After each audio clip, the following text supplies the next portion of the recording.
Chapter 1. The Strange Customer at Sweeney Todd's.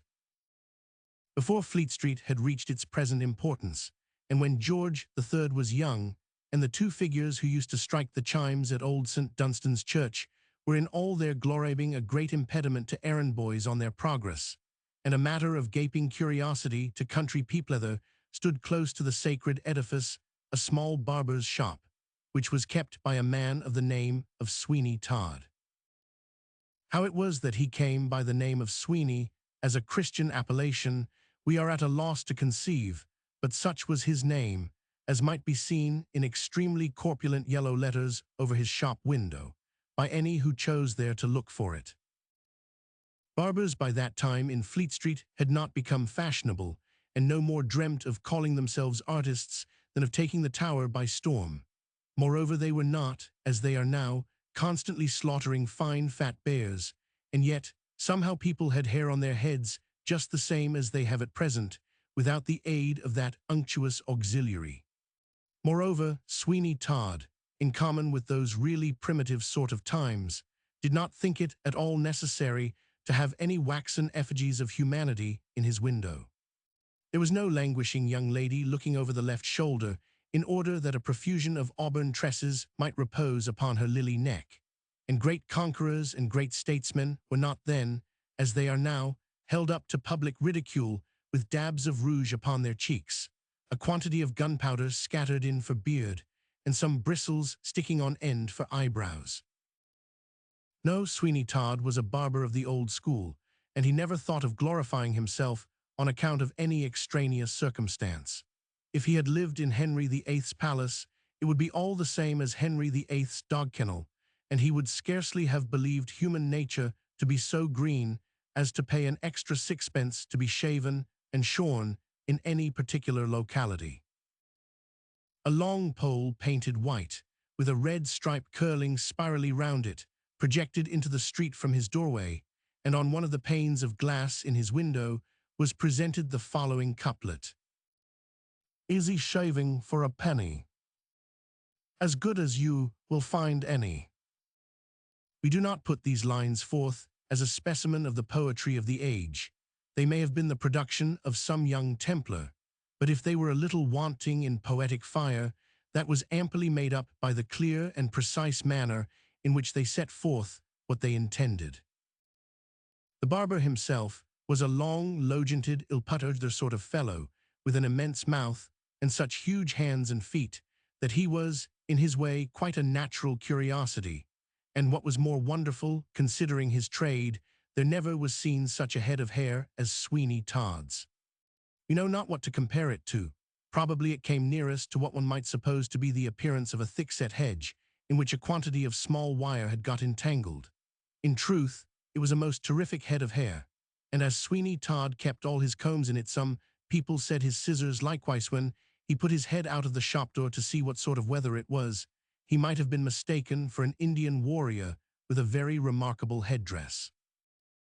He had a short, disagreeable kind of unmirthful laugh, which came in at all sorts of odd times when nobody else saw anything to laugh at all, and which sometimes made people start again, especially when they were being shaved, and Sweeney Todd would stop short in that operation to indulge in one of those cachinnatory effusions.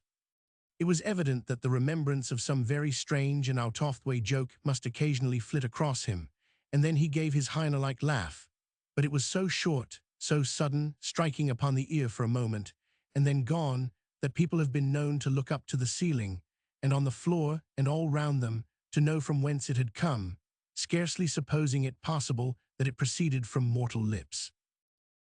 Mr. Todd squinted a little to add to his charms, and so we think that by this time the reader may, in his mind's eye, see the individual whom we wish to present to him. Some thought him a careless enough, harmless fellow, with not much sense in him, and at times they almost considered he was a little cracked. But there were others who shook their heads when they spoke of him, and while they could say nothing to his prejudice, except that they certainly considered he was odd, yet, when they came to consider what a great crime and misdemeanor it really is in this world to be odd, we shall not be surprised at the allodor in which Sweeney Todd was held. But for all that he did a most thriving business, and considered by his neighbors to be a very well-to-do sort of man, and decidedly, in city phraseology, warm. It was so handy for the young students in the temple to pop over to Sweeney Todd's to get their chins new rasped, so that from morning to night he drove a good business and was evidently a thriving man. There was only one thing that seemed in any way to detract from the great prudence of Sweeney Todd's character, and that was that he rented a large house, of which he occupied nothing but the shop and parlor, leaving the upper part entirely useless, and obstinately refusing to let it on any terms whatever. Such was the state of things, A500, as regarded Sweeney Todd.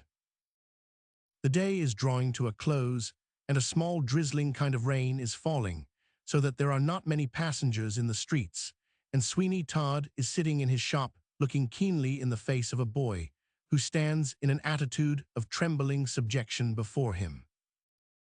"You will remember," said Sweeney Todd, and he gave his countenance a most horrible twist as he spoke, "you will remember, Tobias Ragg, that you are now my apprentice, that you have of me had board, washing, and lodging, with the exception that you do not sleep here, that you take your meals at home, and that your mother, Mrs. Ragg, does your washing, which she may very well do, being a laundress in the temple, and making no end of money.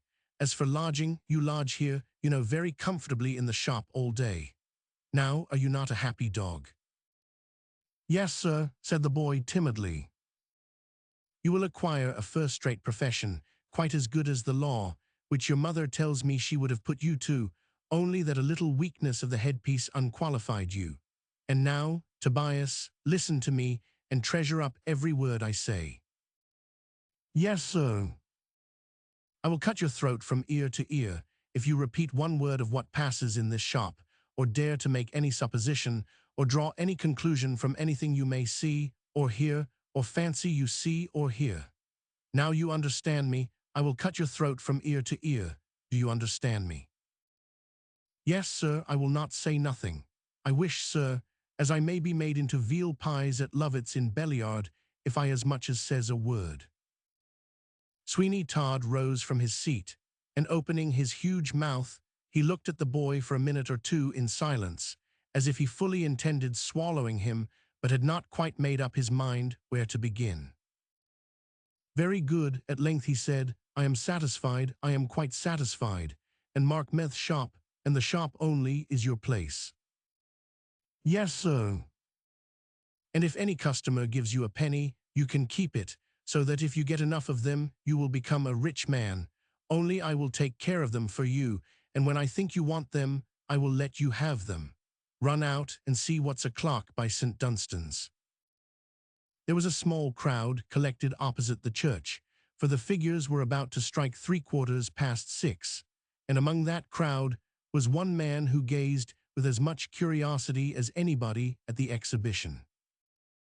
"Now for it," he said, "they are going to begin. Well, that is ingenious. Look at the fellow lifting up his club, and down it comes bang upon the old bell." The three-quarters were struck by the figures, and then the people who had loitered to see it done, many of whom had day by day looked at the same exhibition for years past, walked away, with the exception of the man who seemed so deeply interested. He remained, and crouching at his feet was a noble-looking dog, who looked likewise up at the figures, and who, observing his master's attention to be closely fixed upon them, endeavored to show as great an appearance of interest as he possibly could. "What do you think of that, Hector?" said the man. The dog gave a short low whine, and then his master proceeded. "There is a barber's shop opposite, so before I go any farther, as I have got to see the ladies, although it's on a very melancholy errand, for I have got to tell them that poor Mark in Jestry is no more, and heaven knows what poor Johanna will say. I think I should know her by his description of her, poor fellow.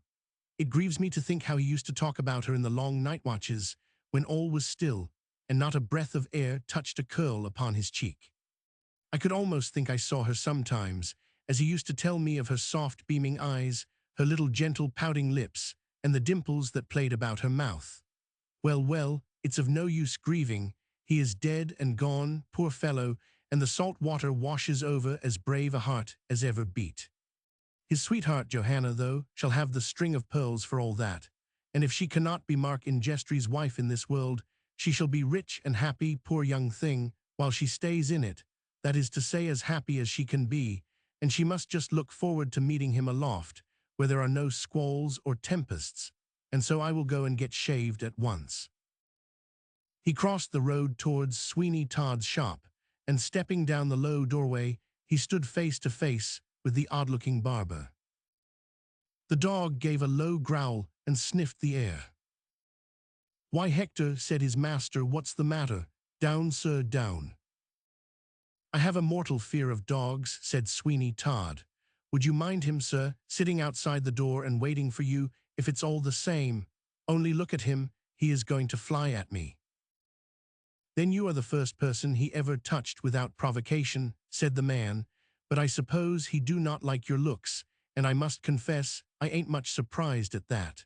I have seen a few rum-looking guys in my time, but hang me if ever I saw such a figurehead as yours. What the devil noise was that?" "It was only me," said Sweeney Todd. "I laughed." "Laughed? Do you call that a laugh? I suppose you caught it of somebody who died of it. If that's your way of laughing, I beg you will not do it any more." "Stop the dog, stop the dog. I cannot have dogs running into my back parlor." "Here, Hector, here," cried his master, "get out." Most unwillingly, the dog left the shop, and crouched down close to the outer door, which the barber took care to close, muttering something about a draught of air coming in, and then, turning to the apprentice boy, who was screwed up in a corner, he said, "Tobias, my lad, go to Leadenhall Street, and bring a small bag of the thick biscuits from Mr. Peterson's. Say they are for me. Now, sir, I suppose you want to be shaved, and it is well you have come here, for there ain't a shaving shop, although I say it, in the city of London that ever thinks of polishing anybody off as I do. I tell you what it is, Master Barber, if you come that laugh again, I will get up and go. I do not like it, and there is an end of it." "Very good," said Sweeney Todd, as he mixed up a lather. "Who are you, where did you come from, and where are you going?" "That's cool, at all events. Damn it, what do you mean by putting the brush in my mouth? Now, do not laugh, and since you are so fond of asking questions, just answer me one." "Oh yes, of course. What is it, sir?" "Do you know a Mr. Oakley, who lives somewhere in London, and is a spectacle maker?" "Yes, to be sure I do, John Oakley, the spectacle maker, in Forest Street, and he has got a daughter named Johanna, that the young bloods call the flower of Forest Street." "Ah, poor thing, do they? Now, confound you, what are you laughing at now? What do you mean by it?" "Did not you say, ah, poor thing? Just turn your head a little a one side, that will do. You have been to sea, sir?" "Yes, I have, and have only now lately come up the river from an Indian voyage." "Indeed, where can my strop be? I had it this minute. I must have laid it down somewhere. What an odd thing that I cannot see it. It's very extraordinary. What can have become of it? Oh, I recollect, I took it into the parlor. Sit still, sir, I shall not be gone a moment. Sit still, sir, if you please. By the by, you can amuse yourself with the courier, sir, for a moment." Sweeney Todd walked into the back parlor and closed the door. There was a strange sound suddenly, compounded of a rushing noise and then a heavy blow, immediately after which Sweeney Todd emerged from his parlor, and folding his arms, he looked upon the vacant chair where his customer had been seated. But the customer was gone, leaving not the slightest trace of his presence behind except his hat, and that Sweeney Todd immediately seized and thrust into a cupboard that was at one corner of the shop. "What's that?" he said. "What's that? I thought I heard a noise." "If you please, sir, I have forgot the money, and have run all the way back from St. Paul's churchyard." In 2 strides Todd reached him, and clutching him by the arm, he dragged him into the farther corner of the shop, and then he stood opposite to him, glaring him full in the face with such a demoniac expression that the boy was frightfully terrified. "Speak," cried Todd, "speak, and speak the truth, or your last hour has come. How long were you peeping through the door before you came in?" Peeping, sir. Yes, peeping, do not repeat my words, but answer me at once. You will find it better for you in the end. I was not peeping, sir, at all. Sweeney Todd drew a long breath as he then said, in a strange, shrieking sort of manner, which he intended, no doubt, should be jocose. Well, well, very well, if you did peep, what then? It's no matter, I only wanted to know, that's all. It was quite a joke, was not it quite funny, though rather odd? Why do not you laugh, you dog? Come now, there is no harm done. Tell me what you thought about it at once, and we will be merry over it, very merry. I do not know what you mean, sir, said the boy, who was quite as much alarmed at Mr. Todd's mirth as he was at his anger. I do not know what you mean, sir. I only just come back because I had not any money to pay for the biscuits at Peterson's.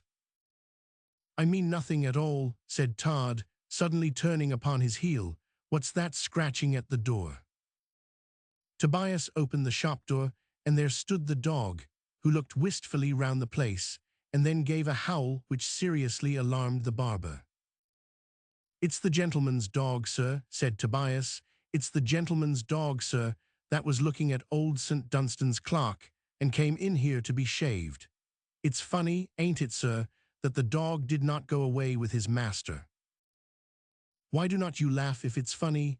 Turn out the dog, Tobias. We will have no dogs here. I hate the sight of them. Turn him out, turn him out. I would, sir, in a minute, but I am afraid he would not let me somehow. Only look, sir, look, see what he is at now. Did you ever see such a violent fellow, sir? Why, he will have down the cupboard door. Stop him, the devil is in the animal. Stop him, I say. The dog was certainly getting the door open, when Sweeney Todd rushed forward to stop him, but that he was soon admonished of the danger of doing, for the dog gave him a grip of the leg, which made him give such a howl that he precipitately retreated and left the animal to do its pleasure. This consisted in forcing open the cupboard door and seizing upon the hat which Sweeney Todd had thrust therein and dashing out of the shop with it in triumph. The devil's in the beast, muttered Todd, he's off. Tobias, you said you saw the man who owned that fiend of a cur looking at St. Dunstan's church. Yes, sir, I did see him there. If you recollect, you sent me to see the time, and the figures were just going to strike 6:15, and before I came away, I heard him say that Mark Ingestry was dead, and Johanna should have the string of pearls. Then I came in, and then, if you recollect, sir, he came in, and the odd thing, you know, to me, sir, is that he did not take his dog with him, because you know, sir. Because what? Shouted Todd. Because people generally do take their dogs with them, you know, sir, and may I be made into one of Lovett's pies, if I do not. Hush, someone comes. It's old Mr. Grant from the Temple. How do you do, Mr. Grant? Glad to see you looking so well, sir. It does one's heart good to see a gentleman of your years looking so fresh and hearty. Sit down, sir, a little this way, if you please. Shaved, I suppose. Yes, Todd, yes. Any news? No, sir, nothing stirring. Everything very quiet, sir, except the high wind. They say it blew the king's hat off yesterday, sir, and he borrowed Lord North's. Trade is dull too, sir. I suppose people will not come out to be cleaned and dressed in a mizzling rain. We have not had anybody in the shop for an hour and a half. Lor, sir, said Tobias, you forget the seafaring gentleman with the dog, you know, sir. Ah, so I do, said Todd. He went away, and I saw him get into some disturbance, I think, just at the corner of the market. I wonder I did not meet him, sir, said Tobias, for I came that way, and then it's so very odd leaving his dog behind him. Yes, very, said Todd. Will you excuse me a moment, Mr. Grant? Tobias, my lad, I just want you to lend me a hand in the parlor. Tobias followed Todd very unsuspectingly into the parlor, but when they got there and the door was closed, the barber sprang upon him like an enraged tiger, and grappling him by the throat, he gave his head such a succession of knocks against the wainscot that Mr. Grant must have thought that some carpenter was at work. Then he tore a handful of his hair out, after which he twisted him round and dealt him such a kick that he was flung sprawling into a corner of the room, and then, without a word, the barber walked out again to his customer and bolted his parlor door on the outside, leaving Tobias to digest the usage he had received at his leisure and in the best way he could. When he came back to Mr. Grant, he apologized for keeping him waiting by saying, "It became necessary, sir, to teach my new apprentice a little bit of his business. I have left him studying it now. There is nothing like teaching young folks at once." "Ah," said Mr. Grant, with a sigh, "I know what it is to let young folks grow wild, for although I have neither chick nor child of my own, I had a sister's son to look to a handsome, wild, harum-scarum sort of fellow, as like me as one pea is like another. I tried to make a lawyer of him, but it would not do, and it's now more than 2 years ago he left me altogether, and yet there were some good traits about Mark." "Mark, sir, did you say Mark?" "Yes, that was his name, Mark in Jestry. God knows what's become of him." "Oh," said Sweeney Todd. He went on lathering the chin of Mr. Grant. Chapter 2, The Spectacle-Maker's Daughter. "Johanna, Johanna, my dear, do you know what time it is? Johanna, I say, my dear, are you going to get up? Here's your mother has trotted out to Parson Lupin's, and you know I have got to go to Alderman Judd's house in Cripplegate the first thing, and I have not had a morsel of breakfast yet. Johanna, my dear, do you hear me?" These observations were made by Mr. Oakley, the spectacle-maker, at the door of his daughter Johanna's chamber, on the morning after the events we have just recorded at Sweeney Todd's, and presently a soft, sweet voice answered him, saying, "I am coming, father, I am coming. In a moment, father, I shall be down. Do not hurry yourself, my darling, I can wait." The little old spectacle-maker descended the staircase again and sat down in the parlor at the back of the shop, where in a few moments he was joined by Johanna, his only and his much-loved child. She was indeed a creature of the rarest grace and beauty. Her age was 18, but she looked rather younger, and upon her face she had that sweetness and intelligence of expression which almost bids defiance to the march of time. Her hair was of a glossy blackness, and what was rare in conjunction with such a feature, her eyes were of a deep and heavenly blue. There was nothing of the commanding or of the severe style of beauty about her, but the expression of her face was all grace and sweetness. It was one of those countenances which one could look at for a long summer's day, as upon the pages of some deeply interesting volume, which furnished the most abundant food for pleasant and delightful reflection. There was a touch of sadness about her voice, which, perhaps, only tended to make it the more musical, although mournfully so, and which seemed to indicate that at the bottom of her heart there lay some grief which had not yet been spoken, some cherished aspiration of her pure soul which looked hopeless as regards completion, some remembrance of a former joy which had been turned to bitterness and grief. It was the cloud in the sunny sky's shadow through which there still gleamed bright and beautiful sunshine, but which still proclaimed its presence. "I have kept you waiting, father," she said, as she flung her arms about the old man's neck. "I have kept you waiting." "Never mind, my dear, never mind. Your mother is so taken up with Mr. Lupin that you know, this being Wednesday morning, she is off to his prayer meeting, and so I have had no breakfast, and really I think I must discharge Sam." "Indeed, father, what has he done?" "Nothing at all, and that's the very reason. I had to take down the shutters myself this morning, and what do you think for? He had the coolness to tell me he could not take down the shutters this morning or sweep out the shop, because his aunt had the toothache." "A poor excuse, father," said Johanna, as she bustled about and got the breakfast ready. "A very poor excuse." "Poor indeed, but his month is up today, and I must get rid of him. But I suppose I shall have no end of bother with your mother, because his aunt belongs to Mr. Lupin's congregation. But as sure as this is the 20th day of August." "It is the 20th day of August," said Johanna, as she sunk into a chair and burst into tears. It is. I thought I could have controlled this, but I cannot, father, I cannot. It was that which made me late. I knew mother was out. I knew that I ought to be down attending upon you, and I was praying to heaven for strength to do so, because this was the 20th of August. Johanna spoke these words incoherently, and amidst sobs, and when she had finished them, she leant her sweet face upon her small hands and wept like a child. The astonishment, not unmingled with positive dismay, of the old spectacle-maker was vividly depicted on his countenance, and for some minutes he sat perfectly aghast, with his hands resting on his knees and looking in the face of his beautiful child, that is to say, as much as he could see of it between those little taper fingers that were spread upon eaters, if he were newly awakened from some dream. "Good God, Johanna," he said at length, "what is this? My dear child, what has happened? Tell me, my dear, unless you wish to kill me with grief." "You shall know, father," she said. "I did not think to say a word about it, but considered I had strength enough of mind to keep my sorrows in my own breast, but the effort has been too much for me, and I have been compelled to yield. If you had not looked so kindly on Maeve, I did not know that you loved me as you do, I should easily have kept my secret, but knowing that much, I cannot." "My darling," said the old man, "you are right there, I do love you. What would the world be to me without you?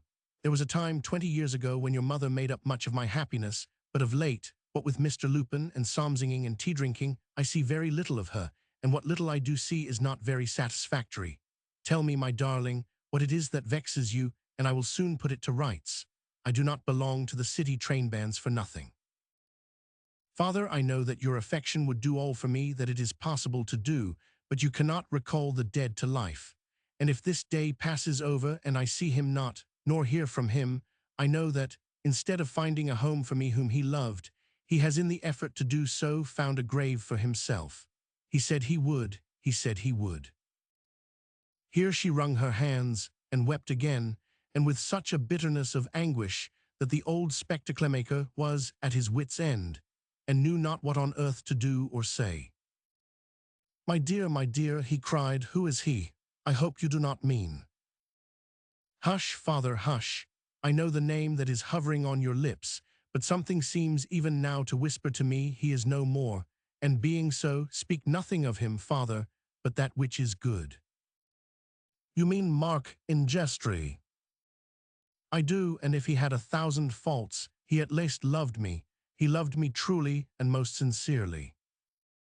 "My dear," said the old spectacle-maker, "you know that I would not for all the world say anything to vex you, nor will I.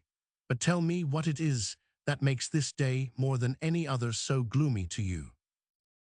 "I will, father, you shall hear. It was on this day 2 years ago that we last met.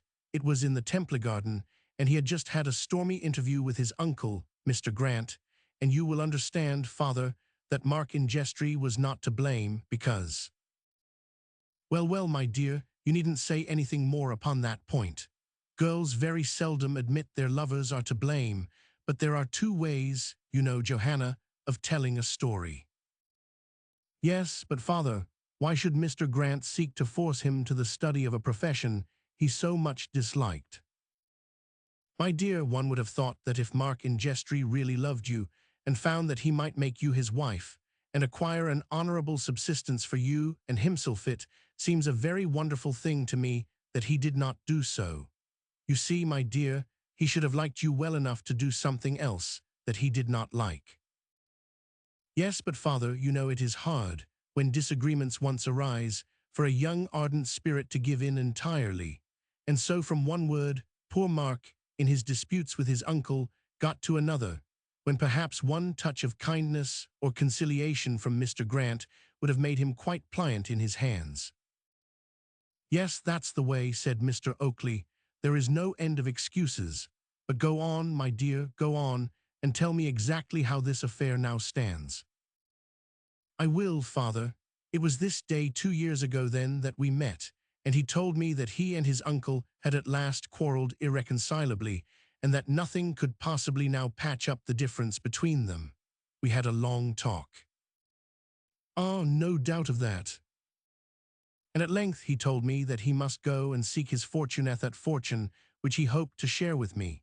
He said that he had an opportunity of undertaking a voyage to India, and that if he were successful, he should have sufficient to return with, and commence some pursuit in London more congenial to his thoughts and habits than the law." "Ah, well, what next?" He told me that he loved me. And you believed him. Father, you would have believed him had you heard him speak. His tones were those of such deep sincerity that no actor who ever charmed an audience with an unreal existence could have reached them. There are times and seasons when we know that we are listening to the majestic voice of truth, and there are tones which sink at once into the heart, carrying with them a conviction of their sincerity, which neither time nor circumstance can alter. And such were the tones in which Mark Ingestri spoke to me. And so you suppose, Johanna, that it is easy for a young man who has not patience or energy enough to be respectable at home to go abroad and make his fortune. Is idleness so much in request in other countries that it receives such a rich reward, my dear? You judge him harshly, Father, you do not know him. Heaven forbid that I should judge anyone harshly, and I will freely admit that you may know more of his real character than I can, who of course have only seen its surface. But go on, my dear, and tell me all. We made an agreement, Father, that on that day 2 years he was to come to me or send me some news of his whereabouts. If I heard nothing of him, I was to conclude he was no more, and I cannot help so concluding now. But the day has not yet passed. I know it has not, and yet I rest upon but a slender hope, Father. Do you believe that dreams ever really shadow forthcoming events? I cannot say, my child. I am not disposed to yield credence to any supposed fact, because I have dreamt it, but I must confess to having heard some strange instances where these visions of the night have come strictly true. Heaven knows, but this may be one of them. I had a dream last night. I thought that I was sitting upon the seashore, and that all before me was nothing but a fathomless waste of waters. I heard the roar and the dash of the waves distinctly, and each moment the wind grew more furious and fierce, and I saw in the distance a ship it was battling with the waves, which at one moment lifted it mountains high, and at another plunged it far down into such an abyss that not a vestige of it could be seen but the topmost spars of the tall mast. And still the storm increased each moment in its fury, and ever and anon there came a strange sullen sound across the waters, and I saw a flash of fire, and knew that those in the ill-fated vessel were thus endeavoring to attract attention and some friendly aid. Father, from the first to the last I knew that Mark Ingestri was there. My heart told me so. I was certain he was there, and I was helpless, utterly and entirely unable to lend the slightest aid. I could only gaze upon what was going forward as a silent and terrified spectator of the scene. And at last I heard a cry come over the deep, a strange, loud, wailing cry which proclaimed to me the fate of the vessel. I saw its mast shiver for a moment in the blackened air, and then all was still for a few seconds, until there arose a strange, wild shriek that I knew was the despairing cry of those who sank, never to rise again, in that vessel. Oh, that was a frightful sound. It was a sound to linger on the ears, and haunt the memory of sleep. It was a sound never to be forgotten when once heard, but such as might again and again be remembered with horror and affright. And all this was in your dream? It was, Father, it was. And you were helpless. I was utterly and entirely helpless. It was very sad. It was, as you shall hear. The ship went down, and that cry that I had heard was the last despairing one given by those who clung to the wreck with scarce a hope, and yet because it was their only refuge, for where else had they to look for the smallest ray of consolation? Where else, save in the surging waters, were they to turn for safety? Nowhere. All was lost, all was despair. I tried to scream, I tried to cry aloud to heaven to have mercy upon those brave and gallant souls who had trusted their dearest possession, life itself, to the mercy of the deep. And while I so tried to render so inefficient succor, I saw a small speck in the sea, and my straining eyes perceived that it was a man floating and clinging to a piece of the wreck, and I knew it was Mark Ingestri.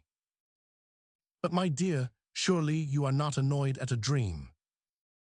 It saddened me. I stretched out my arms to save him. I heard him pronounce my name and call upon me for help. 'Twas all in vain. He battled with the waves as long as human nature could battle with them. He could do no more, and I saw him disappear before my anxious eyes. Do not say you saw him, my dear, say you fancy you saw him. It was such a fancy as I shall not lose the remembrance of for many a day.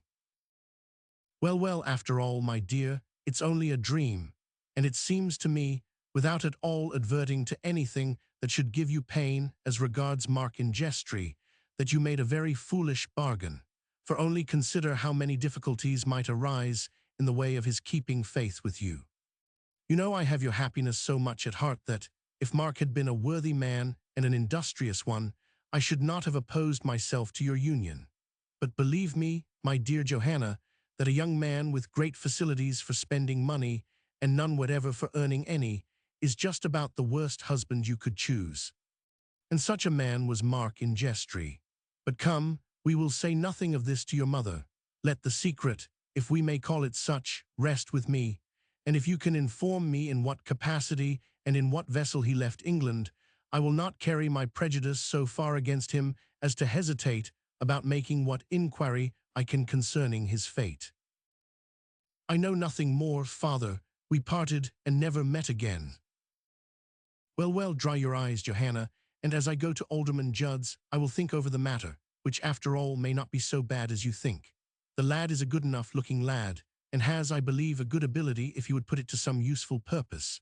But if he goes scampering about the world in an unsettled manner, you are well rid of him, and as for his being dead, you must not conclude that by any means, for somehow or another, like a bad penny, these fellows always come back. There was more consolation in the kindly tone of the spectacle-maker than in the words he used, but upon the whole, Johanna was well enough pleased that she had communicated the secret to her father, for now, at all events, she had someone to whom she could mention the name of Mark Ingestry without the necessity of concealing the sentiment with which she did so, and when her father had gone, she felt that, by the mere relation of it to him, some of the terrors of her dream had vanished. She sat for some time in a pleasing reverie, till she was interrupted by Sam, the shop-boy, who came into the parlor and said, "Please, Miss Johanna, suppose I was to go down to the docks and try and find out for you Mr. Mark Ingestry. I say, suppose I was to do that. I heard it all, and if I do find him, I will soon settle him." "What do you mean?" "I means that I will not stand it. Did not I tell you, more than 3 weeks ago, as you was the object of my infections, did not I tell you that, when Aunt died, I should come in for the soap and candle business, and make you my missus?"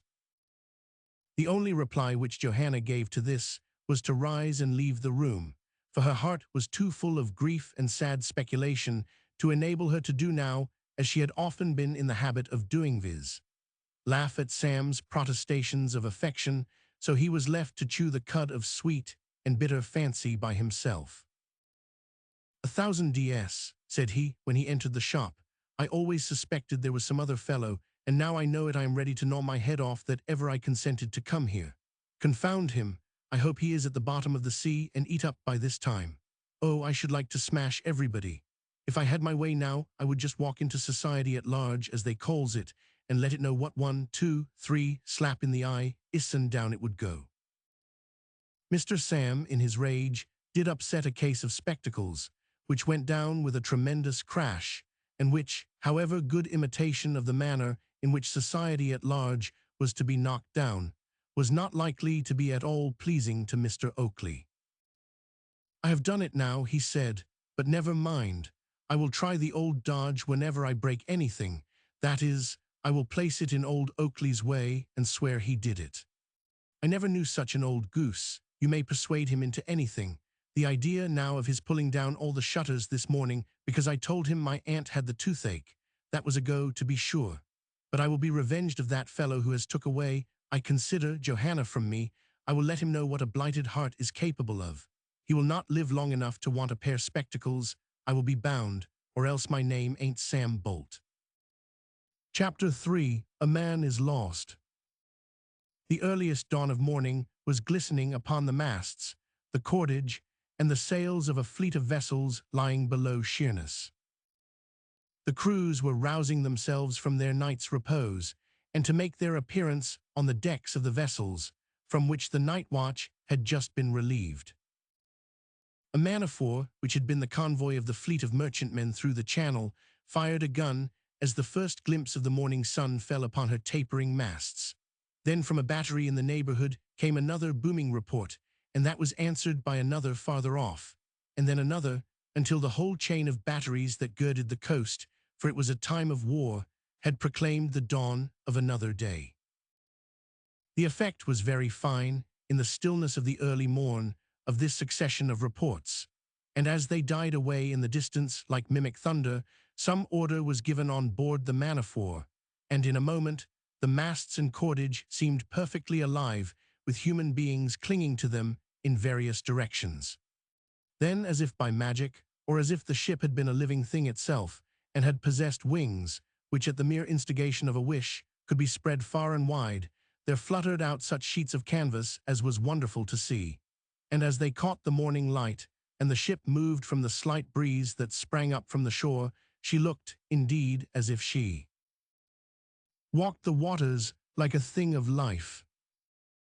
The various crews of the merchantmen stood upon the decks of their respective vessels, gazing after the ship of war, as she proceeded upon another mission similar to the one she had just performed in protecting the commerce of the country. As she passed one vessel, which had been, in point of fact, actually rescued from the enemy, the crew, who had been saved from a foreign prison, cheered lustily.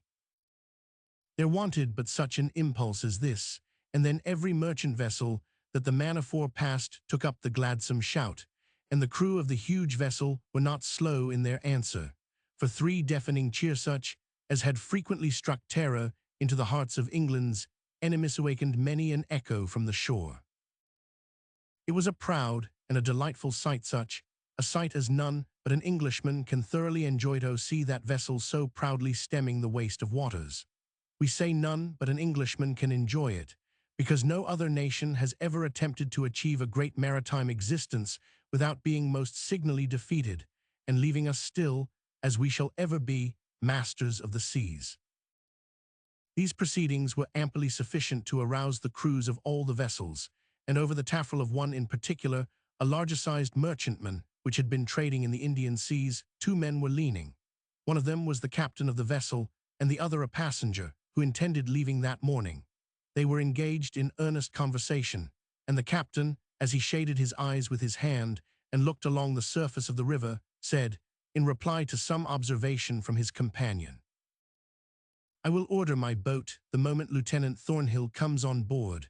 I call him lieutenant, although I have no right to do so, because he has held that rank in the King's service, but when quite a young man was cashiered for fighting a duel with his superior officer." "The service has lost a good officer," said the other. "It has, indeed. A braver man never stepped, nor a better officer.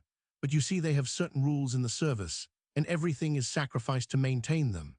I cannot think what keeps him. He went last night and said he would pull up to the temple stairs because he wanted to call upon somebody by the waterside, and after that he was going to the city to transact some business of his own, and that would have brought him nearer here, you see, and there are plenty of things coming down the river." "He's coming," cried the other. "Do not be impatient. You will see him in a few minutes." "What makes you think that?" "Because I see his dog there, do not you see, swimming in the water and coming towards the ship." "I cannot imagine I can see the dog, certainly, but I cannot see Thornhill, nor is there any boat at hand. I know not what to make of it. Do you know, my mind misgives me that something has happened amiss. The dogs seem exhausted. Lend a hand there to Mr. Thornhill's dog, some of you. Why, it's a hat he has in his mouth."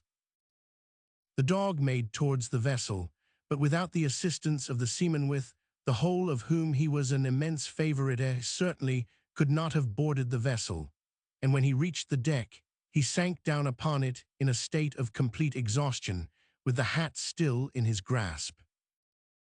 As the animal lay, panting, upon the deck, the sailors looked at each other in amazement, and there was but one opinion among them all now, and that was that something very serious had unquestionably happened to Mr. Thornhill. "I dread," said the captain, "an explanation of this occurrence. What on earth can it mean? That's Thornhill's hat, and here is Hector. Give the dog some meat, and drink directly seems thoroughly exhausted. The dog ate sparingly of some food that was put before him, and then, seizing the hat again in his mouth, he stood by the side of the ship and howled piteously. Then he put down the hat for a moment, and walking up to the captain, he pulled him by the skirt of the coat. "You understand him," said the captain to the passenger. "Something has happened to Thornhill, I will be bound, and you see the object of the dog is to get me to follow him to see what it's about. Think you so? It is a warning, if it be such at all, that I should not be inclined to neglect, and if you will follow the dog, I will accompany you. There may be more in it than we think of, and we ought not to allow Mr. Thornhill to be in want of any assistance that we can render him, when we consider what great assistance he has been to us. Look how anxious the poor beast is." The captain ordered a boat to be launched at once, and manned by 4 stout rowers. He then sprang into it, followed by the passenger, who was a Colonel Jeffrey of the Indian Army, and the dog immediately followed them, testifying by his manner great pleasure at the expedition they were undertaking, and carrying the hat with him, which he evidently showed an immense disinclination to part with. The captain had ordered the boat to proceed up the river towards the temple stairs, where Hector's master had expressed his intention of proceeding, and when the faithful animal saw the direction in which they were going, he lay down in the bottom of the boat perfectly satisfied, and gave himself up to that repose, of which he was evidently so much in need. It cannot be said that Colonel Jeffrey suspected that anything of a very serious nature had happened. Indeed, their principal anticipation, when they came to talk it over, consisted in the probability that Thornhill had, with an impetuosity of character they knew very well he possessed, interfered to redress what he considered some street grievance, and had got himself into the custody of the civil power in consequence. "Of course," said the captain, "Master Hector would view that as a very serious affair, and finding himself denied access to his master, you see he has come off to us, which was certainly the most prudent thing he could do, and I should not be at all surprised if he takes us to the door of some watch-house, where we shall find our friend snug enough." The tide was running up, and that Thornhill had not saved the turn of it by dropping down earlier to the vessel was one of the things that surprised the captain. However, they got up quickly, and as at that hour there was not much on the river to impede their progress, and as at that time the Thames was not a thoroughfare for little stinking steamboats, they soon reached the ancient temple stairs. The dog, who had until then seemed to be asleep, suddenly sprung up, and seizing the hat again in his mouth, rushed again on shore, and was closely followed by the captain and colonel. He led them through the temple with great rapidity, pursuing with admirable tact the precise path that his master had taken towards the entrance to the temple in Fleet Street, opposite Chancery Lane. Darting across the road then, he stopped with a low growl at the shop of Sweeney Todd, a proceeding which very much surprised those who followed him, and caused them to pause to hold a consultation ere they proceeded further. While this was proceeding, Todd suddenly opened the door and aimed a blow at the dog with an iron bar, but the latter dexterously avoided it, and but that the door was suddenly closed again, he would have made Sweeney Todd regret such an interference. "We must inquire into this," said the captain. "There seems to be mutual ill will between that man and the dog." They both tried to enter the barber's shop, but it was fast on the inside, and, after repeated knockings, Todd called from within, saying, "I will not open the door while that dog is there. He is mad, or has a spite against me. I do not know nor care which. It's a fact, that's all I am aware of." "I will undertake," said the captain, "that the dog shall do you no harm, but open the door, for in we must come and will." "I will take your promise," said Sweeney Todd, "but mind you keep it, or I shall protect myself and take the creature's life. So if you value it, you had better hold it fast." The captain pacified Hector as well as he could, and likewise tied one end of a silk handkerchief round his neck, and held the other firmly in his grasp, after which Todd, who seemed to have some means from within of seeing what was going on, opened the door and admitted his visitors. "Well, gentlemen, shaved or cut or dressed, I am at your service. Which shall I begin with? The captain, the colonel, and Sweeney. The dog never took his eyes off Todd, but kept up a low growl from the first moment of his entrance. "It's rather a remarkable circumstance," said the captain, "but this is a very sagacious dog, you see, and he belongs to a friend of ours, who has most unaccountably disappeared." "Has he really?" said Todd. Tobias. "Yes, sir." "Run to Mr. Phillips's in Caterton Street and get me 6 pennyworth of figs, and do not say that I do not give you the money this time when you go a message. I think I did before, but you swallowed it, and when you come back, just please to remember the insight into business I gave you yesterday."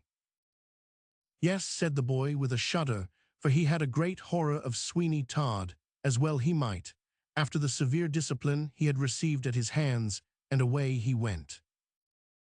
"Well, gentlemen," said Todd, "what is it you require of me?"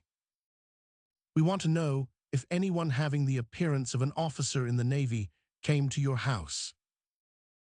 "Yes, a rather good-looking man, weather-beaten, with a bright blue eye and rather fair hair." Yes, the same." "Oh, to be sure, he came here, and I shaved him and polished him off." "What do you mean by polishing him off?" "Brushing him up a bit and making him tidy. He said he had got somewhere to go in the city and asked me the address of a Mr. Oakley, a spectacle-maker. I gave it him, and then he went away.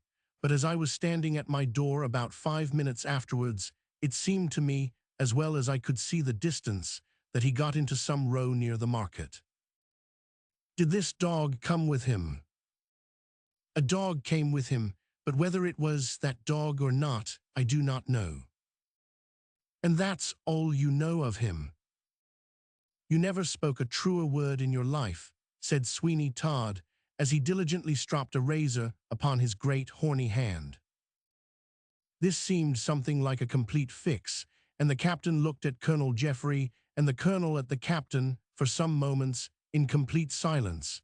At length the latter said, "It's a very extraordinary thing that the dog should come here if he missed his master somewhere else. I never heard of such a thing." "Nor I either," said Ford. "It is extraordinary, so extraordinary that if I had not seen it, I would not have believed. I dare say you will find him in the next watch-house." The dog had watched the countenance of all parties during this brief dialogue, and twice or thrice he had interrupted it by a strange howling cry.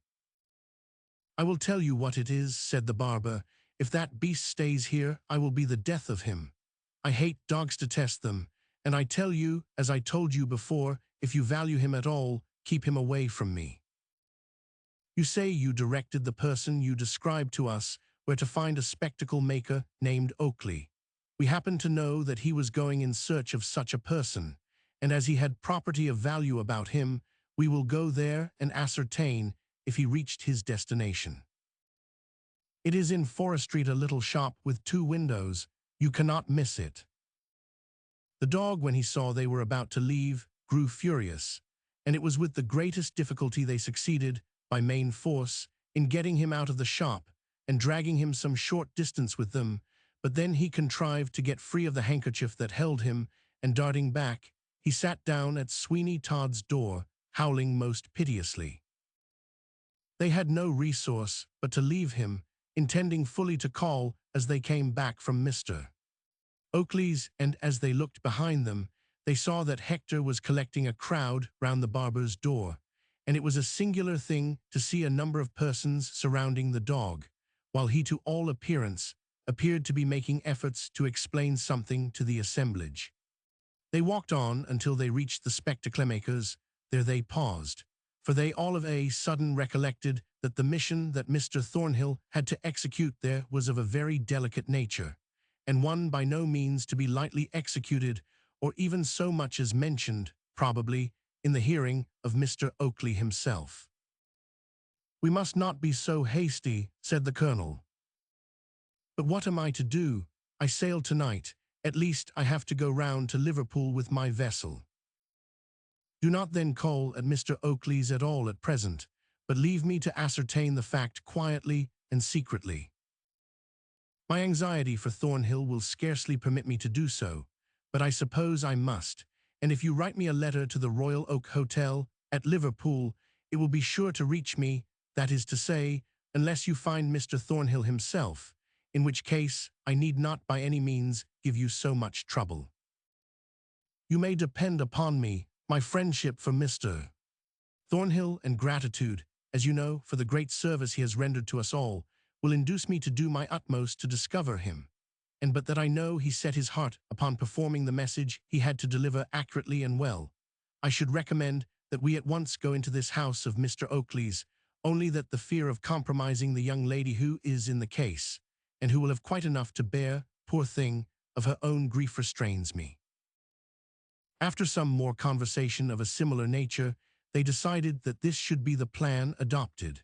They made an unavailing call at the watch-house of the district, being informed there that no such person, nor anyone answering the description of Mr. Thornhill had been engaged in any disturbance or apprehended by any of the constables, and this only involved the thing in greater mystery than ever, so they went back to try and recover the dog, but that was a matter easier to be desired and determined upon than executed, for threats and persuasions were alike ineffectual. Hector would not stir an inch from the barber's door. There he sat with the hat by his side, a most melancholy and stranger-looking spectacle, and a most efficient guard was he for that hat, and it was evident that while he chose to exhibit the formidable row of teeth, he did occasionally, when anybody showed a disposition to touch it, it would remain sacred. Some people, too, had thrown a few copper coins into the hat, so that Hector, if his mind had been that way inclined, was making a very good thing of it. But who shall describe the anger of Sweeney Todd when he found that he was so likely to be so beleaguered? He doubted if, upon the arrival of the first customer to his shop, the dog might dart in and take him by storm, but that apprehension went off at last, when a young gallant came from the temple to have his hair dressed, and the dog allowed him to pass in and out unmolested, without making any attempt to follow him.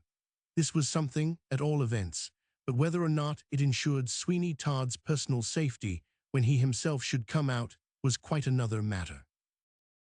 It was an experiment, however, which he must try.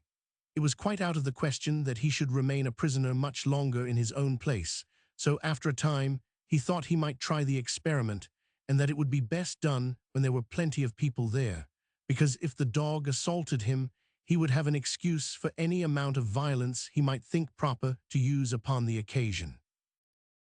It took some time, however, to screw his courage to the sticking place, but at length, muttering deep curses between his clenched teeth, he made his way to the door and carried in his hand a long knife, which he thought a more efficient weapon against the dog's teeth than the iron bludgeon he had formerly used.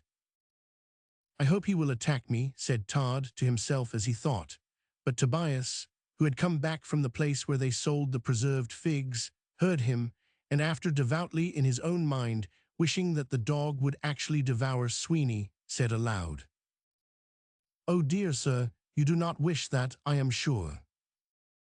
Who told you what I wished, or what I did not? Remember, Tobias, and keep your own counsel, or it will be the worse for you and your mother to remember that." The boy shrunk back. How had Sweeney Todd terrified the boy about his mother?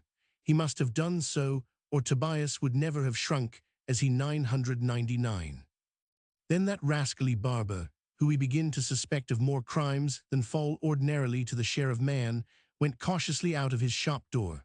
We cannot pretend to account for why it was so, but as faithful recorders of facts, we have to state that Hector did not fly at him, but with a melancholy and subdued expression of countenance, he looked up in the face of Sweeney Todd. Then he whined piteously, as if he would have said, "Give me my master, and I will forgive you all that you have done. Give me back my beloved master, and you shall see that I am neither revengeful nor ferocious." This kind of expression was as legibly written in the poor creature's countenance as if he had actually been endowed with speech and uttered the words themselves. This was what Sweeney Todd certainly did not expect, and to tell the truth, it staggered and astonished him a little. He would have been glad of an excuse to commit some act of violence, but he had now none, and as he looked in the faces of the people who were around, he felt quite convinced that it would not be the most prudent thing in the world to interfere with the dog in any way that savored of violence. "Where's the dog's master?" said one. "Ah, where indeed?" said Todd. "I should not wonder if he had come to some foul end." "But I say, old soapsuds," cried a boy, "the dog says you did it." There was a general laugh, but the barber was by no means disconcerted, and he shortly replied, "Does he? He is wrong then." Sweeney Todd had no desire to enter into anything like a controversy with the people, so he turned again and entered his own shop, in a distant corner of which he sat down, and folding his great gaunt-looking arms over his chest, he gave himself up to thought, and if we may judge from the expression of his countenance, those thoughts were of a pleasant anticipatory character, for now and then he gave such a grim sort of smile as might well have sat upon the features of some ogre. And now we will turn to another scene, of a widely different character. Chapter 4. The Pea-Shop Belliard. Hark, 12 o'clock at midday is cheerily proclaimed by St. Dunstan's Church, and scarcely have the sounds done echoing throughout the neighborhood, and scarce has the clock of Lincoln's Inn done chiming in with its announcement of the same hour, when Belliard, Templar Bar, becomes a scene of commotion. What a scampering of feet is there, what a laughing and talking, what a jostling to be first, and what an immense number of maneuvers are resorted to by some of the throng to distance others. And mostly from Lincoln's Inn do these persons, young and old, but most certainly a majority of the former, come bustling and striving, although from the neighboring legal establishments likewise there came not a few. The Temple contributes its numbers, and from the more distant Gray's Inn there came a goodly lot. Now Belliard is almost choked up, and a stranger would wonder what could be the matter, and most probably stand in some doorway until the commotion was over. Is it a fire? Is it a fight? Or anything else sufficiently alarming and extraordinary to excite the junior members of the legal profession to such a species of madness? No, it is none of these, nor is there a fat cause to be run for, which, in the hands of some clever practitioner, might become quite a vested interest. No, the enjoyment is purely one of a physical character, and all the pacing and rasingole, this turmoil and trouble, this pushing, jostling, laughing, and shouting, is to see who will get first to Lovett's Pea-Shop. Yes, on the left-hand side of Belliard, going down from Kerr Street, was at the time we write of, one of the most celebrated shops for the sale of veal and pork pies that ever London produced. High and low, rich and poor, resorted to it. Its fame had spread far and wide. It was because the first batch of these pies came up at 12 o'clock that there was such a rush of the legal profession to obtain them. Their fame had spread even to great distances, and many persons carried them to the suburbs of the city as quite a treat to friends and relations there residing. And well did they deserve their reputation, those delicious pies. There was about them a flavor never surpassed and rarely equaled. The paste was of the most delicate construction and impregnated with the aroma of a delicious gravy that defies description. Then the small portions of meat which they contained were so tender, and the fat and the lean so artistically mixed up, that to eat one of Lovett's pies was such a provocative to eat another, that many persons who came to lunch stayed to dine, wasting more than an hour, perhaps, of precious time, and endangering, who knows to the contrary, the success of some lawsuit thereby. The counter in Lovett's shop was in the shape of a horseshoe, and it was the custom of the young bloods from the Temple and Lincoln's Inn to set in a row upon its edge while they partook of the delicious pies, and chatted gaily about one concern and another. Many an appointment for the evening was made at Lovett's pie shop, and many a piece of gossiping scandal was there first circulated. The din of tongues was prodigious. The ringing laugh of the boy who looked upon the quarter of an hour he spent at Lovett's as the brightest of the whole 24 mingled gaily with the more boisterous mirth of his seniors, and oh, with what rapidity the pies disappeared. They were brought up on large trays, each of which contained about 100, and from these trays they were so speedily transferred to the mouths of Mrs. Lovett's customers that it looked quite like a work of magic. And now we have let out some portion of the secret. There was a Mistress Lovett, but possibly our reader guessed as much, for what but a female hand, and that female buxom, young and good-looking, could have ventured upon the production of those pies. Yes, Mrs. Lovett was all that, and every enamored young scion of the law, as he devoured his pie, pleased himself with the idea that the charming Mrs. Lovett had made that pie especially for him, and that fate or predestination had placed it in his hands. And it was astonishing to see with what impartiality and with what tact the fair pastry cook bestowed her smiles upon her admirers, so that none could say he was neglected, while it was extremely difficult for anyone to say he was preferred. This was pleasant, but at the same time it was provoking to all except Mrs. Lovett, in whose favor it got up a kind of excitement that paid extraordinarily well, because some of the young fellows thought that he who consumed the most pies would be in the most likely way to receive the greatest number of smiles from the lady. Acting upon this supposition, some of her more enthusiastic admirers went on consuming the pies until they were almost ready to burst.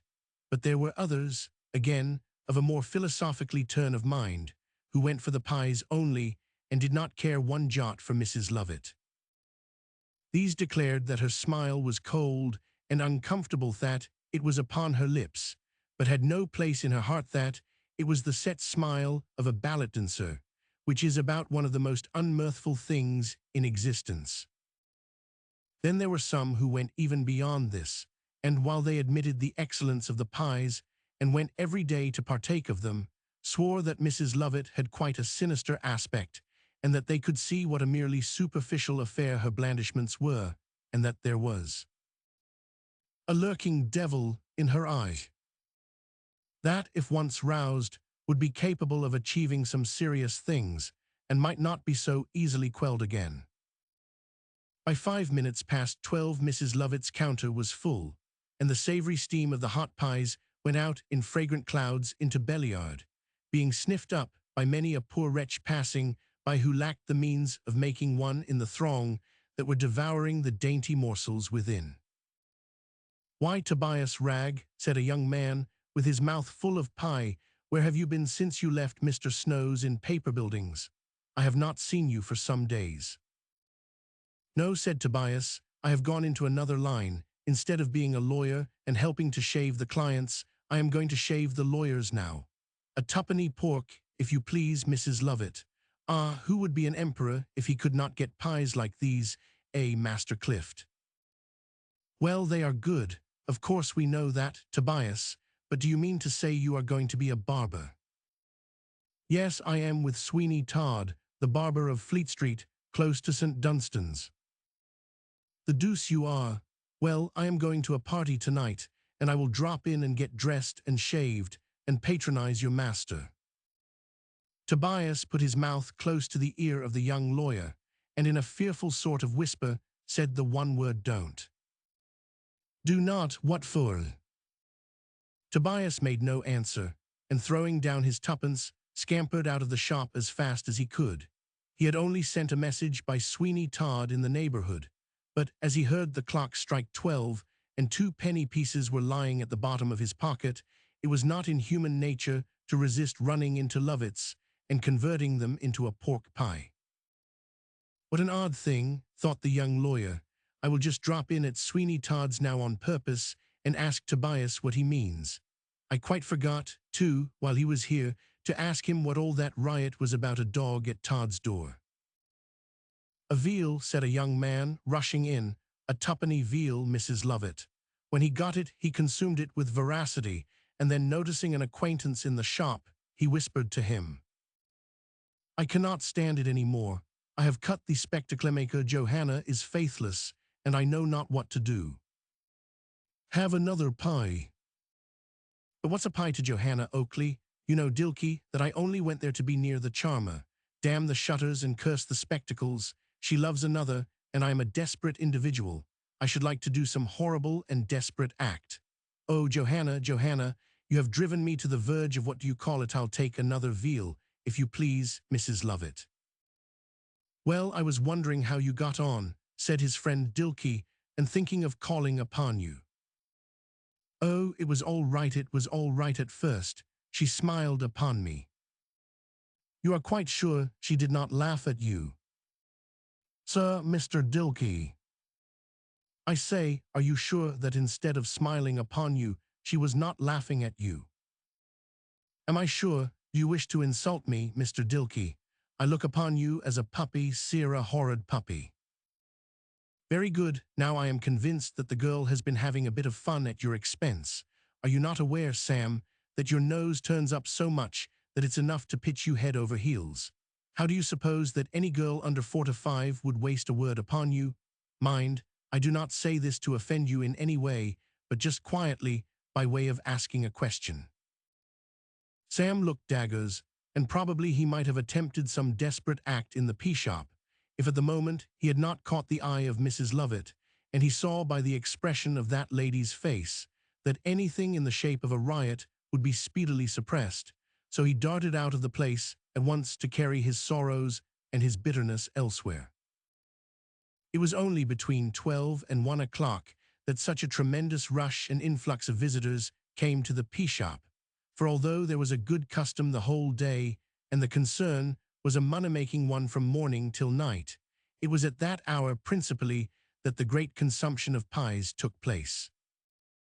Tobias knew from experience that Sweeney Todd was a skillful calculator of the time it ought to take to go to different places, and accordingly, since he had occupied some portion of that most valuable of all commodities at Mrs. Lovett's, he arrived quite breathless at his master's shop.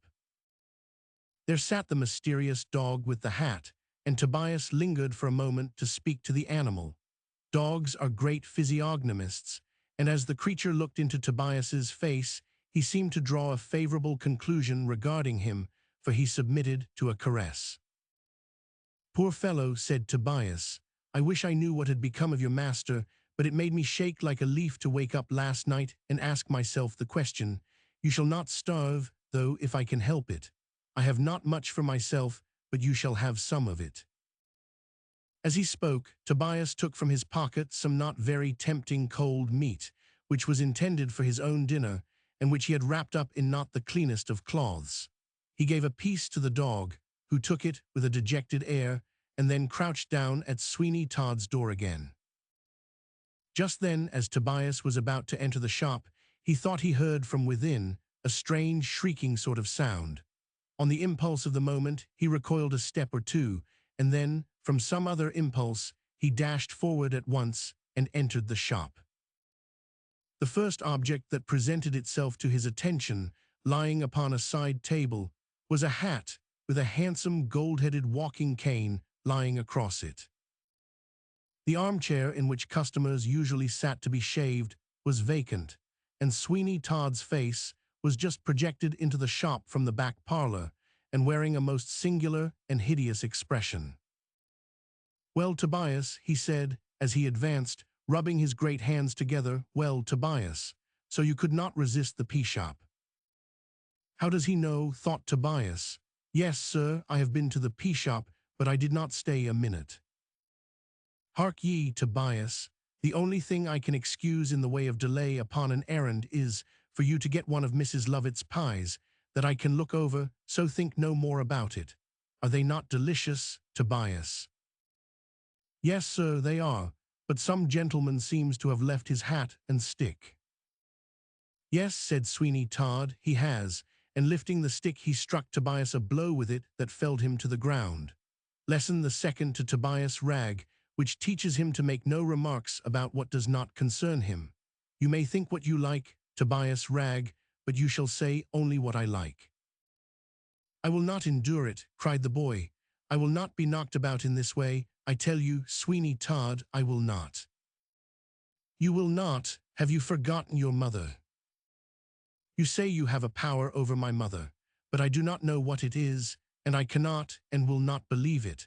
I will leave you, and come of it what may, I will go to sea or anywhere rather than stay in such a place as this."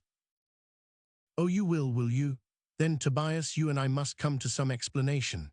I will tell you what power I have over your mother, and then perhaps you will be satisfied. Last winter, when the frost had continued 18 weeks, and you and your mother were starving, she was employed to clean out the chambers of a Mr. King in the temple, a cold-hearted, severe man who never forgave anything in all his life, and never will. I remember, said Tobias, we were starving and owed a whole guinea for rent, but mother borrowed it and paid it, and after that got a situation where she now is.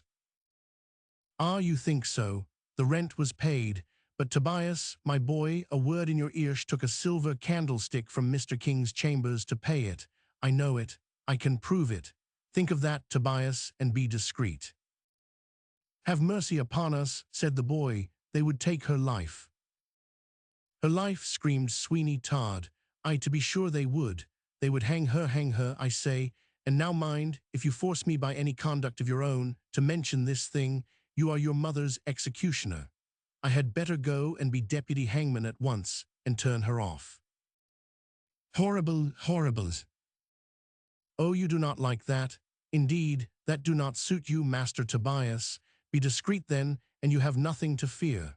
Do not force me to show a power which will be as complete as it is terrific. I will say nothing, I will think nothing. 'Tis well, now go and put that hat and stick in yonder cupboard. I shall be absent for a short time, and if anyone comes, tell them I am called out, and shall not return for an hour or perhaps longer, and mind you take good care of the shop. Sweeney Todd took off his apron and put on an immense coat with huge lapels, and then, clapping a three-cornered hat on his head and casting a strange, withering kind of look at Tobias, he sallied forth into the street. Chapter 5. The Meeting in the Temple. Alas, poor Johanna Oakley's day has passed away and brought with it no tidings of him you love. And oh, what a weary day, full of fearful doubts and anxieties, has it been. Tortured by doubts, hopes, and fears, that day was one of the most wretched that poor Johanna had ever passed. Not even 2 years before, when she had parted with her lover, had she felt such an exquisite pang of anguish as now filled her heart, when she saw the day gliding away and the evening creeping on apace, without word or token from Mark in Jestry. She did not herself know, until all the agony of disappointment had come across her, how much she had counted upon hearing something from him on that occasion, and when the evening deepened into night, and hope grew so slender that she could no longer rely upon it for the least support, she was compelled to proceed to her own chamber, and feigning indisposition to avoid her mother's questions, for Mrs. Oakley was at home, and making herself and everybody else as uncomfortable as possible, flung herself on her humble couch, and gave way to a perfect passion of tears. "Oh, Mark, Mark," she said, "why do you thus desert me, when I have relied so abundantly upon your true affection? Oh, why have you not sent me some token of your existence and of your continued love? The merest, slightest word would have been sufficient, and I should have been happy."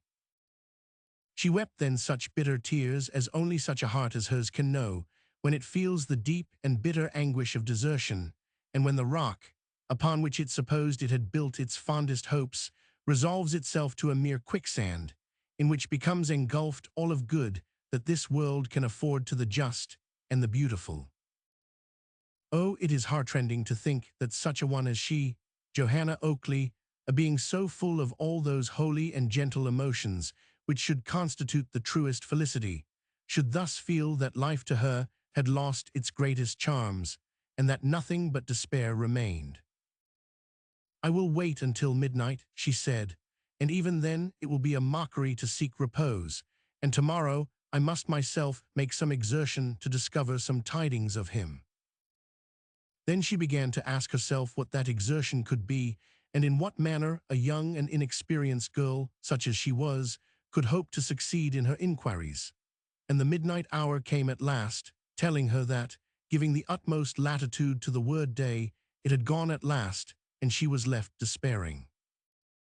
She lay the whole of that night sobbing, and only at times dropping into an unquiet slumber, during which painful images were presented to her, all, however, having the same tendency, and pointing towards the presumed fact that Mark Ingestry was no more.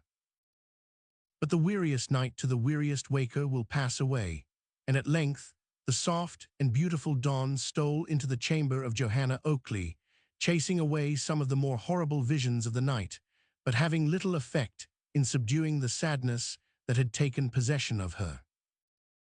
She felt that it would be better for her to make her appearance below than to hazard the remarks and conjectures that her not doing so would give rise to, so all unfitted as she was to engage in the most ordinary intercourse. She crept down to the breakfast parlor, looking more like the ghost of her former self than the bright and beautiful being we have represented her to the reader. Her father understood what it was that robbed her cheeks of their bloom, and although he saw it with much distress, yet he fortified himself with what he considered were some substantial reasons for future hopefulness. It had become part of his philosophy. It generally is a part of the philosophy of the old to consider that those sensations of the mind that arise from disappointed affection are of the most evanescent character, and that, although for a time they exhibit themselves with violence, they, like grief for the dead, soon pass away, scarcely leaving a trace behind of their former existence. And perhaps he was right as regards the greater number of those passions, but he was certainly wrong when he applied that sort of worldly-wise knowledge to his daughter Johanna. She was one of those rare beings whose hearts are not won by every gaudy flutterer who may buzz the accents of admiration in their ears.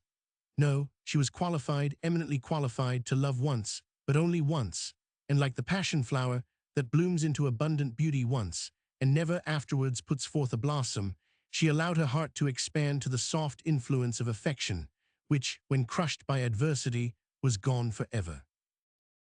"Really, Johanna," said Mrs. Oakley, in the true conventicle twang, "you look so pale and ill that I must positively speak to Mr. Lupin about you."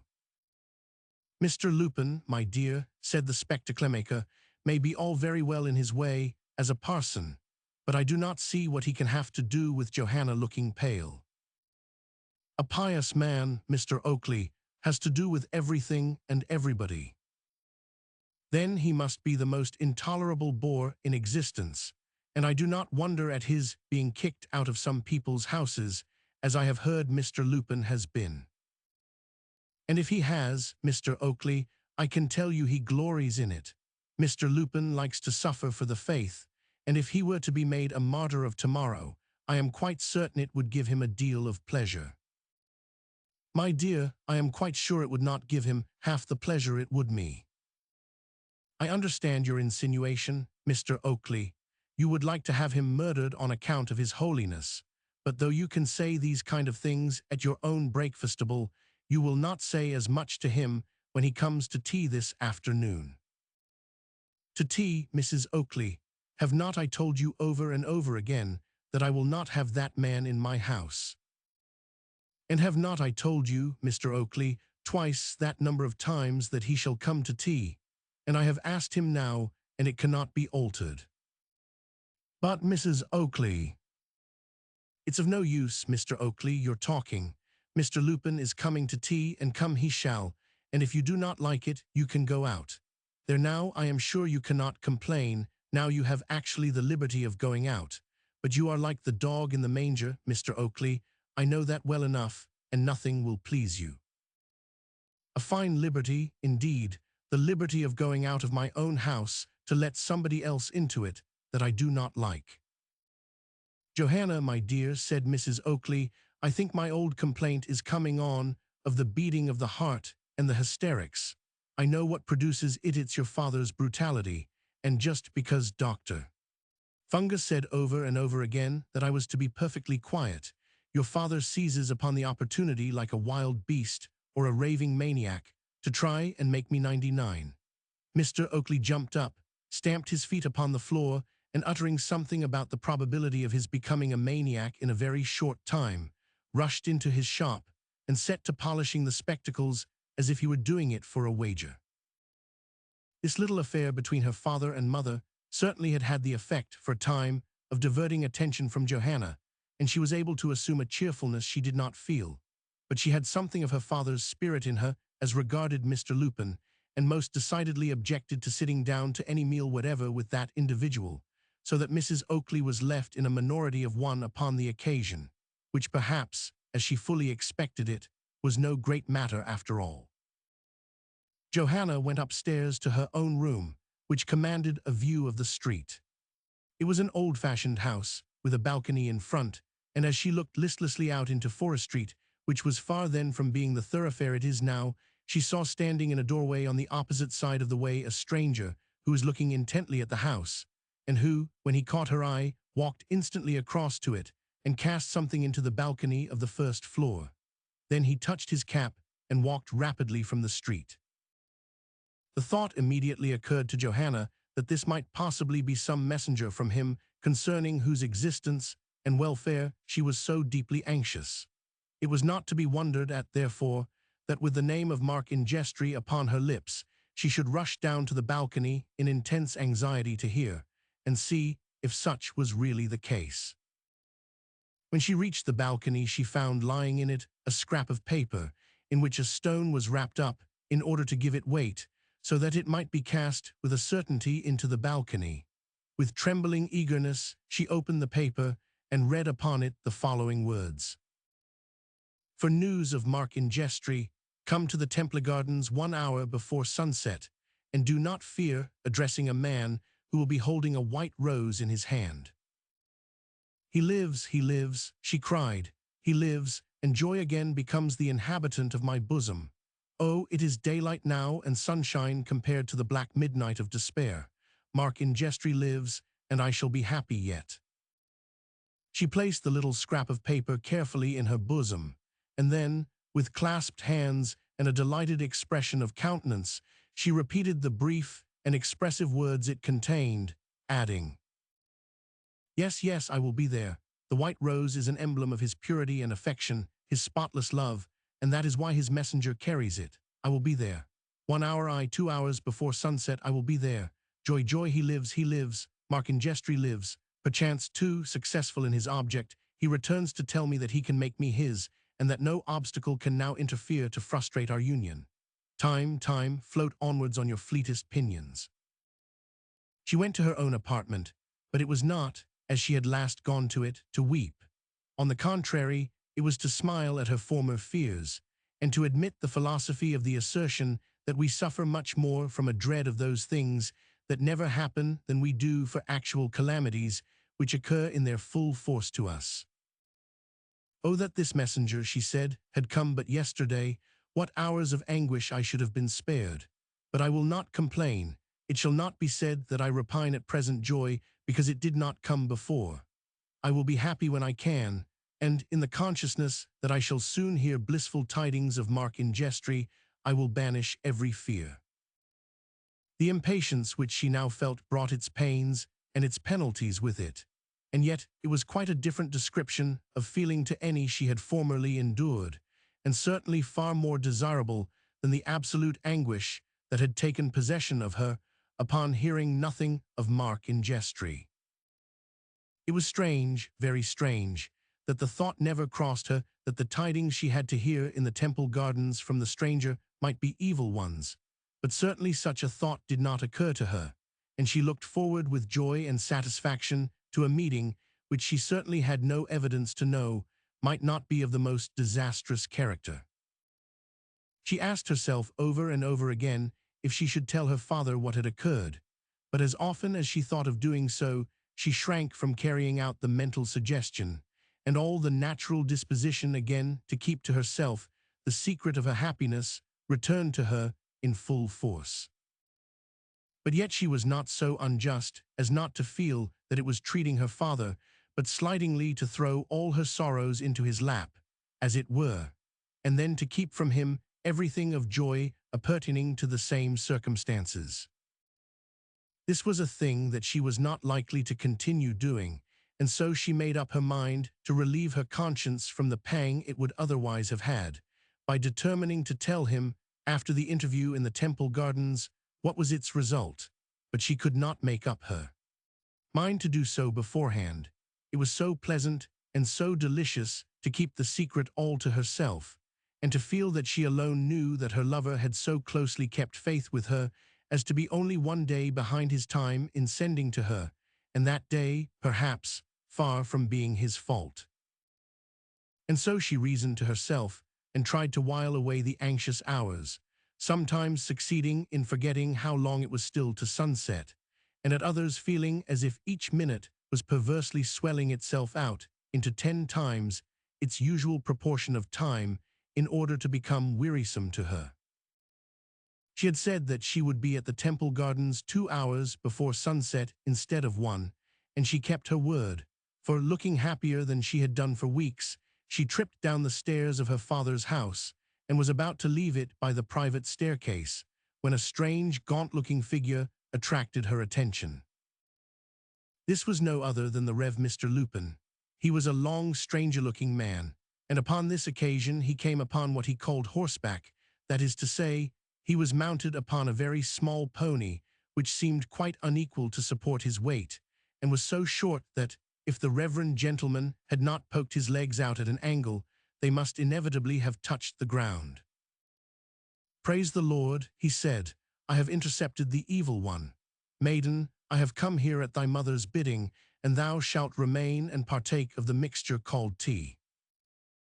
Johanna scarcely condescended to glance at him, but drawing her mantle close around her, which he actually had the impertinence to endeavor to lay hold of, she walked on, so that the reverend gentleman was left to make the best he could of the matter. "Stop," he cried, "stop. I can well perceive that the devil has a strong hold of you. I can well perceiveth, Lord, have mercy upon me. This animal hath some design against me as sure as fate." This last ejaculation arose from the fact that the pony had flung up his heels behind in a most mysterious manner. "I am afraid, sir," said a lad who was no more than our old acquaintance, "Sam, I am afraid, sir, that there is something the matter with the pony." Up went the pony's heels again in the same unaccountable manner. "God bless me," said the reverend gentleman, "he never did such a thing before. Hither he goes again murder.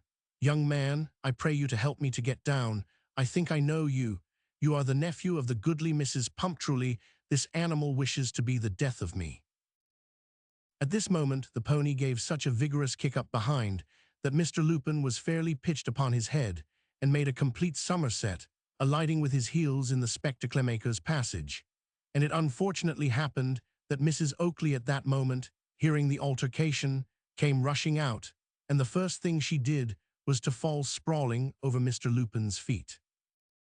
Sam now felt it time to go, and as we dislike useless mysteries, we may as well explain that these extraordinary circumstances arose from the fact that Sam had brought from the haberdasher's opposite a halfpennyworth of pins, and had amused himself by making a pincushion of the hind quarters of the Reverend Mr. Lupin's pony, which, not being accustomed to that sort of thing, had kicked out vigorously in opposition to the same, and produced the results we have recorded. Johanna Oakley was some distance upon her road before the reverend gentleman was pitched into her father's house in the manner we have described, so that she knew nothing of it, nor would she have cared if she had, for her mind was wholly bent upon the expedition she was proceeding on. As she walked upon that side of the way of Fleet Street where Sweeney Todd's house and shop were situated, a feeling of curiosity prompted her to stop for a moment and look at the melancholy-looking dog that stood watching a hat at his door. The appearance of grief upon the creature's face could not be mistaken, and as she gazed, she saw the shop door gently opened and a piece of meat thrown out. "These are kind people," she said, "be they whom they may."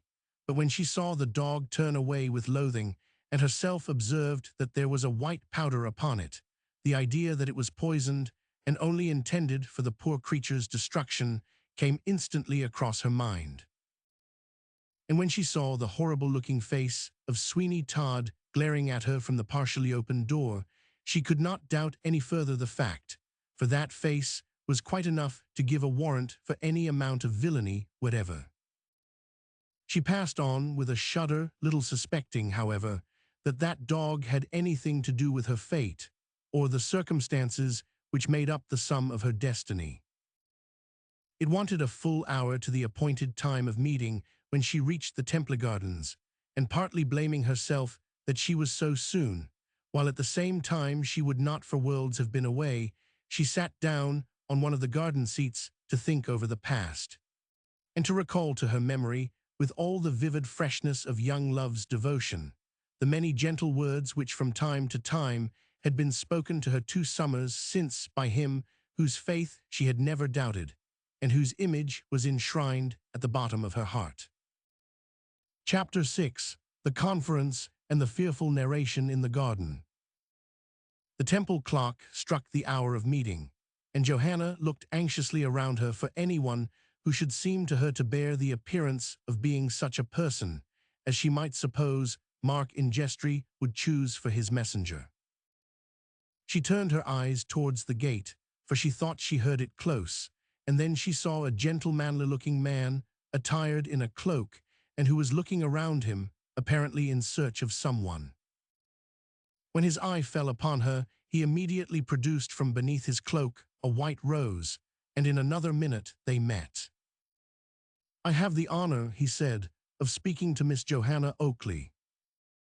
"Yes, sir, and you are Mark Ingestry's messenger." "I am, that is to say, I am he who comes to bring you news of Mark Ingestry, although I grieve to say I am not the messenger that was expressly deputed by him so to do." "Oh, sir, your looks are sad and serious. You seem as if you would announce that some misfortune had occurred. Tell me that it is not so. Speak to me at once, or my heart will break."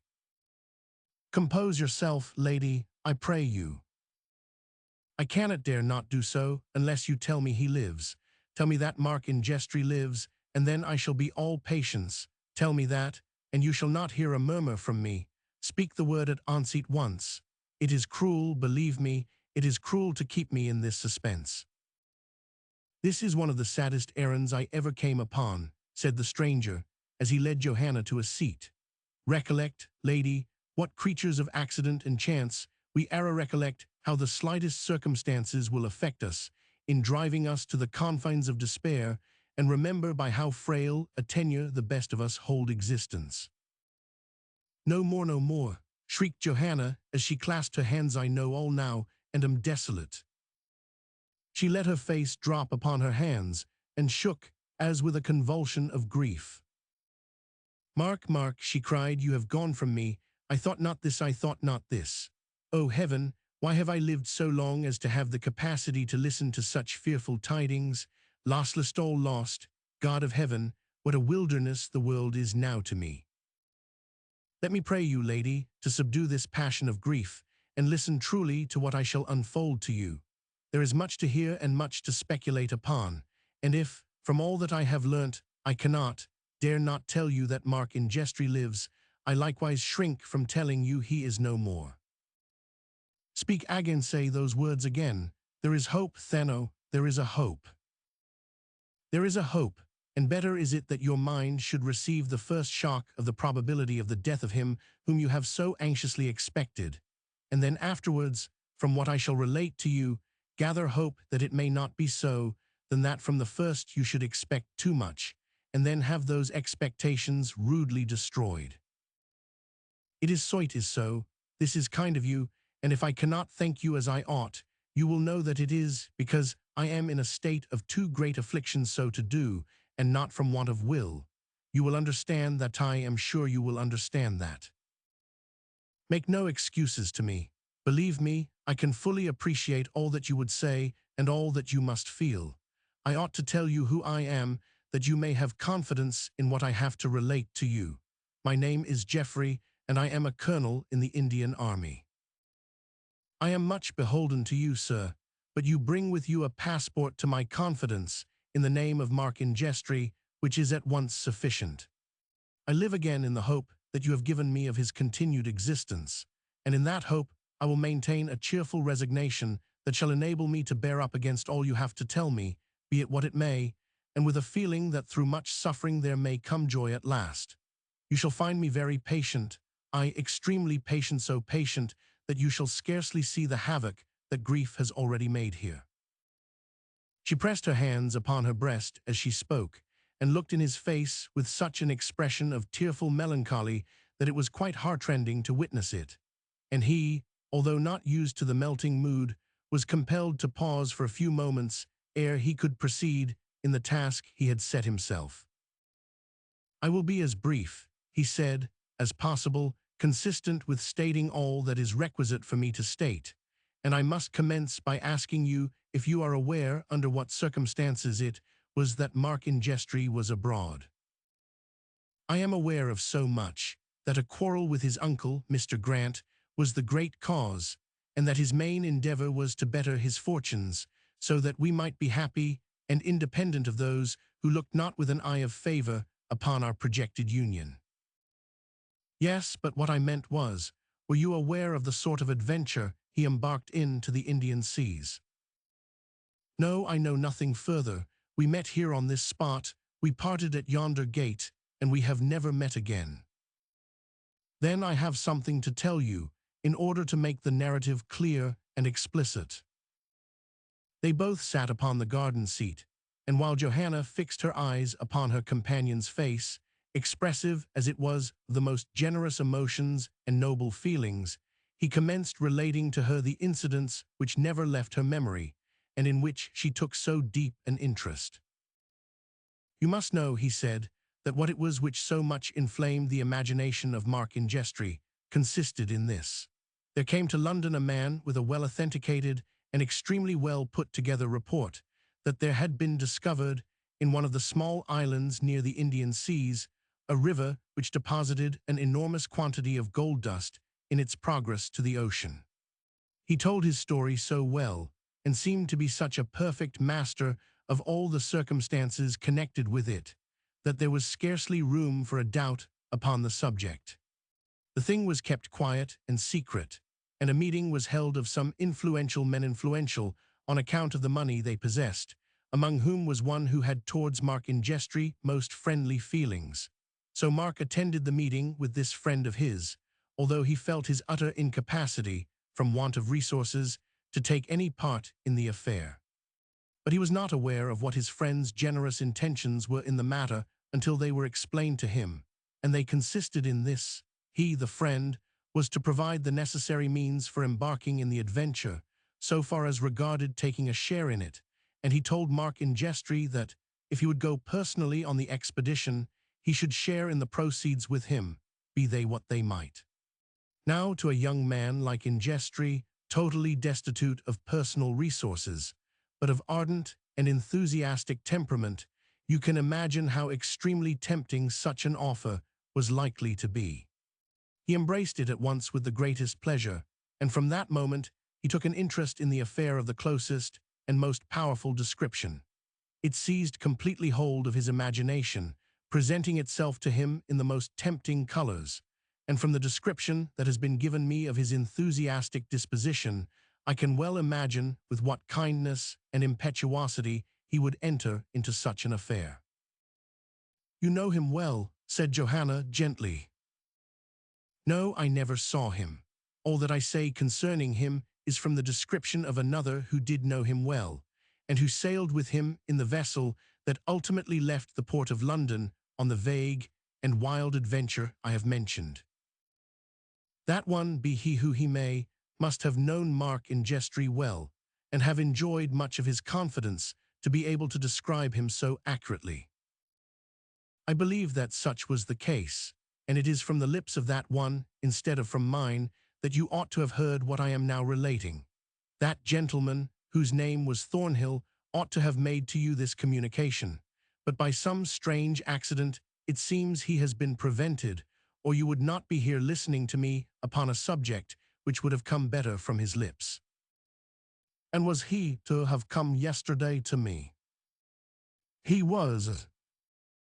Then Mark Ingestry kept his word, and but for the adverse circumstances which delayed his messenger, I should yesterday have heard what you are now relating to me. I pray you go on, sir, and pardon this interruption. I need not trouble you with all the negotiations, the trouble, and the difficulty that arose before the expedition could be started. Fairly suffice it to say, that at length, after much annoyance and trouble, it was started, and a vessel was duly chartered and manned for the purpose of proceeding to the Indian seas in search of the treasure, which was reported to be there for the first adventurer who had the boldness to seek it. It was a gallant vessel. I saw it many a mile from England ere it sunk beneath the waves, never to rise again. Sunk. Yes, it was an ill-fated ship, and it did sink, but I must not anticipate. Let me proceed in my narrative with regularity. The ship was called the Star, and if those who went with it looked upon it as the star of their destiny, they were correct enough, and it might be considered an evil star for them, inasmuch as nothing but disappointment and bitterness became their ultimate portion. And Mark Ingestry, I am told, was the most hopeful man on board. Already in imagination, he could fancy himself homeward bound with the vessel, ballasted and crammed with the rich produce of that shining river. Already he fancied what he could do with his abundant wealth, and I have not a doubt but that, in common with many who went on that adventure, he enjoyed to the full the spending of the wealth he should obtain in imagination perhaps, indeed, more than if he had obtained it in reality. Among the adventurers was one Thornhill, who had been a lieutenant in the Royal Navy, and between him and young Ingestry there arose a remarkable friendship, a friendship so strong and powerful that there can be no doubt that they communicated to each other all their hopes and fears, and if anything could materially tend to beguile the tedium of such a weary voyage as those adventurers had undertaken, it certainly would be the free communication and confidential intercourse between two such kindred spirits as Thornhill and Mark Ingestry. You will bear in mind, Miss Oakley, that in making this communication to you, I am putting together what I myself heard at different times, so as to make it for you a distinct narrative, which you can have no difficulty in comprehending, because, as I before stated, I never saw Mark Ingestry, and it was only once, for about 5 minutes, that I saw the vessel in which he went upon his perilous adventure. For perilous, it turned out to betow the Indian seas. It was from Thornhill I got my information during the many weary and monotonous hours consumed in a homebound voyage from India. It appears that without accident or cross of any description, the Star reached the Indian Ocean, and the supposed immediate locality of the spot where the treasure was to be found, and there she was spoken with by a vessel homeward bound from India, called the Neptune. It was evening, and the sun had sunk in the horizon with some appearances that betokened a storm. I was on board that Indian vessel. We did not expect anything serious, although we made every preparation for rough weather, and as it turned out, it was well indeed we did, for never within the memory of the oldest seamen had such a storm ravished the coast. A furious gale, which it was impossible to withstand, drove us southward, and but for the utmost precautions, aided by courage and temerity on the part of the seamen, such as I had never before witnessed in the merchant service, we escaped with trifling damage, but we were driven at least 200 miles out of our course, and instead of getting, as we ought to have done, to the Cape by a certain time, we were an immense distance eastward of it. It was just as the storm, which lasted 3 nights and 2 days, began to abate, that towards the horizon we saw a dull red light, and as it was not in a quarter of the sky where any such appearance might be imagined, nor were we in a latitude where electrophenomena might be expected, we steered toward it, surmising what turned out afterwards to be fully correct. "It was a ship on fire," said Johanna. "It was. Alas, alas, I guessed it. A frightful suspicion from the first crossed my mind. It was a ship on fire, and that ship was." The Star was bound upon its adventurous course, although driven far out of it by adverse winds and waves. After about half an hour's sailing, we came within sight distinctly of a blazing vessel. We could hear the roar of the flames, and through our glasses we could see them curling up the cordage and dancing from mast to mast like fiery serpents, exulting in the destruction they were making.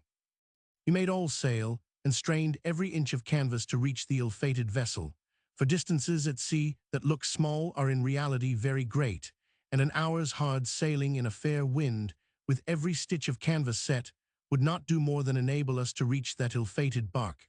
But fancy in an hour what ravages the flames might make. The vessel was doomed.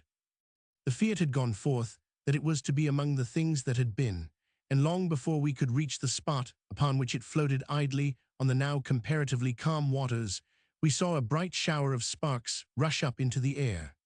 Then came a loud roaring sound over the surface of the deep, and all was still. The ship had disappeared, and the water closed over it forever. "But how knew you?" said Johanna, as she clasped her hands, and the pallid expression of her countenance betrayed the deep interest she took in the narration. "How knew you that the ship was the Star? Might it not have been some other ill-fated vessel that met with so dreadful a fate?" "I will tell you. Although we had seen the ship go down, we kept on our course, straining every effort to reach the spot, with the hope of picking up some of the crew who surely had made an effort by the boats to leave the burning vessel. The captain of the Indiaman kept his glass at his eye, and presently he said to me, 'There is a floating piece of wreck, and something clinging to it. I know not if there be a man, but what I can perceive seems to me to be the head of a dog.' I looked through the glass myself, and saw the same object. But as we neared it, we found it was a large piece of the wreck, with a dog and a man supported by it, who were clinging with all the energy of desperation. In 10 minutes more we had them on board the vessel. The man was the Lieutenant Thornhill I have before mentioned, and the dog belonged to him. He related to us that the ship we had seen burning was the Star, and that it had never reached its destination, and that he believed all had perished but himself and the dog, for although one of the boats had been launched, so desperate a rush was made into it by the crew that it had swamped, and all perished." Such was his own state of exhaustion, that after he had made this short statement, it was some days before he left his hammock.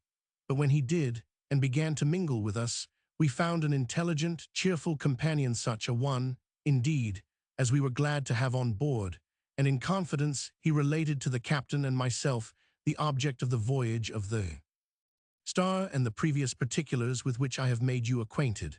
And then, during a night watch, when the soft and beautiful moonlight was more than usually inviting, and he and I were on the deck, enjoying the coolness of the night, after the intense heat of the day in the tropics, he said to me, "I have a very sad mission to perform when I get to London." On board our vessel was a young man named Mark Ingestry, and some short time before the vessel in which we went down, he begged of me to call upon a young lady named Johanna Oakley, the daughter of a spectacle-maker in London, providing I should be saved and he perish. And of the latter event, he felt so strong a presentiment that he gave me a string of pearls, which I was to present to her in his name, but where he got them I have not the least idea, for they are of immense value. Mr. Thornhill showed me the pearls, which were of different sizes, roughly strung together, but of great value. And when we reached the River Thames, which was only 3 days since, he left us with his dog, carrying his string of pearls with him to find out where you reside. Alas, he never came. No, from all the inquiries we can make, and all the information we can learn, it seems he disappeared somewhere about Fleet Street. Disappeared? Yes, we can trace him to the Templar Stairs, and from thence to the barber shop, kept by a man named Sweeney Todd, but beyond there no information of him can be obtained. Sweeney Todd. Yes, and what makes the affair more extraordinary is that neither force nor persuasion will induce Thornhill's dog to leave the place. I saw the creature, and it looked imploringly, although kindly, in my face, but little did I think, when I paused a moment to look upon that melancholy but faithful animal, that it held a part in my destiny. Oh, Mark Ingestry, dare I hope that you live when all else have perished. I have told you all that I can tell you, and according as your own judgment may dictate to you, you can encourage hope or extinguish it forever. I have kept back nothing from you which can make the affair worse or better. I have added nothing, but you have it simply as it was told to me. He is lost. I am one, lady, who always thinks certainty of any sort preferable to suspense, and although, while there is no positive news of death, the continuance of life ought fairly to be assumed, yet you must perceive, from a review of all the circumstances, upon how very slender a foundation all our hopes must rest. I have no hope is lost to me forever. It were madness to think he lived. Oh, Mark, and is this the end of all our fond affection? did I indeed look my last upon that face, when on this spot we parted? The uncertainty, said Colonel Geoffrey, wishing to withdraw as much as possible from a consideration of her own sorrows, the uncertainty, too, that prevails with regard to the fate of poor Mr. Thornhill is a sad thing. I much fear that those precious pearls he had have been seen by someone who has not scrupled to obtain possession of them by his death. Yes, it would seem so indeed, but what are pearls to me? Oh, would that they had sunk to the bottom of that Indian sea from whence they had been plucked. Alas, alas, it has been their thirst for gain that has produced all these evils. We might have been poor here, but we should have been happy. Rich we ought to have been in contentment, but now all is lost, and the world to me can present nothing that is to be desired, but one small spot large enough to be my grave. She leant upon the arm of the garden seat, and gave herself up to such a passion of tears that Colonel Geoffrey felt he dared not interrupt her. There is something exceeding sacred about real grief which awes the beholder, and it was with an involuntary feeling of respect that Colonel Geoffrey stepped a few paces off, and waited until that burst of agony had passed away. It was during those brief moments that he overheard some words uttered by one who seemed likewise to be suffering from that prolific source of all affliction, disappointed affection. Seated at some short distance was a maiden, and one not young enough to be called a youth, but still not far enough advanced in existence to have had all his better feelings crushed by an admixture with the cold world, and he was listening while the maiden spoke. "It is the neglect," she said, "which touched me to the heart. But one word spoken or written, one message of affection, to tell me that the memory of a love I thought would be eternal still lingered in your heart, would have been a world of consolation. But it came not, and all was despair." "Listen to me," said her companion, "and if ever in this world you can believe that one who truly loves can be cruel to be kind, believe that I am that one. I yielded for a time to the fascination of a passion which should never have found a home within my heart, but yet it was far more of a sentiment than a passion, inasmuch as never for one moment did an evil thought mingle with its pure aspirations. It was a dream of joy, which for a time obliterated a remembrance that ought never to have been forgotten. But when I was rudely awakened to the fact that those whose opinions were of importance to your welfare and your happiness knew nothing of love, but in its grossest aspect it became necessary at once to crush a feeling, which, in its continuance, could shadow forth nothing but evil. You may not imagine, and you may never know, for I cannot tell the heart-pangs that it has cost me to persevere in a line of conduct which I felt was due to whatever heart-pangs it might cost me. I have been content to imagine that your affection would turn to indifference, perchance to hatred, that a consciousness of being slighted would arouse in your defense all a woman's pride, and that thus you would be lifted above regret. Farewell forever. I dare not love you honestly and truly, and better is it thus to part than to persevere in a delusive dream that can but terminate in degradation and sadness." "Do you hear those words?" whispered Colonel Geoffrey to Johanna. "You perceive that others suffer, and from the same cause, the perils of affection." "I do. I will go home, and pray for strength to maintain my heart against this sad affliction." The course of true love never yet ran smooth. Wonder not, therefore, Johanna Oakley, that yours has suffered such a blight. It is the great curse of the highest and noblest feelings of which humanity is capable, that while under felicitous circumstances they produce to us an extraordinary amount of happiness, when anything adverse occurs, they are most prolific sources of misery. Shall I accompany you?" Johanna felt grateful for the support of the Colonel's arm towards her own home, and as they passed the barber's shop, they were surprised to see that the dog and the hat were gone. Chapter 7. The Barber and the Lapidary. It is night, and a man, one of the most celebrated lapidaries in London, but yet a man frugal withal, although rich, is putting up the shutters of his shop. This lapidary is an old man. His scanty hair is white, and his hands shake as he secures the fastenings, and then, over and over again, feels and shakes each shutter to be assured that his shop is well secured. This shop of his is in Moorfields, then a place very much frequented by dealers in bullion and precious stones. He was about entering his door, just having cast a satisfied look upon the fastening of his shop, when a tall, ungainly-looking man stepped up to him. This man had a three-cornered hat, much too small for him, perched upon the top of his great hideous-looking head, while the coat he wore had ample skirts enough to have made another of ordinary dimensions. Our readers will have no difficulty in recognizing Sweeney Todd, and well might the little old lapidary start as such a very unprepossessing-looking personage addressed him. "You deal," he said, "in precious stones." "Yes, I do," was the reply, "but it's rather late. Do you want to buy or sell?" "To sell." "Humph, I dare say it's something not in my line. The only order I get is for pearls, and they are not in the market." "And I have nothing but pearls to sell," said Sweeney Todd. "I mean to keep all my diamonds, my garnets, topazes, brilliants, emeralds, and rubies." "The deuce you do. Why, you do not mean to say you have any of them. Be off with you. I am too old to joke with, and am waiting for my supper." "Will you look at the pearls I have?" "Little seed pearls, I suppose. They are of no value, and I do not want them. We have plenty of those. It's real, genuine, large pearls we want, pearls worth thousands." "Will you look at mine?" "No, good night." "Very good, then I will take them to Mr. Coventry up the street. He will, perhaps, deal with me for them if you cannot." The lapidary hesitated. "Stop," he said, "what's the use of going to Mr. Coventry? He has not the means of purchasing what I can pay present cash for. Come in, come in. I will, at all events, look at what you have for sale."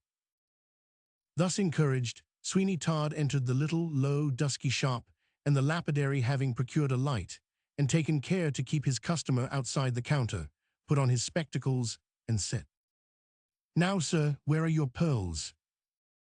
"There," said Sweeney Todd, as he laid a string of 24 pearls before the lapidary. The old man's eyes opened to an enormous width, and he pushed his spectacles right upon his forehead as he glared in the face of Sweeney Todd with undisguised astonishment. Then down came his spectacles again, and taking up the string of pearls, he rapidly examined every one of them, after which he exclaimed, "Real, real, by heaven, all reals." Then he pushed his spectacles up again to the top of his head, and took another long stare at Sweeney Todd. "I know they are real," said the latter. "Will you deal with me, or will you not?" "Will I deal with you? Yes, I am not quite sure they are real. Let me look again. Oh, I see, counterfeits, but so well done that really for the curiosity of the thing, I will give £50 for them." "I am fond of curiosities," said Sweeney Todd, "and as they are not real, I will keep them. They will do for a present to some child or another."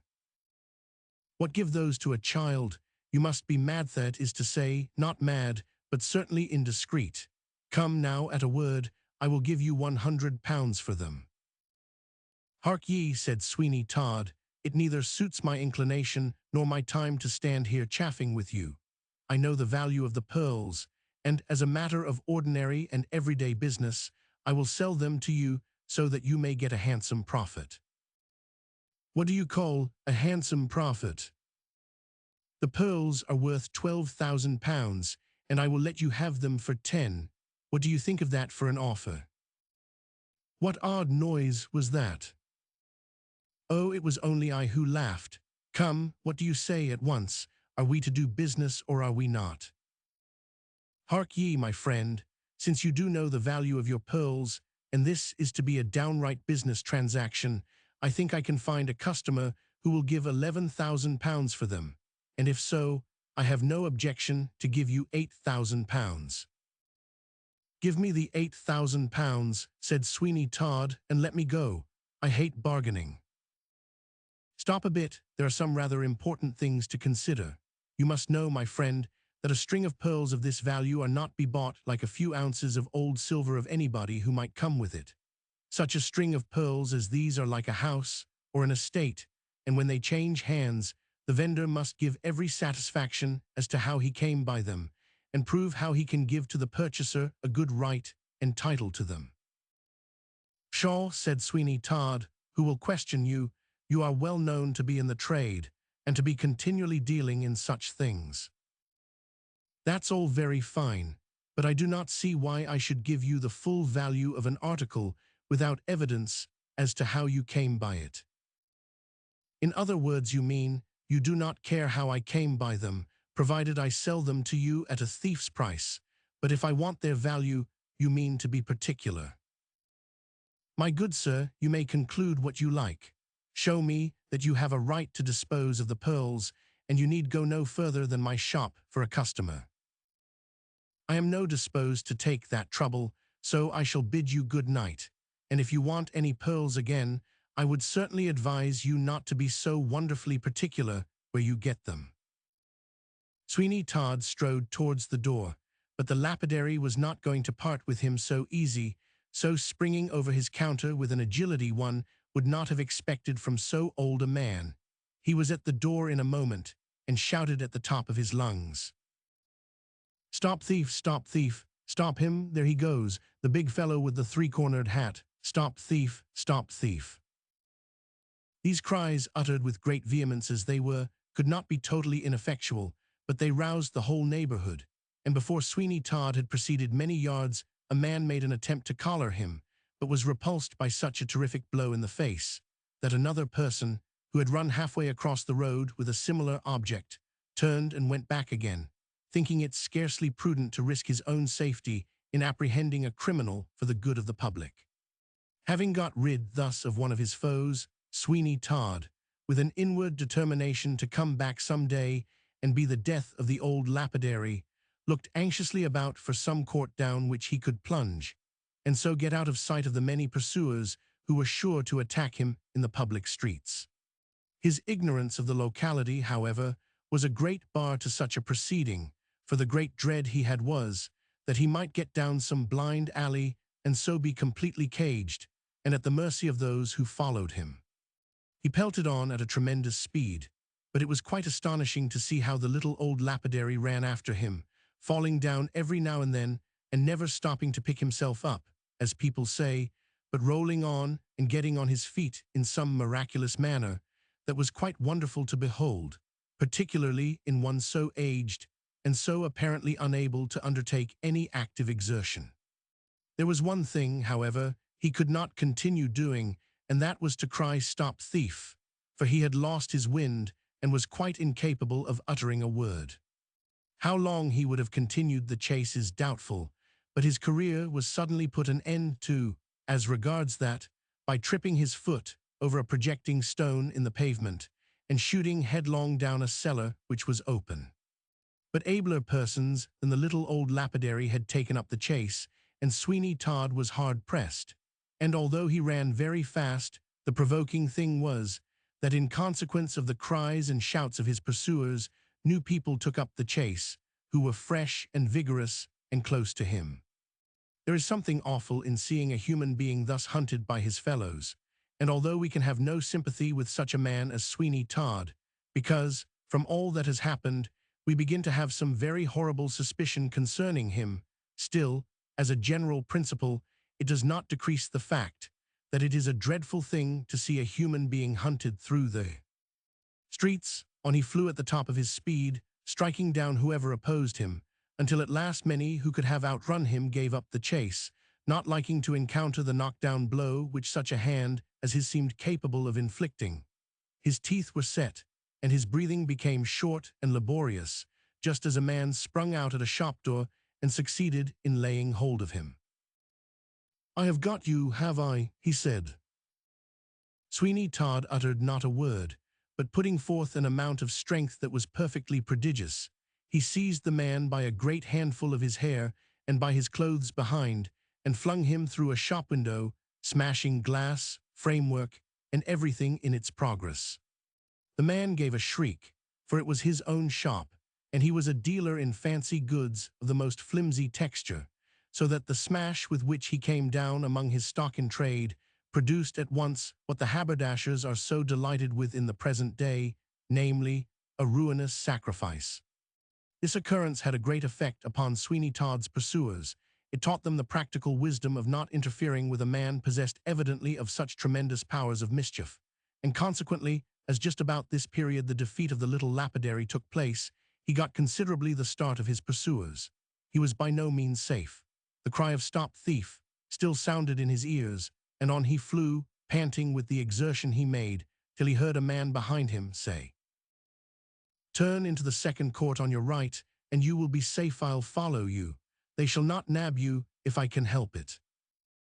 Sweeney Todd had not much confidence in human nature. Was not likely he would. But panting and exhausted as he was, the voice of anyone speaking in friendly accents was welcome, and rather impulsively than from reflection, he darted down the second court to his right. Chapter 8: The Thieves' Home. In a very few minutes, Sweeney Todd found that this court had no thoroughfare, and therefore there was no outlet or escape, but he immediately concluded that something more was to be found than was at first sight to be seen, and casting a furtive glance beside him in the direction in which he had come, rested his hand upon a door which stood close by. The door gave way, and Sweeney Todd, hearing, as he imagined, a noise in the street, dashed in and closed the door, and then he, heedless of all consequences, walked to the end of a long dirty passage, and pushing open a door, descended a short flight of steps, to the bottom of which he had scarcely got, when the door which faced him at the bottom of the steps opened by some hand, and he suddenly found himself in the presence of a number of men seated round a large table. In an instant all eyes were turned towards Sweeney Todd, who was quite unprepared for such a scene, and for a minute he knew not what to say. But, as indecision was not Sweeney Todd's characteristic, he at once advanced to the table and sat down. There was some surprise evinced by the persons who were seated in that room, of whom there were many more than a score, and much talking was going on among them, which did not appear to cease on his entrance. Those who were near him looked hard at him, but nothing was said for some minutes, and Sweeney Todd looked about to understand, if he could, how he was placed, though it could not be much a matter of doubt as to the character of the individuals present. Their looks were often an index to their vocations, for all grades of the worst of characters were there, and some of them were by no means complementary to human nature, for there were some of the most desperate characters that were to be found in London. Sweeney Todd gave a glance around him, and at once satisfied himself of the desperate nature of the assembly into which he had thrust himself. They were dressed in various fashions, some after the manner of the city, some more gay, and some half military, while not a few wore the garb of countrymen. But there was in all that an air of scampish, off-hand behavior, not unmixed with brutality. "Friend," said one, who sat near him, "how came you here? Are you known here?" "I came here because I found the door open, and I was told by someone to come here, as I was pursued." "Pursued?" "I someone running after me, you know." "I know what being pursued is," replied the man, "and yet I know nothing of you." "That is not at all astonishing," said Sweeney, "seeing that I never saw you before, nor you me, but that makes no difference. I am in difficulties, and I suppose a man may do his best to escape the consequences." "Yes, he may, yet that is no reason why he should come here. This is the place for free friends, who know and aid one another. And such I am willing to be, but at the same time I must have a beginning. I cannot be initiated without someone introducing me. I have sought protection, and I have found it. If there be any objection to my remaining here any longer, I will leave." "No, no," said a tall man on the other side of the table. "I have heard what you have said, and we do not usually allow any such things. You have come here unasked, and now we must have a little explanation. Our own safety may demand it. At all events, we have our customs, and they must be complied with." "And what are your customs?" demanded Todd. "This, you must answer the question which we shall propound unto you. Now answer truly what we shall ask of you." "Speak," said Todd, "and I will answer all that you propose to me, if possible." "We will not tax you too hardly, depend upon it. Who are you?" "Candidly then," said Todd, "that's a question I do not like to answer, nor do I think it is one that you ought to ask. It is an inconvenient thing to name one so few must pass by that inquiry. Shall we do so? Inquired the interrogator of those around him, and gathering his cue from their looks, he, after a brief space, continued. Well, we will pass over that, seeing it is not necessary, but you must tell us what you ericut purse, footpad, or what not. I am neither. Then tell us in your own words, said the man, and be candid with us. What are you? I am an artificial pearlmaker, a sham pearlmaker, whichever way you please to call it. A sham pearlmaker, that may be an honest trade for all we know, and that will hardly be your passport to our house, friend sham pearlmaker. That may be as you say, replied Todd, but I will challenge any man to equal me in my calling. I have made pearls that would pass with almost a lapidary, and which would pass with nearly all the nobility. I begin to understand you, friend, but I would wish to have some proof of what you say. We may hear a very good tale, and yet none of it shall be true. We are not men to be made dupes of. Besides, there are enough to take vengeance, if we desire it. Aye, to be sure there is, said a gruff voice from the other end of the table, which was echoed from one to the other, till it came to the top of the table. Proof, proof, proof, now resounded from one end of the room to the other. My friends, said Sweeney Todd, rising up and advancing to the table and thrusting his hand into his bosom and drawing out the string of 24 pearls, I challenge you, or anyone, to make a set of artificial pearls equal to these. They are my make, and I will stand to it in any reasonable sum, that you cannot bring a man who shall beat me in my calling. Just hand them to me, said the man who had made himself interrogator. Sweeney Todd threw the pearls on the table carelessly, and then said, There, look at them well, they will bear it, and I reckon, though there may be some good judges amongst you, that you cannot any of you tell them from real pearls, if you had not been told so. Oh yes, we know pretty well, said the man, what these things are. We have now and then a good string in our possession, and that helps us to judge of them. Well, this is certainly a good imitation. Let me see it, said a fat man. I was bred a jeweler, and I might say born, only I could not stick to it. Nobody likes working for years upon little pay, and no fun with the gals. I say, hand it here. Well, said Todd, if you or anybody ever produced as good an imitation, I will swallow the whole string, and knowing there's poison in the composition, it would not be a comfortable thing to think of. Certainly not, said the big man, certainly not, but hand them over, and I will tell you all about it. The pearls were given into his hands, and Sweeney Todd felt some misgivings about his precious charge, and yet he showed it not, for he turned to the man who sat beside him, saying, If he can tell true pearls from them, he knows more than I think he does, for I am a maker, and have often had the true pearl in my hand. And I suppose, said the man, you have tried your hand at putting the one for the other, and so doing your confiding customers. Yes, yes, that is the dodge, I can see very well, said another man, winking at the first, and a good one too, I have known them do so with diamonds. Yes, but never with pearls. However, there are some trades that it is desirable to know. You are right. The fat man now carefully examined the pearls, set them down on the table, and looked hard at them. There now, I told you I could bother you. You are not so good a judge that you would not have known, if you had not been told they were sham pearls, but what they were real.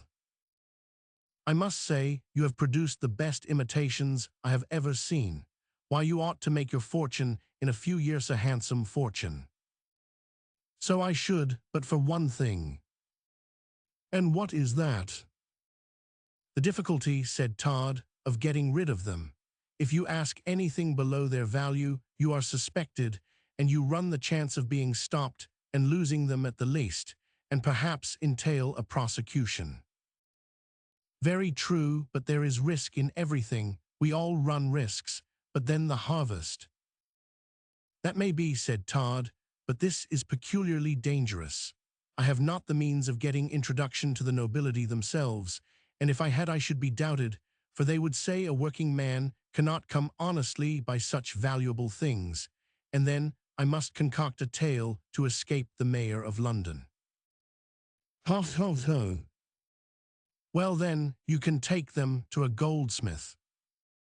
There are not many of them who would do so. They would not deal in them, and moreover, I have been to one or two of them. As for a lapidary, why, he is not so easily cheated. Have you tried? I did, and had to make the best of my way out, pursued as quickly as they could run, and I thought at one time I must have been stopped, but a few lucky turns brought me clear, when I was told to turn up this court, and I came in here. Well, said one man, who had been examining the pearls, and did the lapidary find out they were not real? Yes, he did, and he wanted to stop me and the string together for trying to impose upon him. However, I made a rush at the door, which he tried to shut, but I was the stronger man, and here I am. It has been a close chance for you, said one. Yes, it just has, replied Sweeney, taking up the string of pearls, which he replaced in his clothes, and continued to converse with some of those around him. Things now subsided into their general course, and little notice was taken of Sweeney. There was some drink on the board, of which all partook. Sweeney had some, too, and took the precaution of emptying his pockets before them all, and gave them a share of his money to pay his footing. This was policy, and they all drank to his success, and were very good companions. Sweeney, however, was desirous of getting out as soon as he could, and more than once cast his eyes towards the door. But he saw there were eyes upon him, and dared not excite suspicion, for he might undo all that he had done. To lose the precious treasure he possessed would be maddening.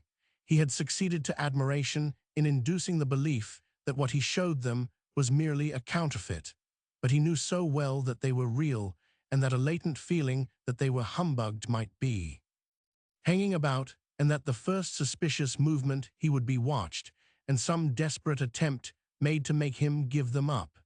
It was with no small violence to his own feelings that he listened to their conversation, and appeared to take an interest in their proceedings. Well, said one, who sat next him, I am just off for the North Road.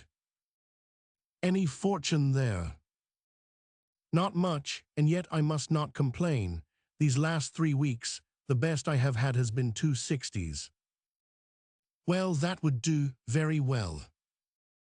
Yes, the last man I stopped was a regular Luby Londoner. He appeared like a Don, complete tip-top man of fashion, but Lord, when I came to look over him, he had not as much as would carry me 24 miles on the road. Indeed, do not you think he had any hidden about him? They do so now. Ah, returned another, well said, old fellow, 'tis a true remark, that we cannot always judge a man from appearances. Lor, bless me now, who would have thought your swell cove proved to be out o' luck? Well, I am sorry for you, but you know 'tis a long lane that has no turning. As Mr. Somebody say so, perhaps, you will be more fortunate another time. But come, cheer up, whilst I relate an adventure that occurred a little time ago. 'Twas a slice of good luck, I assure you, for I had no difficulty in bouncing my victim out of a good swag of tin. For you know farmers returning from market are not always too wary and careful, especially as the lots of wine they take at the market dinners make the cozy old boys ripe and mellow for sleep. Well, I met one of these jolly gentlemen, mounted on horseback, who declared he had nothing but a few paltry guineas about him. However, that would not do. I searched him, and found £104 secreted about his person. Where did you find it? About him. I tore his clothes to ribbons. A pretty figure he looked upon horseback, I assure you. By Jove, I could hardly help laughing. In fact, I did laugh at him, which so enraged him that he immediately threatened to horsewhip me, and yet he dared not defend his money. But I threatened to shoot him, and that soon brought him to his senses. I should imagine so. Did you ever have a fight for it? Inquired Sweeney Todd. Yes, several times. Ah, it's by no means an easy life, you may depend. It is free, but dangerous. I have been fired at 6 or 7 times. So many. Yes, I was near York once, when I stopped a gentleman. I thought him an easy conquest, but not as he turned out, for he was a regular devil. Resisted you? Yes, he 999. I was coming along when I met him, and I demanded his money. I can keep it myself, he said, and do not want any assistance to take care of it. But I want it, said I, your money or your life. You must have both, for we are not to be parted, he said, presenting his pistol at me, and then I had only time to escape from the effect of the shot. I struck the pistol up with my riding whip, and the bullet passed by my temples and almost stunned me. I cocked and fired. He did the same, but I hit him and he fell. He fired, however, but missed me. I was down upon him. He begged hard for life. Did you give it him? Yes, I dragged him to the side of the road and then left him. Having done so much, I mounted my horse and came away as fast as I could, and then I made for London and spent a merry day or two there. I can imagine you must enjoy your trips into the country, and then you must have still greater relish for the change when you come to London. The change is so great and so entire. So it is, but have you never any run of luck in your line? I should think you must at times succeed in tricking the public. Yes, yes, said Todd, now and then we do, but I tell you it is only now and then, and I have been afraid of doing too much. In small sums I have been a gainer, but I want to do something grand. I tried it on, but at the same time I have failed. That is bad, but you may have more opportunities by and by. Luck is all chance. Yes, said Todd, that is true, but the sooner the better, for I am growing impatient. Conversation now went on, each man speaking of his exploits, which were always some species of rascality and robbery, accompanied by violence generally. Some were midnight robbers and breakers into people's houses. In fact, all the crimes that could be imagined. This place was, in fact, a complete house of rendezvous for thieves, cut-purses, highwaymen, footpads, and burglars of every grade and description, a formidable set of men of the most determined and desperate appearance. Sweeney Todd hardly knew how to rise and leave the place, though it was now growing very late, and he was most anxious to get safe out of the den he was in. But how to do that was a problem yet to be solved. "What is the time?" he muttered to the man next to him. "Past midnight," was the reply. "Then I must leave here," he answered, "for I have work that I must be at in a very short time, and I shall not have too much time." So saying, he watched his opportunity, and rising, walked up to the door, which he opened and went out. After that he walked up the 5 steps that led to the passage, and this latter had hardly been gained when the street door opened, and another man came in at the same moment and met him face to face. "What do you do here?" "I am going out," said Sweeney Todd. "You are going back. Come back with me." "I will not," said Todd. "You must be a better man than I am if you make me. I will do my best to resist your attack, if you intend one." "That I do," replied the man, and he made a determined rush upon Sweeney, who was scarcely prepared for such a sudden onslaught, and was pushed back till he came to the head of the stairs, where a struggle took place, and both rolled down the steps. The door was thrown open, and everyone rushed out to see what was the matter, but it was some moments before they could make it out. "What does he do here?" said the first, as soon as he could speak, and pointing to Sweeney Todd. "It's all right." "All wrong, I say." "He's a shampoo maker, and has shown us a string of sham pearls that are beautiful." "Be sure." "I will insist upon seeing them. Give them to me," he said, "or you do not leave this place." "I will not," said Sweeney. "You must. Here, help me, but I do not want help. I can do it by myself." As he spoke, he made a desperate attempt to collar Sweeney and pull him to the earth, but he had miscalculated his strength when he imagined that he was superior to Todd, who was by far the more powerful man of the two, and resisted the attack with success. Suddenly, by an Herculean effort, he caught his adversary below the waist, and lifting him up, he threw him upon the floor with great force. And then, not wishing to see how the gang would take this, whether they would take the part of their companion or of himself, he knew not thought he had an advantage in the distance, and he rushed upstairs as fast as he could and reached the door before they could overtake him to prevent him. Indeed, for more than a minute they were irresolute what to do, but they were somehow prejudicial in favor of their companion, and they rushed up after Sweeney just as he had got to the door. He would have had time to escape them, but by some means the door became fast, and he could not open it, exert himself how he would. There was no time to lose.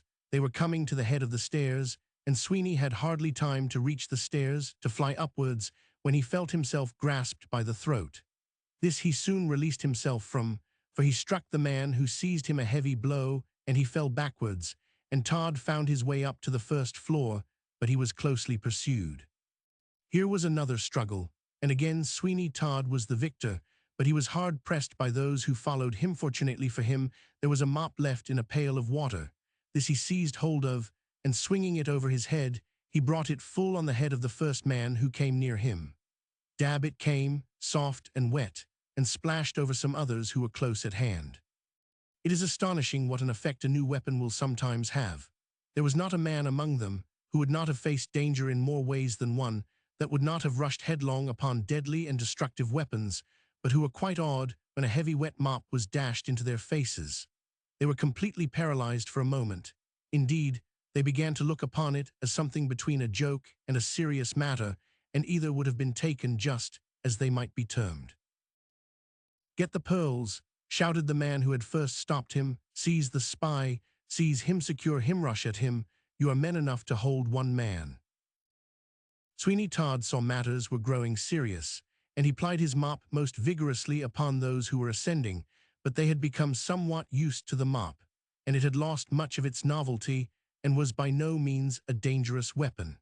They rushed on, despite the heavy blows showered by Sweeney, and he was compelled to give way stair after stair. The head of the mop came off, and then there remained but the handle, which formed an efficient weapon, and which made fearful havoc on the heads of the assailants. And despite all that their slouched hats could do in the way of protecting them, yet the staff came with a crushing effect. The best fight in the world cannot last forever, and Sweeney again found numbers were not to be resisted for long. Indeed, he could not have physical energy enough to sustain his own efforts, supposing he had received no blows in return. He turned and fled as he was forced back to the landing, and then came to the next stairhead, and again he made a desperate stand. This went on for stair after stair, and continued for more than 2 or 3 hours. There were moments of cessation when they all stood still and looked at each other. "Fire upon him," said one. "No, no, we shall have the authorities down upon us, and then all will go wrong." "I think we had much better have let it alone in the first place, as he was in, for you may be sure this will not make him keep a secret. We shall all be split upon as sure as fate." "Well then, rush upon him and down with him. Never let him out. On to him, hurrah." Away they went, but they were resolutely met by the staff of Sweeney Todd, who had gained new strength by the short rest he had had. "Down with the spy." This was shouted out by the men, but as each of them approached, they were struck down, and at length, finding himself on the second-floor landing, and being fearful that someone was descending from above, he rushed into one of the inner rooms. In an instant he had locked the doors, which were strong and powerful. Now he muttered for means to escape. He waited a moment to wipe the sweat from his brow, and then he crossed the floor to the windows, which were open. They were the old-fashioned bay windows, with the heavy ornamental work which some houses possessed, and overhung the low doorways, and protected them from the weather. "This will do," he said, as he looked down to the pavement. "This will do. I will try this descent if I fall." The people on the other side of the door were exerting all their force to break it open, and it had already given 1 or 2 ominous creaks, and a few minutes more would probably let them into the room. The streets were clear, no human being was moving about, and there were faint signs of the approach of morning. He paused a moment to inhale the fresh air, and then he got outside of the window. By means of the sound oaken ornaments, he contrived to get down to the drawing-room balcony, and then he soon got down into the street. As he walked slowly away, he could hear the crash of the door and a slight cheer as they entered the room, and he could imagine to himself the appearance of the faces of those who entered when they found the bird had flown and the room was empty. Sweeney Todd had not far to go. He soon turned into Fleet Street and made for his own house. He looked about him, but there were none near him. He was tired and exhausted, and right glad was he when he found himself at his own door. Then stealthily he put the key into the door and slowly entered the house. Chapter 9. Johanna at Home and the Resolution.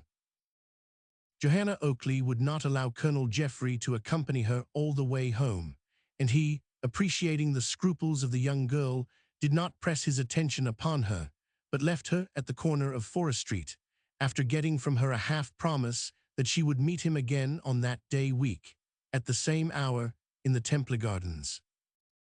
"I ask this of you, Johanna Oakley," he said, "because I have resolved to make all the exertion in my power to discover what has become of Mr. Thornhill, in whose fate I am sure I have succeeded in interesting you, although you care so little for the string of pearls which he has in trust for you." "I do, indeed, care little for them," said Johanna, "so little that it may be said to amount to nothing. But still they are yours, and you ought to have the option of disposing of them as you please. It is not well to despise such gifts of fortune, for if you can yourself do nothing with them, there are surely some others whom you may know, upon whom they would bestow great happiness." "A string of pearls, great happiness," said Johanna inquiringly. "Your mind is so occupied by your grief that you quite forget such strings are of great value. I have seen those pearls, Johanna, and can assure you that they are in themselves a fortune." "I suppose," she said sadly, "it is too much for human nature to expect two blessings at once. I had the fond, warm heart that loved me without the fortune that would have enabled us to live in comfort and affluence.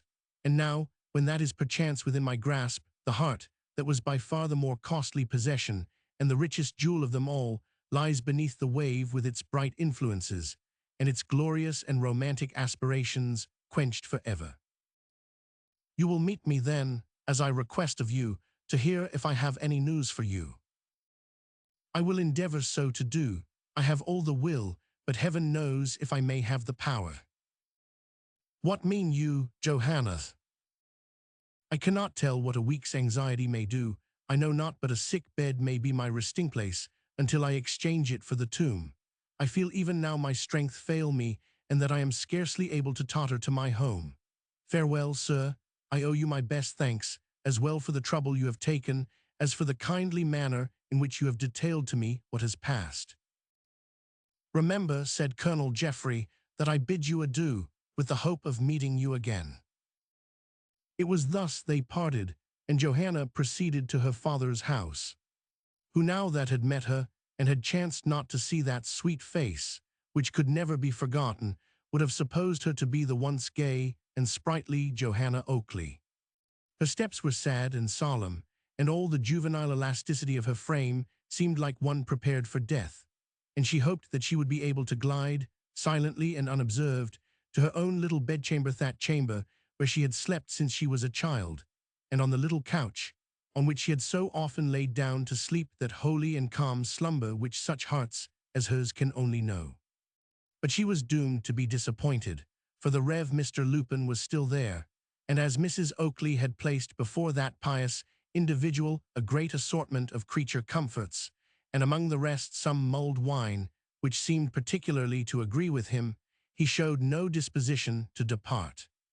It unfortunately happened that this wine, of which the reverend gentleman partook with such a holy relish, was kept in a cellar, and Mrs. Oakley had had occasion twice to go down to procure a fresh supply, and it was on a third journey for the same purpose that she encountered poor Johanna, who had just let herself in at the private door.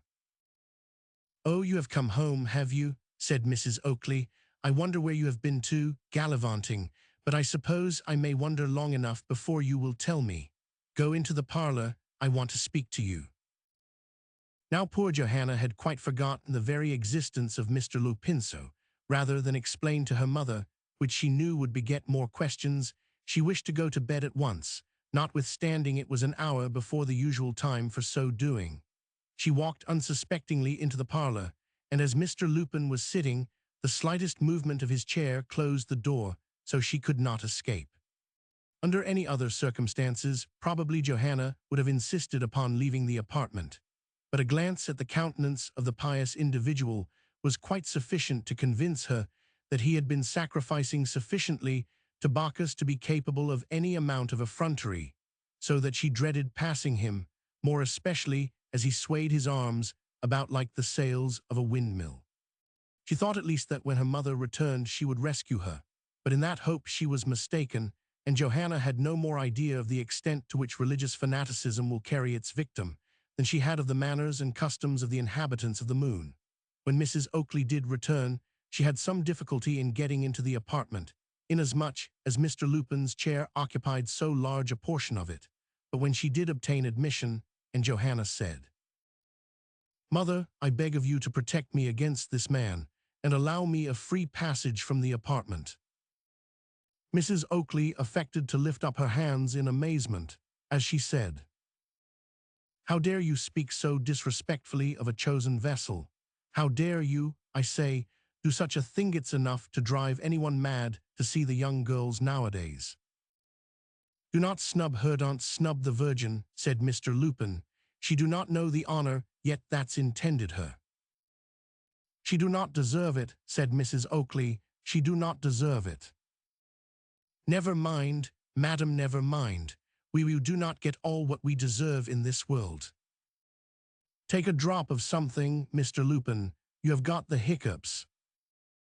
"Yes, I rather think I have a little. Is not it a shame that anybody so intimate with the Lord should have the hiccups? What a lot of lights you have got burning, Mrs. Oakley." "A lot of lights, Mr. Lupin? Why, there is only one, but perhaps you allude to the lights of the gospel." "No, I do not, just at present. Damn the lights of the gospel, that is to say, I mean damn all backsliders. But there is a lot of lights, and no mistake, Mrs. Oakley.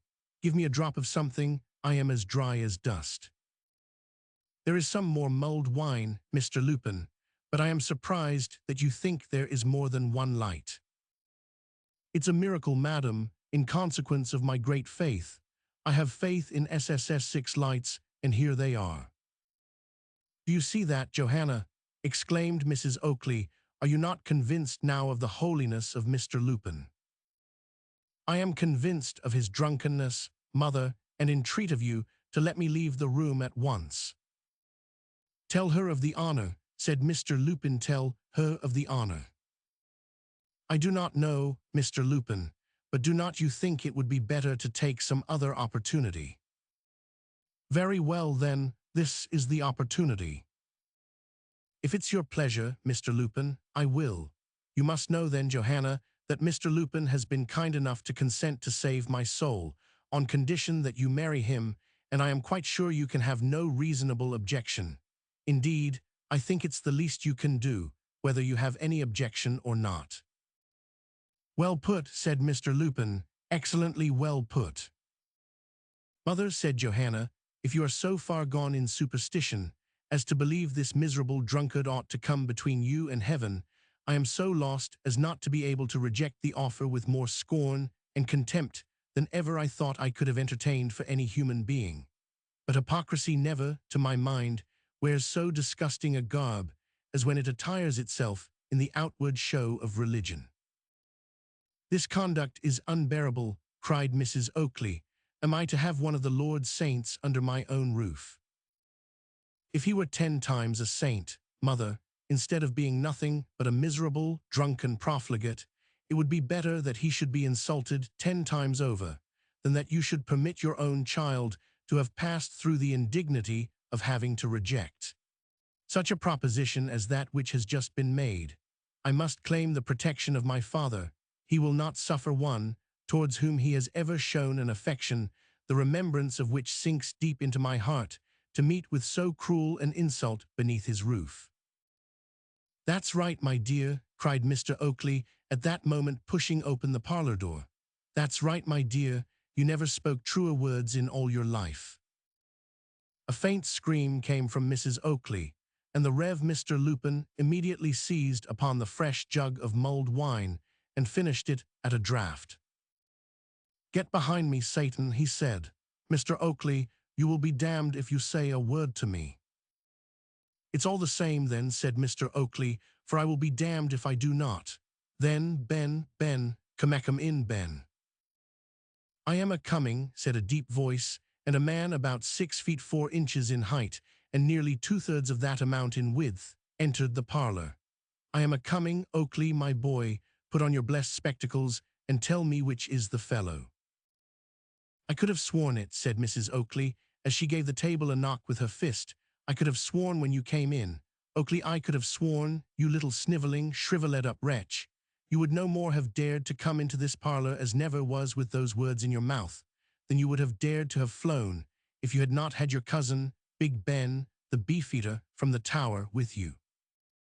"Take it easy, ma'am," said Ben, as he sat down in a chair, which immediately broke all to pieces with his weight. "Take it easy, ma'am, the devil, what's this?" "Never mind, Ben," said Mr. Oakley, "it's only a chair, get up." "A cheer," said Ben, "do you call that a cheer? But never mind, take it easy." "Why, you big, bullying, idle, swilling and guttling ruffian." "Go on, marm, go on." "You good-for-nothing lump of carrion.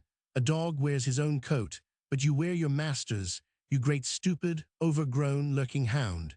You parish-brought-up wild beast, go and mind your lions and elephants in the Tower, and do not come into honest people's houses, you cutthroat, bullying, pickpocketing wretch. Go on, marm, go on." This was a kind of dialogue that could not last, and Mrs. Oakley sank down exhausted, and then Ben said, "I tell you what, marm, I considers I looks upon you, marm, as a female variety of that ere animal, as is very useful and sagacious, marm." There was no mistake in this allusion, and Mrs. Oakley was about to make some reply, when the Rev. Mr. Lupin rose from his chair, saying, "Bless you all, I think I will go home." "Not yet, Mr. Tulip," said Ben. "You had better sit down again, we have got something to say to you." Young man, let me pass. If you do not, you will endanger your soul." "I ain't got none," said Ben. "I am only a beefeater, and do not pretend to such luxuries." "The heathen," exclaimed Mrs. Oakley, "the horrid heathen. But there's one consolation, and that is, that he will be fried in his own fat for everlasting." "Oh, that's nothing," said Ben. "I think I shall like it, especially if it's any pleasure to you. I suppose that's what you call a Christian consolation. Will you sit down, Mr. Tulip?" "My name ain't Tulip, but Lupin, but if you wish it, I do not mind sitting down, of course." The beefeater, with a movement of his foot, kicked away the reverend gentleman's chair, and down he sat with a dab upon the floor. "My dear," said Mr. Oakley to Johanna, "you go to bed, and then your mother cannot say you have anything to do with this affair. I intend to rid my house of this man. Good night, my dear, good night." Johanna kissed her father on the cheek, and then left the room, not at all sorry that so vigorous a movement was about being made for the suppression of Mr. Lupin. When she was gone, Mrs. Oakley spoke, saying, "Mr. Lupin, I bid you good night, and of course, after the rough treatment of these wretches, I can hardly expect you to come again. Good night, Mr. Lupin, good night." "That's all very well, marm," said Ben, "but before this wild beast of a parson goes away, I want to admonish him. He do not seem to be wide awake, and I must rouse him up."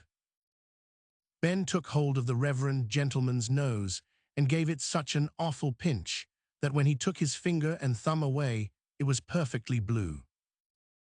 "Murder, oh murder, my nose, shrieked Mr. Lupin, and at that moment Mrs. Oakley, who was afraid to attack Ben, gave her husband such an open-handed whack on the side of his head, that the little man reeled again, and saw a great many more lights than the Rev. Mr. Lupin had done under the influence of the mulled wine. "Very good," said Ben. "Now we are getting into the thick of it." Big Ben compels Mr. Lupin to do penance. With this, Ben took from his pocket a coil of rope, one end of which was a noose, and that he dexterously threw over Mrs. Oakley's head. "Murder!" she shrieked. "Oakley, are you going to see me murdered before your eyes?" "There is such a singing in my ears," said Mr. Oakley, "that I cannot see anything." "This is the way," said Ben, "we manages the wild beastesses when they shuts their ears to all sorts of argument. Now, marm, if you please, a little this way." Ben looked about until he found a strong hook in the wall, over which, in consequence of his great height, he was enabled to draw the rope, and then the other end of it he tied securely to the leg of a heavy secretaire that was in the room, so that Mrs. Oakley was well secured. "Murder!" she cried. "Oakley, are you a man, that you stand by and see me treated in this way by this big brute?" "I cannot see anything," said Mr. Oakley. "There is such a singing in my ears. I told you so before. I cannot see anything." "Now, ma'am, you may just say what you like," said Ben. "It will not matter a bit, any more than the grumbling of a bear with a sore head. And as for you, Mr. Tulip, you will just get down on your knees and beg Mr. Oakley's pardon for coming and drinking his tea without his leave, and having the infernal impudence to speak to his daughter." "Do not do it, Mr. Lupin," cried Mrs. Oakley. "Don't do it." "You hear," said Ben, "what the lady advises. Now I am quite different. I advise you to do it, for if you do not, I shall not hurt you, but it strikes me I shall be obliged to fall on you and crush you." "I think I will," said Mr. Lupin. "The saints were always forced to yield to the Philistines." "If you call me any names," said Ben, "I will just wring your neck." Young man, let me exhort you.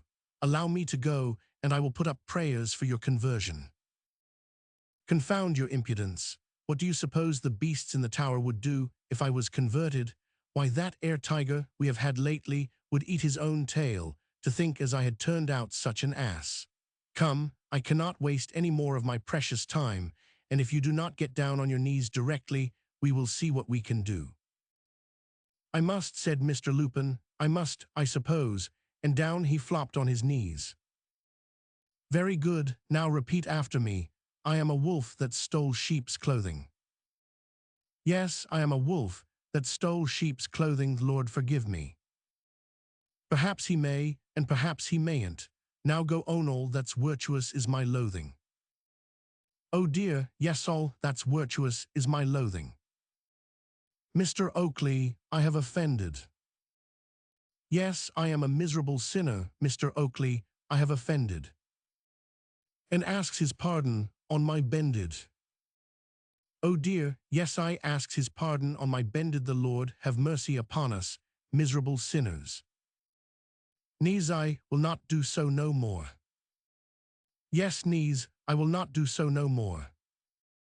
"As sure as I lies on this floor." "Yes, as sure as I lies on this floor, death and the devil, you have killed me." Ben took hold of the reverend gentleman by the back of the neck, and pressed his head down upon the floor, until his nose, which had before been such a sufferer, was nearly completely flattened with his face. "Now you may go," said Ben. Mr. Lupin scrambled to his feet, but Ben followed him into the passage and did not yet let him go until he had accelerated his movements by 2 hearty kicks, and then the victorious beefeater returned to the parlor. "Why, Ben," said Mr. Oakley, "you are quite a poet." "I believe you, Oakley, my boy," said Ben, "and now let us be off, and have a pint round the corner." "What!" exclaimed Mrs. Oakley, "and leave me here, you wretches?"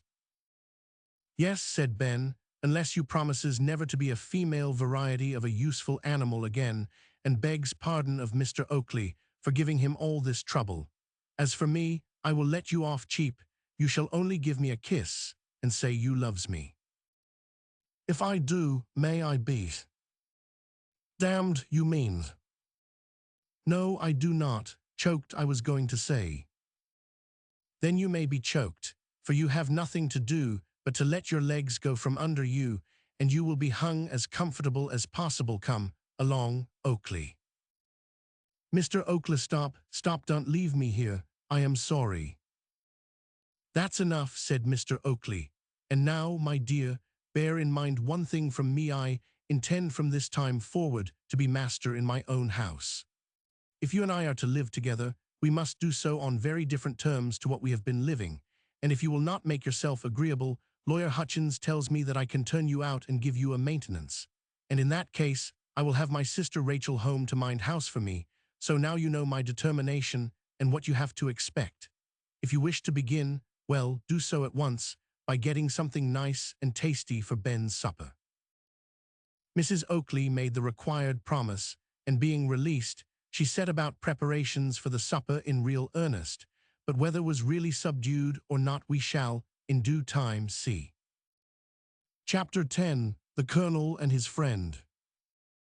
Colonel Geoffrey was not at all satisfied with the state of affairs, as regarded the disappointment of Mr. Thornhill, for whom he entertained a sincere regard, both on account of the private estimation in which he held him, and on account of actual services rendered to Thornhill by him. Not to detain Johanna Oakley in the Temple Gardens, he had stopped his narrative, completely at the point when what concerned her had ceased, and had said nothing of much danger which the ship Neptune and its crew and passengers had gone through after Mr. Thornhill had been taken on board with his dog. The fact is, the storm which he had mentioned was only the first of a series of gales of wind that buffeted the ship about for some weeks, doing it much damage and enforcing almost the necessity of putting in somewhere for repairs.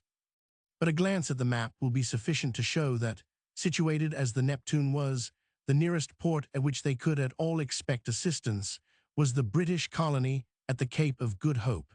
But such was the contrary nature of the winds and waves that just upon the evening of a tempestuous day they found themselves bearing down close in shore on the eastern coast of Madagascar. There was much apprehension that the vessel would strike on a rocky shore, but the water was deep, and the vessel rode well. There was a squall, and they let go both anchors to secure the vessel, as they were so close in shore, lest they should be driven in and stranded. It was fortunate they had so secured themselves, for the gale while it lasted blew half a hurricane, and the ship lost some of her mast, and some other trifling damage, which, however, entailed upon them the necessity of remaining there a few days, to cut timber to repair their masts, and to obtain a few supplies. There is but little to interest a general reader in the description of a gale. Order after order was given until the masts and spars went one by one, and then the orders for clearing the wreck were given. There was much work to be done, and but little pleasure in doing it, for it was wet and miserable while it lasted, and there was the danger of being driven upon a lee shore and knocked to pieces upon the rocks. This danger was averted, and they anchored safe at a very short distance from the shore in comparative security. "We are safe now," remarked the captain, as he gave his second-in-command charge of the deck, and approached Mr. Thornhill and Colonel Geoffrey. "I am happy it is so," replied Geoffrey. "Well, Captain," said Mr. Thornhill, "I am glad we have done with being knocked about. We are anchored, and the water here appears smooth enough."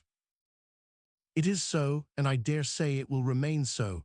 It is a beautiful basin of water deep and good anchorage, but you see it is not large enough to make a fine harbor." "True, but it is rocky." "It is, and that may make it sometimes dangerous, though I do not know that it would be so in some gales. The sea may beat in at the opening, which is deep enough for anything to enter. Even Noah's Ark would enter easily enough." "What will you do now?" "Stay here a day or so, and send boats ashore to cut some pine trees to refit the ship with masts." "You have no staves, then?" "Not enough for such a purpose, and we never do go out stored with such things." "You obtain them wherever you may go to?" "Yes, any part of the world will furnish them in some shape or other." "When you send ashore, will you permit me to accompany the boat's crew?" said Geoffrey. Certainly, but the natives of this country are violent and intractable, and should you get into any row with them, there is every probability of your being captured or some bodily injury done you. But I will take care to avoid all that. Very well, Colonel, you shall be welcome to go. I must beg the same permission, said Mr. Thornhill, for I should much like to see the country, as well as to have some acquaintance with the natives themselves. By no means trust yourself alone with them, said the captain, for if you live you will have cause to repent it depend upon what I say. I will, said Thornhill, I will go nowhere but where the boat's company goes. You will be safe then. But do you apprehend any hostile attack from the natives? Inquired Colonel Geoffrey. No, I do not expect it, but such things have happened before today, and I have seen them when least expected, though I have been on this coast before, and yet I never met with any ill treatment. But there have been many who have touched on this coast, who have had a brush with the natives and come off second best, the natives generally retiring when the ship's company musters strong in number and calling out the chiefs, who come down in great force, that we may not conquer them. The next morning the boats were ordered out to go ashore with crews, prepared for cutting timber and obtaining such staves as the ship was in want of. With these boats, old Thornhill and Colonel Geoffrey went both of them on board, and after a short ride, they reached the shore of Madagascar. It was a beautiful country, and one in which vegetables appear luxuriant and abundant, and the party in search of timber for shipbuilding purposes soon came to some lordly monarchs of the forest, which would have made vessels of themselves.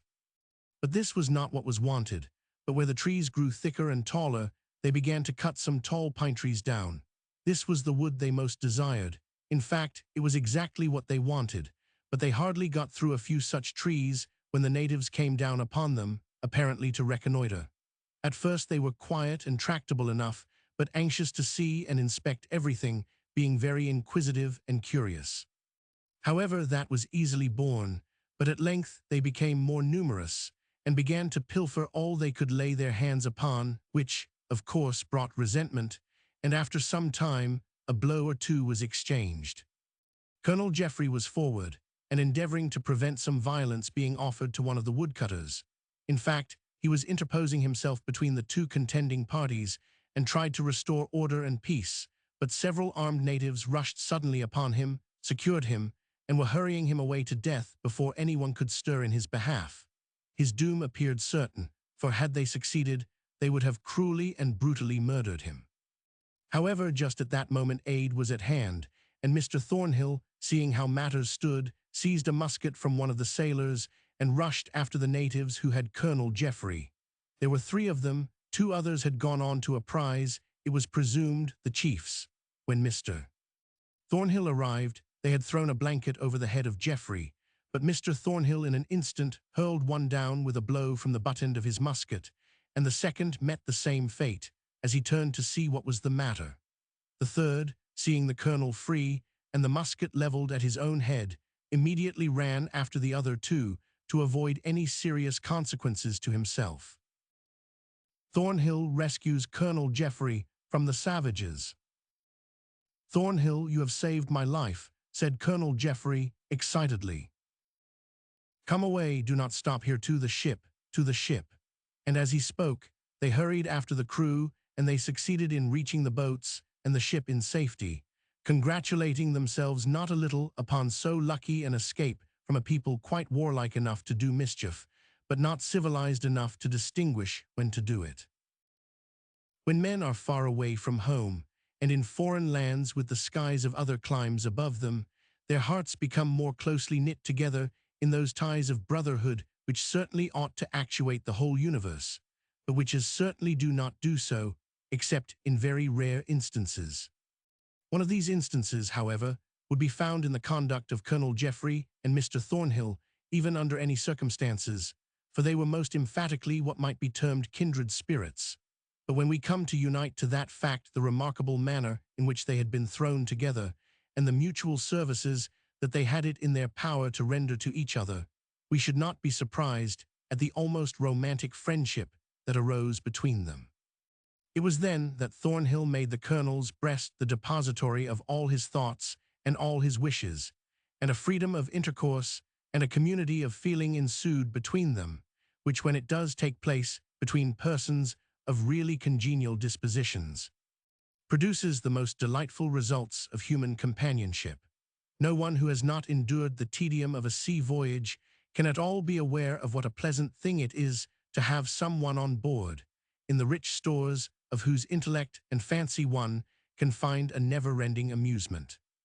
The winds might now whistle through the cordage, and the waves toss the great ship on their foaming crests.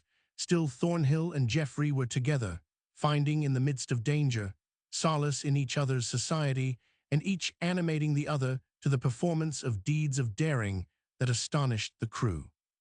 The whole voyage was one of the greatest peril, and some of the oldest seamen on board did not scruple, during the continuance of their night watches, to intimate to their companions that the ship, in their opinion, would never reach England, and that she would founder somewhere along the long stretch of the African coast. The captain, of course, made every possible exertion to put a stop to such prophetic sayings, but when once they commenced, in a short time there is no such thing as completely eradicating them, and they, of course, produced the most injurious effect, paralyzing the exertions of the crew in times of danger, and making them believe that they are in a doomed ship, and consequently all they can do is useless. Sailors are extremely superstitious on such matters, and there cannot be any reasonable doubt but that some of the disasters that befell the Neptune on her homeward voyage from India may be attributed to this feeling of fatality getting hold of the seamen, and inducing them to think that, let them try what they might, they could not save the ship. It happened that after they had rounded the Cape, a dense fog came on, such as had not been known on that coast for many a year, although the western shore of Africa at some seasons of the year is rather subject to such a species of vaporous exhalation. Every object was wrapped in the most profound gloom, and yet there was a strong eddy or current of the ocean, flowing parallel with the land, and as the captain hoped, rather off than on the shore. Still there was a suspicion that the ship was making leeway, which must eventually bring it on shore, by some of the low promontories that were by the maps indicated to be upon the coast. In consequence of this fear, the greatest anxiety prevailed on board the vessel, and lights were left burning on all parts of the deck, while two men were continually engaged making soundings. It was about half an hour after midnight, as the chronometer indicated a storm, that suddenly the men, who were on watch on the deck, raised a loud cry of dismay. They had suddenly seen close on to the larboard bow, lights which must belong to some vessel that, like the Neptune, was encompassed in the fog, and a collision was quite inevitable, for neither ship had time to put about. The only doubt, which was a fearful and an agonizing one to have solved, was whether the stronger vessel was of sufficient bulk and power to run them down, or they it, and that fearful question was one which a few moments must settle. In fact, almost before the echo of that cry of horror which had come from the men had died away, the vessels met.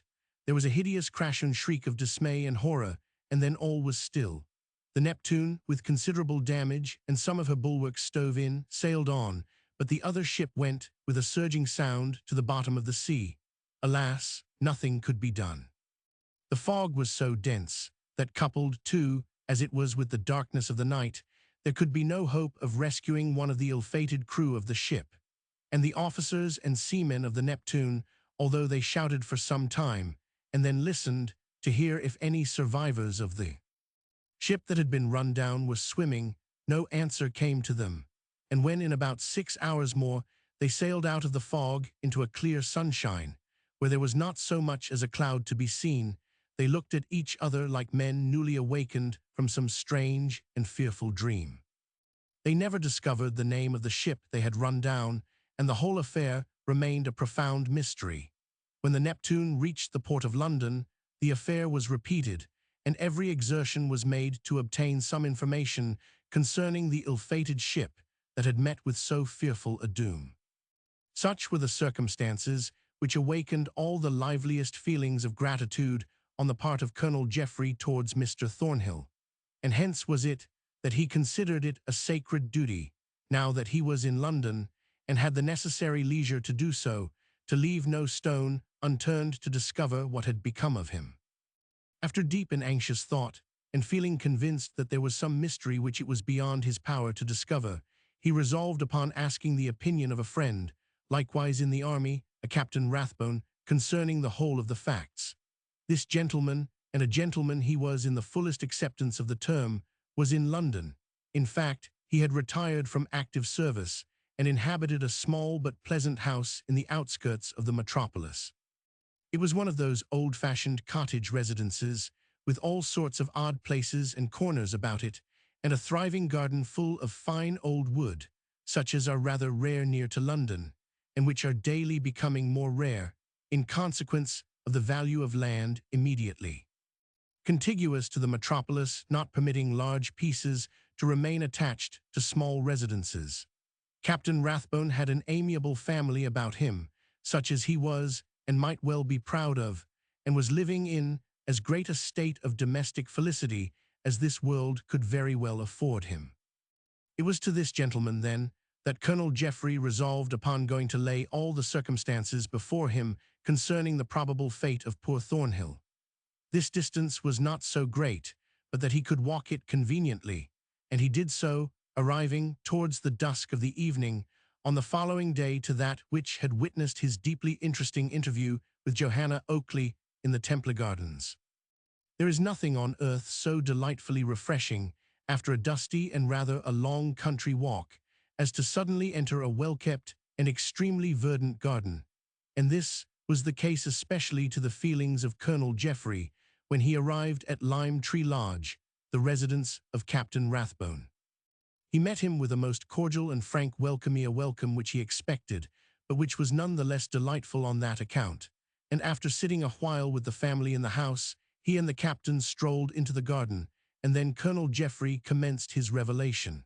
The captain, with very few interruptions, heard him to an end, and when he concluded by saying, "And now I am come to ask your advice upon all these matters," the captain immediately replied in his warm, off-hand manner, "I am afraid you will not find my advice of much importance, but I offer you my active cooperation in anything you think ought to be done or can be done in this affair, which, I assure you, deeply interests me and gives me the greatest possible impulse to exertion.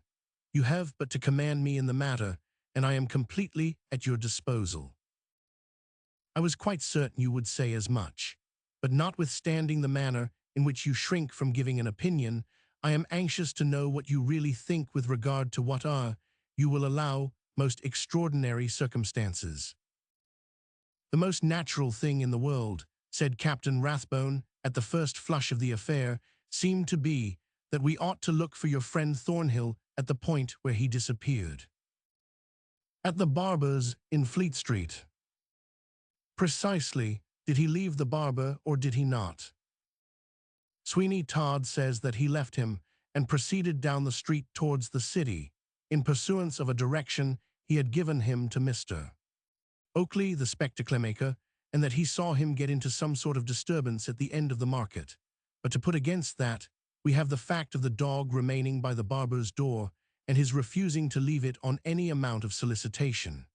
Now, the very fact that a dog could act in such a way proclaims an amount of sagacity that seems to tell loudly against the presumption that such a creature could make any mistake. It does. What say you now to go into town tomorrow morning and making a call at the barber's without proclaiming we have any special errand, except to be shaved and dressed? Do you think he would know you again?"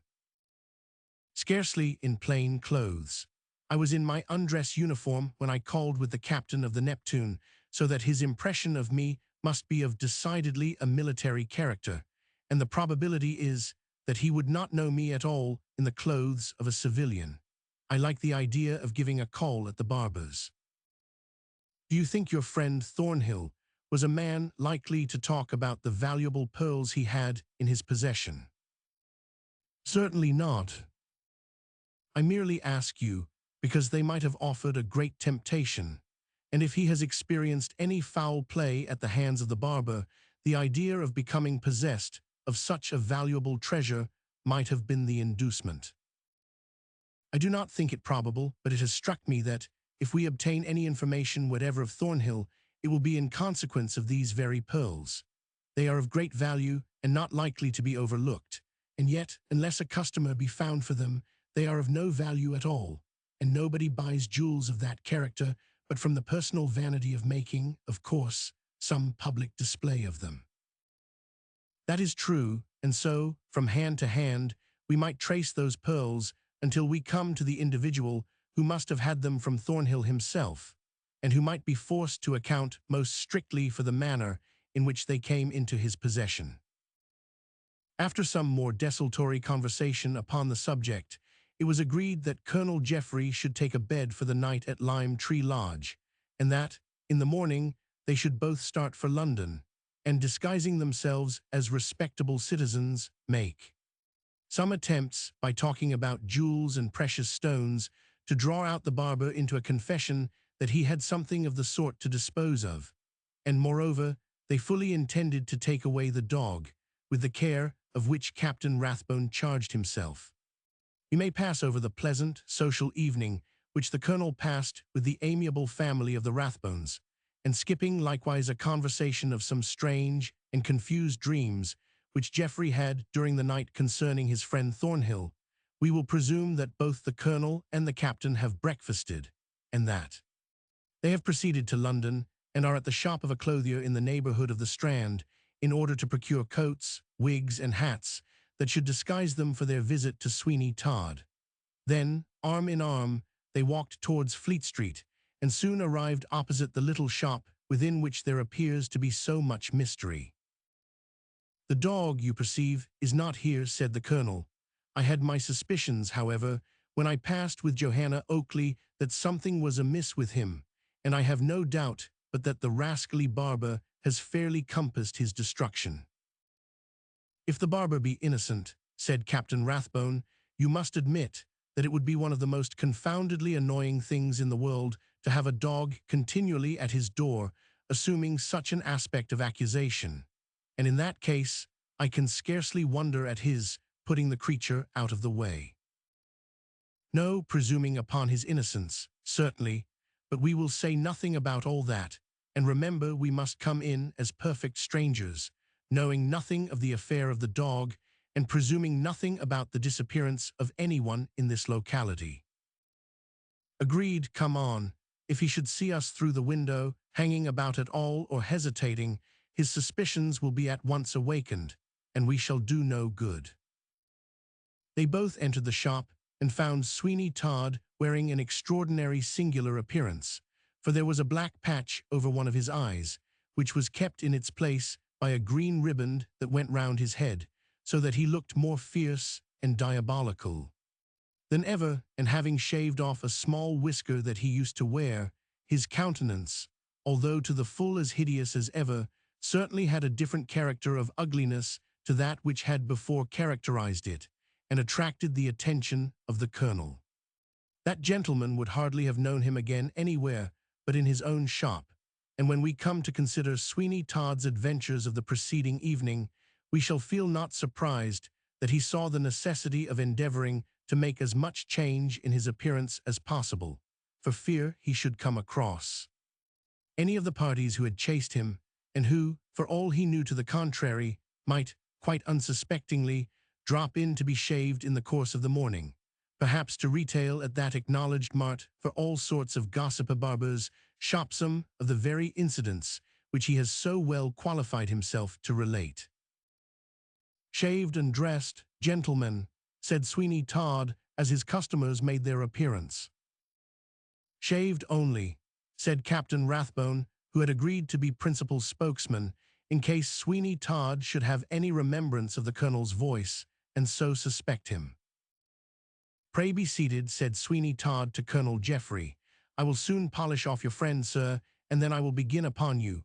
Would you like to see the morning paper, sir? It's at your service.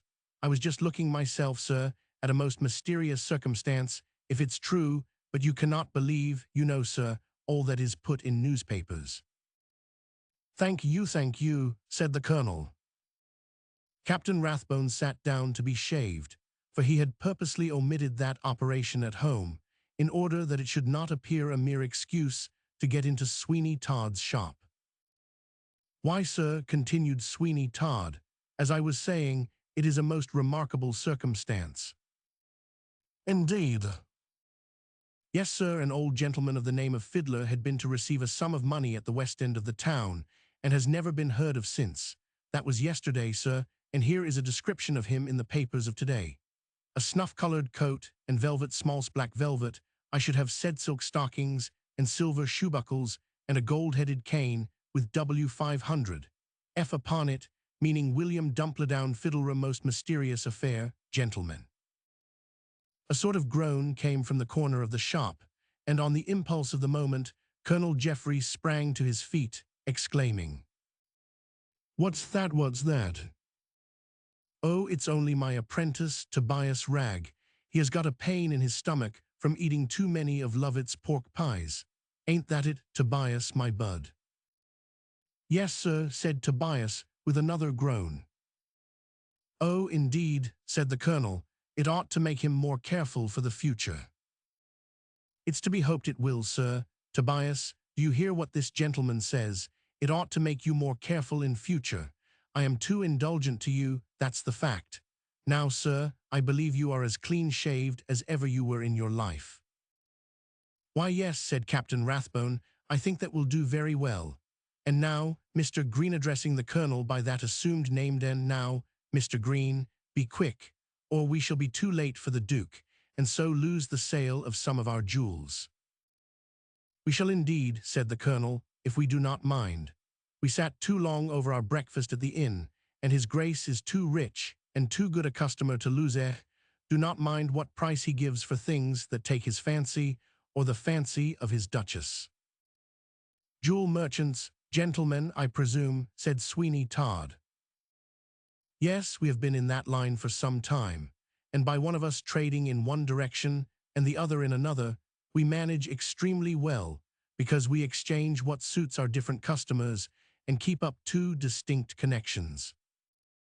"A very good plan," said Sweeney Todd. "I will be as quick as I can with you, sir. Dealing in jewels is better than shaving." "I dare say it is." "Of course it is, sir. Here have I been slaving for some years in this shop, and not done much good. That is to say, when I talk of not having done much good, I admit I have made enough to retire upon quietly and comfortably, and I mean to do so very shortly. There you are, sir, shaved with celerity you seldom meet with, and as clean as possible, for the small charge of 1 penny. Thank you, gentlemen, there's your change. Good morning." They had no resource but to leave the shop, and when they had gone, Sweeney Todd, as he stropped the razor he had been using upon his hand, gave a most diabolical grin, muttering, "Clever, very ingenious, but it will not do. Oh dear, no, not at all. I'm not so easily taken in diamond merchants. And no objection, of course, to deal in pearls. A good jest, that, truly, a capital jest.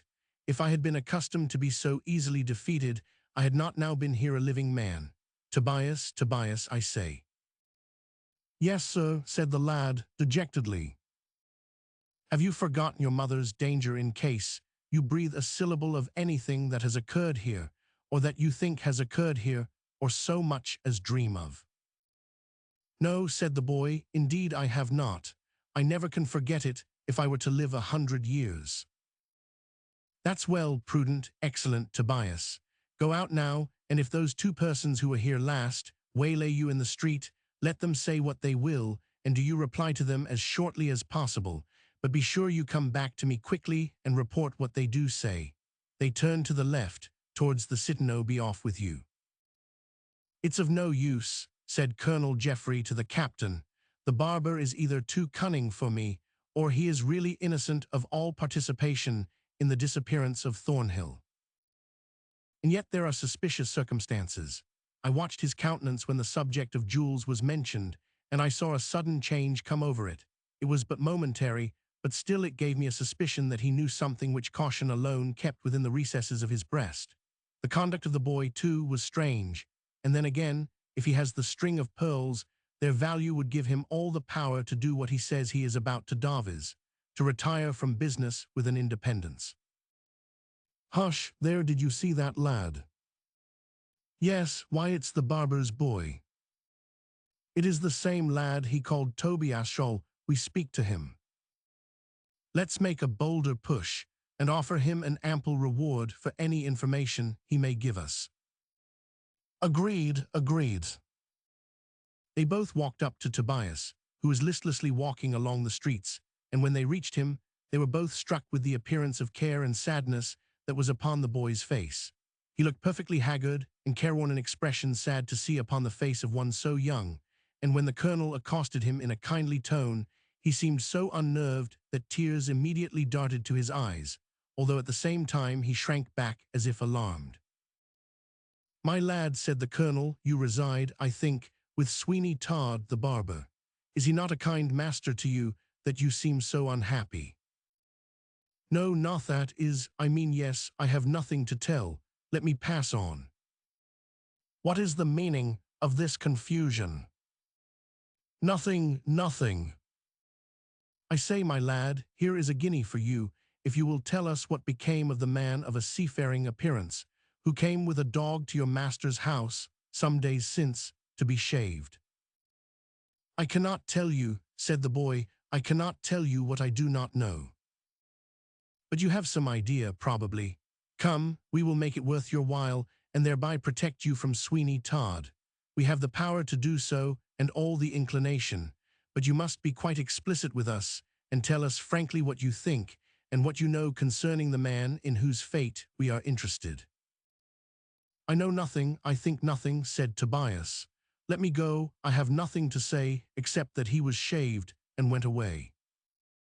"But how came he to leave his dog behind him?" "I cannot tell, I know nothing." "It is evident that you do know something, but hesitate either from fear or some other motive to tell it. As you are inaccessible to fair means, we must resort to others, and you shall at once come before a magistrate who will force you to speak out." "Do with me what you will," said Tobias. "I cannot help it. I have nothing to say to you, nothing whatever. Oh, my poor mother, if it were not for you." "What then?" "Nothing, nothing, nothing." It was but a threat of the colonel to take the boy before a magistrate, for he had really no grounds for so doing, and if the boy chose to keep a secret, if he had one, not all the magistrates in the world could force words from his lips that he felt not inclined to utter, and so, after one more effort, they felt that they must leave him.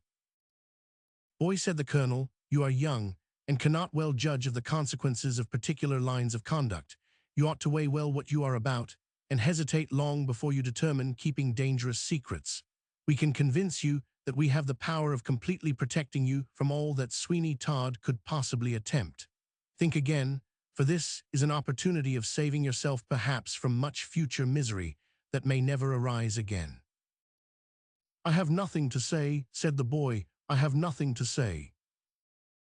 He uttered these words with such an agonized expression of countenance that they were both convinced he had something to say, and that, too, of the first importancia, something which would be valuable to them in the way of information, extremely valuable probably, and yet which they felt the utter impossibility of wringing from him.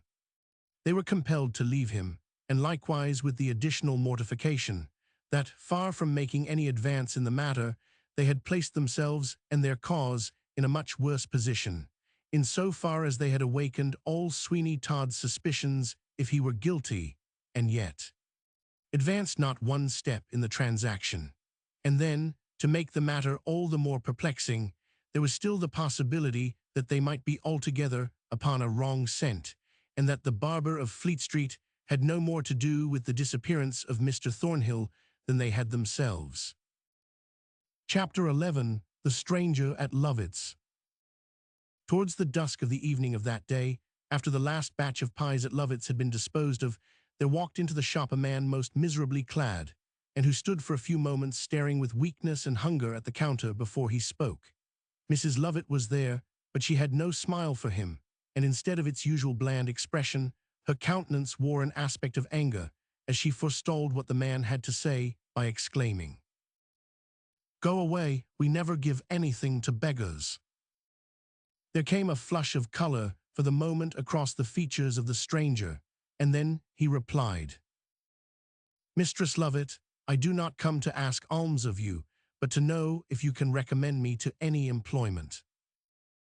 "Recommend you? Recommend a ragged wretch like you?" "I'm a ragged wretch, and moreover quite destitute. In better times I have sat at your counter and paid cheerfully for what I wanted, and then one of your softest smiles has ever been at my disposal. I do not say this as a reproach to you, because the cause of your smile was well known to be a self-interested one, and when that cause had passed away, I can no longer expect it, but I am so situated that I am willing to do anything for a mere subsistence." "Oh yes, and then when you get into a better case again, I have no doubt, but you have quite sufficient insolence to make you unbearable. Besides, what employment can we have but pea-making, and we have a man already who suits us very well with the exception that he, as you would do if we were to exchange him, has grown insolent, and fancies himself master of the place." The stranger at Mrs. Lovett's pie shop. "Well, well," said the stranger, "of course, there is always sufficient argument against the poor and destitute to keep them so. If you will assert that my conduct will be the nature you describe, it is quite impossible for me to prove the contrary." He turned and was about to leave the shop, but Mrs. Lovett called after him, saying, "Come in again in 2 hours." He paused a moment or two, and then, turning his emaciated countenance upon her, said, "I will if my strength permit water from the pumps in the street, is but a poor thing for a man to subsist upon for 24 hours. You may take 1 pie." The half-famished, miserable-looking man seized upon a pie and devoured it in an instant. "My name," he said, "is Jarvis Williams. I will be here, never fear, Mrs. Lovett, in 2 hours, and notwithstanding all you have said, you shall find no change in my behavior, because I may be well kept and better clothed. But if I should feel dissatisfied with my situation, I will leave it, and no harm done." So saying, he walked from the shop, and when he was gone, a strange expression came across the countenance of Mrs. Lovett, and she said, in a low tone to herself, "He might suit for a few months, like the rest, and it is clear that we must get rid of the one we have. I must think of it." There is a cellar of vast extent, and of dim and sepulchral aspect. Some rough red tiles are laid upon the floor, and pieces of flint and large jagged stones have been hammered into the earthen walls to strengthen them, while here and there rough huge pillars made by beams of timber rise perpendicularly from the floor and prop large flat pieces of wood against the ceiling to support it. Here and there gleaming lights seem to be peeping out from furnaces, and there is a strange hissing, simmering sound going on, while the whole air is impregnated with a rich and savory vapor. This is Lovett's pie manufactory beneath the pavement of Belliard, and at this time a night batch of some thousands is being made for the purpose of being sent by carts the first thing in the morning all over the suburbs of London. By the earliest dawn of day, a crowd of itinerant hawkers of pies would make their appearance, carrying off a large quantity to regular customers who had them daily, and no more thought of being without them than of forbidding the milkman or the baker to call at their residences. It will be seen and understood, therefore, that the retail part of Mrs. Lovett's business, which took place principally between the hours of 12 and 1, was by no means the most important or profitable portion of a concern which was really of immense magnitude, and which brought in a large yearly income. To stand in the cellar when this immense manufacture of what, at first sight, would appear such a trivial article was carried on, and to look about as far as the eye could reach, was by no means to have a sufficient idea of the extent of the place, for there were as many doors in different directions and singular low-arched entrances to different vaults, which all appeared as black as midnight, that one might almost suppose the inhabitants of all the surrounding neighborhood had, by common consent, given up their cellars to Lovett's pie factory. There is but one miserable light, except the occasional fitful glare that comes from the ovens where the pies are stewing, hissing, and spluttering in their own luscious gravy. There is but one man, too, throughout all the place, and he is sitting on a low three-legged stool in one corner, with his head resting upon his hands and gently rocking to and fro as he utters scarcely audible moans. He is but lightly clad. In fact, he seems to have but little on him except a shirt and a pair of loose canvas trousers. The sleeves of the former are turned up beyond his elbows, and on his head he has a white nightcap. It seems astonishing that such a man, even with the assistance of Mrs. Lovett, could make so many pies as are required in a day. But then, system does wonders, and in those cellars there are various mechanical contrivances for kneading the dough, chopping up the meat, 100, which greatly reduced the labor. But what a miserable object is that man, what a sad and soul-stricken wretch he looks. His face is pale and haggard, his eyes deeply sunken, and, as he removes his hands from before his visage and looks about him, a more perfect picture of horror could not have been found. "I must leave tonight," he said, in coarse accents. "I must leave tonight. I know too much, me brain is full of horrors. I have not slept now for 5 nights, nor dare I eat anything but the raw flour. I will leave tonight if they do not watch me too closely. Oh, if I could but get into the streets, if I could but once again breathe the fresh air. Hush, what's that? I thought I heard a noise." He rose and stood trembling and listening, but all was still, save the simmering and hissing of the pies, and then he resumed his seat with a deep sigh. "All the doors fastened upon me," he said. "What can it mean? It's very horrible, and my heart dies within me. 6 weeks only have I been here, only 6 weeks. I was starving before I came. Alas, alas, how much better to have starved. I should have been dead before now and spared all this agony." "Skinner," cried a voice, and it was a female one. "Skinner, how long will the ovens be?" "A quarter of an hour, a quarter of an hour, Mrs. Lovett. God help me." "What is that you say?" "I said, God help me. Surely a man may say that without offense." A door slammed shut, and the miserable man was alone again. "How strangely," he said, "on this night my thoughts go back to early days and to what I once was. The pleasant scenes of my youth recur to me. I see again the ivy-mantled porch and the pleasant village green. I hear again the merry ringing laughter of my playmates, and there, in my mind's eye, appears to me the bubbling stream, and the ancient mill, the old mansion house, with its tall turrets and its air of silent grandeur. I hear the music of the birds, and the winds making rough melody among the trees. 'Tis very strange that all those sights and sounds should come back to me at such a time as this, as if just to remind me what a wretch I am." He was silent for a few moments, during which he trembled with emotion.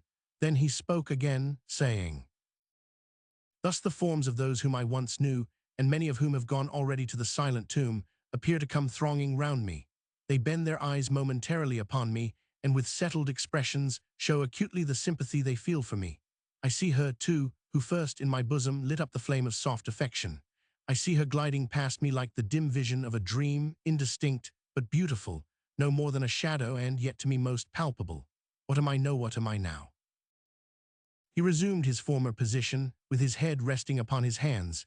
He rocked himself slowly to and fro, uttering those moans of a tortured spirit which we have before noticed.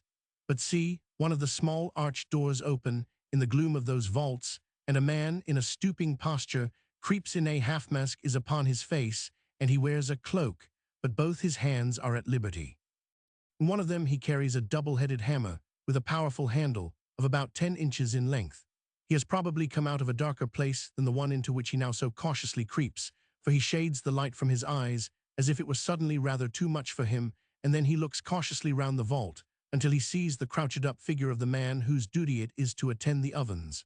From that moment he looks at nothing else, but advances towards him, steadily and cautiously. It is evident that great secrecy is his object, for he is walking on his stocking soles only, and it is impossible to hear the slightest sounds of his footsteps. Nearer and nearer he comes, so slowly, and yet so surely, towards him, who still keeps up the low moaning sound, indicative of mental anguish. Now he is close to him, and he bends over him for a moment with a look of fiendish malice. It is a look which, despite his mask, glances full from his eyes, and then grasping the hammer tightly in both hands, he raises it slowly above his head and gives it a swinging motion through the air. There is no knowing what induced the man that was crouching on the stool to rise at that moment, but he did so and paced about with great quickness. A sudden shriek burst from his lips as he beheld so terrific an apparition before him, but before he could repeat the word, the hammer descended, crushing into his skull, and he fell lifeless without a moan. "And so, Mr. Jarvis Williams, you have kept your word," said Mrs. Lovett to the emaciated, careworn stranger who had solicited employment of her. "And so, Jarvis Williams, you have kept your word and come for employment." "I have, madam, and hope that you can give it to me. I frankly tell you that I would seek for something better and more congenial to my disposition, if I could. But who would employ one presenting such a wretched appearance as I do? You see that I am all in rags, and I have told you that I have been half-starved, and therefore it is only some common and ordinary employment that I can hope to get, and that made me come to you." "Well, I do not see why we should not make a trial of you, at all events, so if you like to go down into the bakehouse, I will follow you and show you what you have to do. You remember that you have to live entirely upon the pies, unless you like to purchase for yourself anything else, which you may do if you can get the money. We give none, and you must likewise agree never to leave the bakehouse."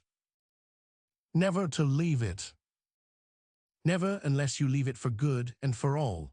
If upon those conditions you choose to accept the situation, you may, and if not, you can go about your business at once and leave it alone."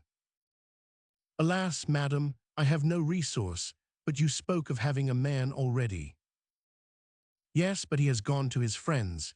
He has gone to some of his very oldest friends, who will be quite glad to see him, so now say the word, are you willing or are you not, to take the situation?" "My poverty and my destitution consent, if my will be averse, Mrs. Lovett, but of course, I quite understand that I leave when I please." "Oh, of course, we never think of keeping anybody many hours after they begin to feel uncomfortable. If you be ready, follow me." "I am quite ready and thankful for a shelter. All the brightest visions of my early life have long since faded away, and it matters little or indeed nothing what now becomes of me. I will follow you, madam, freely, upon the conditions you have mentioned." Mrs. Lovett lifted up a portion of the counter which permitted him to pass behind it, and then he followed her into a small room which was at the back of the shop. She then took a key from her pocket and opened an old door which was in the wainscoting, and immediately behind which was a flight of stairs. These she descended, and Jarvis Williams followed her to a considerable depth, after which she took an iron bar from behind another door and flung it open, showing her new assistant the interior of that vault which we have already very briefly described.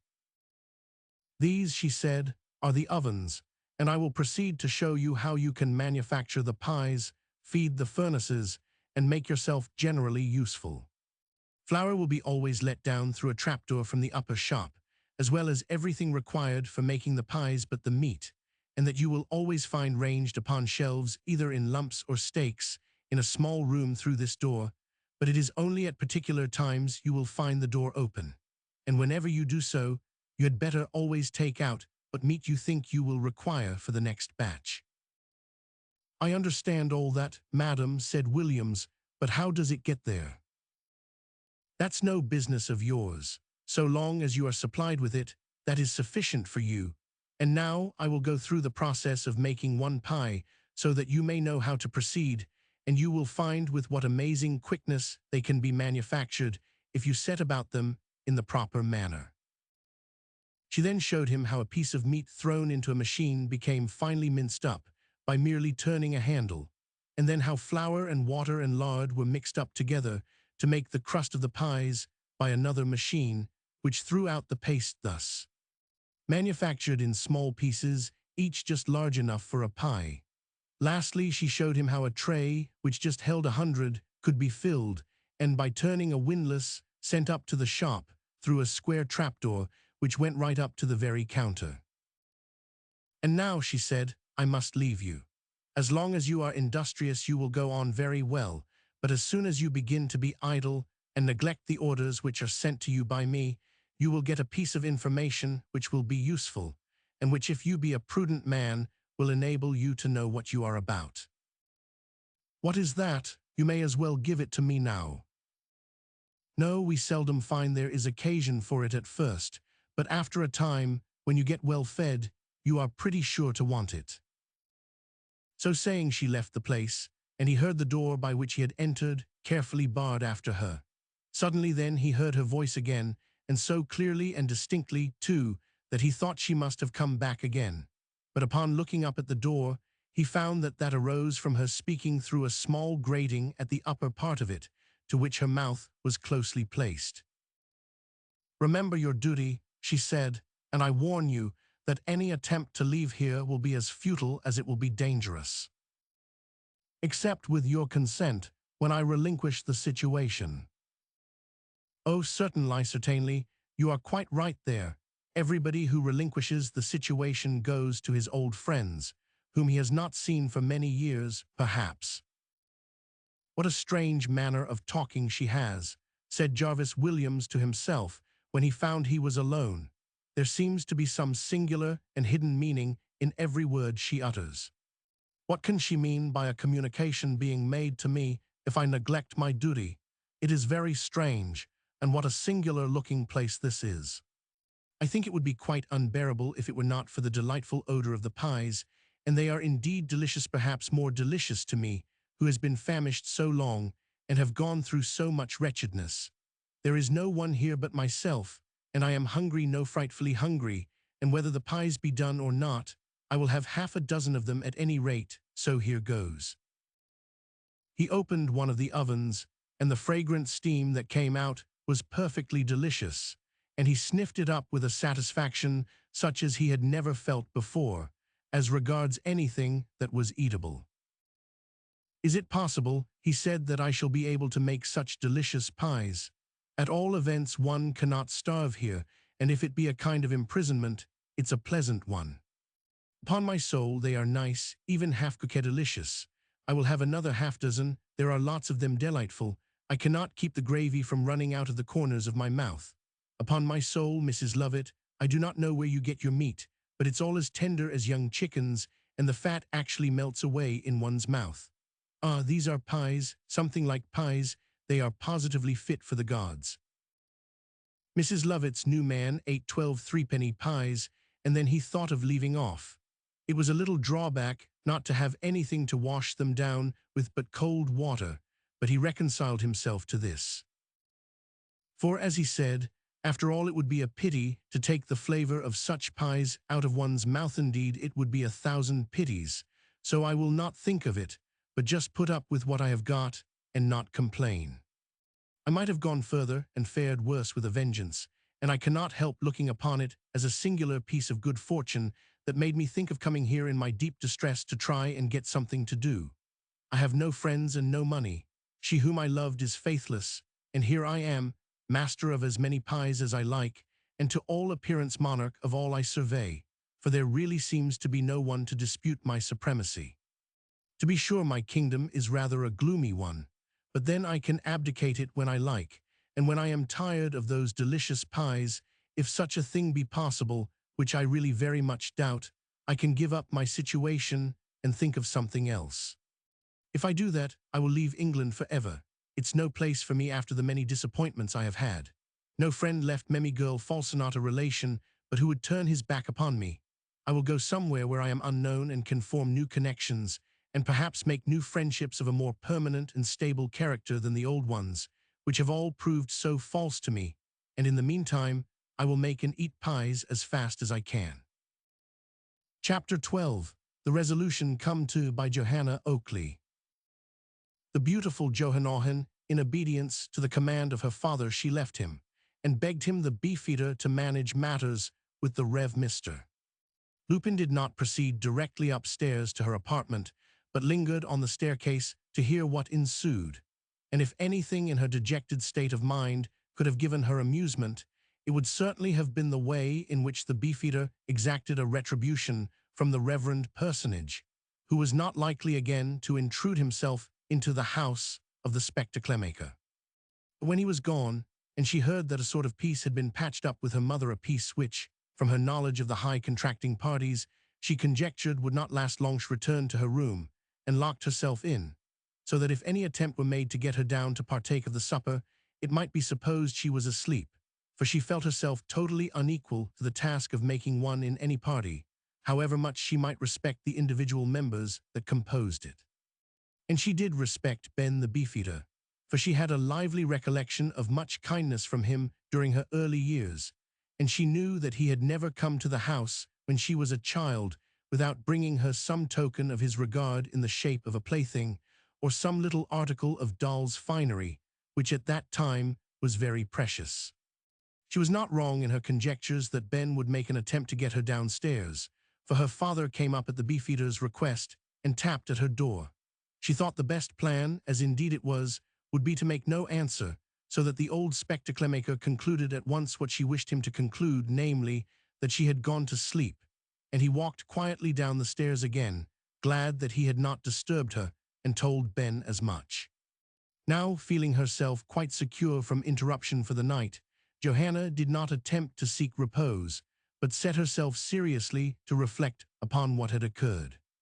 She almost repeated to herself, word for word, what Colonel Geoffrey had told her, and as she revolved the matter over and over again in her brain, a strange thought took possession of her, which she could not banish, and which, when once it found a home within her breast, began to gather probability from every slight circumstance that was in any way connected with it. This thought, strange as it may appear, was that the Mr. Thornhill, of whom Colonel Geoffrey spoke in terms of such high eulogium, was no other than Mark Ingestry himself. It is astonishing, when once a thought occurs to the mind that makes a strong impression, how, with immense rapidity, a rush of evidence will appear to come to support it. And thus it was with regard to this supposition of Johanna Oakley. She immediately remembered a host of little things which favored the idea, and among the rest, she fully recollected that Mark Ingestry had told her he meant to change his name when he left England, for that he wished her and her only to know anything of him or what had become of him, and that his intention was to baffle inquiry, in case it should be made, particularly by Mr. Grant, towards whom he felt a far greater amount of indignation than the circumstances at all warranted him in feeling. Then she recollected all that Colonel Geoffrey had said with regard to the gallant and noble conduct of this Mr. Thornhill, and girl-like, she thought that those high and noble qualities could surely belong to no one but her own lover to such an extent, and that, therefore, Mr. Thornhill and Mark Ingestry must be one and the same person. Over and over again, she regretted she had not asked Colonel Geoffrey for a personal description of Mr. Thornhill, for that would have settled all her doubts at once, and the idea that she had it still in her power to do so, in consequence of the appointment he had made with her for that day week, brought her some consolation. It must have been he, she said. His anxiety to leave the ship and get here by the day he mentions proves it. Besides, how improbable it is that at the burning of the ill-fated vessel, Ingestry should place in the hands of another what he intended for me, when that other was quite as likely, and perhaps more so, to meet with death as Mark himself. Thus she reasoned, forcing herself each moment into a stronger belief of the identity of Thornhill with Mark Ingestry, and so certainly narrowing her anxieties to a consideration of the fate of one person instead of two. I will meet Colonel Geoffrey, she said, and ask him if this Mr. Thornhill had fair hair and a soft and pleasing expression about the eyes that could not fail to be remembered. I will ask him how he spoke and how he looked, and get him, if he can, to describe to me even the very tones of his voice, and then I shall be sure without the shadow of a doubt that it is Mark. But then, oh, then comes the anxious question of what has been his fate.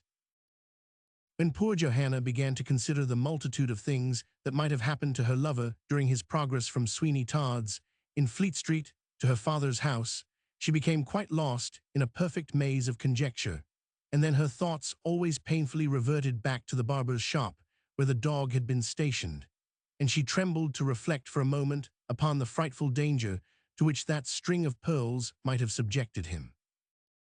Alas, alas, she cried, I can well conceive that the man whom I saw attempting to poison the dog would be capable of any enormity. I saw his face but for a moment, and yet it was one never again to be forgotten. It was a face in which might be read cruelty and evil passions.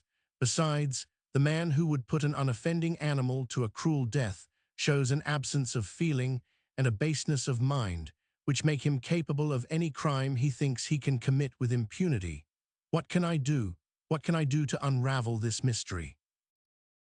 No one could have been more tenderly and gently brought up than Johanna Oakley, but yet, inhabitive of her heart, was a spirit and a determination which few indeed could have given her credit for, by merely looking on the gentle and affectionate countenance which she ordinarily presented. But it is no new phenomenon in the history of the human heart to find that some of the most gentle and loveliest of human creatures are capable of the highest efforts of perversion. And when Johanna Oakley told herself, which she did, she was determined to devote her existence to a discovery of the mystery that enveloped the fate of Mark Ingestri, she likewise made up her mind that the most likely man for accomplishing that object should not be rejected by her on the score of danger, and she at once set to work considering what those means should be. This seemed an endless task, but still she thought that if, by any means whatever, she could get admittance to the barber's house, she might be able to come to some conclusion as to whether or not it was there where Thornhill, whom she believed to be Ingestri, had been stayed in his progress. Aid me heaven, she cried, in the adoption of some means of action on the occasion. Is there any one with whom I dare advise? Alas, I fear not, for the only person in whom I have put my whole heart is my father, and his affection for me would prompt him at once to interpose every possible obstacle to my proceeding, for fear danger should come of it. To be sure, there is Arabella Wilmot, my old schoolfellow and bosom friend. She would advise me to the best of her ability, but I much fear she is too romantic and full of odd, strange actions that she has taken from books to be a good adviser. And yet what can I do? I must speak to someone, if it be but in case any accident happening to me, my father may get news of it, and I know of no one else whom I can trust but Arabella. After some little more consideration, Johanna made up her mind that on the following morning she would go to the house of her old school friend, which was in the immediate vicinity, and hold a conversation with her. I shall hear something, she said, at least of a kindly and a consoling character, for what Arabella may want in calm and steady judgment, she fully compensates for in actual feeling, and what is most of all, I know I can trust her word implicitly, and that my secret will remain as safely locked in her breast as if it were in my own. It was something to come to a conclusion to ask advice, and she felt that some portion of her anxiety was lifted from her mind by the mere fact that she had made so firm a mental resolution that neither danger nor difficulty should deter her from seeking to know the fate of her lover. She retired to rest now with a greater hope, and while she is courting repose, notwithstanding the chance of the discovered images that fancy may present to her in her slumbers, we will take a glance at the parlor below and see how far Mrs. Oakley is conveying out the pacific intention she had so tacitly expressed, and how the supper is going forward, which, with not the best grace in the world, she is preparing for her husband, who for the first time in his life had begun to assert his rights, and for Big Ben, the beefeater, whom she has cordially disliked, as it was possible for any woman to detest any man.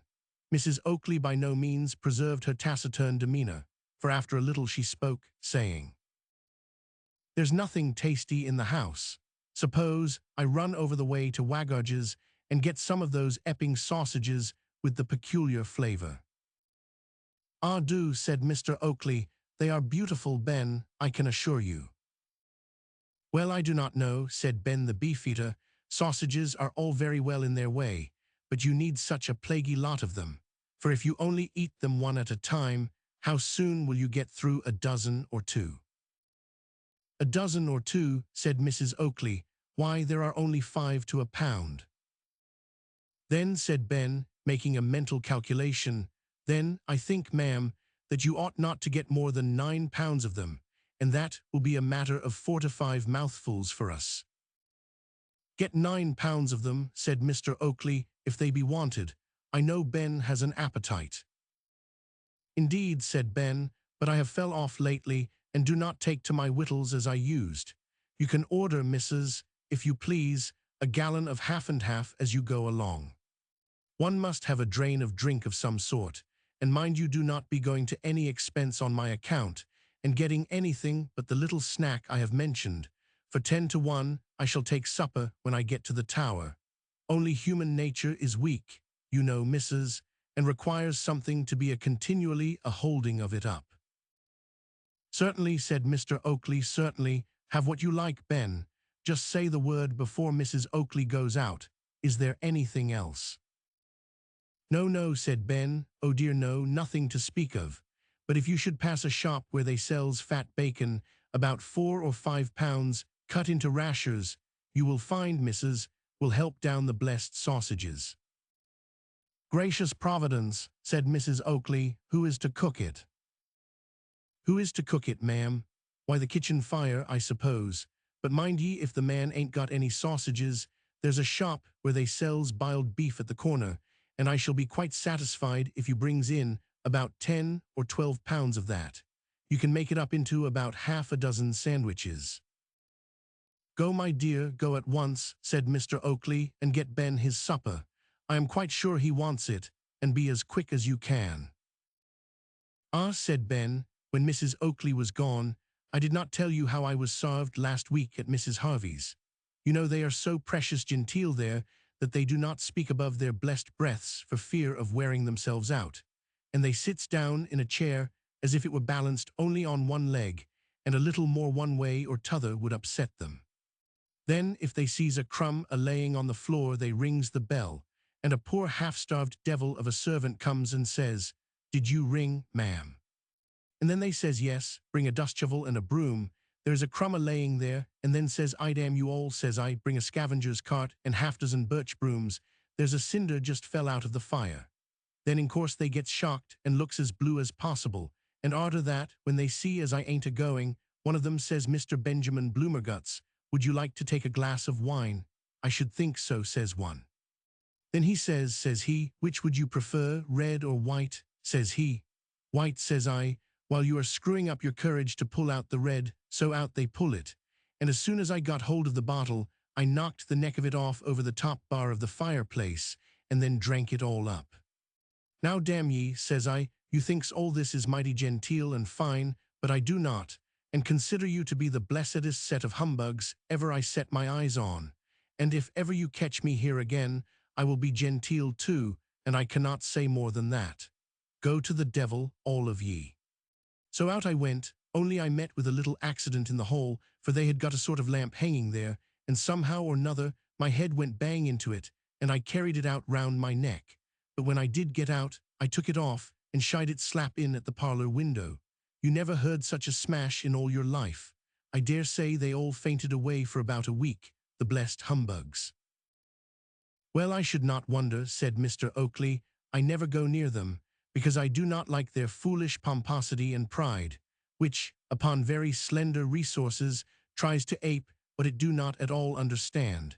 But here is Mrs. Oakley with the sausages, and I hope you will make yourself comfortable, Ben." "Comfortable, I believe ye I rather shall. I means it, and no mistake." "I have brought 3 pounds," said Mrs. Oakley, "and told the man to call in a quarter of an hour, in case there is any more wanted." "The devil you have, and the bacon, Mrs. Oakley, the bacon." "I could not get any. The man had nothing but hams." "Lor, ma'am, I would put up with a ham cut thick, and never have said a word about it. I am an angel of a temper, and if you did but know it. Hilloa, look, is that the fellow with the half and half?" "Yes, here it is, a pot." "A what?" "A pot, to be sure." "Well, I never. You are getting genteel, Mrs. Oakley. Then give us a hold of it." Ben took the pot and emptied it at a draught, and then he gave a tap at the bottom of it with his knuckles, to signify that he had accomplished that feat, and then he said, "I tells you what, ma'am, if you takes me for a baby, it's a great mistake, and anyone would think you did, to see you offering me a pot merely. It's an insult, ma'am." "Fiddle-deddy," said Mrs. Oakley. "It's a much greater insult to drink it all up and give nobody a drop." "Is it? I wants to know how you are to stop it, ma'am, when you gets it to your mouth. That's what I axes you, how are you to stop it, ma'am? You did not want me to spew it back again, did you, ma'am? You vile, low wretch." "Come, come, my dear," said Mr. Oakley, "you know our cousin. Ben do not live among the most refined society, and so you ought to be able to look over a little off his, I may say, I am sure, without offense, roughness now and then. Come, come, there is no harm done, I am sure. Forget and forgive, say one. That's my maxim, and has always been, and will always be." "Well," said the Beefeater, "it's a good one to get through the world with, and so there's an end of it. I forgives you, Mother Oakley." "You forgive?" "Yes, to be sure. Though I am only a Beefeater, I suppose, as I may forgive people for all they, Cousin Oakley." "Oh, of course, Ben, of course. Come, come, wife, you know as well as I that Ben has many good qualities, and that take him for all in all, as the man in the play says, we shall not in a hurry look upon his like again." "And I am sure I do not want to look upon his like again," said Mrs. Oakley. "I would rather by a good deal keep him a week than a fortnight. He's enough to breed a famine in the land, that he is." "Oh, bless you, no," said Ben. "That's amongst your little mistakes, ma'am, I can assure you. By the by, what a blessed long time that fellow is coming with the rest of the beer and the other sausage sweet. What's the matter with you, Cousin Oakley, old chap? You look out of sorts." "I do not feel just the thing, do you know, Ben?" "Not thingy, now you come to mention it. I somehow feel as if all my blessed inside was on a turn and a twist. The devil, I don't feel comfortable at all, I do not." "And I am getting very ill," gasped Mr. Oakley. "And I am getting iller," said the Beefeater, manufacturing a word for the occasion. "Bless my soul, there's something gone wrong in my inside. I know there's murder, there's a goo, Lord, it's a doubling me up, it is." "I feel as if my last hour had come," said Mr. Oakley. "I'm oddying man, I am, oh, good gracious." There was a twinge. Mrs. Oakley, with all the coolness in the world, took down her bonnet from behind the parlor door where it hung, and, as she put it on, said, "I told you both that some judgment would come over you, and now you see it has. How do you like it? Providence is good, of course, to its own, and I have—" What? "Pissoned the half and half." Big Ben, the Beefeater, fell off his chair with a deep groan, and poor Mr. Oakley sat glaring at his wife, and shivering with apprehension, quite unable to speak, while she placed a shawl over her shoulders, as she added in the same tone of calmness she had made the terrific announcement concerning the poisoning. "Now, you wretches, you see what a woman can do when she makes up her mind for vengeance. As long as you all live, you will recollect me. But if you do not, that will not much matter, for you will not live long, I can tell you, and now I am going to my sister's, Mrs. Tiddeblow." So saying, Mrs. Oakley turned quickly round, and with an insulting toss of her head, and not at all caring for the pangs and sufferings of her poor victims, she left the place, and proceeded to her sister's house, where she slept as comfortably as if she had not by any means committed 2 diabolical murders. But has she done so, or shall we, for the honor of human nature, discover that she went to a neighboring chemist's, and only purchased some dreadfully powerful medicinal compound, which she placed in the half and half, and which began to give those pangs to Big Ben, the Beefeater, and to Mr. Oakley, concerning which they were both so eloquent? This must have been the case, for Mrs. Oakley could not have been such a fiend in a human guise as to laugh as she passed the chemist's shop. Oh no, she might not have felt remorse, but that is a very different thing, indeed, from laughing at the matter, unless it were really laughable and not serious at all.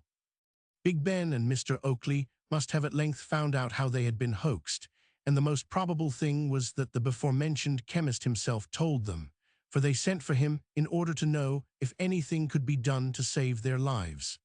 Ben from that day forthwith made a determination that he would not visit Mr. Oakley, and the next time they met he said, "I tell you what it is, that old hag your wife is one too many for us, that's a fact.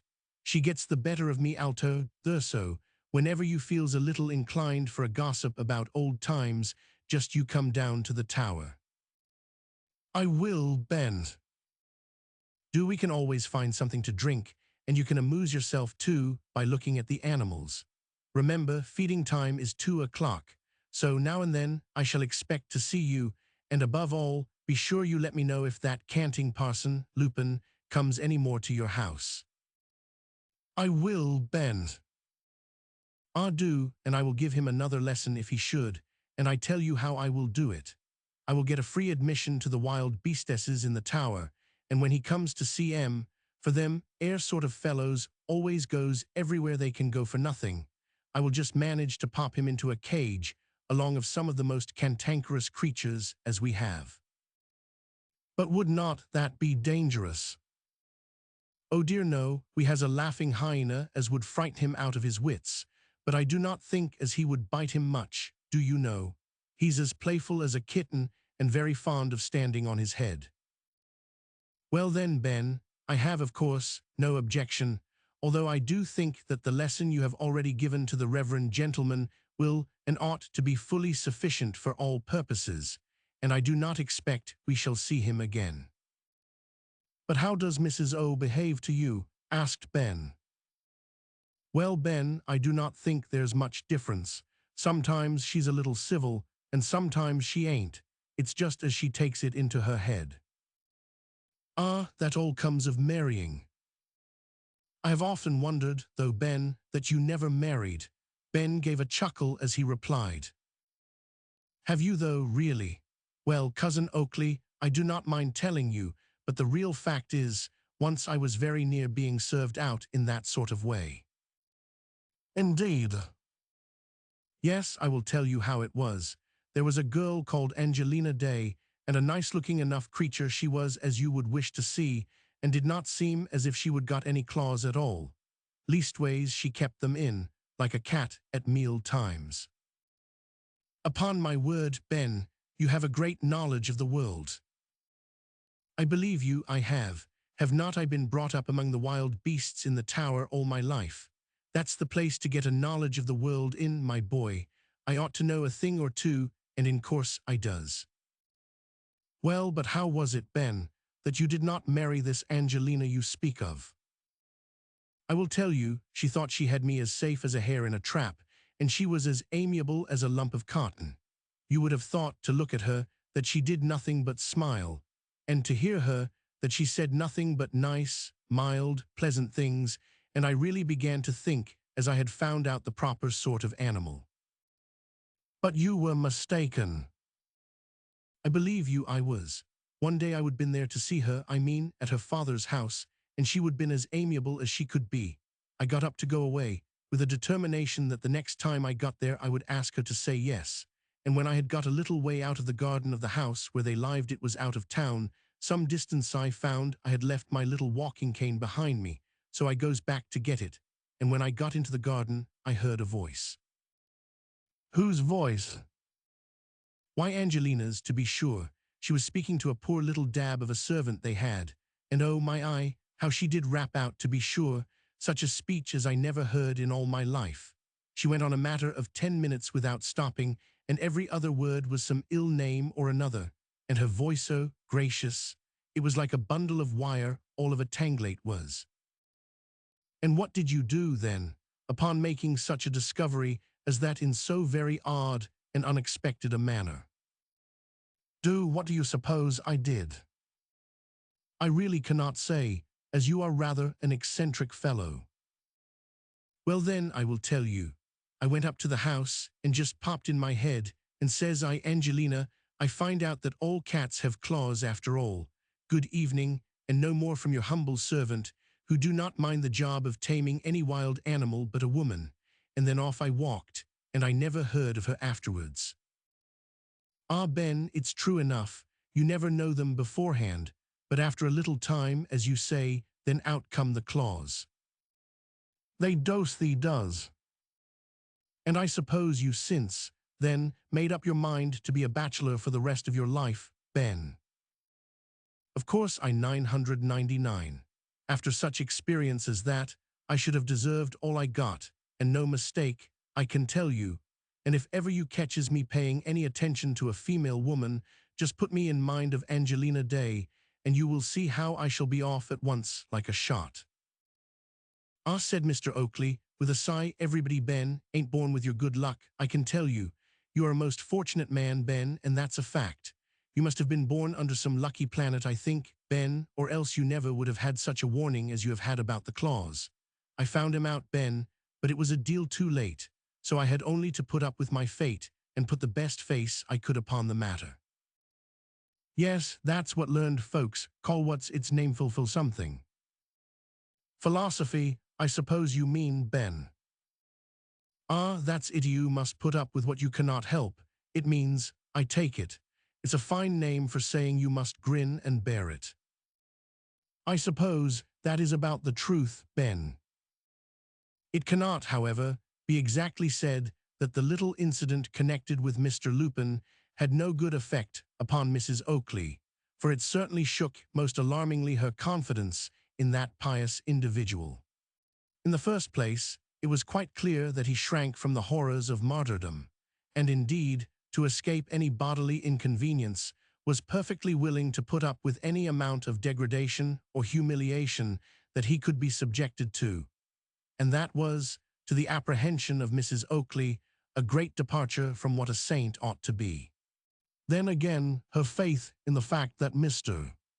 Lupin was such a chosen morsel as he had represented himself, was shaken from the circumstance that no miracle in the shape of a judgment had taken place to save him from the malevolence of Big Ben, the beefeater, so that, taking one thing in connection with another, Mrs. Oakley was not near so religious a character after that evening as she had been before it, and that was something gained.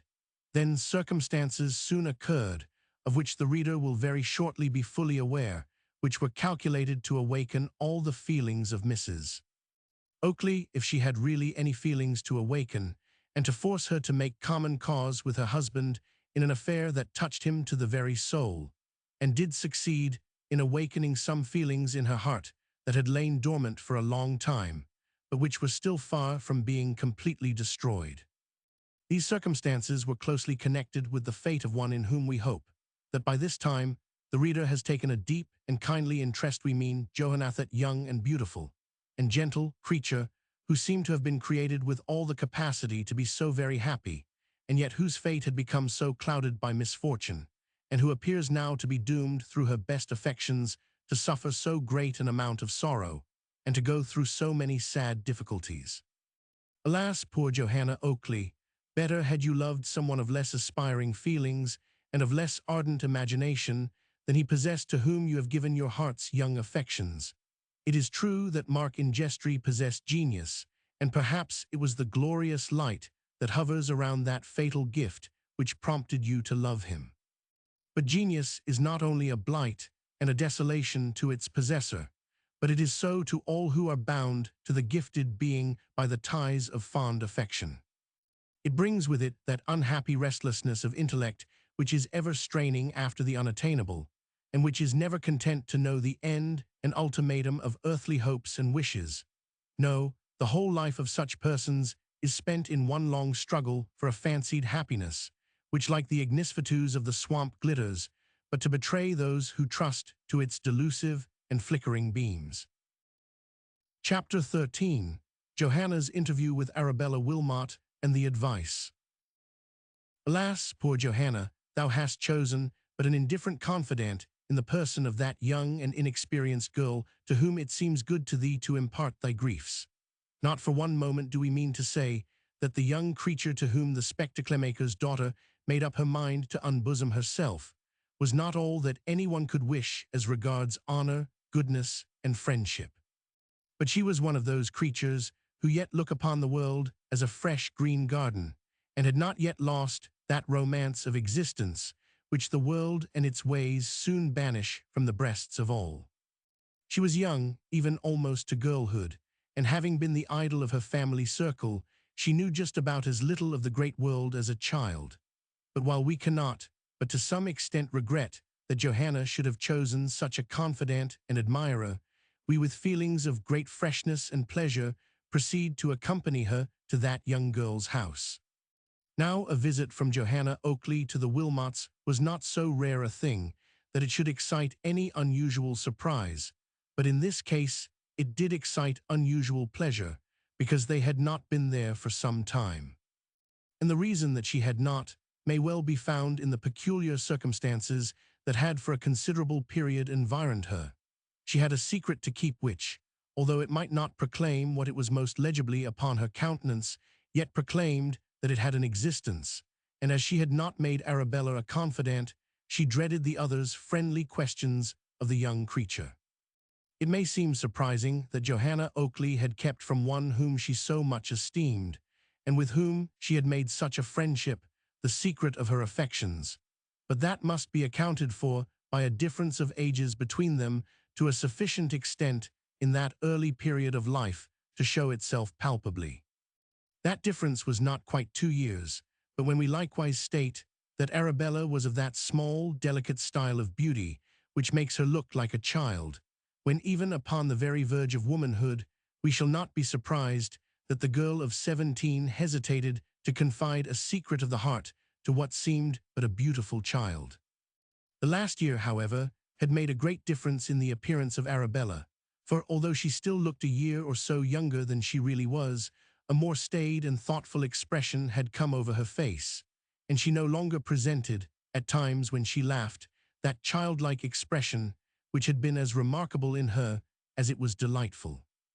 She was as different looking from Johanna as she could be, for whereas Johanna's hair was of a rich and glossy brown, so nearly allied to black that it was commonly called such, the long waving ringlets that shaded the sweet countenance of Arabella Wilmot were like amber silk blended to pale beauty. Her eyes were nearly blue, and not that pale grey, which courtesy calls of that celestial colour, and their long, fringing lashes hung upon a cheek of the most delicate and exquisite hue that nature could produce. Such was the young, lovable, and amiable creature who had made one of those girlish friendships with Johanna Oakley that, when they do endure beyond the period of almost mere childhood, endure forever, and become one among the most dear and cherished sensations of the heart. The acquaintance had commenced at school, and might have been of that evanescent character of so many school friendships, which, in after life, are scarcely so much remembered as the most dim visions of a dream. But it happened that they were congenial spirits, which, let them be thrown together under any circumstances whatever, would have come together with a perfect and a most endearing confidence in each other's affections.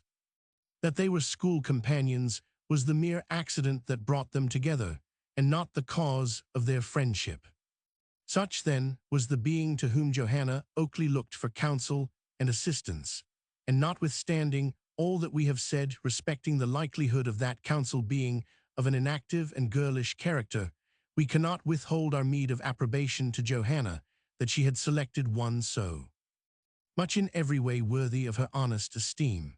The hour at which she called was such as to ensure Arabella being within, and the pleasure which showed itself upon the countenance of the young girl as she welcomed her old playmate was a feeling of the most delightful and unaffecting character. "Why, Johanna," she said, "you so seldom call upon me now that I suppose I must esteem it as a very special act of grace and favor to see you." "Arabella," said Johanna, "I do not know what you will say to me when I tell you that my present visit is because I am in a difficulty and want your advice."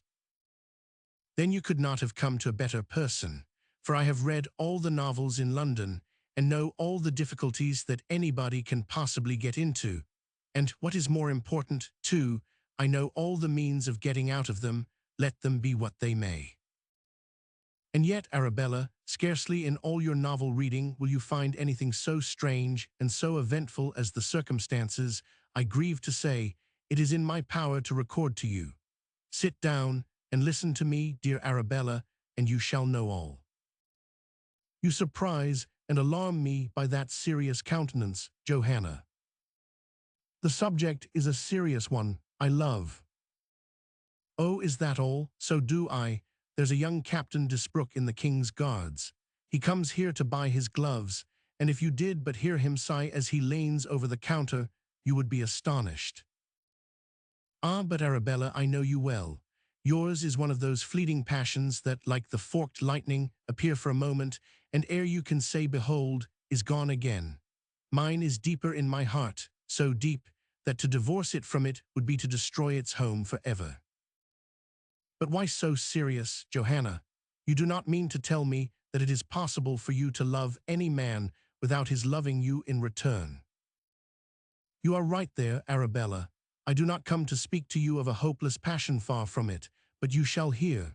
Lend me, my dear friend, your serious attention, and you shall hear of such mysterious matters. Mysterious, then I shall be in my very element. For know that I quite live and exult in mystery, and you could not possibly have come to anyone who would more welcomely receive such a commission from you. I am all impatience. Johanna then, with great earnestness, related to her friend the whole of the particulars connected with her deep and sincere attachment to Mark Ingestry. She told her how, in spite of all circumstances which appeared to have a tendency to cast a shadow and blight upon their young affection, they had loved and loved truly, how Ingestry, disliking, both from principle and distaste, the study of the law, had quarrelled with his uncle, Mr. Grant, and then how, as a bold adventurer, he had gone to seek his fortunes in the Indian seas, fortunes which promised to be splendid, but which might end in disappointment and defeat, and that they had ended in such calamities most deeply and truly did she mourn to be compelled to state. And she concluded by saying, "And now, Arabella, you know all I have to tell you. You know how truly I have loved, and how, after teaching myself to expect happiness, I have met with nothing but despair. And you may judge for yourself how sadly the fate, or rather the mystery, which hangs over Mark Ingestry must deeply affect me, and how lost my mind must be in all kinds of conjecture concerning him." The hilarity of spirits which had characterized Arabella in the earlier part of their interview entirely left her as Johanna proceeded in her mournful narration, and by the time she had concluded, tears of the most genuine sympathy stood in her eyes. She took the hands of Johanna in both her own, and said to her, "Why, my poor Johanna, I never expected to hear from your lips so sad a tale.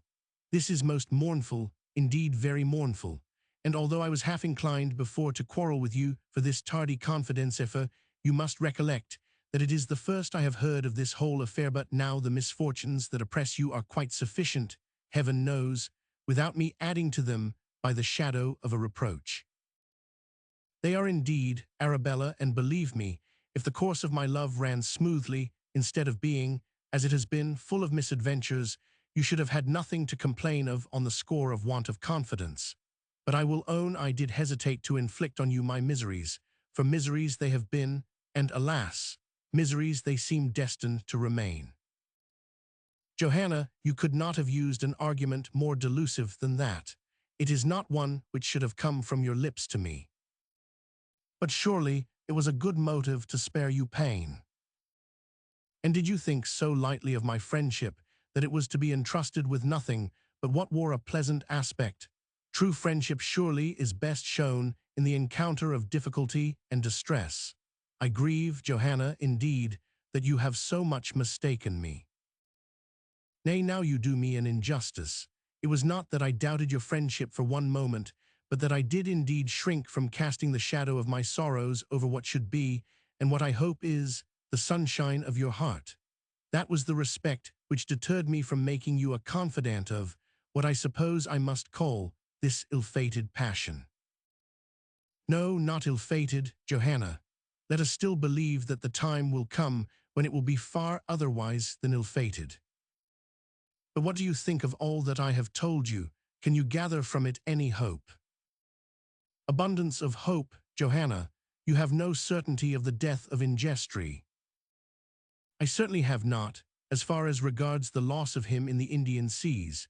But Arabella, there is one supposition which, from the first moment that it found a home in my breast, has been growing stronger and stronger, and that supposition is that this Mr. Thornhill was no other than Mark Ingestry himself. Indeed, think you so? That would be a strange supposition. Have you any special reasons for such a thought? None further than a something which seemed ever to tell my heart from the first moment that such was the case, and a consideration of the improbability of the story related by Thornhill. Why should Mark Ingestry have given him the string of pearls and the message to me, trusting to the preservation of this Thornhill, and assuming, for some strange reason, that he himself must fall? There is good argument in that, Johanna. And moreover, Mark Ingestry told me he intended altering his name upon the expedition. It is strange, but now you mention such a supposition, it appears, do you know, Johanna, each moment more probable to me. Oh, that fatal string of pearls.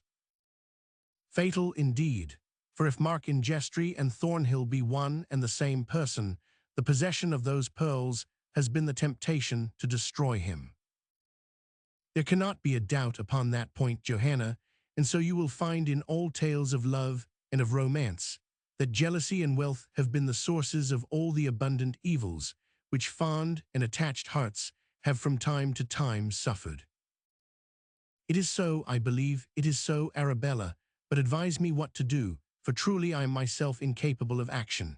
Tell me what you think it is possible to do under those disastrous circumstances, for there is nothing which I will not dare attempt.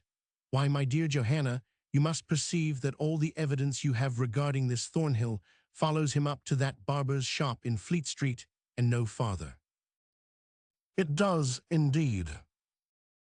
Can you not imagine, then, that there lies the mystery of his fate? And from what you have yourself seen of this man, Todd, do you think he is one who would hesitate even at murder? Oh, horror, my own thoughts have taken that dreadful turn, but I dreaded to pronounce the word which would embody them. If indeed that fearful-looking man fancied that, by any deed of blood, he could become possessed of such a treasure as that which belonged to Mark Ingestry, unchristian and illiberal as it may sound, the belief clings to me that he would not hesitate to do it. Do not, however, conclude, Johanna, that such is the case. It would appear from all you have heard and seen of these circumstances that there is some fearful mystery, but do not, Johanna, conclude hastily that that mystery is one of death. Be it so or not, said Johanna, I must solve it or go distracted. Heaven have mercy upon me, for even now I feel a fever in my brain that precludes almost the possibility of rational thought. Be calm, we will think the matter over calmly and seriously. And who knows but that, mere girls as we are, we may think of some adventitious mode of arriving at a knowledge of the truth. And now I am going to tell you something which your narrative has recalled to my mind. Say on, Arabella, I shall listen to you with deep attention. A short time since, about 6 months, I think, an apprentice of my father, in the last week of his servitude, was sent to the west end of the town to take a considerable sum of money, but he never came back with it, and from that day to this we have heard nothing of him, although from inquiry that my father made, he ascertained that he received the money, and that he met an acquaintance in the Strand, who parted from him at the corner of Milford Lane, and to whom he said that he intended to call at Sweeney Todd's, the barber, in Fleet Street, to have his hair dressed, because there was to be a regatta on the Thames, and he was determined to go to it whether my father liked or not. And he was never heard of. Never, of course, my father made every inquiry upon the subject, and called upon Sweeney Todd for the purpose, but as he declared that no such person had ever called at his shop, the inquiry there terminated.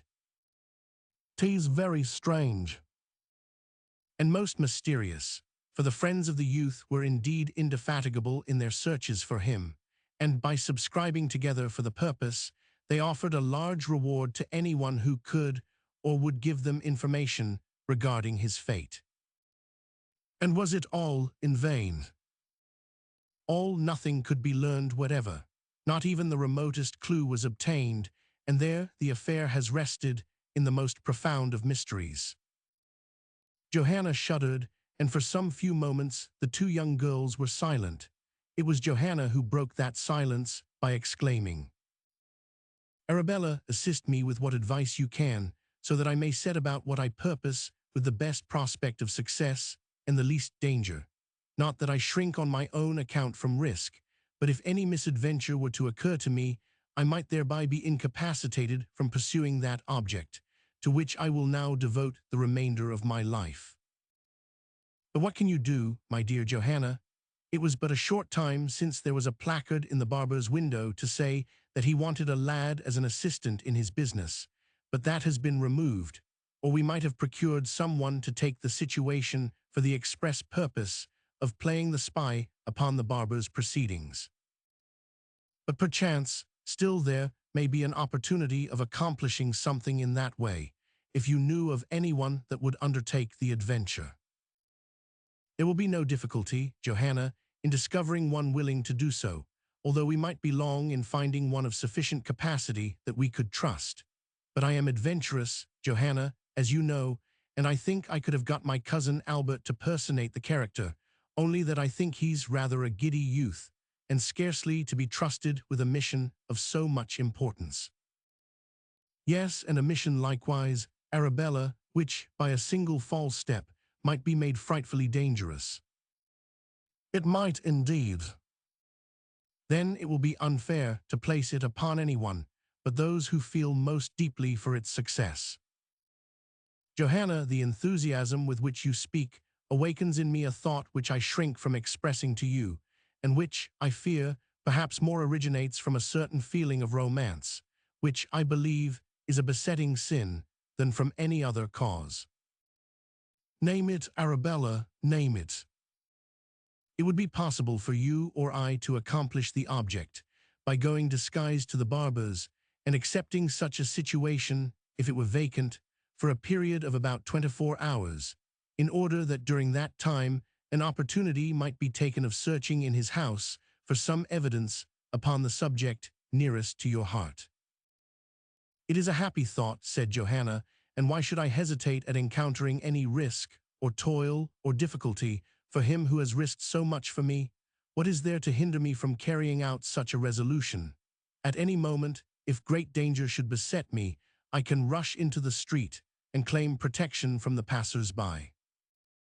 And moreover, Johanna, if you went on such a mission, remember you go with my knowledge, and that consequently I would bring you assistance if you appeared not in the specified time for your return. Each moment, Arabella, the plan assumes to my mind a better shape. If Sweeney Todd be innocent of contriving anything against the life and liberty of those who seek his shop, I have nothing to fear. But if, on the contrary, he be guilty, danger to me would be the proof of such guilt, and that is a proof which I am willing to chance encountering for the sake of the great object I have in view. But how am I to provide myself with the necessary means? Be at rest upon that score. My cousin Albert and you are as nearly of a size as possible.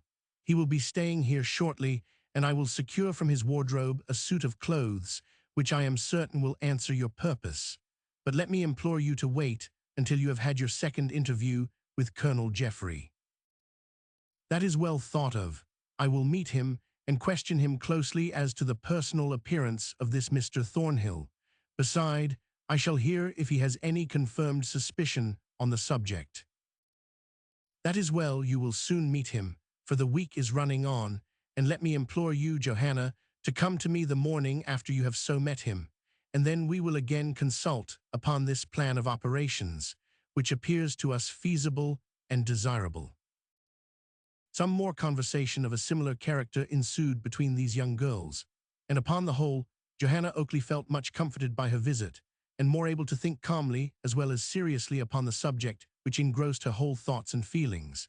And when she returned to her own home, she found that much of the excitement of despair which had formerly had possession of her had given way to hope, and with that natural feeling of joyousness and that elasticity of mind which belongs to the young, she began to build in her imagination some airy fabrics of future happiness.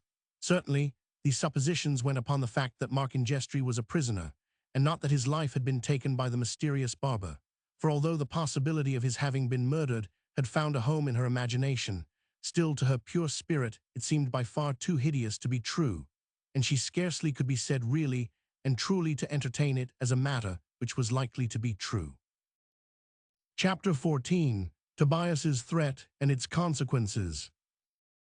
Perhaps one of the most pitiable objects now in our history is poor Tobias, Sweeney Todd's boy, who certainly had his suspicions aroused in the most terrific manner, but who was terrified by the threats of what the barber was capable of doing against his mother from making any disclosures. The effect upon his personal appearance of this wear and tear of his intellect was striking and manifest. The hue of youth and health entirely departed from his cheeks, and he looked so sad and careworn that it was quite a terrible thing to look upon a young lad so, as it were, upon the threshold of existence, and in whom anxious thoughts were making such war upon the physical energies. His cheeks were pale and sunken, his eyes had an unnatural brightness about them, and to look upon his lips, one would think they had never parted in a smile for many a day, so sadly were they compressed together. He seemed ever to be watching likewise for something fearful, and even as he walked the streets he would frequently turn and look inquiringly around him with a shudder. And in his brief interview with Colonel Jeffrey and his friend the captain, we can have a tolerably good comprehension of the state of his mind. Oppressed with fears and all sorts of dreadful thoughts, panting to give utterance to what he knew and to what he suspected, yet terrified into silence for his mother's sake, we cannot but view him as signally entitled to the sympathy of the reader, and as, in all respects, one sincerely to be pitied for the cruel circumstances in which he was placed. The sun is shining brightly, and even that busy region of trade and commerce, Fleet Street, is looking gay and beautiful, but not for that poor spirit-stricken lad are any of the sights and sounds which used to make up the delight of his existence, reaching his eyes or ears now with their accustomed force.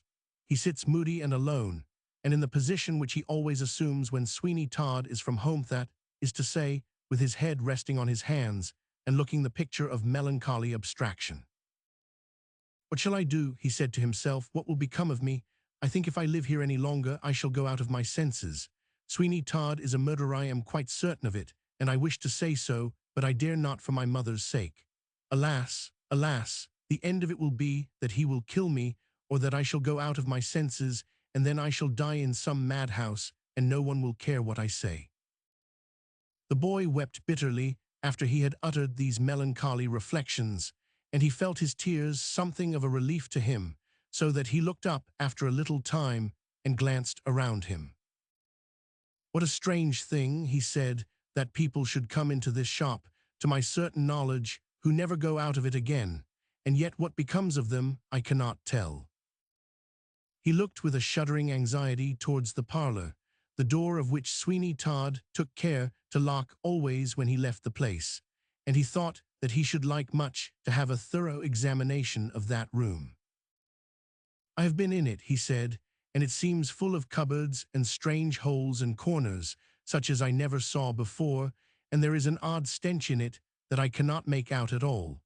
But it's out of the question thinking of ever being in it above a few minutes at a time, for Sweeney Todd takes good care of that." The boy rose and opened a small cupboard that was in the shop. It was perfectly empty. "Now that's strange," he said. "There was a walking stick with an ivory top to it here just before he went out, and I could swear it belonged to a man who came in to be shaved.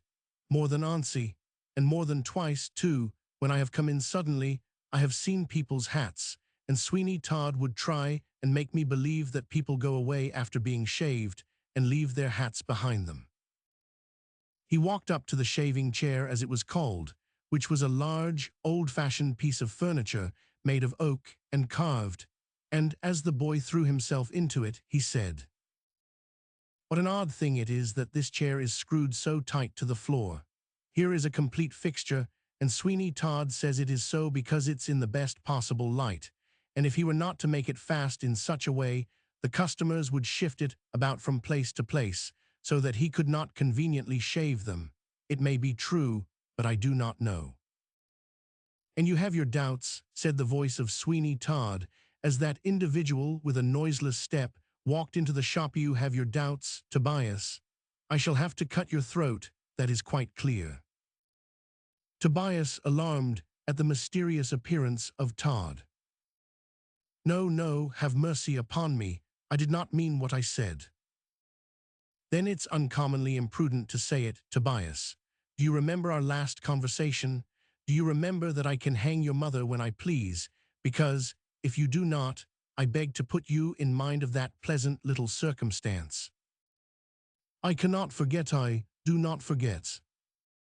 Tease well and mark me, I will not have you assume such an aspect as you wear when I am not here. You do not look cheerful, Tobias, and notwithstanding your excellent situation, with little to do, and the number of Lovett's pies you eat, you fall away. I cannot help it, said Tobias, since you told me what you did concerning my mother. I have been so anxious that I cannot help. Why should you be anxious? Her preservation depends upon yourself, and upon yourself wholly. You have but to keep silent, and she is safe. But if you utter one word that shall be displeasing to me about my affairs, mark me, Tobias, she comes to the scaffold. And if I cannot conveniently place you in the same madhouse where the last boy I had was placed, I shall certainly be under the troublesome necessity of cutting your throat. I will be silent, I will say nothing, Mr. Todd. I know I shall die soon, and then you will get rid of me altogether, and I do not care how soon that may be, for I am quite weary of my life. I shall be glad when it is over. Very good, said the barber, that's all a matter of taste. And now, Tobias, I desire that you look cheerful and smile, for a gentleman is outside feeling his chin with his hand, and thinking he may as well come in and be shaved. I may want you, Tobias, to go to Billingsgate and bring me a pennyworth of shrimps. Yes, thought Tobias, with a grown eyes, while you murder him. Chapter 15. The second interview between Johanna and the Colonel in the Temple Gardens. Now that there was a great object to gain by a second interview with Colonel Geoffrey, the anxiety of Johanna Oakley to have it became extremely great, and she counted the very hours until the period should arrive when she could again proceed to the Temple Gardens with something like a certainty of finding him. The object, of course, was to ask him for a description of Mr. Thornhill sufficiently accurate to enable her to come to something like a positive conclusion as to whether she ought to call him to her own mind as Mark in Jestry or not. And Colonel Geoffrey was not a bit the less anxious to see her than she was to look upon him, for although in divers lands he had looked upon many a fair face, and heard many a voice that had sounded soft and musical in his ears, he had seen none that, to his mind, was so fair, and had heard no voice that he had considered really so musical and charming to listen to as Johanna Oakley's. A man of more honorable and strict sense of honor than Colonel Geoffrey could not have been found, and therefore it was that he allowed himself to admire the beautiful under any circumstances, because he knew that his admiration was of no dangerous quality, but that, on the contrary, it was one of those feelings which might exist in a bosom such as his, quite undebased by a meaner influence. We think it necessary, however, before he has his second meeting with Johanna Oakley, to give such an explanation of his thoughts and feelings as it is in our power. When first he met her, the purity of her mind, and the genuine and beautiful candor of all she said, struck him most forcibly, as well as her great beauty, which could not fail to be extremely manifest. After that he began to reason with himself as to what ought to be his feelings with regard to her, namely, what portion of these ought to be suppressed, and what ought to be encouraged. If Mark in Jestry were dead, there was not a shadow of interference or dishonor in him. Colonel Geoffrey, loving the beautiful girl, who was surely not to be shut out of the pale of all affection, because the first person to whom her heart had warmed with a pure and holy passion was no more. It may be, he thought, that she is incapable of feeling a sentiment which can at all approach that which once she has felt, but still she may be happy and serene, and may pass many joyous hours as the wife of another. He did not positively make these reflections as applicable to himself, although they had a tendency that way, and he was fast verging to a state of mind which might induce him to give them a more actual application. He did not tell himself that he loved her, no. The word admiration took the place of the more powerful term. But then, can we not doubt that, at this time, the germ of a very pure and holy affection was lighted up in the heart of Colonel Geoffrey for the beautiful creature who suffered the pangs of so much disappointment and who loved one so well, who, we almost fear, if he were living, was scarcely the sort of person fully to requite such an affection.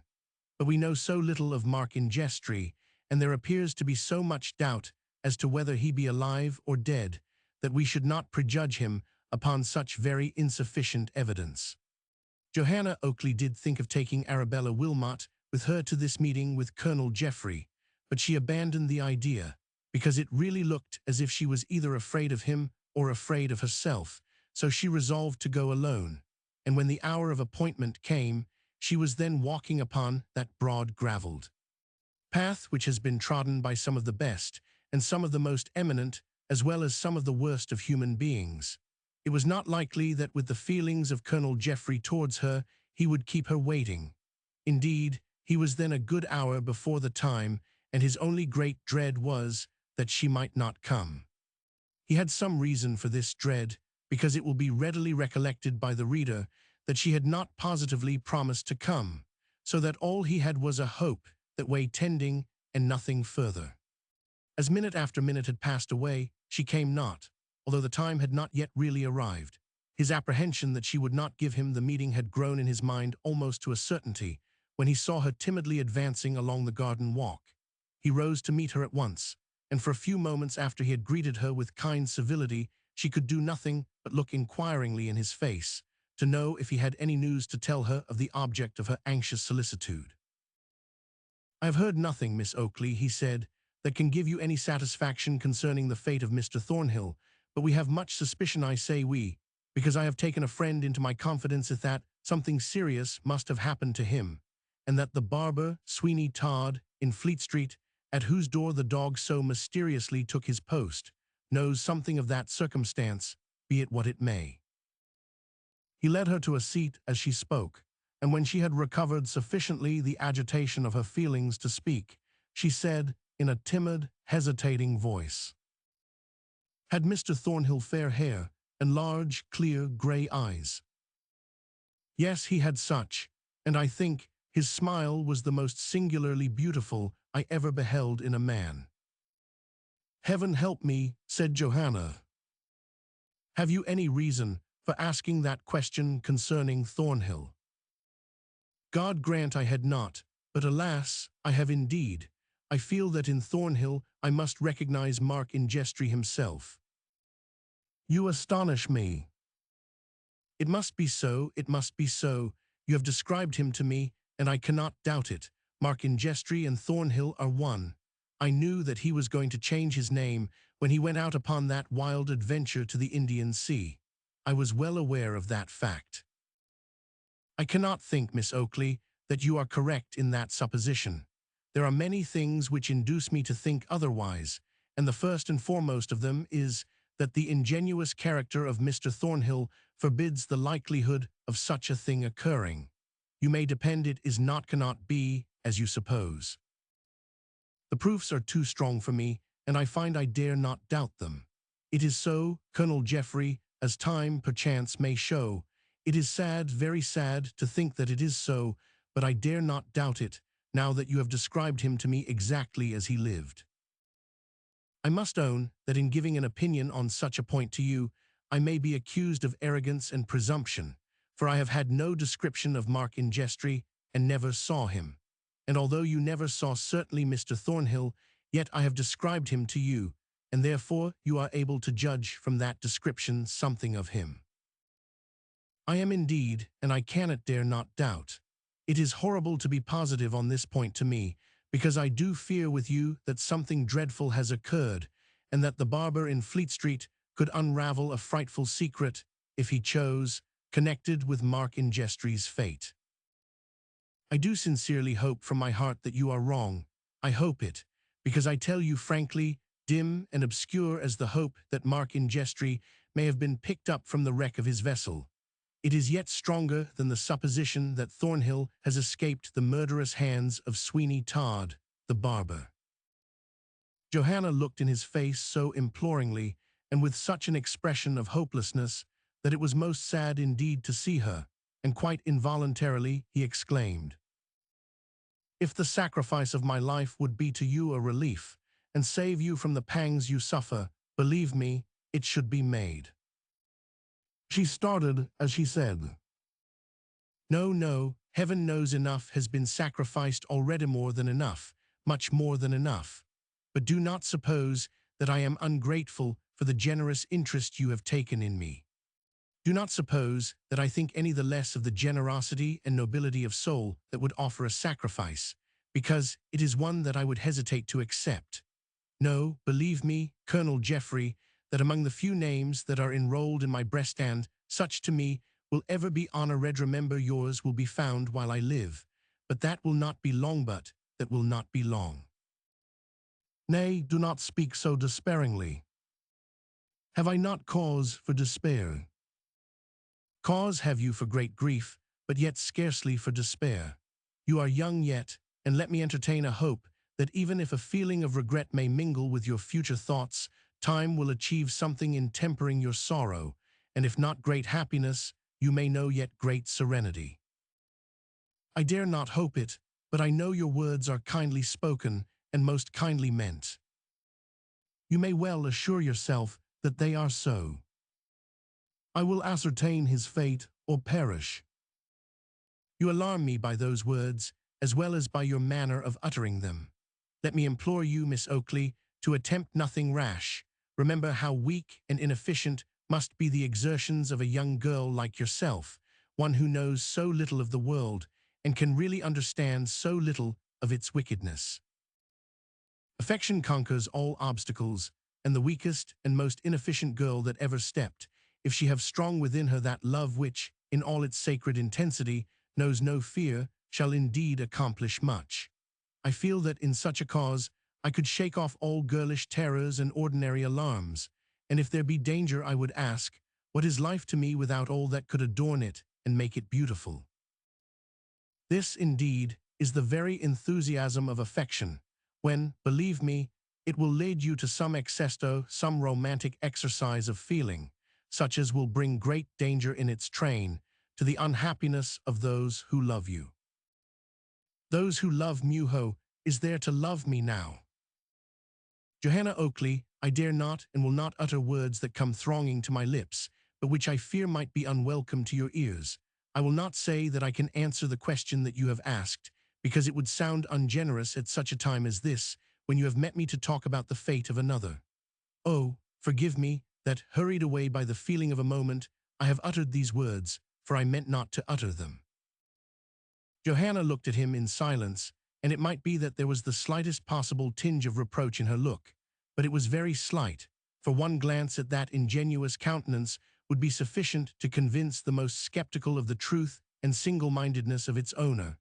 Of this there could be no doubt whatever, and if anything in the shape of a reproach was upon the point of coming from her lips, she forbore to utter it. May I hope, he added, that I have not lowered myself in your esteem, Miss Oakley, by what I have said. I hope, she said gently, that you will continue to be my friend. He laid an emphasis on the word friend, and he fully understood what she meant to imply thereby, and after a moment's pause said, Heaven forbid that ever, by word or by action, Johanna, I should do aught to deprive myself of that privilege. Let me be yet your friend since. He left the sentence unfinished, but if he had added the word since I can do no more, he could not have made it more evident to Johanna that those were the words he intended to utter. And now, he added, that I hope and trust we understand each other better than we did, and you are willing to call me by the name of friend. Let me once more ask of you, by the privilege of such a title, to be careful of yourself, and not to risk much in order that you may, perhaps, have some remote chance of achieving very little. But can I endure this dreadful suspense?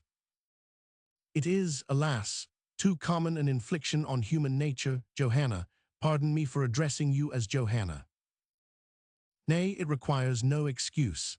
I am accustomed so to be addressed by all who feel a kindly interest for me. Call me Johanna if you will, and I shall feel a greater assurance of your friendship and your esteem.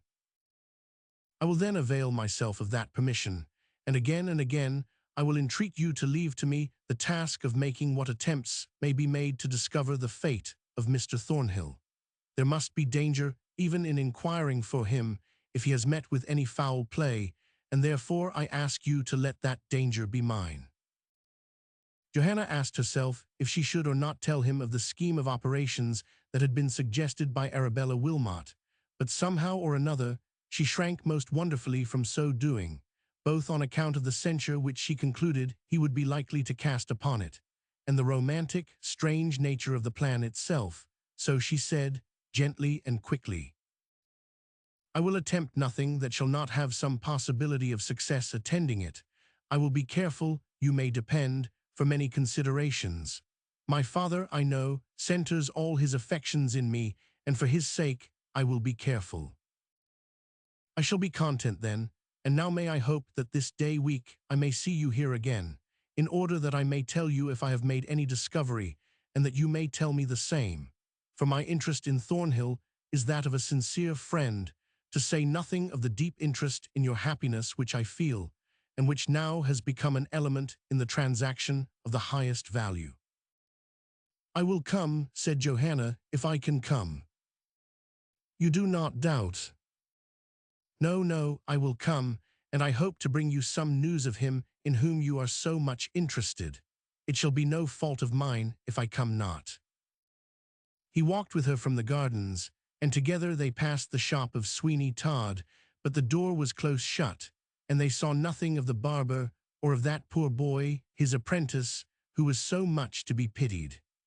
He parted with Johanna near to her father's house, and he walked slowly away with his mind so fully impressed with the excellence and beauty of the spectacle-maker's daughter, that it was quite clear, as long as he lived, he would not be able to rid himself of the favorable impression she had made upon him. "I love her," he said, "I love her, but she seems in no respect willing to enchain her affections. Alas, alas, how sad it is for me that the being who above all others I could wish to call my own, instead of a joy to me, I have only encountered that she might impart a pang to my heart. Beautiful and excellent Johanna, I love you, but I can see that your own affections are withered forever." Chapter 16. The barber makes another attempt to sell the string of pearls. It would seem as if Sweeney Todd, after his adventure in already trying to dispose of the string of pearls which he possessed, began to feel little doubtful about his chances of success in that matter, for he waited patiently for a considerable period before he again made the attempt, and then he made it after a totally different fashion. Towards the close of night on that same evening, when Johanna Oakley had met Colonel Geoffrey for the second time in the Temple Garden, and while Tobias sat alone in the shop in his usual deep dejection, a stranger entered the place, with a large blue bag in his hand, and looked inquiringly about him. "Hilloa, my lad," said he, "is this Mr. Todd's?" "Yes," said Tobias, "but he is not at home. What do you want?" "Well, I will be hanged," said the man, "if this do not beat everything. You do not mean to tell me he is a barber, do you?" "Indeed I do not you see?" "Yes, I see, to be sure, but I will be shot if I thought of it beforehand. What do you think he has been doing?" "Doing," said Tobias, with animation. "Do you think he will be hung?" "Why, no, I do not say it is a hanging matter, although you seem as if you wished it was. But I will just tell you now we are artists at the west end of the town." "Artists? You mean to say you draw pictures?" "No, no, we make clothes, but we call ourselves artists now because tailors are out of fashion." "Oh, that's it, is it?" "Yes, that's it, and you would scarcely believe it, but he came to our shop actually and ordered a suit of clothes, which were to come to no less a sum than £30, and told us to make them up in such a style that they were to do for any nobleman, and he gave his name and address as Mr. Todd at this number in Fleet Street, but I had not the least idea that he was a barber. If I had, I am quite certain the clothes would not have been finished in the style they are, but quite the reverse." "Well," said Tobias, "I cannot think what he wants such clothing for, but I suppose it's all right. Was he a tall, ugly-looking fellow?" "As ugly as the very devil. I will just show you the things, as he is not at home. The coat is of the finest velvet, lined with silk and trimmed with lace, Did you ever in all your life see such a coat for a barber? Indeed, I never did, but it is some scheme of his, of course. It is a superb coat. Yes, and all the rest of the dress is of the same style. What on earth he can be going to do with it, I cannot think, for it's only fit to go to court in. Oh well, I know nothing about it, said Tobias, with a sigh. You can leave it or not as you like, it is all one to me. Well, you do seem the most melancholy wretch ever I came near. What's the matter with you? The matter with me? Oh, nothing. Of course, I am as happy as I can be. Ain't I Sweeney Todd's apprentice, and ain't that enough to make anybody sing all day long? It may be for all I know, but certainly you do not seem to be in a singing humor. But however, we artists cannot waste our time, so just be so good as to take care of the clothes, and be sure you give them to your master. And so I wash my hands of the transaction. Very good, he shall have them. But do you mean to leave such valuable clothes without getting the money for them? Not exactly, for they are paid for. Oh, that makes all the difference. Shall have them. Scarcely had this tailor left the place, when a boy arrived with a parcel, and looking around him with undisguised astonishment, said, "Is not there some other Mr. Todd in Fleet Street?" "Not that I know of," said Tobias. "What have you got there?" "Silk stockings, gloves, lace, cravats, ruffles, and so on." "The deuce you have. I dare say it's all right." "I shall leave them. Thigh are paid for. This is the name, and this is the number." "Now, stupid." This last exclamation arose from the fact that this boy, in going out, ran up against another who was coming in. "Cannot you see where you are going?" said the new arrival. "What's that to you? I have a good mind to punch your head." "Do it, and then come down our court, and see what a licking I will give you." "Will you? Why do not you? Only let me catch you, that's all." They stood for some moments so closely together that their noses very nearly touched, and then, after mutual assertions of what they would do if they caught each other, although, in either case, to stretch out an arm would have been quite sufficient to have accomplished that object these separated, and the last comer said to Tobias, in a tone of irritation, probably consequent upon the misunderstanding he had just had with the hosier's boy, "You can tell Mr. Todd that the carriage will be ready at 7:30 precisely." And then he went away, leaving Tobias in a state of great bewilderment as to what Sweeney Todd could possibly be about to do with such an amount of finery as that which was evidently coming home for him. "I cannot make it out," he said. "It's some villainy, of course, but I cannot make out what it is. I wish I knew. I might thwart him in it. He is a villain, and neither could nor would project anything good. But what can I do? I am quite helpless in this, and will just let it take its course. I can only wish for a power of action I shall never possess. Alas, alas, I am very sad, and know not what will become of me. I wish that I was in my grave, and there I am sure I shall be soon, unless something happens to turn the tide of all this wretched evil fortune that has come upon me." It was in vain for Tobias to think of vexing himself with conjectures as to what Sweeney Todd was about to do with so much finery, for he had not the remotest foundation to go upon in the matter, and could not for the life of him imagine any possible contingency or chance which should make it necessary for the barber to deck himself in such gaudy apparel. All he could do was to lay down in his own mind a general principle as regarded Sweeney Todd's conduct, and that consisted in the fact that whatever might be his plans and whatever might be his objects, they were for no good purpose, but on the contrary were most certainly intended for the accomplishment of some great evil which that most villainous person intended to perpetrate. "I will observe all I can," thought Tobias to himself, "and do what I can to put a stop to his mischiefs, but I fear it will be very little he will allow me to observe, and perhaps still less that he will allow me to do, but I can but try and do my best." Poor Tobias's best, as regarded achieving anything against Sweeney Todd, we may well suppose would be little indeed, for for that individual was not the man to give anybody an opportunity of doing much, and possessed as he was of the most consummate art, as well as the greatest possible amount of unscrupulousness, there can be very little doubt but that any attempt poor Tobias might make would recoil upon himself. In about half an hour the barber returned, and his first question was, "Have any things been left for me?" "Yes, sir," said Tobias. "Here are 2 parcels, and a boy has been to say that the carriage will be ready at 7:30 precisely." "'Tis well," said the barber, "that will do, and Tobias, you will be careful whilst I am gone of the shop. I shall be back in half an hour, mind you, and not later, and be sure that I find you here at your post. But you may say, if anyone comes here on business, there will be neither shaving nor dressing tonight. You understand me?" "Yes, sir, certainly." Sweeney Todd then took the bundles which contained the costly apparel and retired into the parlor with them. And, as it was then 7 o'clock, Tobias, correctly enough, supposed that he had gone to dress himself, and he waited with a considerable amount of curiosity to see what sort of an appearance the barber would cut in his fine apparel. Tobias had not to control his impatience long, for in less than 20 minutes, out came Sweeney Todd, attired in the very height of fashion for the period.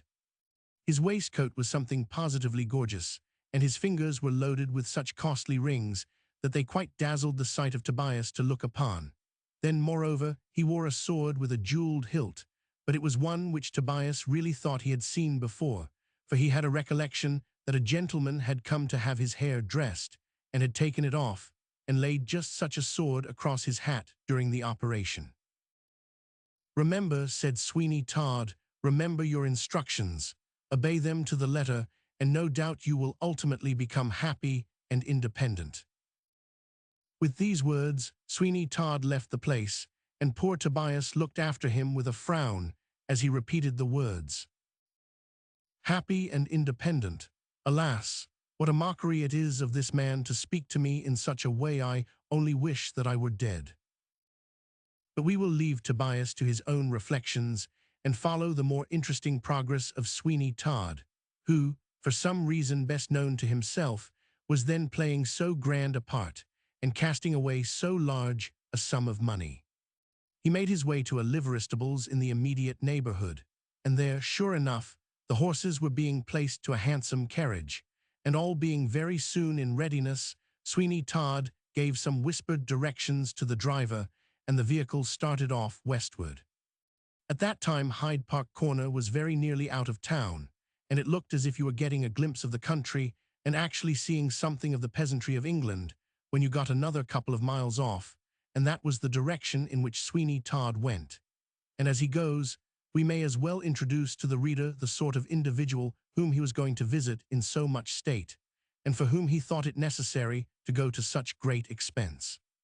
At that period the follies and vices of the nobility were somewhere about as great as they are now, and consequently extravagance induced on many occasions tremendous sacrifice of money, and it was found extremely convenient on many occasions for them to apply to a man of the name of John Mundell, an exceedingly wealthy person, a Dutchman by extraction, who was reported to make immense sums of money by lending to the nobility and others what they required on emergencies at enormous rates of interest.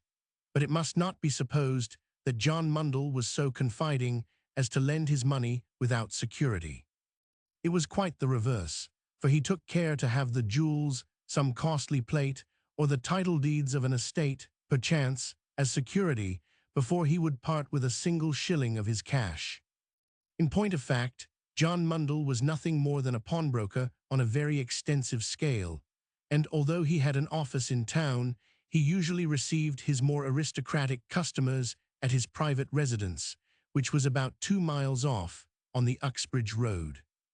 After this explanation, it can very easily be imagined what was the scheme of Sweeney Todd, and that he considered, if he borrowed from John Mundell a sum equal in amount to half the real value of the pearls, he should be well rid of a property which he certainly could not sufficiently well account for the possession of, to enable him to dispose of it openly to the highest bidder.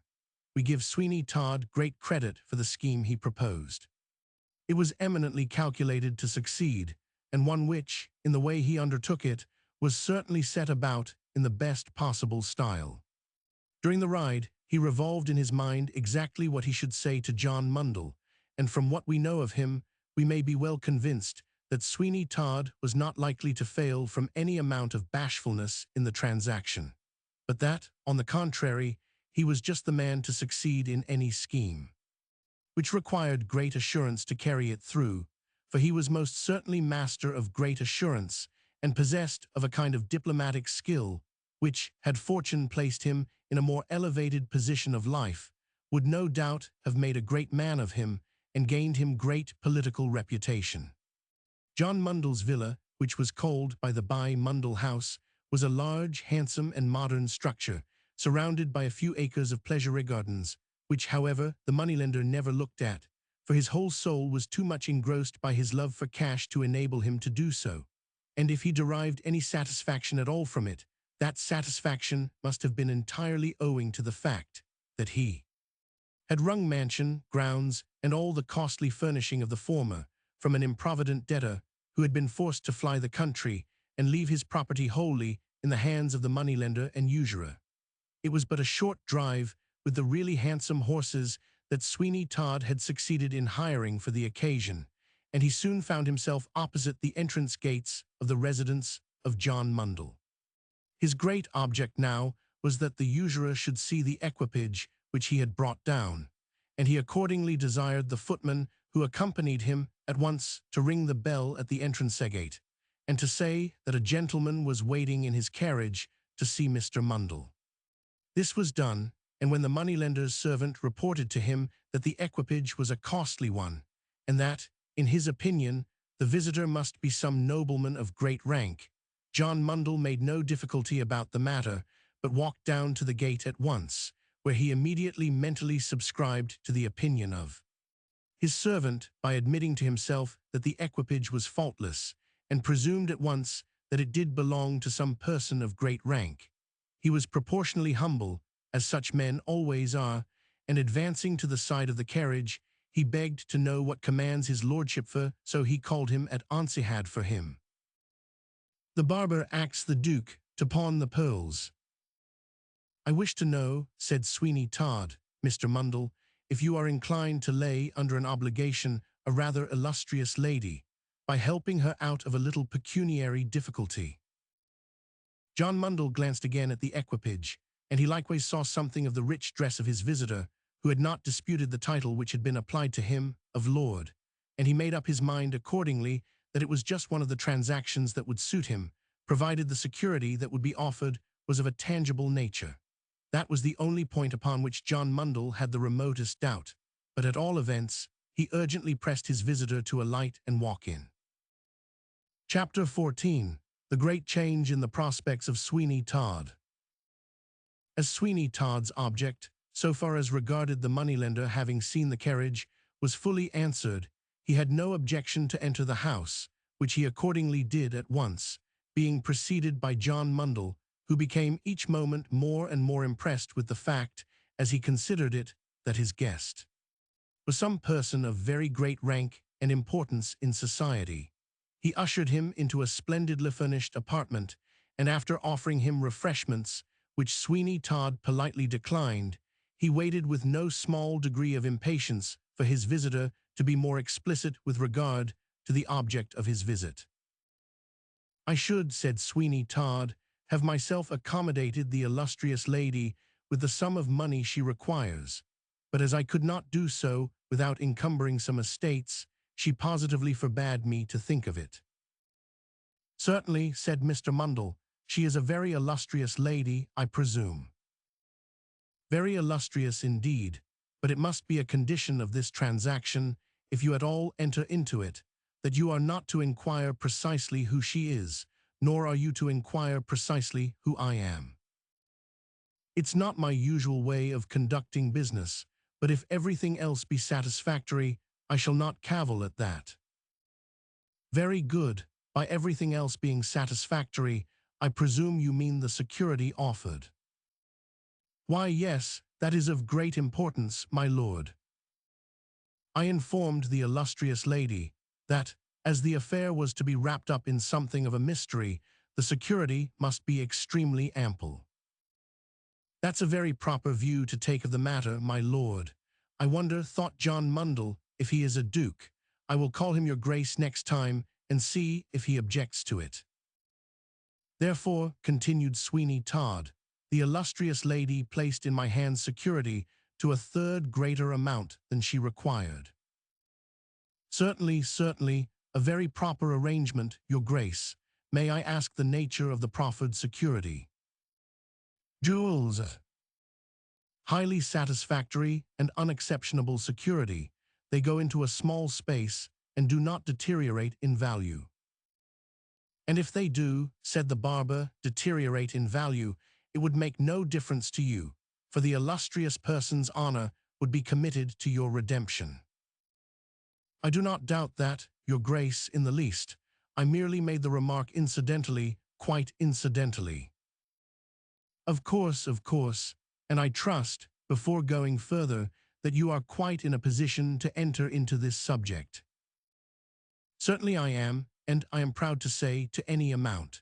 Show me the money's worth, your grace, and I will show you the money. That's my way of doing business, and no one can say that John Mundell ever shrunk from a matter that was brought fairly before him, and that he considered worth his going into. It was by hearing such a character of you that I was induced to come to you. What do you think of that? Sweeney Todd took from his pocket, with a careless air, the string of pearls, and cast them down before the eyes of the moneylender, who took them up and ran them rapidly through his fingers for a few seconds before he said, I thought there was but one string like this in the kingdom, and those belonged to the Queen. Well, said Sweeney Todd, I humbly beg your grace's pardon.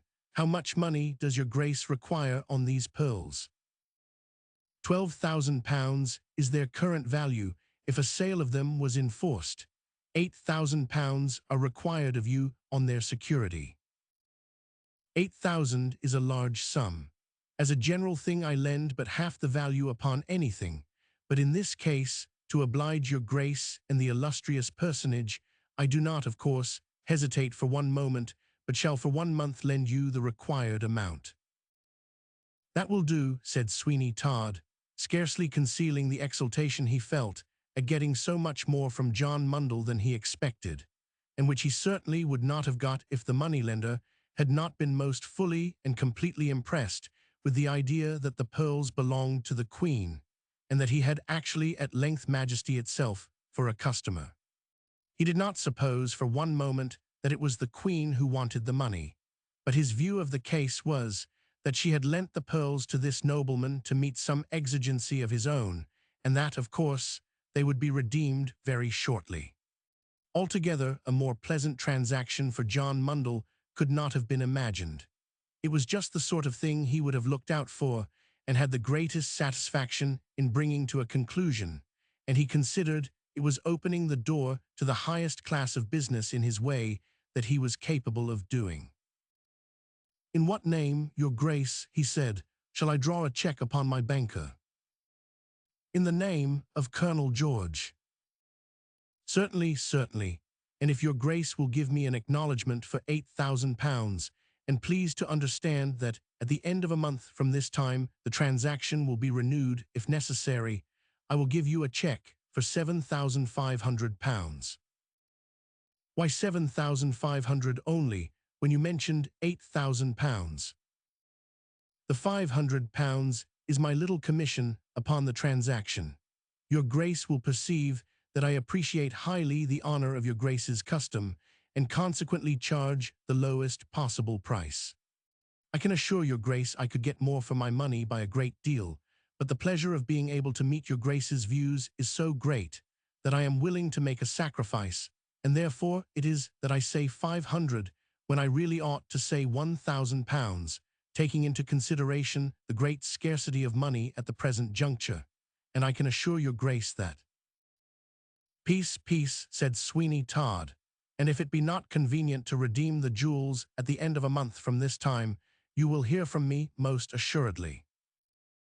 I am quite satisfied of that, said John Mundell, and he accordingly drew a cheque for £7,500, which he handed to Sweeney Todd, who put it in his pocket, not a little delighted that at last he had got rid of his pearls, even at a price so far beneath their real value. I need scarcely urge upon you, Mr. Mundell, he said, the propriety of keeping this affair profoundly secret. Indeed you need not, your grace, for it is part of my business to be discreet and cautious. I should very soon have nothing to do in my line, your grace may depend, if I were to talk about it. No, this transaction will forever remain locked up in my own breast, and no living soul but your grace and I need know what has occurred. With this, John Mundell showed Sweeney Todd to his carriage with abundance of respect, and in 2 minutes more he was travelling along towards town with what might be considered a small fortune in his pocket. We should have noticed earlier that Sweeney Todd had, upon the occasion of his going to sell the pearls to the lapidary in the city, made some great alterations in his appearance, so that it was not likely he should be recognized again to a positive certainty. For example, having no whiskers whatever of his own, he had put on a large black pair of false ones, as well as moustachios, and he had given some color to his cheeks likewise, which had so completely altered his appearance, that those who were most intimate with him would not have known him except by his voice, and that he took good care to alter in his intercourse with John Mundell, so that it should not become a future means of detection. I thought that this would succeed, he muttered to himself, as he went towards town, and I have not been deceived. For 3 months longer, and only 3, I will carry on the business in Fleet Street, so that any sudden alteration in my fortunes may not give rise to suspicion. He was then silent for some minutes, during which he appeared to be revolving some very knotty question in his brain, and then he said, suddenly, Well, as regards Tobias, I think it will be safer, unquestionably, to put him out of the way by taking his life, than to try to dispose of him in a madhouse, and I think there are 1 or 2 more persons whom it will be highly necessary to prevent being mischievous, at all events at present. I must think. When such a man as Sweeney Todd set about thinking, there could be no possible doubt but that some serious mischief was meditated, and anyone who could have watched his face during that ride home from the moneylenders would have seen by its expression that the thoughts which agitated him were of a dark and desperate character, and such as anybody but himself would have shrunk from aghast. But he was not a man to shrink from anything, and on the contrary, the more a set of circumstances presented themselves in a gloomy and a terrific aspect, the better they seemed to suit him and the peculiar constitution of his mind. There can be no doubt but that the love of money was the predominant feeling in Sweeney Todd's intellectual organization, and that, by the amount it would bring him, or the amount it would deprive him of, he measured everything.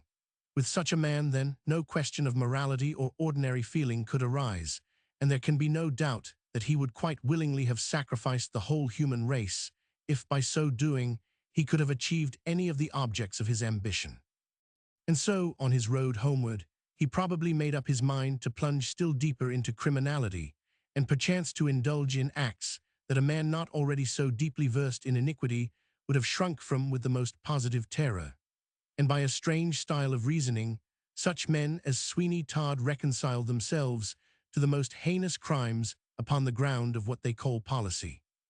That is to say, that having committed some serious offense, they are compelled to commit a great number more for the purpose of endeavoring to avoid the consequences of the first lot, and hence the continuance of criminality becomes a matter necessary to self-defense, and an essential ingredient in their consideration of self-preservation. Probably Sweeney Todd had been for the greater part of his life aiming at the possession of extensive pecuniary resources, and no doubt, by the aid of a superior intellect and a mind full of craft and design, he had managed to make others subservient to his views, and now that those views were answered, and that his underlings and accomplices were no longer required, they became positively dangerous. He was well aware of that cold-blooded policy which teaches that it is far safer to destroy than to cast away the tools by which a man carves his way to power and fortune. "They shall die," said Sweeney Todd. "Men tell no tales, nor women nor boys either, and they shall all die. After which there will, I think, be a serious fire in Fleet Street.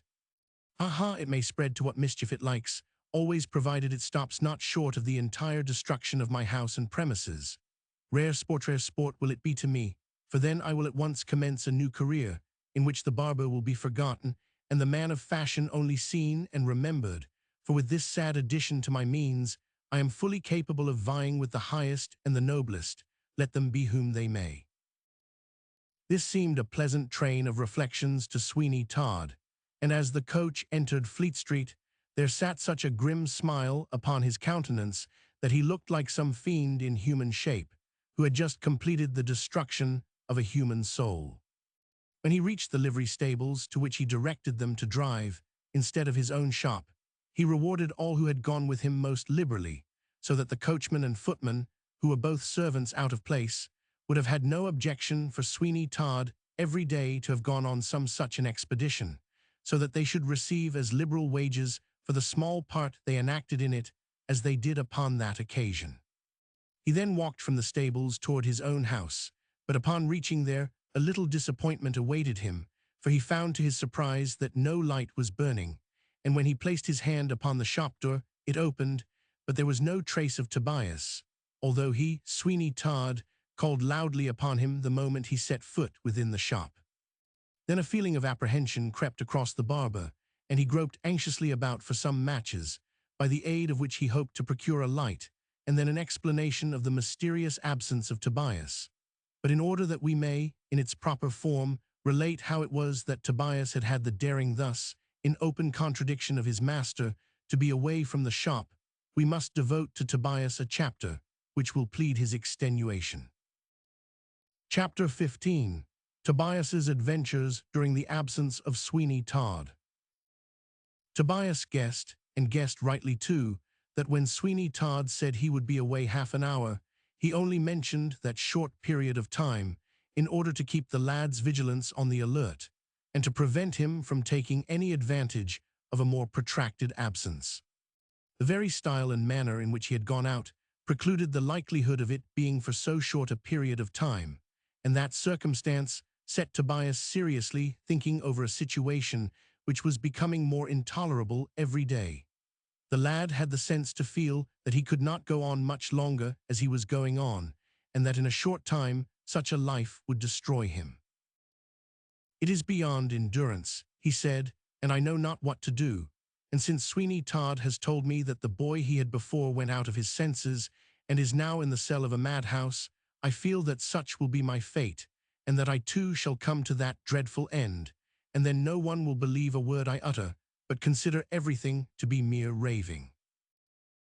After a time, as the darkness increased, he lit the lamp which hung in the shop, and which, until it was closed for the night, usually shed a dim ray from the window. Then he sat down to think again, and he said to himself, "If I could now but summon courage to ask my mother about this robbery which Sweeney Todd imputes to her, she might assure me it was false, and that she never did such a deed. But then it is dreadful for me to ask her such a question, because it may be true, and then how shocking it would be for her to be forced to confess to me, her own son, such a circumstance." These were the honorable feelings which prevented Tobias from questioning his mother as regarded Todd's accusation of her, an accusation too dreadful to believe implicitly, and yet sufficiently probable for him to have a strong suspicion that it might be true after all. It is to be deeply regretted that Tobias's philosophy did not carry him a little further, and make him see, the moment the charge was made, that he ought unquestionably to investigate it to the very utmost. But still we could hardly expect, from a mere boy, that acute reasoning and power of action, which depends so much upon the knowledge of the world and an extensive practice in the usages of society. It was sufficient if he felt correctly, could scarcely expect him to reason so. But upon this occasion, above all others, he seemed completely overcome by the circumstances which surrounded him, and from his excited manner, one might have almost imagined that the insanity he himself predicted at the close of his career was really not far off. He wrung his hands, and he wept every now and then in sad speech, bitterly bemoaning his situation, until at length, with a sudden resolution, he sprang to his feet, exclaiming, "This night shall end it. I can endure it no more. I will fly from this place and seek my fortune elsewhere. Any amount of distress, danger, or death itself even, is preferable to the dreadful life I led."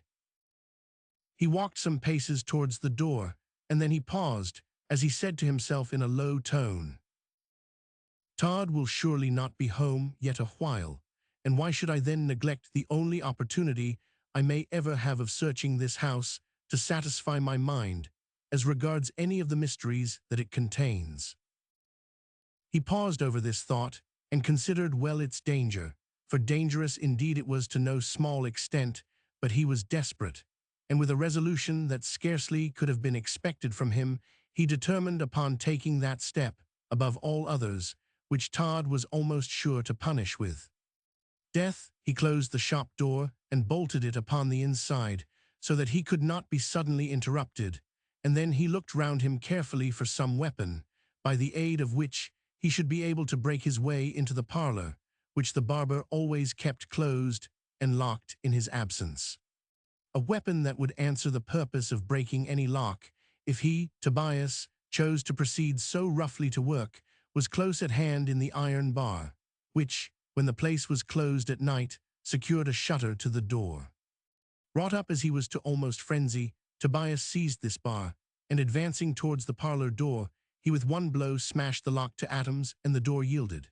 The moment it did so, there was a crash of glass, and when Tobias entered the room he saw that upon its threshold lay a wineglass shattered to atoms, and he felt certain that it had been placed in some artful position by Sweeney Todd as a detector, when he should return, of any attempt that had been made upon the door of the parlor.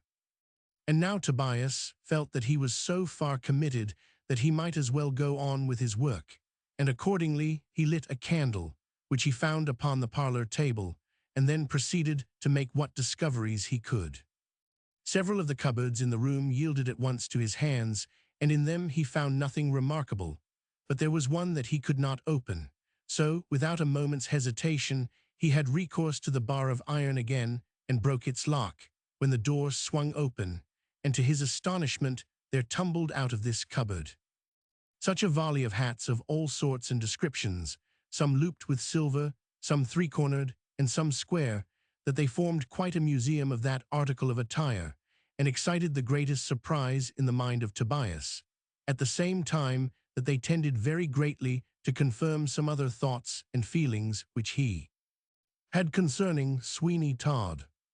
This was the only cupboard which was fast, although there was another door which looked as if it opened into one. But when Tobias broke that down with the bar of iron, he found it was the door which led to the staircase conducting to the upper part of the house, that upper part which Sweeney Todd, with all his avarice, would never let, and of which the shutters were kept continually closed, so that the opposite neighbors never caught a glimpse into any of the apartments. With cautious and slow steps, which he adopted instantaneously, although he knew that there was no one in the house but himself, Tobias ascended the staircase. "I will go to the very top rooms first," he said to himself, "and so examine them all as I come down, and then if Todd should return suddenly, I shall have a better chance of hearing him, than as if I began below and went upwards." Acting upon this prudent scheme, he went up to the attics, all the doors of which were swinging open, and there was nothing in any of them whatever. He descended to the second floor with the like result, and a feeling of great disappointment began to creep over him at the thought that, after all, the barber's house might not repay the trouble of examination. But when he reached the first floor, he soon found abundant reason to alter his opinion. The doors were fast, and he had to burst them open, and when he got in, he found that those rooms were partially furnished, and that they contained a great quantity of miscellaneous property of all kinds and descriptions. In one corner was an enormous quantity of walking sticks, some of which were of a very costly and expensive character, with gold and silver chased tops to them, and in another corner was a great number of umbrellas, in fact, at least 100 of them. Then there were boots and shoes lying upon the floor, partially covered up, as if to keep them from dirt. There were 30 or 40 swords of different styles and patterns, many of them appearing to be very firm blades, and in one or two cases the scabbards were richly ornamented. At one end of the front and larger of these two rooms was an old-fashioned-looking bureau of great size, and with as much woodwork in it as seemed required to make at least a couple of such articles of furniture. This was very securely locked, and presented more difficulties in the way of opening it than any of the doors had done, for the lock was of great strength and apparent durability. Moreover, it was not so easily got at, but at length, by using the bar as a sort of lever, instead of as a mere machine to strike with, Tobias succeeded in forcing this bureau open, and then his eyes were perfectly dazzled with the amount of jewelry and trinkets of all kinds, and descriptions that were exhibited to his gaze. There was a great number of watches, gold chains, silver and gold snuff-boxes, and a large assortment of rings, shoe buckles, and brooches. These articles must have been of great value, and Tobias could not help exclaiming aloud, "How could Sweeney Todd come by these articles, except by the murder of their owners?"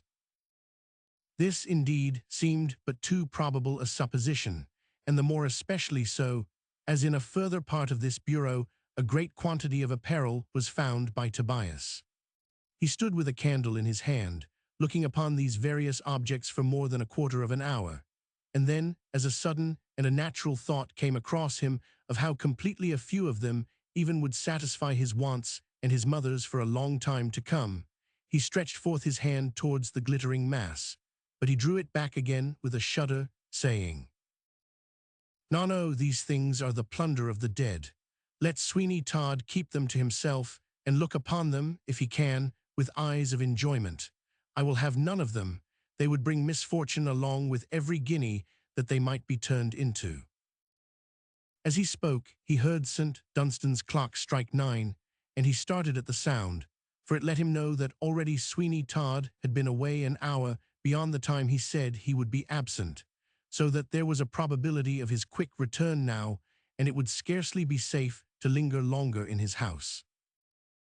"I must be gone, I must be gone. I should like to look upon my mother's face once more before I leave London for ever perhaps. I may tell her of the danger she is in from Todd's knowledge of her secret. No, I cannot speak to her of that. I must go, and leave her to those chances which I hope and trust will work favorably for her." Flinging down the iron bar which had done him such good service, Tobias stopped not to close any of those receptacles which contained the plunder that Sweeney Todd had taken most probably from murdered persons, but he rushed downstairs into the parlor again, where the boots that had fallen out of the cupboard still lay upon the floor in wild disorder. It was a strange and sudden whim that took him, rather than a matter of reflection, that induced him, instead of his own hat, to take one of those which were lying so indiscriminately at his feet, and he did so. By mere accident it turned out to be an exceedingly handsome hat, of rich workmanship and material, and then Tobias, feeling terrified lest Sweeney Todd should return before he could leave the place, paid no attention to anything, but turned from the shop, merely pulling the door after him, and then darting over the road towards the Temple like a hunted hare, for his great wish was to see his mother, and then he had an undefined notion that his best plan for escaping the clutches of Sweeney Todd would be to go to sea. In common with all boys of his age, who know nothing whatever of the life of a sailor, it presented itself in the most fascinating colors. A sailor ashore and a sailor afloat are about as two different things as the world can present. But to the imagination of Tobias Ragg, a sailor was somebody who was always dancing hornpipes, spending money, and telling wonderful stories. No wonder, then, that the profession presented itself under such fascinating colors to all such persons as Tobias, and as it seemed, and seems still, to be a sort of general understanding that the real condition of a sailor should be mystified in every possible way and shape by both novelist and dramatist.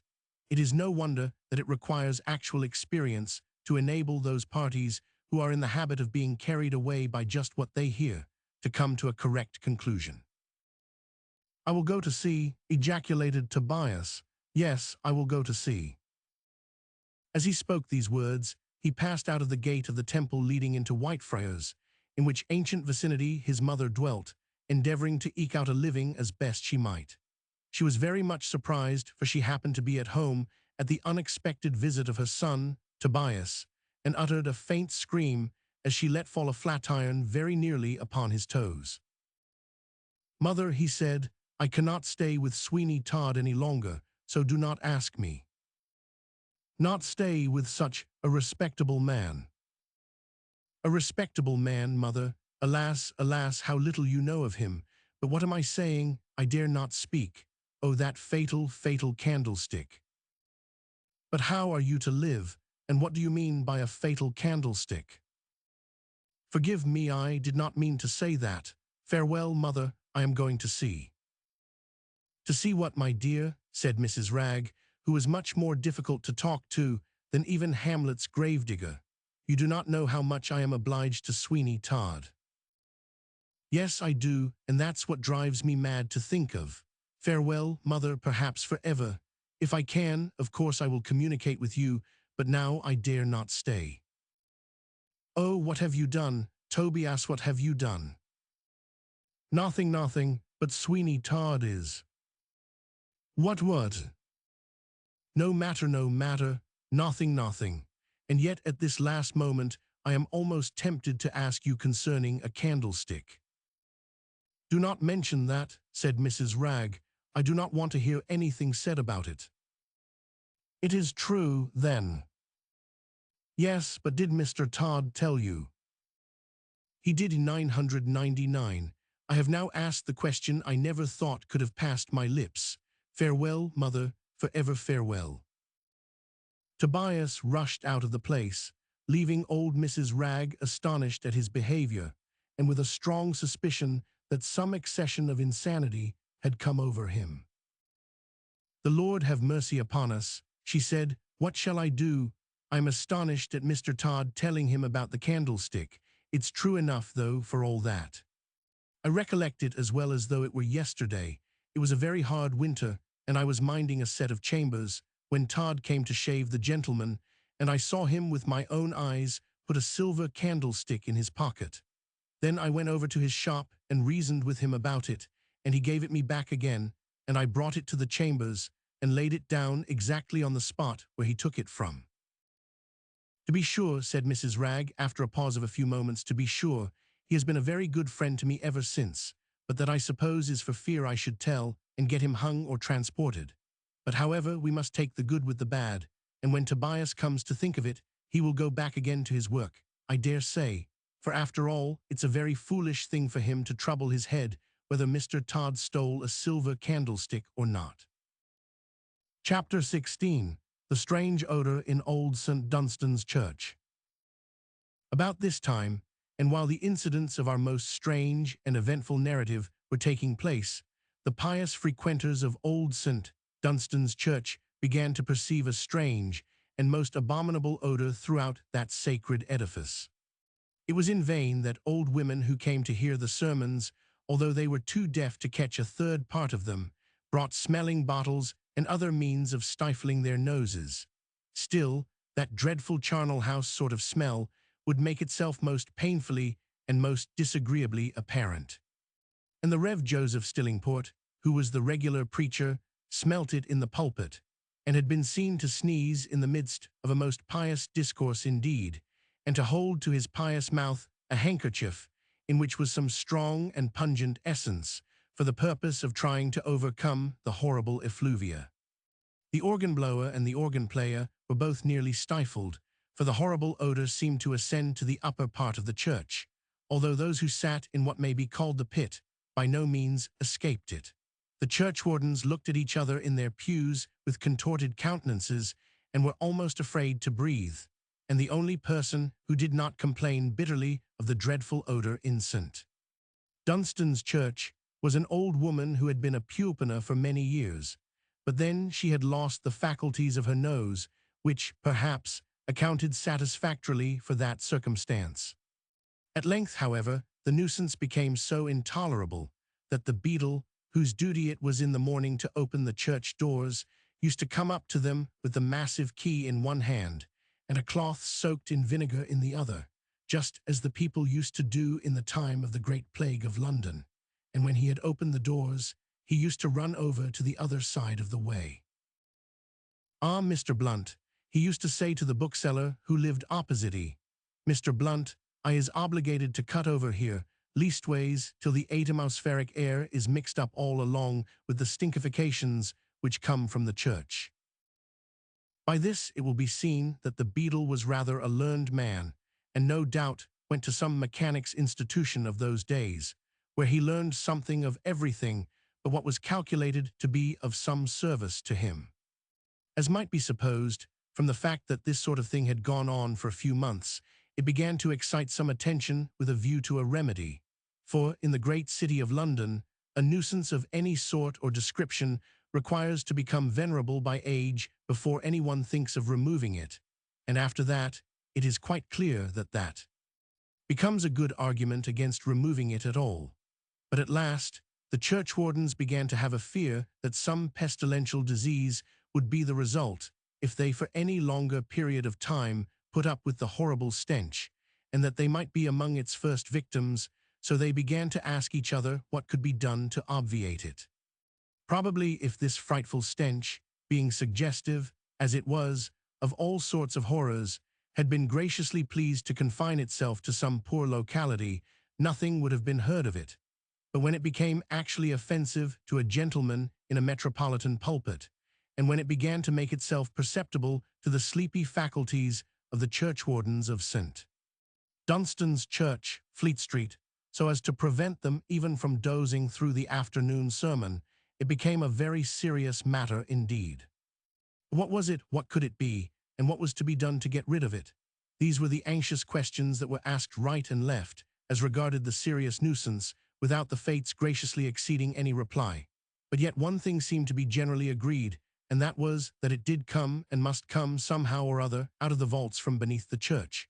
But then, as the pious and hypocritical Mr. Butterwick, who lived opposite, how could that be, when it was satisfactorily proved by the present books that nobody had been buried in the vaults for some time, and therefore it was a very odd thing that dead people, after leaving off smelling and being disagreeable, should all of a sudden burst out again in that line, and be twice as bad as ever they were at first. And on Wednesdays sometimes, too, when pious people were not satisfied with the Sunday's devotion, but began again in the middle of the week, that stench was positively terrific. Indeed, so bad was it that some of the congregation were forced to leave, and have been seen to slink into Belliard, where Lovett's pea-shop was situated, and then and there solace themselves with a pork or a veal pie, in order that their mouths and noses should be full of a delightful and agreeable flavor, instead of one most peculiarly and decidedly the reverse. At last, there was a confirmation to be held at St. Dunstan's Church, and a great concourse of persons assembled, for a sermon was to be preached by the bishop after the confirmation, and a very great fuss indeed was to be made about really nobody knew exactly what. Preparations, as newspapers say, upon an extensive scale, and regardless of expense, were made for the purpose of adding luster to the ceremony, and surprising the bishop, when he came, with a good idea that the people who attended St. Dunstan's Church were somebodies, and really worth confirming. The confirmation was to take place at 12 o'clock, and the bells ushered in the morning with their most pious tones, for it was not every day that the authorities of St. Dunstan succeeded in catching a bishop, and when they did so, they were determined to make the most of him. And the numerous authorities, including churchwardens and even the very beadle, were in an uncommon fluster, and running about, and impeding each other, as authorities always do upon public occasions.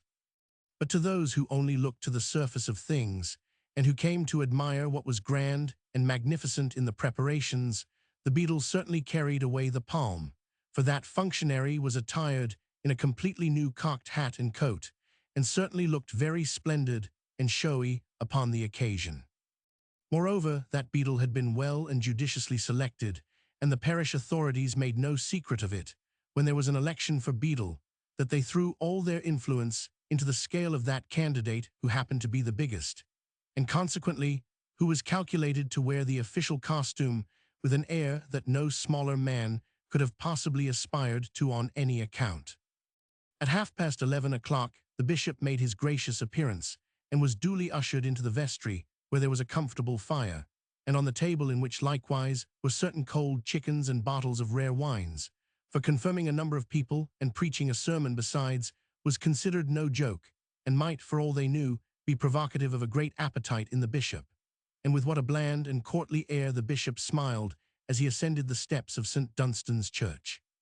How affable he was to the churchwardens, and he actually smiled upon a poor miserable charity boy, who, his eyes glaring wide open and his muffin cap in his hand, was taking his first stare at a real live bishop.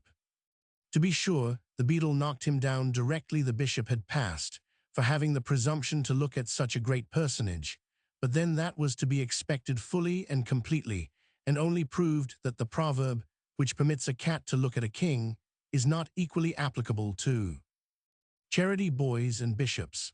When the bishop got to the vestry, some very complimentary words were uttered to him by the usual officiating clergyman, but somehow or other the bland smile had left the lips of the great personage, and, interrupting the vicar in the midst of a fine flowing speech, he said, "That's all very well, but what a terrible stink there is here." The churchwardens gave a groan, for they had flattered themselves that perhaps the bishop would not notice the dreadful smell, or that, if he did, he would think it was accidental and say nothing about it. But now, when he really did mention it, they found all their hopes scattered to the winds, and that it was necessary to say something. "Is this horrid charnel house sort of smell always here?" "I am afraid it is," said one of the churchwardens. "Afraid," said the bishop, "surely you know, you seem to me to have a nose." "Yes," said the churchwarden, in great confusion, "I have that honor, and I have the pleasure of informing you, my lord bishop, I mean, I have the honor of informing you that this smell is always here." The bishop sniffed several times, and then he said, "It is very dreadful, and I hope that by the next time I come to St. Dunstan's you will have the pleasure and the honor both of informing me that it has gone away." The churchwarden bowed and got into an extreme corner, saying to himself, "This is the bishop's last visit here, and I do not wonder at it, for, as if out of pure spite, the smell is 10 times worse than ever today." And so it was, for it seemed to come up through all the crevices of the flooring of the church, with a power and perseverance that was positively dreadful. The people coughed and held their handkerchiefs to their noses, remarking to each other, "Is not it dreadful? Did you ever know the smell in St. Dunstan's so bad before?" And everybody agreed that they never had known it anything like so bad, for that it was positively opulent, so indeed it was. The anxiety of the bishop to get away was quite manifest, and if he could have decently taken his departure without confirming anybody at all, there is no doubt but that he would have willingly done so, and left all the congregation to die and be something or another. But this he could not do, but he could cut it short, and he did so. The people found themselves confirmed before they almost knew where they were, and the bishop would not go into the vestry again on any account, but hurried down the steps of the church, and into his carriage, with the greatest precipitation in the world, thus proving that holiness is no proof against a most abominable stench. As may be well supposed, after this, the subject assumed a much more serious aspect, and on the following day a solemn meeting was held of all the church authorities, at which it was determined that men should be employed to make a thorough and searching examination of the vaults of St. Dunstan's, with the view of discovering, if possible, from whence particularly the abominable stench emanated. And then it was decided that the stench was to be put down, and that the bishop was to be apprised it was put down, and that he might visit the church in perfect safety. Chapter 17. Sweeney Todd's proceedings consequent upon the departure of Tobias. We left the barber in his own shop, much wondering that Tobias had not responded to the call which he had made upon him, but yet scarcely believing it possible that he could have ventured upon the height of iniquity, which we know Tobias had really been guilty of. He paused for a few moments, and held up the light which he had procured, and gazed around him with inquiring eyes, for he could, indeed, scarcely believe it possible that Tobias had sufficiently cast off his dread of him, Sweeney Todd, to be enabled to achieve any act for his liberation. But when he saw that the lock of the parlor door was open, positive rage obtained precedence over every other feeling. "The villain," he cried, "has he dared really to consummate an act I thought he could not have dreamt of for a moment? Is it possible that he can have presumed so far as to have searched the house?" That Tobias, however, had presumed so far, the barber soon discovered, and when he went into his parlor and saw what had actually occurred, and that not only was every cupboard door broken open, but that likewise the door which led to the staircase and the upper part of the house had not escaped, he got perfectly furious, and it was some time before he could sufficiently calm himself to reflect upon the probable and possible amount of danger he might run in consequence of these proceedings.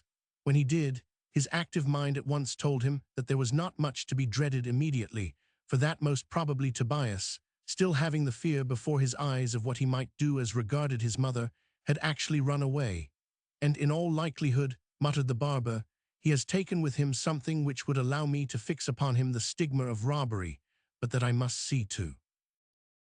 Having fastened the shop door securely, he took the light in his hands and ascended to the upper part of his house, that is to say, the first floor, where alone anything was to be found. He saw at once the open bureau with all its glittering display of jewels, and as he gazed upon the heap, he muttered, "I have not so accurate a knowledge of what is here as to be able to say if anything be extracted or not, but I know the amount of money, if I do not know the precise number of jewels which this bureau contains." He opened a small drawer which had entirely escaped the scrutiny of Tobias, and proceeded to count a large number of guineas which were there. "These are correct," he said, when he had finished his examination. "These are correct, and he has touched none of them." He then opened another drawer, in which were a great many packets of silver done up in paper, and these likewise he carefully counted, and was satisfied they were right. "It is strange," he said, "that he has taken nothing, but yet perhaps it is better that it should be so, inasmuch as it shows a wholesome fear of me. The slightest examination would have shown him these hoards of money, and since he has not made that slight examination, nor discovered any of them, it seems to my mind decisive upon the subject, that he has taken nothing, and perchance I shall discover him easier than I imagine." Tobias discovers the barber's hidden plunder. He repaired to the parlor again, and carefully divested himself of everything which had enabled him so successfully to impose upon John Mundle, and replaced them by his ordinary costume, after which he fastened up his house and sallied forth, taking his way direct to Mrs. Ragg's humble home, in the expectation that there he would hear something of Tobias, which would give him a clue where to search for him. For search for him he fully intended, but what were his precise intentions perhaps he could hardly have told himself until he actually found him. When he reached Mrs. Ragg's house and made his appearance abruptly before that lady, who seemed somehow or another to be always ironing and always to drop the iron when anyone came in, very near their toes, he said, "Where did your son Tobias go after he left you tonight?" "Lor, Mr. Todd, is it you? You are as good as a conjurer, sir, for he was here, but bless you, sir, I know no more where he is gone to than the man in the moon. He said he was going to sea, but I am sure I should not have thought it, that I should not." "To sea, then the probability is that he would go down to the docks, but surely not tonight. Do you not expect him back here to sleep?" "Well, sir, that's a very good thought of yours, and he may come back here to sleep, for all I know to the contrary." "But you do not know it for a fact." "He did not say so, but he may come, you know, sir, for all that." "Did he tell you his reason for leaving me?" "Indeed, no, sir, he really did not, and he seemed to me to be a little bit out of his senses." "Ah, Mrs. Ragg," said Sweeney Todd, "there you have it. From the first moment that he came into my service, I knew and felt confident that he was out of his senses. There was a strangeness of behavior about him, which soon convinced me of that fact, and I am only anxious about him, in order that some effort may be made to cure him of such a malady, for it is a serious and a dreadful one, and one which, unless taken in time, will be yet the death of Tobias." These words were spoken with such solemn seriousness that they had a wonderful effect upon Mrs. Ragg, who, like most ignorant persons, began immediately to confirm that which she most dreaded. "Oh, it's too true," she said, "it's too true. He did say some extraordinary things tonight, Mr. Todd, and he said he had something to tell, which was too horrid to speak of. Now the idea, you know, Mr. Todd, of anybody having anything at all to tell, and not telling it at once, is quite singular." "It is, and I am sure that his conduct is such you never would be guilty of, Mrs. Ragg, but hark, what's that?" "It's a knock, Mr. Todd." "Hush, stop a moment, what if it be Tobias?" "Gracious goodness, it cannot be him, for he would have come in at once." "No, I slipped the bolt of the door, because I wished to talk to you without observation, so it may be Tobias, you perceive, after all. But let me hide somewhere, so that I may hear what he says, and be able to judge how his mind is affected. I will not hesitate to do something for him, let it cost what it may. There's the cupboard, Mr. Todd. To be sure there is some dirty saucepans and a frying pan in it, and of course it ain't a fit place to ask you to go into." Never mind that. Only you be careful, for the sake of Tobias's very life, to keep secret that I am here." The knocking at the door increased each moment in vehemence, and scarcely had Sweeney Todd succeeded in getting into the cupboard along with Mrs. Ragg's pots and pans, and thoroughly concealed himself, when she opened the door, and sure enough Tobias, heated, tired, and looking ghastly pale, staggered into the room.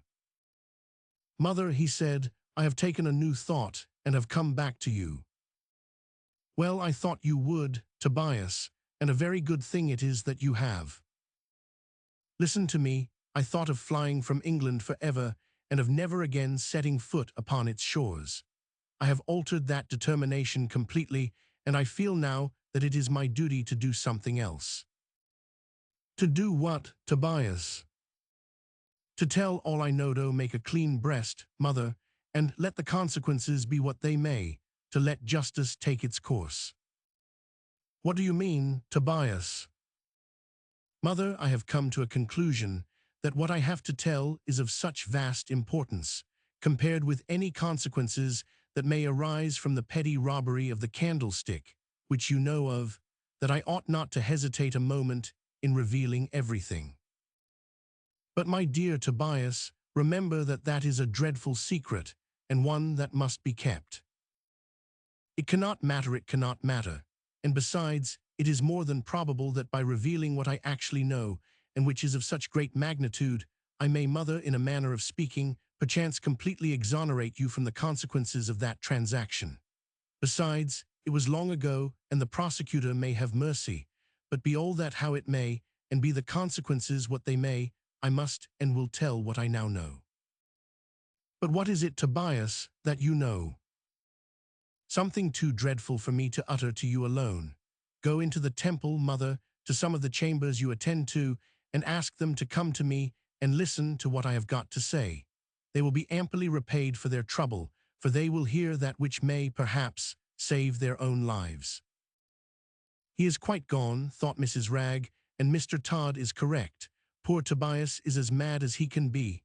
Alas, alas, Tobias, why do not you try to reason yourself into a better state of mind? You do not know a bit what you are saying, any more than the man in the moon." "I know I am half mad, mother, but yet I know what I am saying well. So do not fancy that it is not to be relied upon, but go and fetch someone at once to listen to what I have to relate." "Perhaps," thought Mrs. Ragg, "if I were to pretend to humor him, it would be as well, and while I am gone, Mr. Todd can speak to him." This was a bright idea of Mrs. Ragg's, and she forthwith proceeded to carry it into execution, saying, "Well, my dear, if it must be, it must be, and I will go. But I hope while I have gone, somebody will speak to you and convince you that you ought to try to quiet yourself." These words Mrs. Ragg uttered aloud, for the special benefit of Sweeney Todd, who, she considered, would have been there to take the hint accordingly. It is needless to say he did hear them, and how far he profited by them we shall quickly perceive. As for poor Tobias, he had not the remotest idea of the close proximity of his arch-enemy. If he had, he would quickly have left that spot, where he might well to conjecture so much danger awaited him. For although Sweeney Todd, under the circumstances, probably felt that he dared not take Tobias's life, still he might exchange something that could place it in his power to do so shortly, with the least personal danger to himself. The door closed after the retreating form of Mrs. Ragg, and as, considering the mission she was gone upon, it was very clear some minutes must elapse before she could return, Sweeney Todd did not feel that there was any very particular hurry in the transaction. "What shall I do?" he said to himself. "Shall I await his mother's coming again and get her to aid me, or shall I of myself adopt some means which will put an end to trouble on this boy's account?" Sweeney Todd was a man tolerably rapid in thought, and he contrived to make up his mind that the best plan, unquestionably, would be to lay hold of Tobias at once, and so prevent the possibility of any appeal to his mother becoming effective. Tobias, when his mother left the place, as he imagined, for the purpose of procuring someone to listen to what he considered to be Sweeney Todd's delinquencies, rested his face upon his hands and gave himself up to painful and deep thought. He felt that he had arrived at quite a crisis in his history, and that the next few hours could not surely but be very important to him in their results. And so they were indeed, but not certainly exactly in the way that he all along anticipated, for he thought of nothing but of the arrest and discomfiture of Todd, little expecting how close was his proximity to that formidable personage. "Surely," thought Tobias, "I shall, by disclosing all that I know about Todd, gain some consideration for my mother, and after all, she may not be prosecuted for the robbery of the candlestick, for how very trifling is that affair compared to the much more dreadful things which I more than suspect Sweeney Todd to be guilty of. He is, and must be, from all that I have seen and heard, a murderer, although how he disposes of his victims is involved in the most complete mystery, and is to me a matter past all human power of comprehension. I have no idea even upon that subject whatever." This, indeed, was a great mystery, for even admitting that Sweeney Todd was a murderer, and it must be allowed that as yet we have only circumstantial evidence of that fact, we can form no conclusion from such evidence as to how he perpetrated the deed, or how afterwards he disposed of the body of his victim. This grand and principal difficulty in the way of committing murder with impunity, namely, the disposal of a corpse, certainly did not seem at all to have any effect upon Sweeney Todd, for if he made corpses, he had some means of getting rid of them with the most wonderful expedition as well as secrecy. "He is a murderer," thought Tobias. "I know he is, although I have never seen him do the deed, or seen any appearances in the shop of a deed of blood having been committed. Yet why is it that occasionally, when a better dressed person than usual comes into the shop, that he sends me out on some errand to a distant part of the town?" Tobias did not forget, too, that on more than one occasion he had come back quicker than he had been expected, and that he had caught Sweeney Todd in some little confusion, and seen the hat, the stick, or perhaps the umbrella of the last customer quietly waiting there, although the customer had gone, and even if the glaring improbability of a man leaving his hat behind him in a barber's shop was got over, why did he not come back for it?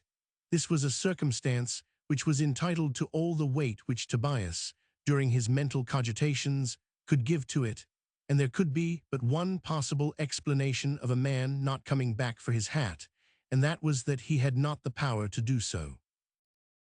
"This house will be searched," thought Tobias, "and all those things, which of course must have belonged to so many different people, will be found, and then they will be identified, and he will be required to say how he came by them, which, I think, will be a difficult task indeed for Sweeney Todd to accomplish. What a relief it will be to me, to be sure, when he is hanged, as I think he is tolerably sure to be."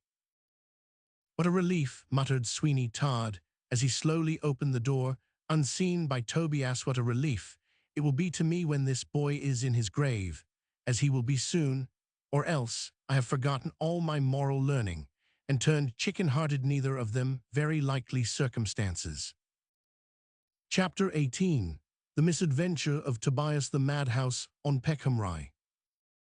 Sweeney Todd paused for a moment at the cupboard door before he made up his mind as to whether he should pounce upon poor Tobias at once or adopt a more creeping, cautious mode of operation. The latter course was by far the most congenial to his mind, and so he adopted it in a moment or so and stole quietly from his place of concealment, and with so little noise that Tobias could not have the least suspicion that anyone was in the room but himself. Treading as if each step might involve some serious consequences, he thus at length got completely behind the chair on which Tobias was sitting, and stood with folded arms and such a hideous smile upon his face that they together formed no inapt representation of the Mephistopheles of the German drama. "I shall at length," murmured Tobias, "be free from my present dreadful state of mind by thus accusing Todd. He is a murderer off, that I have no doubt. It is but a duty of mine to stand forward as his accuser." Sweeney Todd stretched out his two brawny hands and clutched Tobias by the head, which he turned round till the boy could see him, and then he said, "Indeed, Tobias, and did it never strike you that Todd was not so easily to be overcome as you would wish him, Tobias?" The shock of this astonishing and sudden appearance of Sweeney Todd was so great that for a few moments Tobias was deprived of all power of speech or action, and with his head so strangely twisted as to seem to threaten the destruction of his neck, he glared in the triumphant and malignant countenance of his persecutor, as he would into that of the arch-enemy of all mankind, which probably he now began to think the barber really was. If one thing more than another was calculated to delight such a man as Todd, it certainly was to perceive what a dreadful effect his presence had upon Tobias, who remained for about a minute and a half in this state before he ventured upon uttering a shriek, which, however, when it did come, almost frightened Todd himself. It was one of those cries which can only come from a heart in its utmost agony, cry which might have heralded the spirit to another world, and proclaimed, as it very nearly did, the destruction of the intellect forever. The barber staggered back a pace or two as he heard it, for it was too terrific even for him, but it was for a very brief period that it had that stunning effect upon him, and then, with a full consciousness of the danger to which it subjected him, he sprang upon poor Tobias as a tiger might be supposed to do upon a lamb, and clutched him by the throat, exclaiming, "Such another cry, and it is the last you ever live to utter, although it cover me with difficulties to escape the charge of killing you. Peace, I say, peace." This exhortation was quite needless, for Tobias could not have uttered a word, had he been ever so much inclined to do so. The barber held his throat with such an iron clutch, as if it had been in a vice. "Villain," growled Todd, "villain, so this is the way in which you have dared to disregard my injunctions. But no matter, no matter, you shall have plenty of leisure to reflect upon what you have done for yourself. Fool, to think that you could cope with me, Sweeney Todd. Ha, ha." He burst into a laugh, so much more hideous than his ordinary efforts in that way, that, had Tobias heard it, which he did not, for his head had dropped upon his breast, and he had become insensiblate, would have terrified him almost as much as Sweeney Todd's sudden appearance had done. "So," muttered the barber, "he has fainted, has he? Dull child, that is all the better. For once in a way, Tobias, I will carry you not to oblige you, but to oblige myself. By all that's damnable, it was a lively thought that brought me here tonight, or else I might, by the dawn of the morning, have had some very troublesome inquiries made of me." He took Tobias up as easily as if he had been an infant, and strode from the chambers with him, leaving Mrs. Ragg to draw whatever inference she chose from his absence, but feeling convinced that she was too much under his control to take any steps of a nature to give him the smallest amount of uneasiness. "The woman," he muttered to himself, "is a double-distilled ass, and can be made to believe anything, so that I have no fear whatever of her. I dare not kill Tobias, because it is necessary, in case of the matter being at any other period mentioned, that his mother shall be in a position to swear that she saw him after this night alive and well. The barber strode through the temple, carrying the boy, who seemed not at all in a hurry to recover from the nervous and partial state of suffocation into which he had fallen. As they passed through the gate opening into Fleet Street, the porter, who knew the barber well by sight, said, "Hilloa, Mr. Todd, is that you? Why, who are you carrying?" "Yes, it's I," said Todd, "and I am carrying my apprentice boy, Tobias Ragg, poor fellow." "Poor fellow, why, what's the matter with him?" "I can hardly tell you, but he seems to me and to his mother to have gone out of his senses. Good night to you, good night. I am looking for a coach." "Good night, Mr. Todd. I do not think you will get one nearer than the market. What a kind thing now of him to carry the boy. It ain't every master would do that, but we must not judge of people by their looks, and even Sweeney Todd, though he has a face that one would not like to meet in a lonely place on a dark night, may be a kind-hearted man." Sweeney Todd walked rapidly down Fleet Street, towards Old Fleet Market, which was then in all its glory, if that could be called glory, which consisted in all sorts of filth, enough to produce a pestilence within the city of London. When there, he addressed a large bundle of great coats, in the middle of which was supposed to be a hackney coachman of the regular old school, and who was lounging over his vehicle, which was as long and lumbering as a city barge. "Jarvey," he said, "what will you take me to Peckham Rye for?" "Peckham Rye you, and the boy there ain't any more of you waiting round the corner. Are there coes? You know that will not be fair." "No, no, no." "Well, do not be in a passion, master. I only asked, you know, so you need not be put out about it. I will take you for 12 shillings, and that's what I call remarkably cheap, all things considered." "I will give half the amount," said Sweeney Todd, "and you may consider yourself well paid." "Half, master, that is cutting it low, but howsomedever, I suppose I must put up with it and take you. Get in, I must try and make it up by some better fare out of somebody else."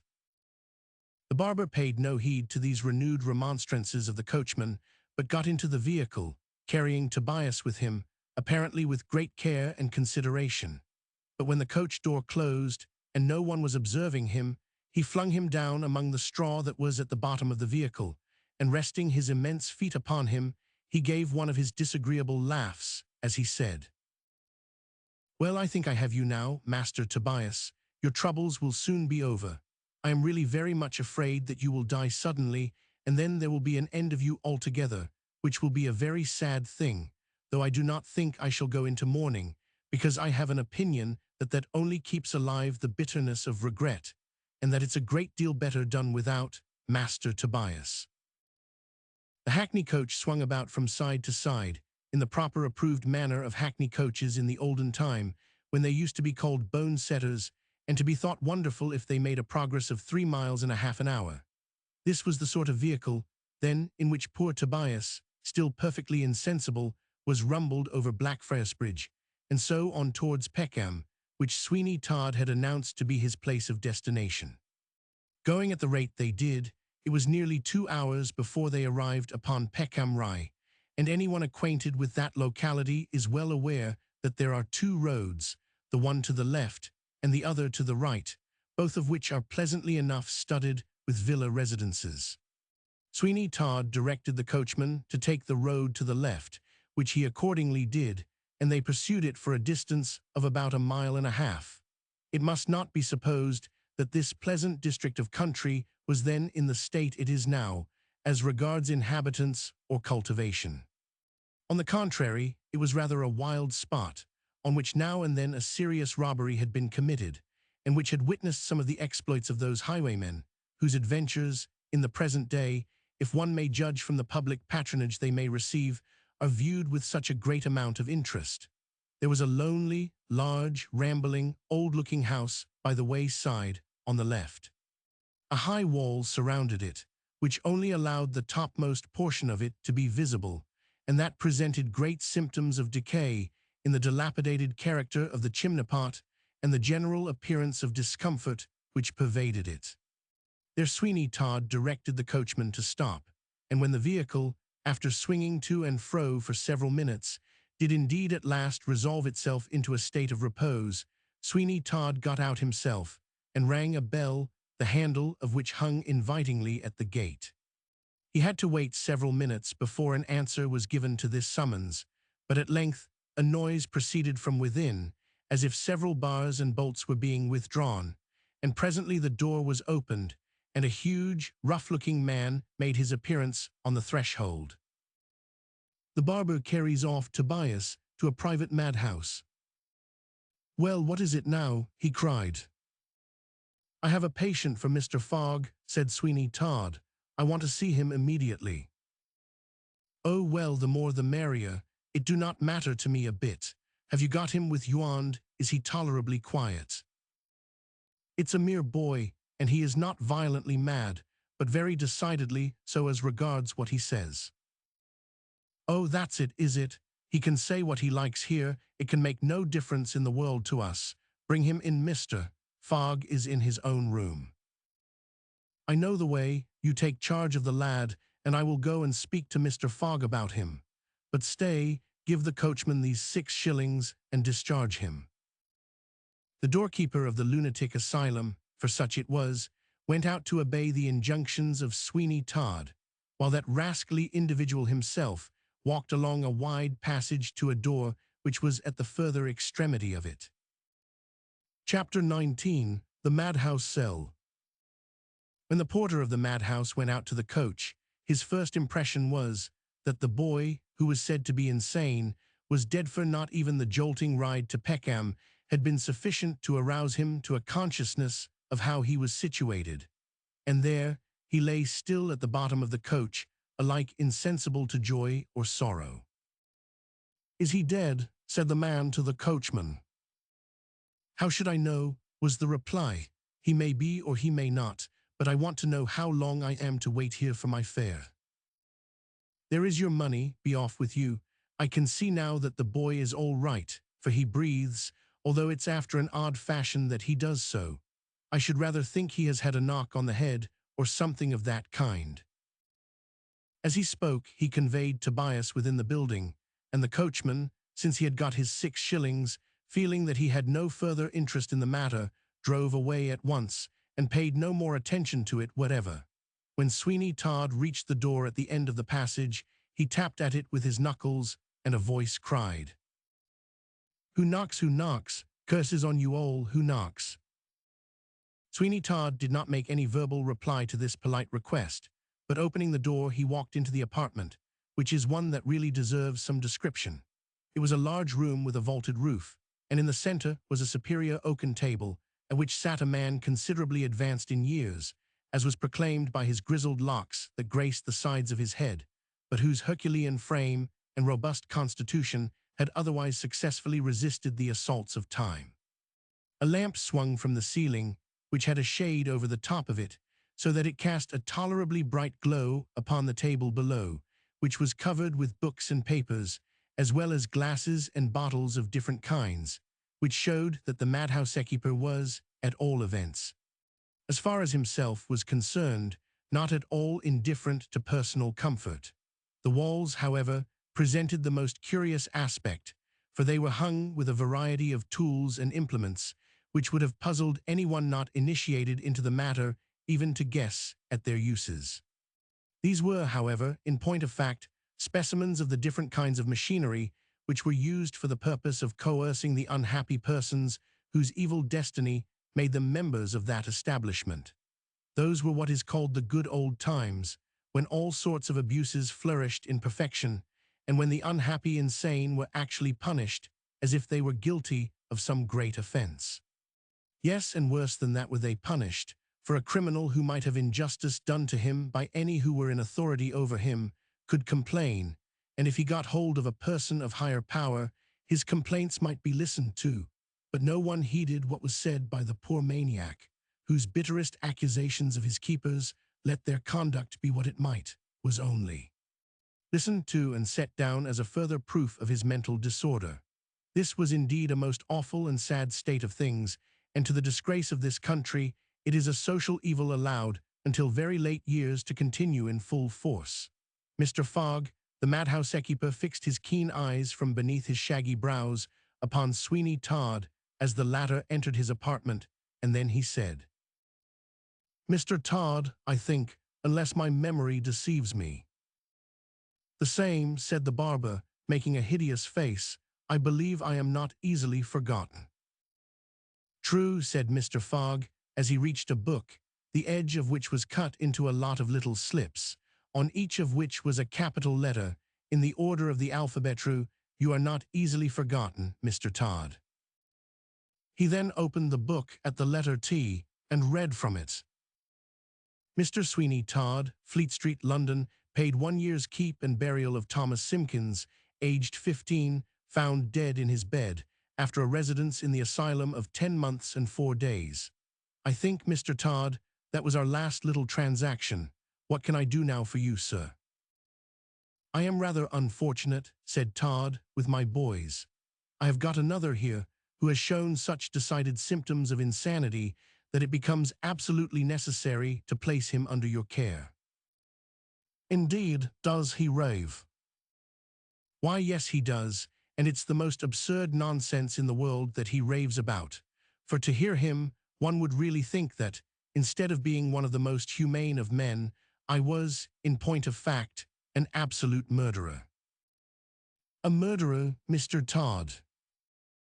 "Yes, a murderer to all intents and purposes. Could anything be more absurd than such an accusation? I, that have the milk of human kindness flowing in every vein, and whose very appearance ought to be sufficient to convince anybody at once of my kindness of disposition." Sweeney Todd finished his speech by making such a hideous face that the madhouse keeper could not for the life of him tell what to say to it. And then there came one of those short, disagreeable laughs which Todd would at times utter, which, somehow or other, never appeared exactly to come from his mouth, but always made people look up at the walls and ceiling of the apartment in which they were, in great doubt as to whence the remarkable sound came. "For how long," said the madhouse keeper, "do you think this malady will continue?" "I will pay," said Sweeney Todd, as he leaned over the table and looked in the face of his questioner, "I will pay for 12 months, but I do not think between you and I that the case will last anything like so long. I think he will die suddenly. I should not wonder if he 999.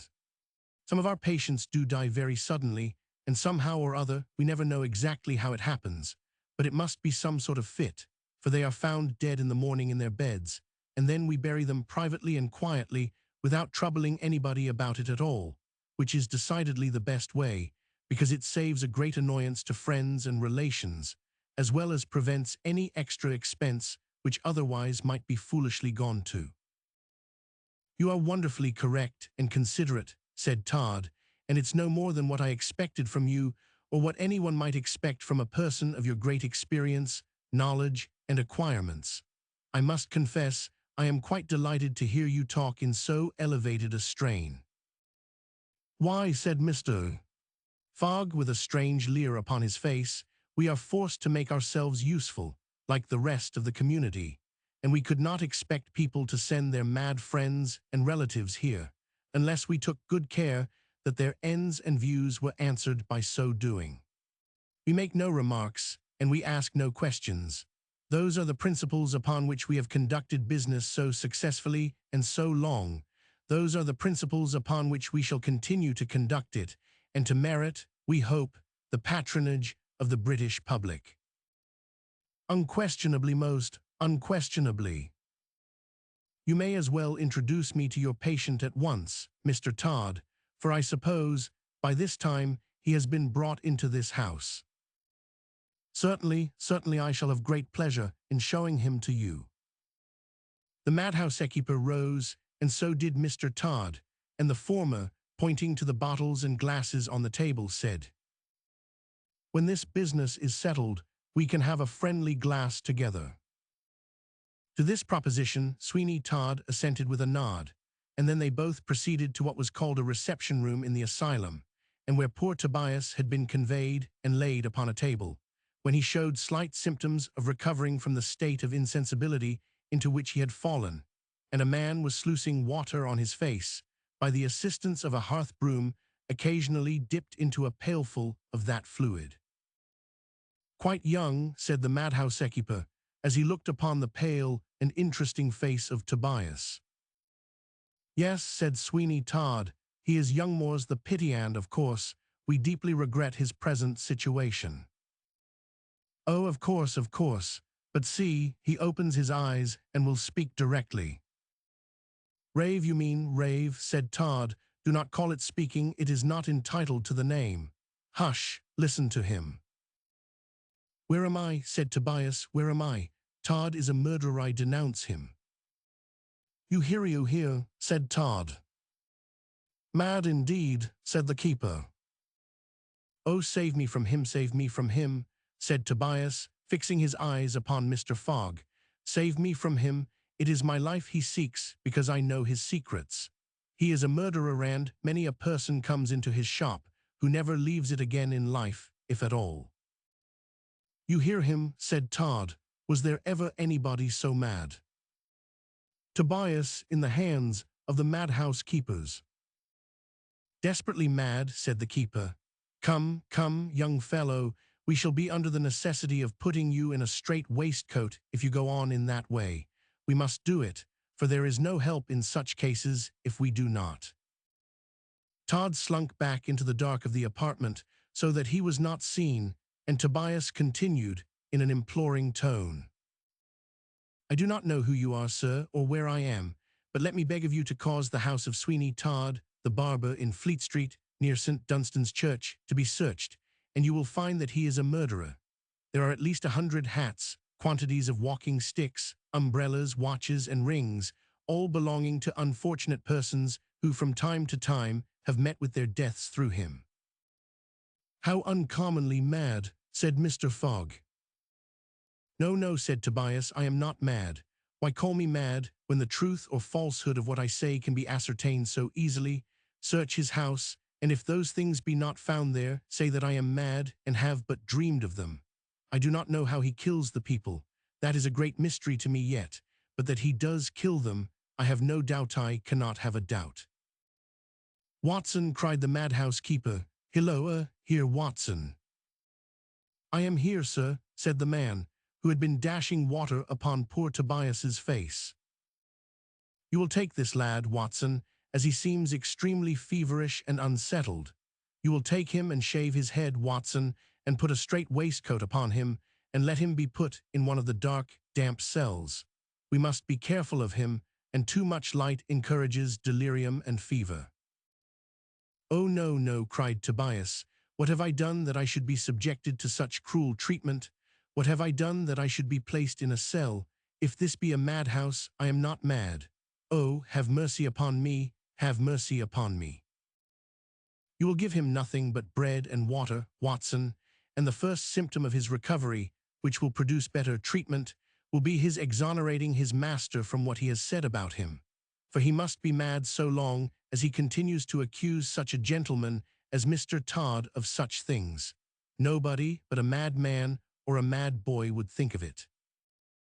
"Then," said Tobias, "I shall continue mad, for if it be madness to know and aver that Sweeney Todd, the barber of Fleet Street, is a murderer, mad am I, for I know it and aver it. It is true. Take him away, Watson, and do as I desired you. I begin to find that the boy is a very dangerous character, and more viciously mad than anybody we have had here for a considerable time." The man named Watson seized upon Tobias, who again uttered a shriek, something similar to the one which had come from his lips when Sweeney Todd clutched hold of him in his mother's room. But they were used to such things in that madhouse, and cared little for them, so no one heeded the cry in the least. But poor Tobias was carried to the door half-maddened in reality by the horrors that surrounded him. Just as he was being conveyed out, Sweeney Todd stepped up to him, and putting his mouth close to his ear, he whispered, "Ha, Tobias, how do you feel now? Do you think Sweeney Todd will be hung, or will you die in the cell of a madhouse?" Chapter 20. The new cook to Mrs. Lovett gets tired of his situation. From what we have already had occasion to record about Mrs. Lovett's new cook, who ate so voraciously in the cellar, our readers will no doubt be induced to believe that he was a gentleman likely enough soon to be tired of his situation. To a starving man, and one who seemed completely abandoned even by hope, Lovett's bakehouse, with an unlimited leave to eat as much as possible, must of course present itself in the most desirable and lively colors. And no wonder, therefore, that, banishing all scruple, a man so placed would take the situation with very little inquiry. But people will tire of good things, and it is a remarkable, well-authenticated fact that human nature is prone to be discontented. And those persons who are well acquainted with the human mind, and who know well how little value people set upon things which they possess, while those which they are pursuing, and which seem to be beyond their reach, assume the liveliest colors imaginable, adopt various means of turning this to account. Napoleon took good care that the meanest of his soldiers should see in perspective the possibility of grasping a marshal's baton. Confectioners at the present day, when they take a new apprentice, tell him to eat as much as he likes of those tempting tarts and sweetmeats, one or two of which before had been a most delicious treat. The soldier goes on fighting away and never gets the marshal's baton. The confectioner's boy crams himself with Banbury cakes, gets dreadfully sick, and never touches one afterwards. And now, to revert to our friend in Mrs. Lovett's bakehouse. At first everything was delightful, and by the aid of the machinery, he found that it was no difficult matter to keep up the supply of pies by really a very small amount of manual labor. And that labor also was such a labor of love, for the pies were delicious. There could be no mistake about that. He tasted them half-cooked, he tasted them wholly, and he tasted them overdone, hot and cold, pork and veal with seasoning and without seasoning, until at last he had had them in every possible way and shape. And when the fourth day came after his arrival in the cellar, he might have been sitting in rather a contemplative attitude with a pie before him. It was 12 o'clock. He had heard that sound come from the shop. Yes, it was 12 o'clock, and he had eaten nothing yet, but he kept his eye fixed upon the pie that lay untouched before him. "The pies are all very well," he said. "In fact, of course they are capital pies, and now that I see how they are made, and know that there is nothing wrong in them, I, of course, relish them more than ever. But one cannot always live upon pies. It's quite impossible one can subsist upon pies from one end of the year to the other, if they were the finest pies the world ever saw or ever will see. I do not say anything against the pies. I know they are made of the finest flour, the best possible butter, and that the meat, which comes from God knows where, is the most delicate-looking and tender I ever ate in all my life." He stretched out his hand and broke a small portion of the crust from the pie that was before him, and he tried to eat it. He certainly did succeed, but it was a great effort, and when he had done, he shook his head, saying, "No, no, it. I cannot eat it, and that's the fact. One cannot be continually eating pies. It is out of the question, quite out the question, and all I have to remark is'ten the pies. I really do not think I shall be able to let another one pass my lips." He rose and paced with rapid strides the place in which he was, and then suddenly he heard a noise, and looking up, he saw a trap-door in the roof open, and a sack of flour begin gradually to come down. "Hilloa, hilloa," he cried, "Mrs. Lovett, Mrs. Lovett." Down came the flour, and the trap-door was closed. "Oh, I cannot stand this sort of thing," he exclaimed. "I cannot be made into a mere machine for the manufacture of pies. I cannot, and will not endure it. It is past all bearing." For the first time almost since his incarceration, for such it really was, he began to think that he would take an accurate survey of the place where this tempting manufacture was carried on. The fact was, his mind had been so intensely occupied during the time he had been therein, providing merely for his physical wants, that he had scarcely had time to think or reason upon the probabilities of an uncomfortable termination of his career. But now, when he had really become quite surfeited with the pies, and tired of the darkness and gloom of the place, many unknown fears began to creep across him, and he really trembled as he asked himself what was to be the end of all. It was with such a feeling as this that he now set about a careful and accurate survey of the place, and taking a little lamp in his hand, he resolved upon peering into every corner of it, with a hope that surely he should find some means by which he should effect an escape from what otherwise threatened to be an intolerable imprisonment. The vault in which the ovens were situated was the largest, and although a number of smaller ones communicated with it, containing the different mechanical contrivances for pea-making, he could not from any one of them discover an outlet. But it was to the vault where the meat was deposited upon stone shelves that he paid the greatest share of attention, for to that vault he felt convinced there must be some hidden and secret means of ingress, and therefore of egress likewise, or else how came the shelves always so well stocked with meat as they were?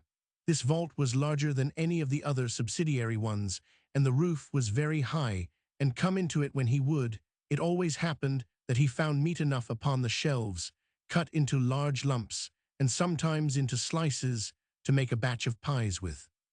When it got there was not so much a mystery to him as how it got there, for of course, as he must sleep sometimes, he concluded, naturally enough, that it was brought in by some means during the period that he devoted to repose. He stood in the center of this vault with the lamp in his hand, and he turned slowly round, surveying the walls and the ceilings with the most critical and marked attention, but not the smallest appearance of an outlet was observable. In fact, the walls were so entirely filled up with the stone shelves that there was no space left for a door, and as for the ceiling, it seemed perfectly entire.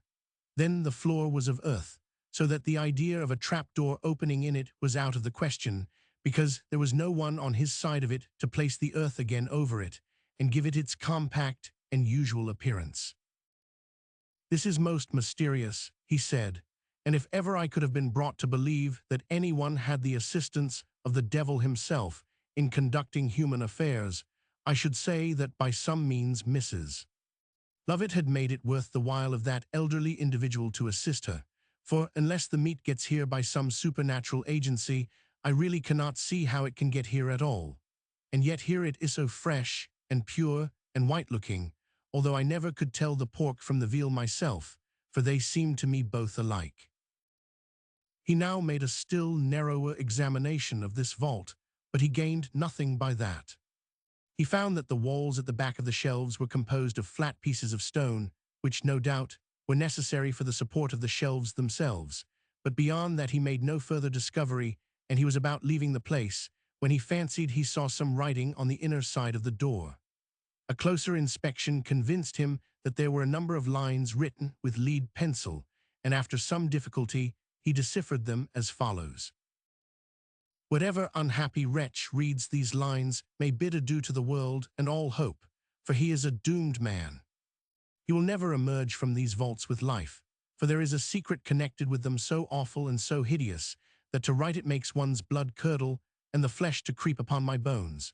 That secret is this, and you may be assured, whoever is reading these lines, that I write the truth, and that it is as impossible to make that awful truth worse by any exaggeration, as it would be by a candle at midday to attempt to add any new luster to the sunbeams." Here, most unfortunately, the writing broke off, and our friend, who up to this point had perused the lines with the most intense interest, felt great bitterness of disappointment from the fact that enough should have been written to stimulate his curiosity to the highest possible point, but not enough to gratify it. "This is, indeed, most provoking," he exclaimed. "What can this most dreadful secret be, which it is impossible to exaggerate? I cannot, for a moment, divine to what it can allude." In vain he searched over the door for some more writing. There was none to be found, and from the long straggling pencil mark which followed the last word, it seemed as if he who had been then writing had been interrupted, and possibly met the fate that he had predicted, and was about to explain the reason of. "This is worse than no information. I had better have remained in ignorance than have received so indistinct a warning, but they shall not find me an easy victim, and besides, what power on earth can force me to make pies unless I like, I should wish to know." As he stepped out of the place in which the meat was kept into the large vault where the ovens were, he trod upon a piece of paper that was lying upon the ground, and which he was quite certain he had not observed before. It was fresh and white, and clean too, so that it could not have been long there, and he picked it up with some curiosity. That curiosity was, however, soon turned to dismay when he saw what was written upon it, which was to the following effect, and well calculated to produce a considerable amount of alarm in the breast of anyone situated as he was, so entirely friendless and so entirely hopeless of any extraneous aid in those dismal vaults, which he began, with a shudder, to suspect would be his tomb. You are getting dissatisfied, and therefore it becomes necessary to explain to you your real position, which is simply this: you are a prisoner, and were such from the first moment that you set foot where you now are, and you will find, unless you are resolved upon sacrificing your life, that your best plan will be to quietly give in to the circumstances in which you find yourself placed. Without going into any argument or details upon the subject, it is sufficient to inform you that so long as you continue to make the pies, you will be safe. But if you refuse, then the first time you are caught asleep your throat will be cut. This document was so much to the purpose, and really had so little of verbosity about it, that it was extremely difficult to doubt its sincerity. It dropped from the half-paralyzed hands of that man, who, in the depth of his distress, and urged on by great necessity, had accepted a situation that he would have given worlds to escape from had he been possessed of them. "Gracious heaven," he exclaimed, "and am I then indeed condemned to such a slavery?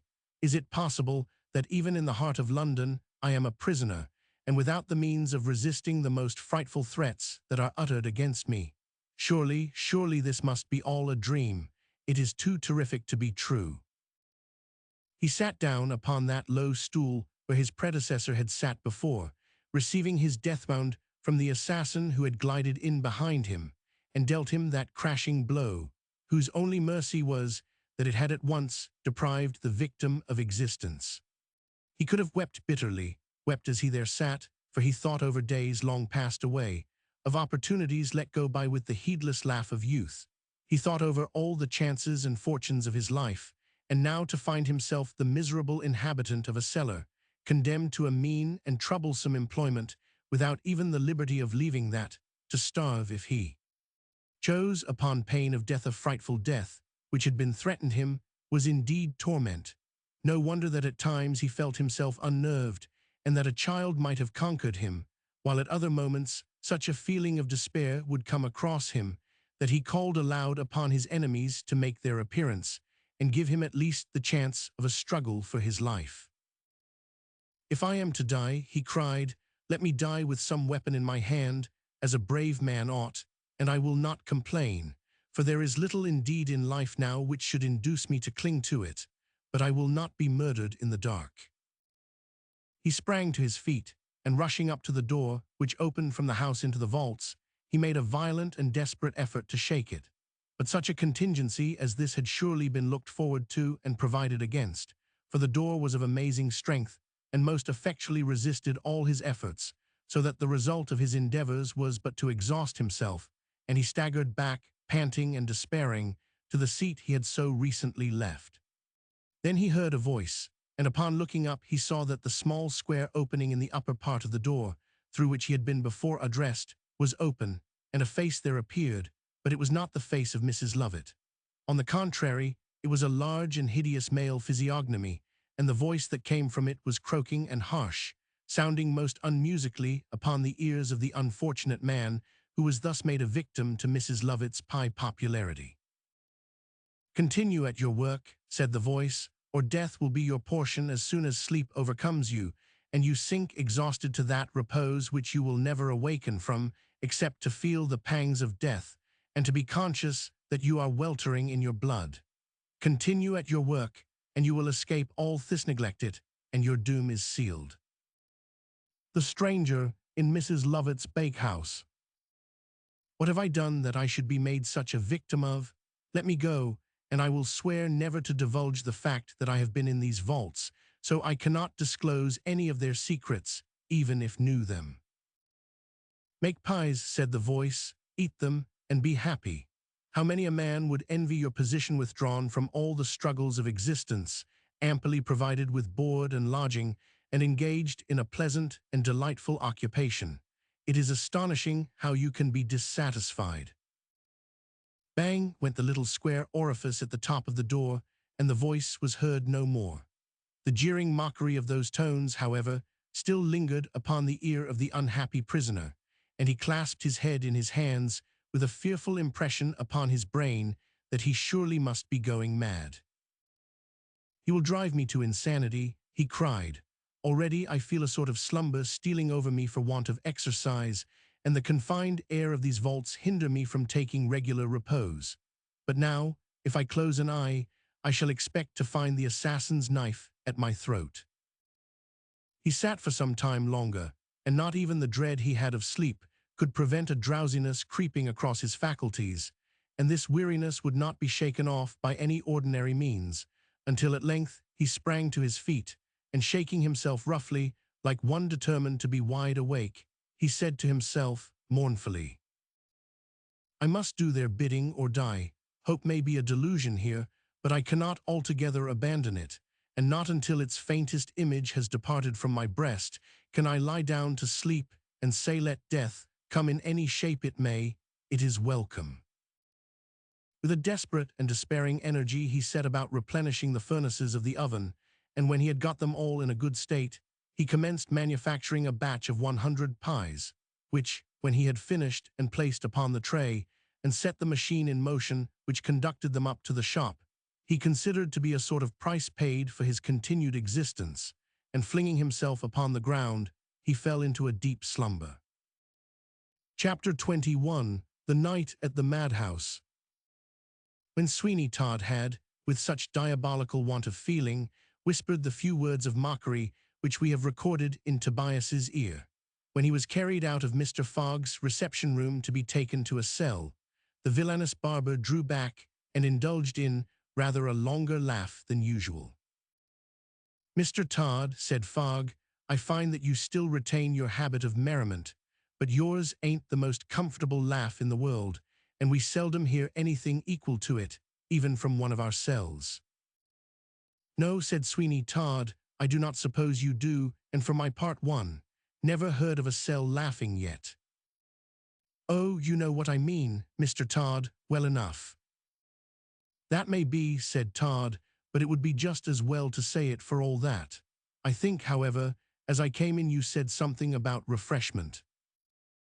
"I certainly did, and if you will honor me by stepping back to my room, I think I can offer you, Mr. Todd, a glass of as nice wine as the king himself could put on his table, if he were any judge of that commodity, which I am inclined to think he is not."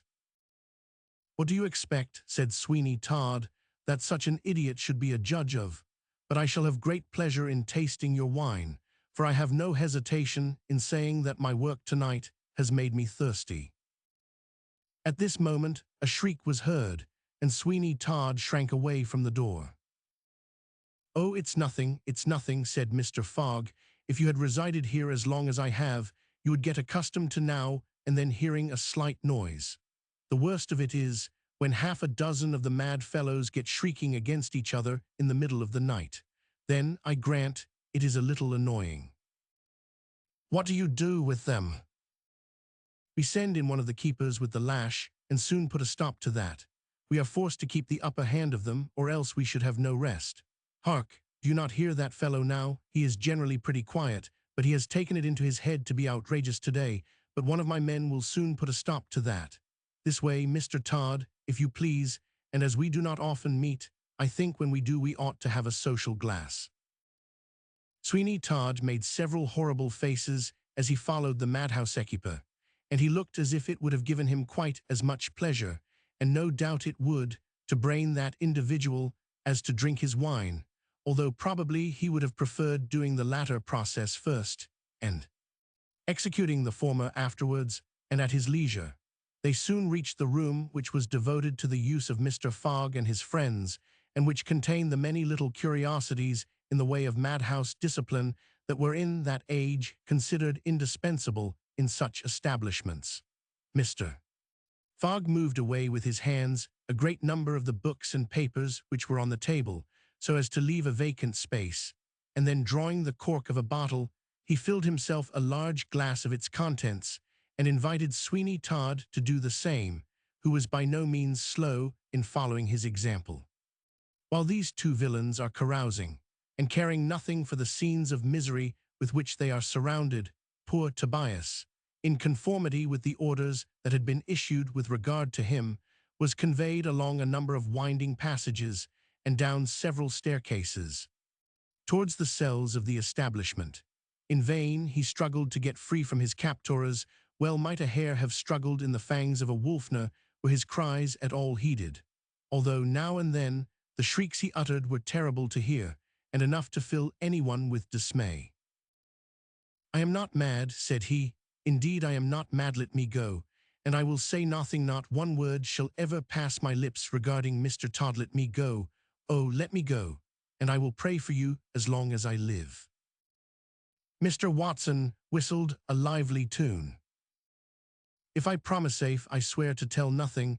Mr. Todd will not wish me kept here. All he wants is my silence, and I will take any oath he likes. Speak to him for me, I implore you, and let me go." Mr. Watson commenced the second part of his lively tune, and by that time he reached a door, which he unlocked, and then, setting down Tobias upon the threshold, he gave him a violent kick, which flung him down 2 steps on to the stone floor of a miserable cell, from the roof of which continual moisture was dripping, the only accommodation it possessed being a truss of damp straw flung into one corner. "There," said Mr. Watson, "my lad, you can stay there and make yourself comfortable till somebody comes to shave your head, and after that you will find yourself quite a gentleman." "Mercy, mercy, have mercy upon me." "Mercy, what the devil do you mean by mercy? Well, that's a good joke, but I can tell you, you have come to the wrong shop for that. We do not keep it in stock here, and if we wanted ever so little of it, we should have to go somewhere else for it." Mr. Watson laughed so much at his own joke that he felt quite amiable, and told Tobias that if he were perfectly quiet and said thank you for everything, he would not put him on the straight waistcoat, although Mr. Fogg had ordered it. "For," added Mr. Watson, "so far as that goes, I do not care a straw what Mr. Fogg says or what he does. He cannot do without me, damn him, because I know too many of his secrets." Tobias made no answer to this promise, but he lay upon his back on the floor of the cell, wringing his hands despairingly, and feeling that almost already the very atmosphere of that place seemed pregnant with insanity, and giving himself up for lost entirely. "I shall never," he said, "look upon the bright sky and the green fields again. I shall be murdered here because I know too much. What can save me now? Oh, what an evil chance it was that brought me back again to my mother, when I ought to have been far, far away by this time, instead of being, as I know I am, condemned to death in this frightful place. Despair seizes upon me. What noise is thought a shriek? Yes, yes, there is some other blighted heart beside mine in this dreadful house. Oh, heaven, what will become of me? I feel already stifled and sick, and faint with the air of this dreadful cell. Help, help, help, have mercy upon me, and I will do anything, promise anything, swear anything." If poor Tobias had uttered his complaints on the most desolate shore that ever a shipwrecked mariner was cast upon, they could not have been more unheeded than they were in that house of terror. He screamed and shrieked for aid. He called upon all the friends he had ever known in early life, and at that moment he seemed to remember the name of every one who had ever uttered a kind word to him, and to those persons who, alas, could not hear him, but were far enough removed away from his cries, he called for aid in that hour of his deep distress. At length, faint, wearied, and exhausted, he lay a mere living wreck in that damp, unwholesome cell, and felt almost willing that death should come and relieve him, at least from the pang of constantly expecting it. His cries, however, had had the effect of summoning up all the wild spirits in that building, and, as he now lay in the quiet of absolute exhaustion, he heard from far and near smothered cries and shrieks and groans, such as one might expect would fill the air of the infernal regions with dismal echoes. A cold and clammy perspiration broke out upon him, as these sounds each moment more plainly fell upon his ear, and as he gazed upon the profound darkness of the cell, his excited fancy began to people it with strange unearthly beings, and he could suppose that he saw hideous faces grinning at him, and huge misshapen creatures crawling on the walls, and floating in the damp, pestiferous atmosphere of the wretched cell. In vain he covered his eyes with his hands. Those creatures of his imagination were not to be shut out from the mind, and he saw them, if possible, more vividly than before, and presenting themselves in more frightfully tangible shapes. Truly, if such visions should continue to haunt him, poor Tobias was likely enough to follow the fate of many others who had been placed in that establishment perfectly sane, but in a short time exhibited in it as raving lunatics. "A nice clear, cool glass of wine," said Sweeney Todd, as he held up his glass between him and the light, "and pleasant drinking, so soft and mild in the mouth, and yet gliding down the throat with a pleasant strength of flavor." "Yes," said Mr. Fogg, "it might be worse. You see, some patients who are low and melancholy mad require stimulants, and their friends send them wine. This is some that was so sent." "Then you do not trouble the patients with it?" "What, give a madman wine, while I am here in my senses to drink it? Oh dear no, that will not do on any account." "I should certainly, Mr. Fogg, not expect such an act of indiscretion from you, knowing you as I do to be quite a man of the world." "Thank you for the compliment." This wine now was sent for an old gentleman who had turned so melancholy that he not only would not take food enough to keep life and soul together, but he really terrified his friends so by threatening suicide that they sent him here for a few months, and as stimulants were recommended for him, they sent this wine, you see, but I stimulated him without it quite as well, for I drink the wine myself and give him an infernal good kick or two every day, and that stimulates him, for it puts him in such a devil of a passion that I am quite sure he does not want any wine." "A good plan," said Sweeney Todd, "but I wonder you do not contrive that your own private room should be free from the annoyance of hearing such sounds as those that have been coming upon my ears for the last 5 or 10 minutes. "It's impossible. You cannot get out of the way if you live in the house at all. And you see, as regards these mad fellows, they are quite like a pack of wolves, and when once one of them begins howling and shouting, the others are sure to chime in full chorus, and make no end of disturbance till we stop them, as I have already told you we do, with a strong hand." "While I think of it," said Sweeney Todd, as he drew from his pocket a leathern bag, "while I think of it, I may as well pay you the year's money for the lad I have now brought you. You see, I have not forgot the excellent rule you have of being paid in advance. There is the amount." "Ah, Mr. Todd," said the madhouse keeper as he counted the money, and then placed it in his pocket, "it's a pleasure to do business with a thorough businessman like yourself. The bottle stands with you, Mr. Todd, and I beg you will not spare it. You know, Mr. Todd, this is a line of life which I have often thought would have suited you. I am certain you have a genius for such things." "Not equal to you," said Todd, "but as I am fond, certainly, of what is strange and out of the way, some of the scenes and characters you come across would, I have no doubt, be highly entertaining to me." "Scenes and characters, I believe you. During the course of a business like ours, we come across all sorts of strange things, and if I choose to do it, which of course I do not, I could tell a few tales which would make some people shake in their shoes, but I have no right to tell them, for I have been paid, and what the deuce is it to me?" "Oh, nothing, of course nothing. But just while we are sipping our wine now, could not you tell me something that would not be betraying anybody's confidence?" I could. I do not mean to say that I could not, and I do not care much if I do to you." Chapter 22. Mr. Fogg's Story at the Madhouse to Sweeney Todd. After a short pause, during which Mr. Fogg appeared to be referring to the cells of memory, with the view of being refreshed in a matter that had long since been a bygone, but which he desired to place as clearly before his listener as he could, in fact, to make, if possible, the relation real to him, and to omit nothing during its progress. That should be told, or possibly that amiable individual was engaged in considering if there were any salient point that might criminate himself or give even a friend a handle to make use of against him. But apparently there was nothing of the kind, for, after a loud hem, he filled the glasses, saying, "Well now, as you are a friend, I do not mind telling you how we do business things that have been done, you know, by others.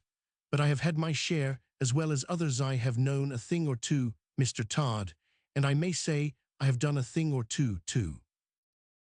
"Well, we must live and let live," said Sweeney Todd. "There's no going against that, you know. If all I have done could speak, why, but no matter, I am listening to you. However, if deeds could speak, one or two clever things would come out rather, I think." "I tease, well, they do not," said Mr. Fogg, with much solemnity. "If they did, they would be constantly speaking at times when it would be very inconvenient to hear them, and dangerous besides." "So it would," said Sweeney. "A still tongue makes a wise head, but then the silent system would bring no grist to the mill, and we must speak when we know we are right and among friends." "Of course," said Fogg, "of course, that's the right use of speech, and one may as well be without it as to have it and not use it.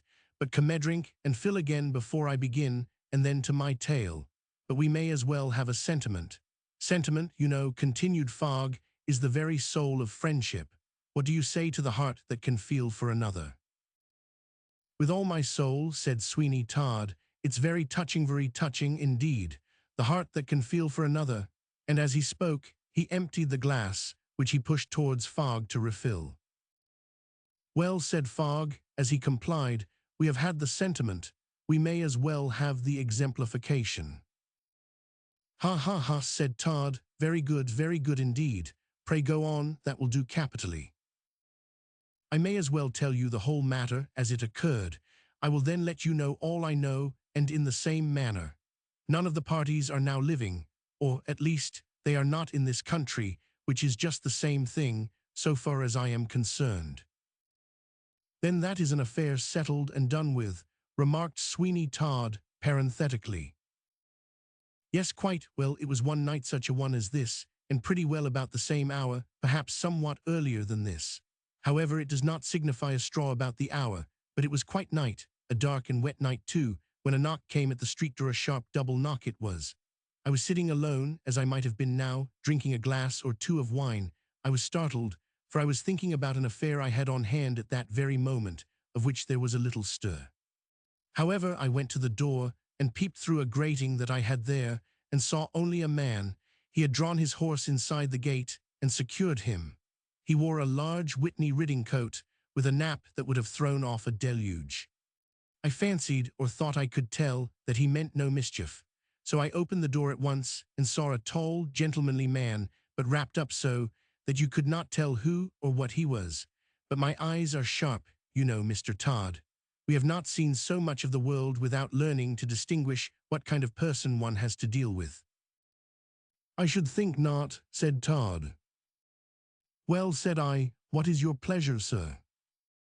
The stranger paused a moment or two before he made any reply to me. "Is your name Fogg?" he said. "Yes, it is," said I. "My name is Fogg. What is your pleasure with me, sir?" "Why," said he, after another pause, during which he fixed his keen eye very hard upon me, "I wish to have a little private conversation with you, if you can spare so much time, upon a very important matter which I have in hand." "Walk in, sir," said I, as soon as I heard what it was he wanted, and he followed me in. "It is a very unpleasant night, and it's coming on to rain harder. I think it is fortunate you have got housed." "Yes," he replied, "but I am tolerably well protected against the rain, at all events." He came into this very parlor, and took a seat before the fire, with his back to the light, so that I could not see his face very well. However, I was determined that I would be satisfied in these particulars, and so, when he had taken off his hat, I stirred up the fire, and had a blaze that illuminated the whole room, and which showed me the sharp, thin visage of my visitor, who was a dark man, with keen grey eyes that were very restless. "Will you have a glass of wine?" said I.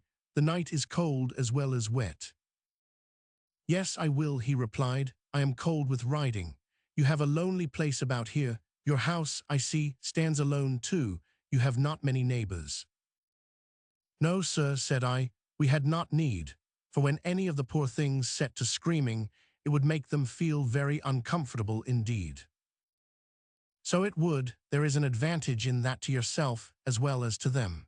It would be disagreeable to you to know that you were disturbing your neighbors, and they would feel equally uncomfortable in being disturbed, and yet you must do your duty. To be sure, said I must do my duty, and people will not pay me for letting madmen go, though they may for keeping them. And besides that, I think some on 'em would get their throats cut, if I 999. You are right, quite right, said he. I am glad to find you of that mind, for I came to you concerning an affair that requires some delicacy about it, since it is a female patient. Ah, said I always pay great attention, very great attention, and I do not recollect a case, however violent it may be, but what I can overcome. I always make him acknowledge me, and there's much art in that. To be sure, there must be. And moreover, they would not so soon crouch and shrink away from me, and do what I tell them, if I did not treat them with kindness, that is, as far as is consistent with one's duty, for I must not forget that. Exactly, he replied, those are my sentiments exactly. And now, sir, will you inform me in what way I can serve you? Why, I have a relative, a female relative, who is unhappily affected with a brain disease. We have tried all we can do without any effect. Do what we will, it comes to the same thing in the end. Ah, said I, poor thing, what a dreadful thing it must be to you or any of her friends who have the charge of her, to see her day by day an incurable maniac. Why, it is just as bad as when a friend or relative is dead, and you are obliged to have the dead body constantly in your house and before your eyes. Exactly, my friend, said the stranger. Exactly, you are a man of discernment, Mr. Fogg. I see, that is truly the state of the case. You may then guess at the state of our feelings when we have to part with one beloved by us. As he spoke, he turned right round and faced me, looking very hard into my face. Well, said I, yours is a hard case, but to have one afflicted about you in the manner the young lady is truly distressing. It's like having a perpetual lumbago in your back. Exactly, said the stranger. I tell you what, you are the very man to do this thing for me. I am sure of it, said one. Then we understand each other, eh? Said the stranger. I must say I like your appearance. It is not often such people as you and I meet. I hope it will be to our mutual advantage, said I, because such people do not meet every day, and we oughtn't to meet to no purpose. So, in anything delicate and confidential, you may command me. I see you are a clever man, said he. Well, well, I must pay you in proportion to your talents.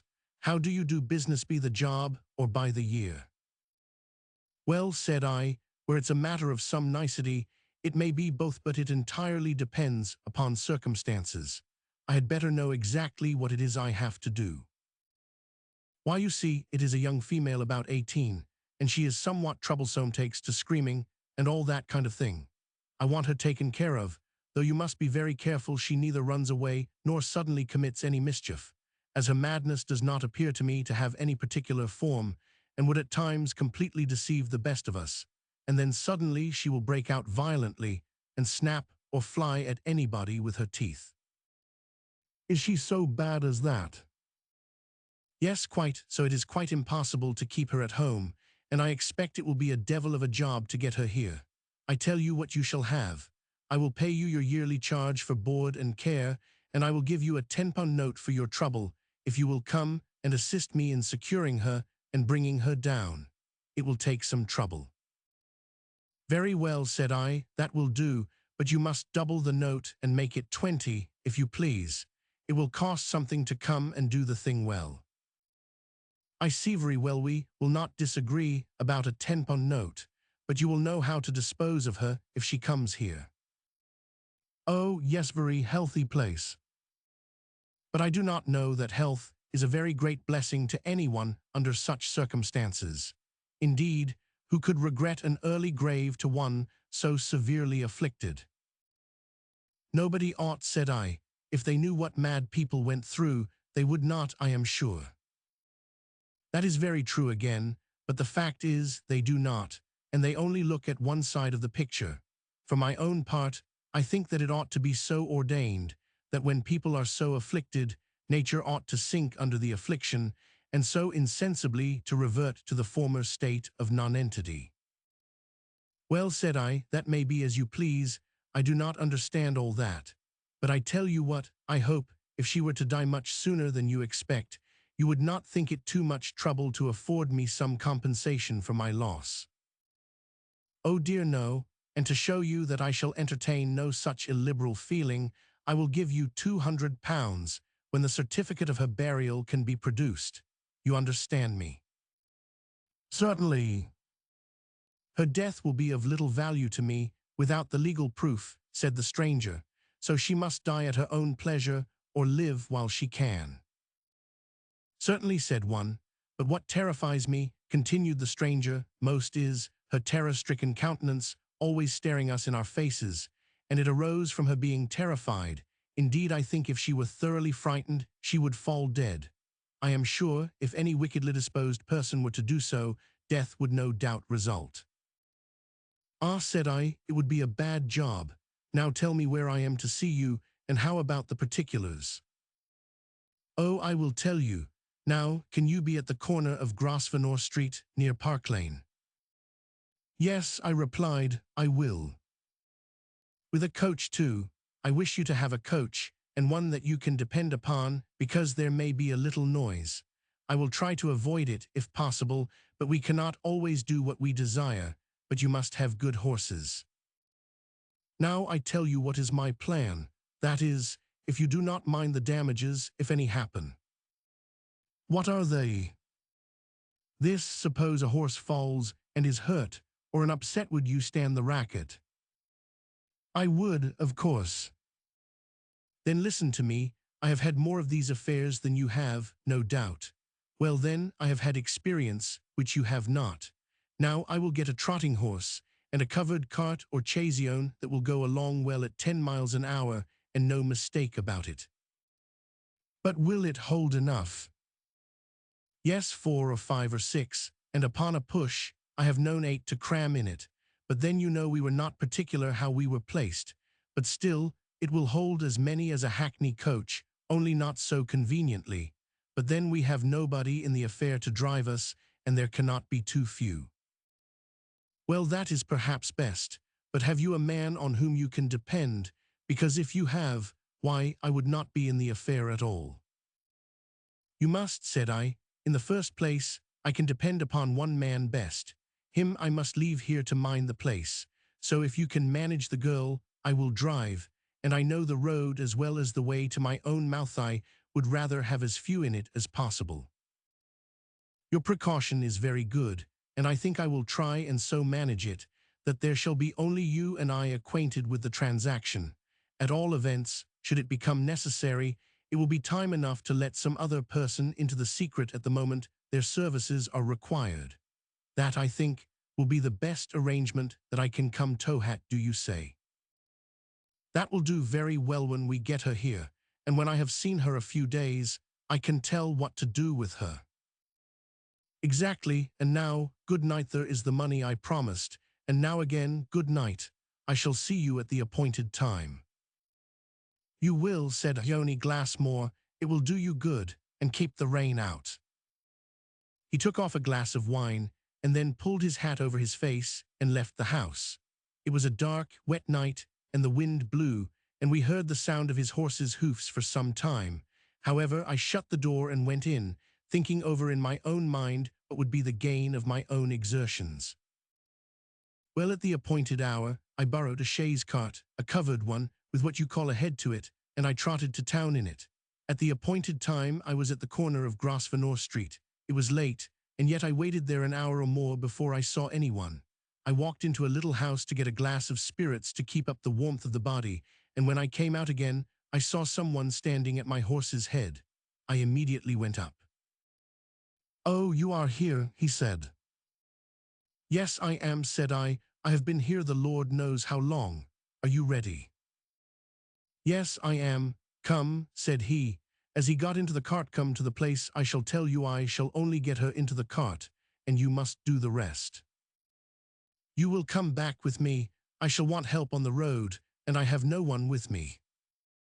Yes, I will come with you and manage the girl, but you must drive and take all the casualties of the road, for I shall have enough to do to hold her and keep her from screaming when she does awake. What, is she asleep? I have given her a small dose of laudanum, which will cause her to sleep comfortably for an hour or two, but the cold air and disturbance will most probably awaken her at first. Throw something over her and keep her warm, and have something ready to thrust into her mouth, in case she takes to screaming, and then you are all right.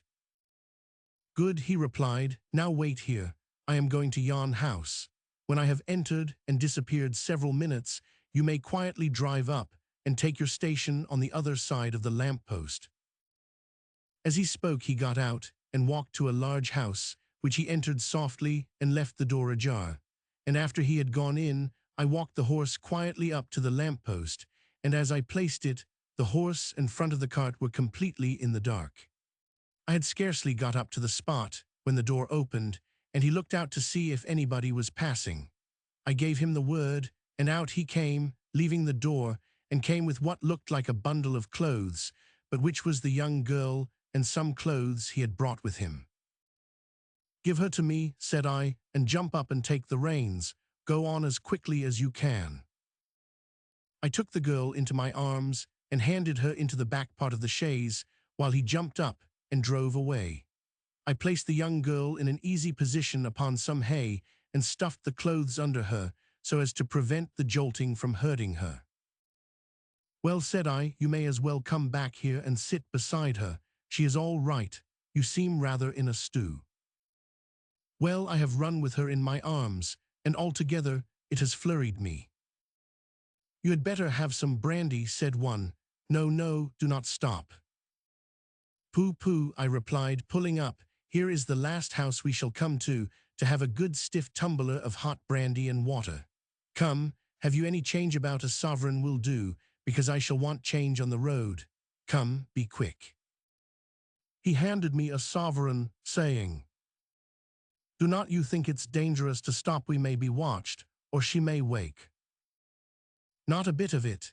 She snores too loudly to wake just now, and you will faint without the cordial, so keep a good lookout upon the wench, and you will recover your nerves again. As I spoke, I jumped out, and got 2 glasses of brandy and water, hot, strong, and sweet. I had in about 2 minutes made out of the house. Here, said I, drink it all, it will make your eyes start out of your head. I spoke the truth, for what with my recommendations and his nervousness and haste, he drank nearly half of it at a gulp. I shall never forget his countenance.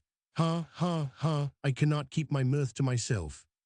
Just imagine the girl inside a covered cart, all dark, so dark that you could hardly see the outline of the shadow of a man, and then imagine, if you can, a pair of keen eyes that shone in the dark like cat's eyes suddenly give out a flash of light, and then turn round in their sockets, showing the whites awfully, and then listen to the fall of the glass, and see him grasp his throat with one hand and thrust the other hand into his stomach.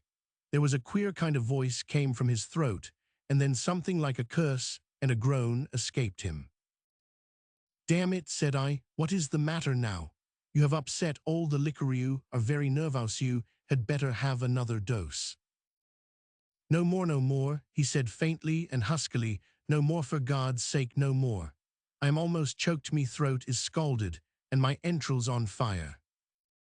I told you it was hot, said one. Yes, hot, boiling hot. Go on. I am mad with pain. Push on. Will you have any water or anything to cool your throat, said one. No, no, go on. Yes, said I, but the brandy and water is hot. However, it's going down very fast, no, very fast indeed. Here is the last mouthful. And as I said so, I gulped it down, returned with the 1 glass, and then paid for the damage. This did not occupy 5 minutes, and away we came along the road at a devil of a pace, and we were all right enough. My friend behind me got over his scald, though he had a very sore gullet, and his intestines were in a very uncomfortable state, but he was better. Away we rattled, the ground rattling to the horse's hoofs and the wheels of the vehicle, the young girl still remaining in the same state of insensibility in which she had first been brought out. No doubt she had taken a stronger dose of the opium than she was willing to admit. That was nothing to me, but made it all the better, because she gave the less trouble and made it safer. We got here easy enough, drove slap up to the door, which was opened in an instant, jumped out, took the girl, and carried her in. When once these doors are shut upon anyone, they may rest assured that it is quite a settled thing, and they do not get out very easy, save in a wooden surtout. Indeed, I never lost a boarder by any other means. We always keep one connection, and they are usually so. Well satisfied that they never take anyone away from us. Well, I carried her indoors and left her in a room by herself on a bed.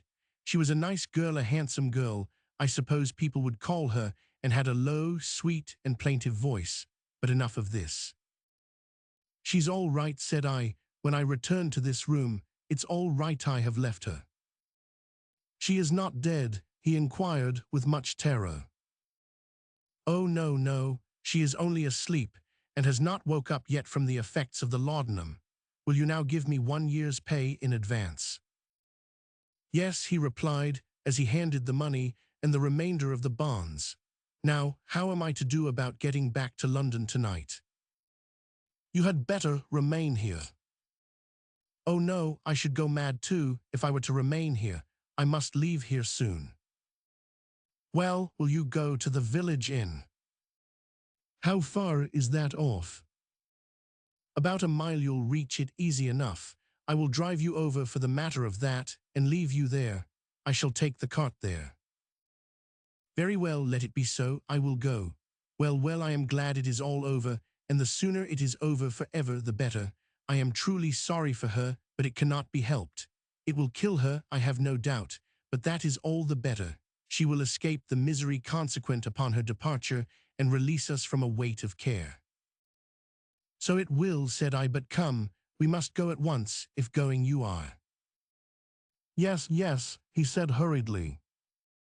"Well then, come along. The horse is not yet unharnessed, and if we do not make haste, we shall be too late to obtain a lodging for the night." "That is very good," he said, somewhat wildly. "I am quite ready, quite." We left the house and trotted off to the inn at a good rate, where we arrived in about 10 minutes or less, and then I put up the horse and saw him to the inn and came back as quick as I could on foot. Well, I thought, this will do. I have had a good day of it, paid well for business, and have not wanted for sport on the road. Well, I came to the conclusion that if the whole affair was to speedily end, it would be more in my pocket than if she were living, and she would be far happier in heaven than here, Mr. Todd." "Undoubtedly," said Mr. Sweeney Todd, "undoubtedly, that is a very just observation of yours." Well then, I set to work to find out how the matter could be managed, and I watched her until she awoke. She looked around her and seemed much surprised and confused, and did not seem to understand her position while I remained at hand. She sighed deeply and put her hand to her head, and appeared for a time to be quite unable to comprehend what had happened to her or where she was. I sent some tea to her, as I was not prepared to execute my purpose, and she seemed to recover and asked some questions, but my man was dumb for the occasion and would not speak, and the result was she was very much frightened. I left her so for a week or two, and then one day I went into her cell. She had greatly altered in her appearance and looked very pale. "Well," said I, "how do you find yourself now?" She looked up into my face and shuddered, but she said in a calm voice, looking round her, "Where am I?" "You are here," said I, "and you will be very comfortable if you only take on kindly, but you will have a straight waistcoat put on you if you do not." "Good God," she exclaimed, clasping her hands, "have they put me herein?" She could not finish the sentence, and I supplied the word which she did not utter, and then she screamed loudly. "Come," said I, "this will never do. You must learn to be quiet, or you will have fearful consequences." "Oh, mercy, mercy, I will do no wrong. What have I done that I should be brought here? What have I done? They may take all I have if they will let me live in freedom. I care not where or how poor I may be. Oh, Henry, Henry, if you knew where I was, would you not fly to my rescue? Yes, you would, you would." "Ah," said I, "there is no Henry here, and you must be content to do without one." I could not have believed that my brother would have acted such a base part. I did not think him wicked, although I knew him to be selfish, mean, and stern, yet I did not think he intended such wickedness. But he thinks to rob me of all my property. Yes, that is the object he has in sending me here. "No doubt," said one, "shall I ever get out?" She inquired, in a pitiful tone. "Do not say my life is to be spent here." "Indeed it is," said I. "While he lives, you will never leave these walls. He shall not attain his end, for I have deeds about me that he will never be able to obtain. Indeed, he may kill me, but he cannot benefit by my death." "Well," said I, "it serves him right. And how did you manage that matter? How did you contrive to get the deeds away?" "Never mind that. It is a small deed, and I have secured it. I did not think he would have done this thing, but he may yet relent. Will you aid me? I shall be rich, and can pay you well." "But your brother," said one. "Oh, he is rich without mine, but he is over-avaricious. But say you will help me, only help me to get out, and you shall be no loser by the affair." "Very well," said one. "Will you give me this deed as a security that you will keep your word?" "Yes," she replied, drawing forth the deed, a small parchment from her bosom. "Take it, and now let me out. You shall be handsomely rewarded." "Ah," said I, "but you must allow me first to settle this matter with my employers. You must really be mad. We do not hear of young ladies carrying deeds and parchments about them when they are in their senses." "You do not mean to betray me," she said, springing up wildly and rushing towards the deed, which I carefully placed in my breast coat pocket. "Oh dear, no, but I shall retain the deed and speak to your brother about this matter." My God," she exclaimed, and then she sank back on her bed, and in another moment she was covered with blood. She had burst a blood vessel. I sent for a surgeon and physician, and they both gave it as their opinion that she could not be saved, and that a few hours would see the last of her. This was the fact.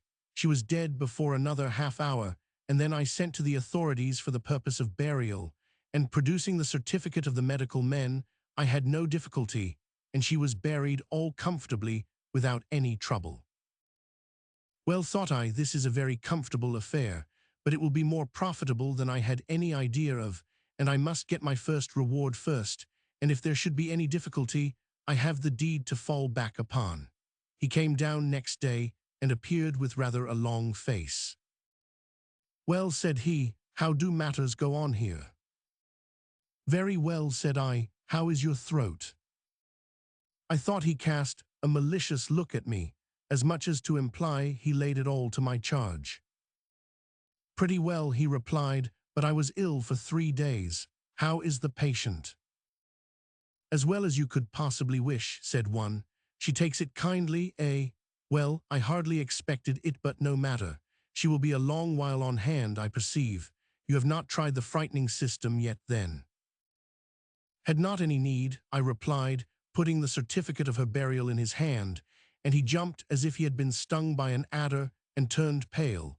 But he soon recovered and smiled complacently as he said, "Ah, well, I see you have been diligent, but I should have liked to have seen her, to have asked her about a missing deed, but no matter." "Now about the £200, said one. "Why," said he, "I think one will do when you come to consider what you have received, and the short space of time and all. You had a year's board in advance." "I know I had, but because I have done more than you expected, and in a shorter time, instead of giving me more, you have the conscience to offer me less." "No, no, not the thewhet did you call it. We will have nothing said about that, but here is £100, and you are well paid." "Well," said I, taking the money, "I must have £500 at any rate, and unless you give it me, I will tell other parties where a certain deed is to be found." "What deed?" "The one you were alluding to. Give me 400 more, and you shall have the deeds." After much conversation and trouble he gave it to me, and I gave him the deed, with which he was well pleased, but looked hard at the money, and seemed to grieve at it very much. Since that time I have heard that he was challenged by his sister's lover, and they went out to fight a duel, and he fell and died. The lover went to the continent, where he has since lived. "Ah," said Sweeney Todd, "you have had decidedly the best of this affair. Nobody gained anything but you." "Nobody at all that I know of, save distant relations, and I did very well. But then, you know, I cannot live upon nothing.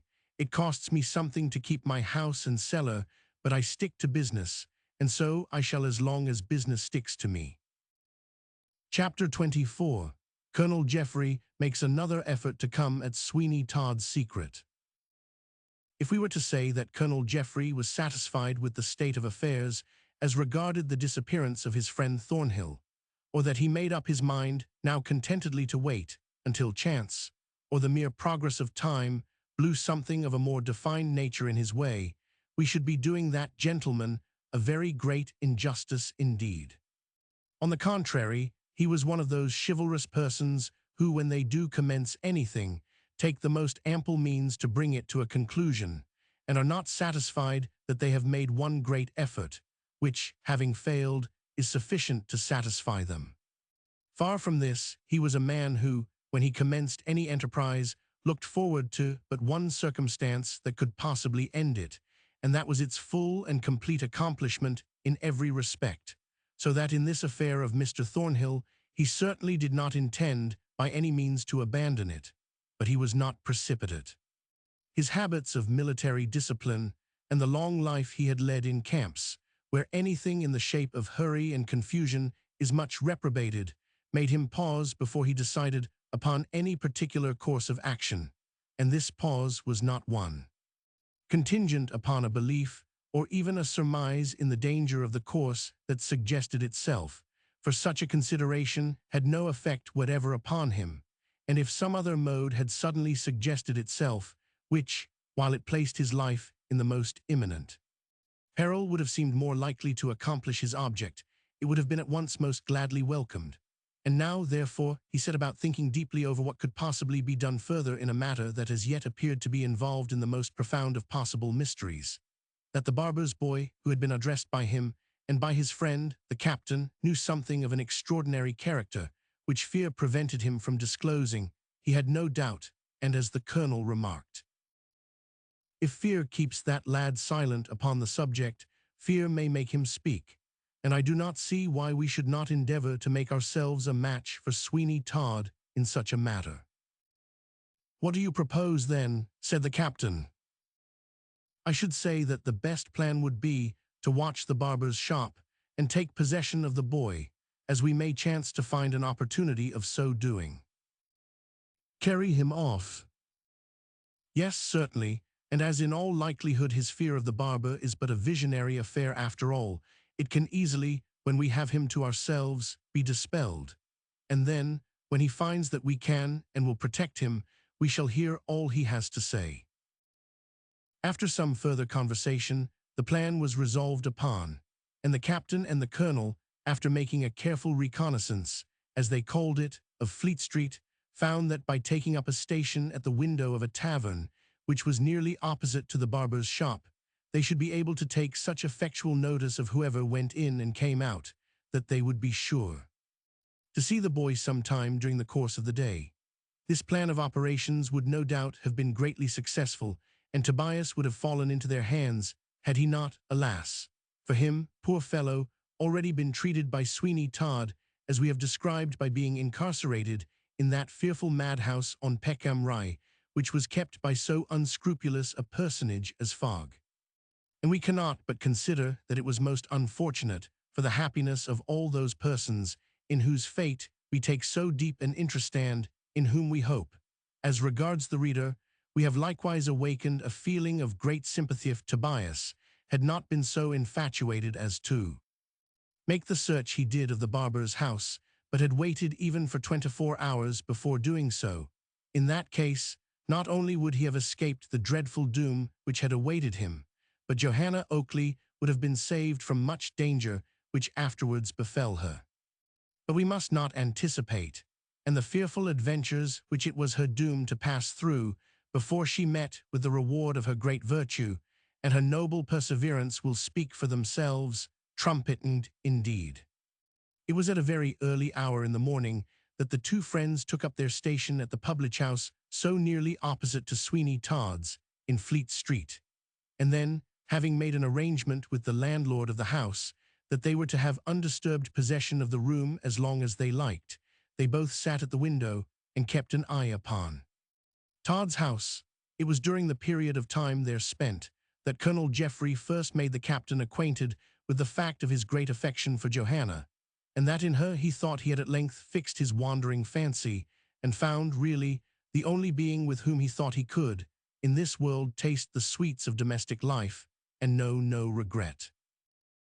She is all, he said, in beauty that the warmest imagination can possibly picture, and along with these personal charms, which certainly are most peerless, I have seen enough of her to feel convinced that she has a mind of the purest order that ever belonged to any human being in the world. With such sentiments and feelings towards her, the wonder would be, said the captain, if you did not love her, as you now avow you do. I could not be insensible to her attractions.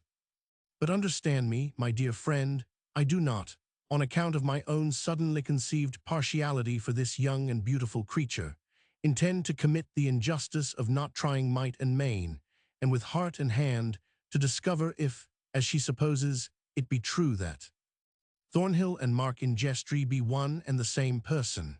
And when I say that I love her with a depth and a sincerity of affection that makes her happiness of greater importance to me than my own, you know, I think enough of me to feel convinced that I am speaking only what I really feel. I can, said the captain, and I do give you credit for the greatest possible amount of sincerity, and I feel sufficiently interested myself in the future fate of this fair young creature to wish that she may be convinced her lover is no more, and may so much better herself, as I am quite certain she would, by becoming your wife. For all we can hear of this Ingestry seems to prove that he is not the most stable-minded of individuals the world ever produced, and perhaps not exactly the sort of man. However, of course, she may think to the contrary, and he may in all sincerity think so. Likewise, make such a girl as Johanna Oakley happy. I thank you for the kind feeling towards me, my friend, which has dictated that speech, but— Hush, said the captain suddenly, hush, look at the barber. The barber, Sweeney Todd. Yes, yes, there he is, do you not see him? There he is, and he looks as if he had come off a long journey. What can he have been about, I wonder? He is draggled in mud. Yes, there was Sweeney Todd, opening his shop from the outside with a key that after a vast amount of fumbling he took from his pocket. And as the captain said, he did indeed look as if he had come off a long journey, for he was draggled with mud, and his appearance altogether was such as to convince anyone that he must have been out in most of the heavy rain which had fallen during the early part of the morning upon London and its suburbs. And this was just the fact, for after staying with the madhouse keeper in the hope that the bad weather which had set in would be alleviated, he had been compelled to give up all chance of such a thing, and as no conveyance of any description was to be had, he enjoyed the pleasure, if it could be called such, of walking home up to his knees in the mud of that dirty neighborhood.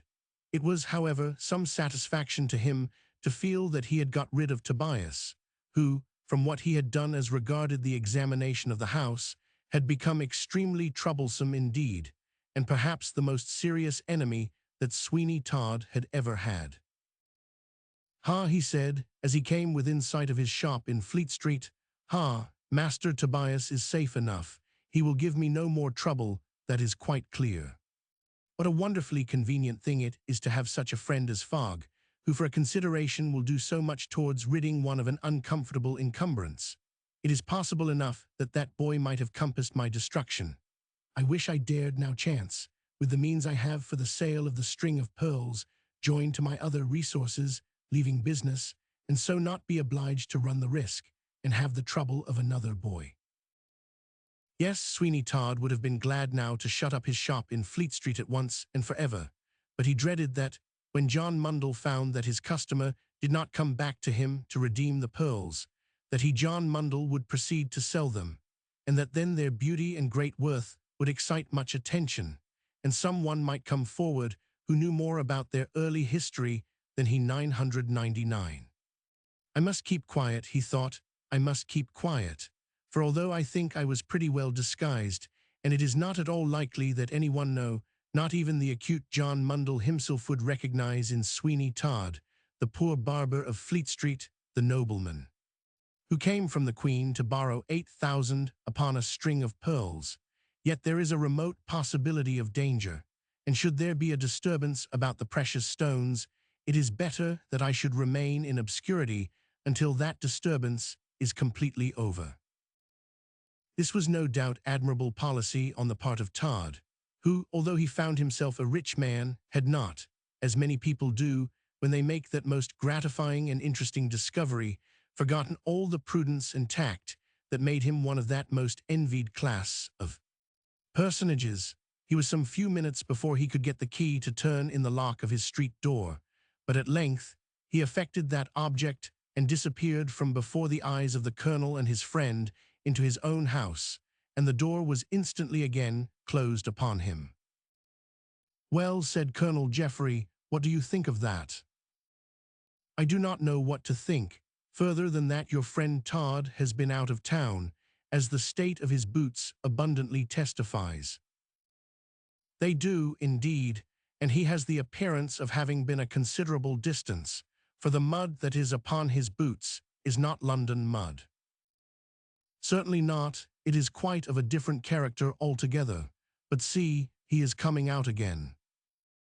Sweeney Todd strode out of his house, bareheaded now, and proceeded to take down the shutters of his shop, which, there being but 3, he accomplished in a few seconds of time, and walked in again with them in his hand, along with the iron bar which had secured them, and which he had released from the inside. This was all the ceremony that took place at the opening of Sweeney Todd's shop, and the only surprise our friends, who were at the public-house window, had upon the subject was, that having a boy, he, Todd, should condescend to make himself so useful as to open his own shop. And nothing could be seen of the lad, although the hour surely, for his attendants must have arrived. And Todd, equally surely, was not the sort of man to be so indulgent to a boy, whom he employed to make himself generally useful, as to allow him to come when all the dirty work of the early morning was over. But yet such to all appearance would seem to be the case, for presently Todd appeared with a broom in his hand, sweeping out his shop with a rapidity and a vengeance which seemed to say that he did not perform that operation with the very best grace in the world. "Where can the boy be?" said the captain. "Do you know, little reason as I may really appear to have for such a supposition, I cannot help in my own mind connecting Todd's having been out of town somehow with the fact of that boy's non-appearance this morning. Indeed, the coincidence is curious, for such was my own thought likewise upon the occasion, and the more I do think of it, the more I feel convinced that such must be the case, and that our watch will be a fruitless one completely. Is it likely for possible enough it is that the villain has found out that we have been asking some questions of the boy, and has thought proper to take his life?" "Do not let us go too far," said the captain, "in mere conjecture. Recollect that as yet, let us suspect what we may, we know nothing, and that the mere facts of our not being able to trace Thornhill beyond the shop of this man will not be sufficient to found an action upon." "I know all that, and I feel how very cautious we must be, and yet to my mind the whole of the circumstances have been day by day assuming a most hideous air of probability, and I look upon Todd as a murderer already. Shall we continue our watch?" "I scarcely see its utility, Perchance we may see some proceedings which may interest us, but I have a powerful impression that we certainly shall not see the boy we want. But at all events, the barber, you perceive, has a customer already." As they looked across the way, they saw a well-dressed-looking man, who, from a certain air and manner which he had, could be detected not to be a Londoner. He rather resembled some substantial yeoman, who had come to town to pay or to receive money, and as he came near to Sweeney Todd's shop, he might have been observed to stroke his chin, as debating in his mind the necessity or otherwise of a shave. The debate, if it were taking place in his mind, ended by the eyes having it, for he walked into Todd's shop, being most unquestionably the first customer which he had had that morning. Situated as the Colonel and his friend were, they could not see into Todd's shop, even if the door had been opened, but they saw that after the customer had been in for a few moments, it was closed, so that, had they been close to it, all the interior of the shaving establishment would have been concealed. They felt no great degree of interest in this man, who was a commonplace personage enough, who had entered Sweeney Todd's shop. But when an unreasonable time had elapsed, and he did not come out, they did begin to feel a little uneasy. And when another man went in and was only about 5 minutes before he emerged, shaved, and yet the first man did not come, they knew not what to make of it, and looked at each other for some few moments in silence. At length, the Colonel spoke, and he did so in a tone of excitement, saying, "My friend, have we waited here for nothing now?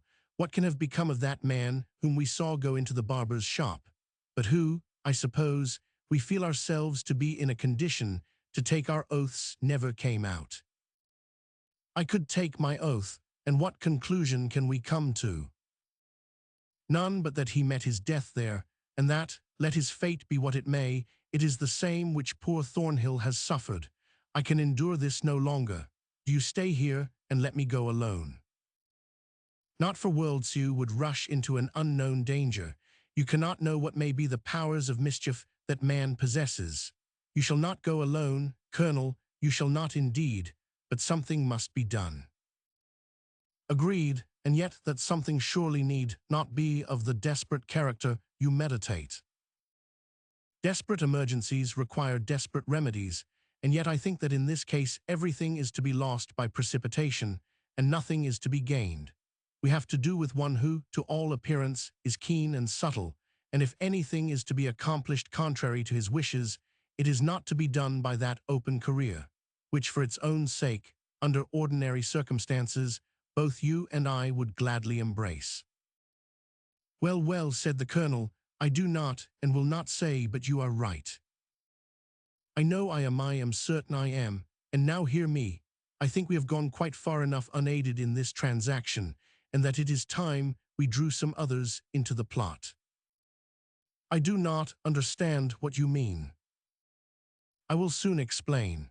I mean that if in the pursuit of this enterprise, which grows each moment to my mind more serious, anything should happen to you and me, it is absolutely frightful to think that there would then be an end of it." "True, true, and as for poor Johanna and her friend Arabella, what could they do?" "Nothing but expose themselves to great danger. Come now, Colonel, I am glad to see that we understand each other better about this business. You have heard, of course, of Sir Richard Blunt." "Sir Richard Blunto, you mean the magistrate?" "I do, and what I propose is that we have a private and confidential interview with him about the matter, that we make him possessed of all the circumstances, and take his advice what to do. The result of placing the affair in such hands will, at all events, be that if, in anything we may attempt, we may by force or fraud be overpowered, we shall not fall wholly unavenged." "Reason backs your proposition." "I knew it would when you came to reflect. Oh, Colonel Geoffrey, you are too much a creature of impulse." "Well," said the Colonel, half jestingly, "I must say that I do not think the accusation comes well from you, for I have certainly seen you do some rather impulsive things, I think." "We will not dispute about that, but since you think with me upon the matter, you will have no objection to accompany me at once to Sir Richard Blunt's." "None in the least. On the contrary, if anything is to be done at all, for heaven's sake let it be done quickly. I am quite convinced that some fearful tragedy is in progress, and that, if we are not most prompt in our measures, we shall be too late to counteract its dire influence upon the fortunes of those in whom we have become deeply interested. Agreed, agreed. Come this way, and let us now for a brief space, at all events, leave Mr. Todd and his shop to take care of each other, while we take an effectual means of circumventing him. Why do you linger? I do linger. Some mysterious influence seems to chain me to the spot. Some mysterious fiddlestick. Why you are getting superstitious, Colonel. No, no, well, I suppose I must come with you. Lead the way, and believe me that it requires all my reason to induce me to give up a hope of making some important discovery by going to Sweeney Todd's shop. Yes, you might make an important discovery, and only suppose now that the discovery you did make was that he murdered some of his customers. If he does so, you may depend that such a man takes good care to do the deed effectually, and you might make the discovery just a little too late. You understand that? I do. Come along, for I positively declare that if we see anybody else go into the barber's, I shall not be able to resist rushing forward at once and giving an alarm.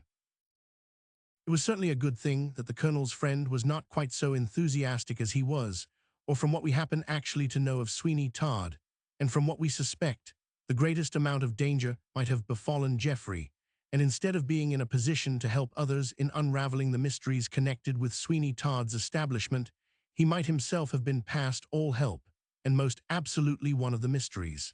But such was not to be. Chapter 25. Tobias makes an attempt to escape from the madhouse.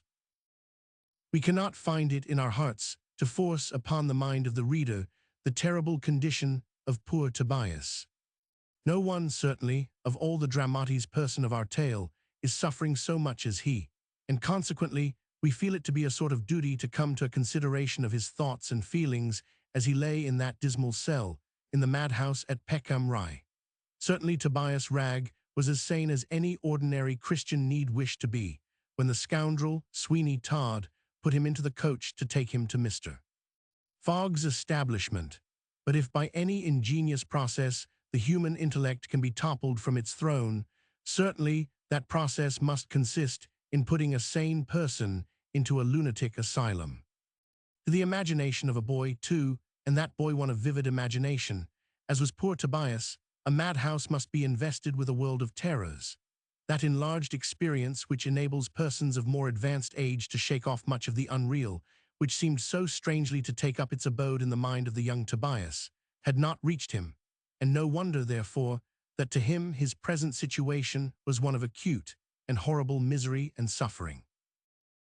He lay for a long time in the gloomy dungeon-like cell into which he had been thrust, in a kind of stupor which might or might not be the actual precursor of insanity, although certainly the chances were all in favor of being so. For many hours he neither moved hand nor foot, and as it was a part of the policy of Mr. Fogg to leave well alone, as he said, he never interfered by any intrusive offers of refreshment with the quiet or the repose of his patients. Tobias, therefore, if he had chosen to remain as still as an Indian fakir, might have died in one position without any remonstrances from anyone.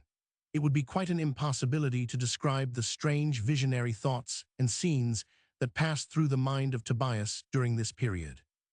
It seemed as if his intellect was engulfed in the charmed waters of some whirlpool, and that all the different scenes and actions which, under ordinary circumstances, would have been clear and distinct, were mingled together in inextricable confusion. In the midst of all this, at length, he began to be conscious of one particular impression or feeling, and that was that someone was singing in a low, soft voice very near to him.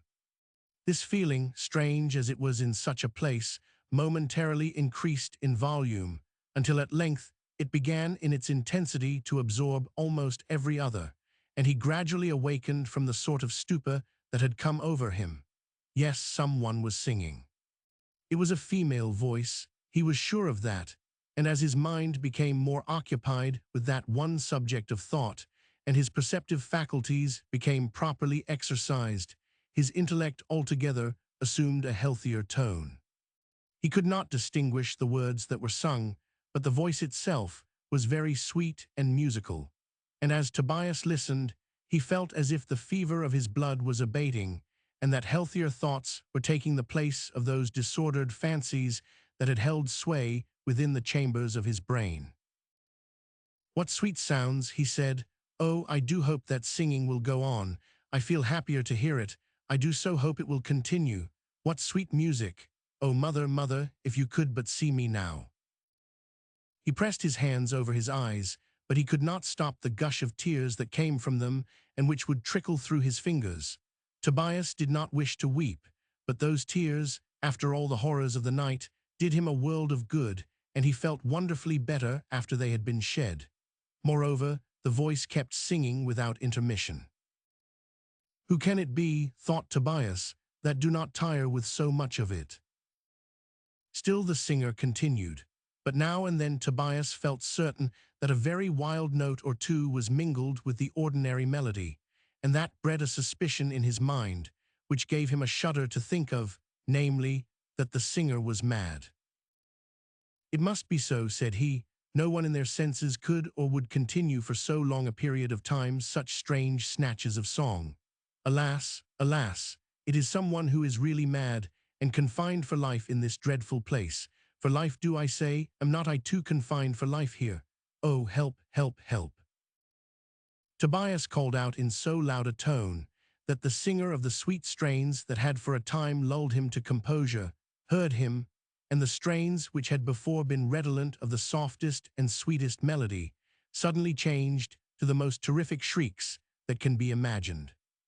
In vain did Tobias place his hands over his ears to shut out the horrible sounds. They would not be shut out, but ran, as it were, into every crevice of his brain, nearly driving him distracted by their vehemence. But hoarser tones soon came upon his ears, and he heard the loud, rough voice of a man say, "What, do you want the whip so early this morning? The whip, do you understand that?" These words were followed by the lashing of what must have been a heavy carter's whip, and then the shrieks died away in deep groans, every one of which went to the heart of poor Tobias. "I can never live amid all these horrors," he said. "Oh, why do not you kill me at once? It would be much better and much more merciful. I can never live long here. Help, help, help." When he shouted this word help, it was certainly not with the most distant idea of getting any help, but it was a word that came at once uppermost to his tongue, and so he called it out with all his might, that he should attract the attention of someone, for the solitude and the almost total darkness of the place he was in was beginning to fill him with new dismay. There was a faint light in the cell, which made him know the difference between day and night, but where that faint light came from he could not tell, for he could see no grating or opening wherever. But yet that was in consequence of his eyes not being fully accustomed to the obscurity of the place. Otherwise he would have seen that close up to the roof there was a narrow aperture, certainly not larger than anyone could have passed a hand through, although of some 4 or 5 feet in length, and from a passage beyond that there came the dim, borrowed light which made darkness visible in Tobias's cell. With a kind of desperation, heedless of what might be the result, Tobias continued to call aloud for help, and after about a quarter of an hour he heard the sound of a heavy footstep. Someone was coming, yes, surely someone was coming, and he was not to be left to starve to death. Oh, how intently he now listened to every sound, indicative of the near approach of whoever it was who was coming to his prison house. Now he heard the lock move, and a heavy bar of iron was let down with a clanging sound. "Help, help," he cried again, "help, help," for he feared that whoever it was they might even yet go away again after making so much progress to get at him. The cell door was flung open, and the first intimation that poor Tobias got of the fact of his cries having been heard consisted in a lash with a whip, which, if it had struck him as fully as it was intended to do, would have done him serious injury. "So do you want it already?" said the same voice he had before heard. "Oh, no, mercy, mercy," said Tobias.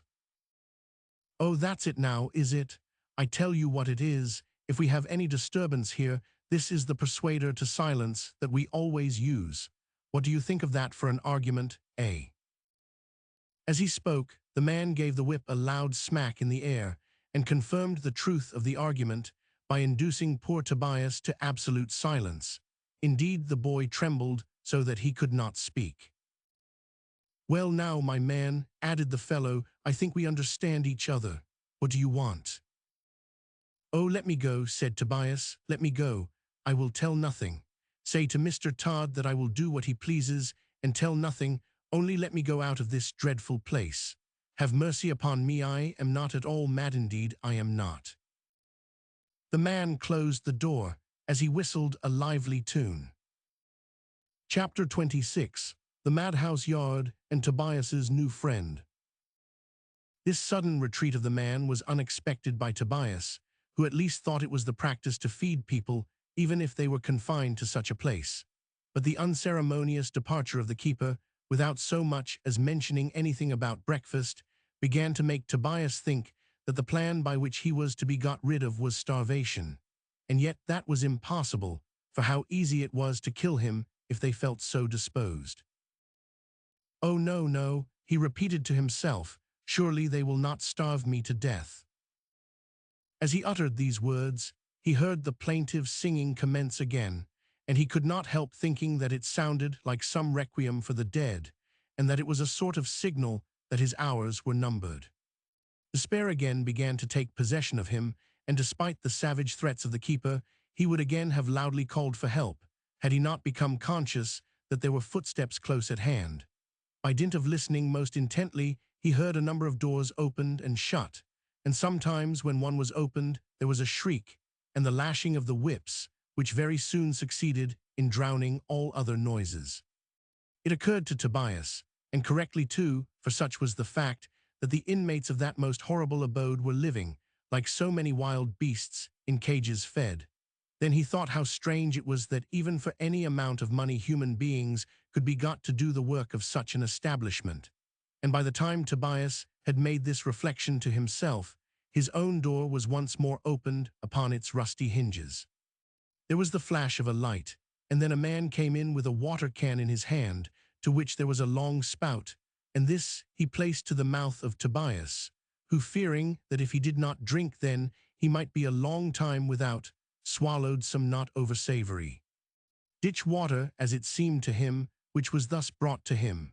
A coarse, brown-looking, hard loaf was then thrown at his feet, and the party was about to leave his cell, but he could not forbear speaking, and in a voice of the most supplicating earnestness he said, "Oh, do not keep me here. Let me go, and I will say nothing of Todd. I will go to sea at once if you will let me out of this place. Indeed I will, but I shall really go mad here." "Good that, Watson, ain't it?" said Mr. Fogg, who happened to be one of the party. "Very good, sir. Lord bless you, the cunning of M is beyond anything in the world, sir. You would be surprised at what they say to me sometimes." "But I am not mad, indeed I am not mad," cried Tobias. "Oh," said Fogg, "it's a bad case, I am afraid. The strongest proof of insanity, in my opinion, Watson, is the constant reiteration of the statement that he is not mad on the part of a lunatic. Do not you think it is so, Mr. Watson?" "Oh, of course, sir, of course." "Ah, I thought you would be of that opinion, but I suppose as this is a mere lad, we may do without chaining him up. And besides, you know that today is inspection day, when we get an old fool of a superannuated physician to make us a visit." "Yes, sir," said Watson, with a grin, "and a report that all is well conducted." "Exactly. Who shall we have this time, do you think? I always give a 10-guinea fee." "Why, sir, there's old Dr. Popplejoy. He's 84 years old, they say, and sand blind. He will take it as a great compliment, he will, and no doubt we can humbug him easily." "I dare say we may. I will see to it. And we will have him at 12 o'clock, Watson. You will take care to have everything ready, of course, you know, make all the usual preparations." Tobias was astonished that before him they chose thus to speak so freely, but despairing as he was, He little knew how completely he was in the power of Mr. Fogg, and how utterly he was shut out from all human sympathy. Tobias said nothing, but he could not help thinking that, however old and stupid the physician whom they mentioned might be, surely there was a hope that he would be able to discover Tobias's perfect sanity. But the wily Mr. Fogg knew perfectly well what he was about, and when he retired to his own room, he wrote the following note to Dr. Popplejoy, who was a retired physician who had purchased a country house in the neighborhood. The note will speak for itself, being as fine a specimen of hypocrisy as we can ever expect to lay before our readers. The Asylum, Peckham. Sir, probably you may recognize my name as that of the keeper of a lunatic asylum in this neighborhood. Consistent with a due regard for the safety of that most unhappy class of the community submitted to my care, I am most anxious, with the blessing of divine providence, to ameliorate as far as possible, by kindness, that most shocking of all calamitous insanity. Once a year it is my custom to call in some experienced, able, and enlightened physician to see my patients. I enclose a fee physician who has nothing to do with the establishment, and therefore cannot be biased. If you, sir, would do me the favor at about 12 o'clock today to make a short visit of inspection, I shall esteem it a great honor, as well as a great favor. Believe me to be, sir, with the most profound respect, your most obedient and humble servant. 0500, Fogg. To Dr. Popplejoy, 100. This note, as might be expected, brought the old purblind, superannuated Dr. Popplejoy to the asylum, and Mr. Fogg received him in due form, and with great gravity, saying, almost with tears in his eyes, "My dear sir, the whole aim of my existence now is to endeavor to soften the rigors of the necessary confinement of the insane, and I wish this inspection of my establishment to be made by you in order, that I may thus for a time stand clear with the world. With my own conscience, I am, of course, always clear. And if your report be satisfactory about the treatment of the unhappy persons I have here, not the slightest breath of slander can touch me." "Oh yes, yes," said the old garrulous physician. "I ivory good Yug, I have a slight cough." "A very slight one, sir. Will you, first of all, take a look at one of the sleeping chambers of the insane?" The doctor agreed, and Mr. Fogg led him into a very comfortable sleeping room, which the old gentleman declared was very satisfactory indeed, and when they returned to the apartment into which they had already been, Mr. Fogg said, "Well then, sir, all we have to do is to bring in the patients, one by one, to you as fast as we can, so as not to occupy more of your valuable time than necessary, and any questions you ask will, no doubt, be answered, and I, being by, can give you the heads of any case that may excite your especial notice." Exactly, quite correct, Hugh. The old man was placed in a chair of state, reposing on some very comfortable cushions, and take him altogether, he was so pleased with the 10 guineas, and the flattery of Mr. Fogg, for nobody had given him a fee for the last 15 years, that he was quite ready to be the foolish tool of the madhouse keeper in almost any way that he chose to dictate to him. We need not pursue the examination of the various unfortunates who were brought before old Dr. Popplejoy. It will suffice for us if we carry the reader through the examination of Tobias, who is our principal care, without, at the same time, detracting from the genial sympathy we must feel for all who, at that time, were subject to the tender mercies of Mr. Fogg. At about 12:30, the door of Tobias's cell was opened by Mr. Watson, who, walking in, laid hold of the boy by the collar, and said, "Hark you, my lad, you are going before a physician, and the less you say the better. I speak to you for your own sake. You can do yourself no good, but you can do yourself a great deal of harm. You know we keep a cartwhip here. Come along." Tobias said not a word in answer to this piece of altogether gratuitous advice, but he made up his mind that, if the physician was not absolutely deaf, he should hear him. Before, however, the unhappy boy was taken into the room where old Dr. Popplejoy was waiting, he was washed and brushed down generally, so that he presented a much more respectable appearance than he would have done had he been ushered in his soiled state, as he was taken from the dirty madhouse cell. Surely, surely, thought Tobias, the extent of cool impudence can go no further than this, but I will speak to the physician if my life should be sacrificed for so doing. Yes, of that I am determined. In another minute, he was in the room, face to face with Mr. Fogg and Dr. Popplejoy. What's Hugh, coughed the old doctor, a boy, Mr. Fogg, a mere boy, dear me. Hugh, my cough is a little troublesome, I think, Todd, Hugh. Yes, sir, said Fogg, with a deep sigh, and making a pretense to dash a tear from his eye. Here you have a mere boy. I am always affected when I look upon him, doctor.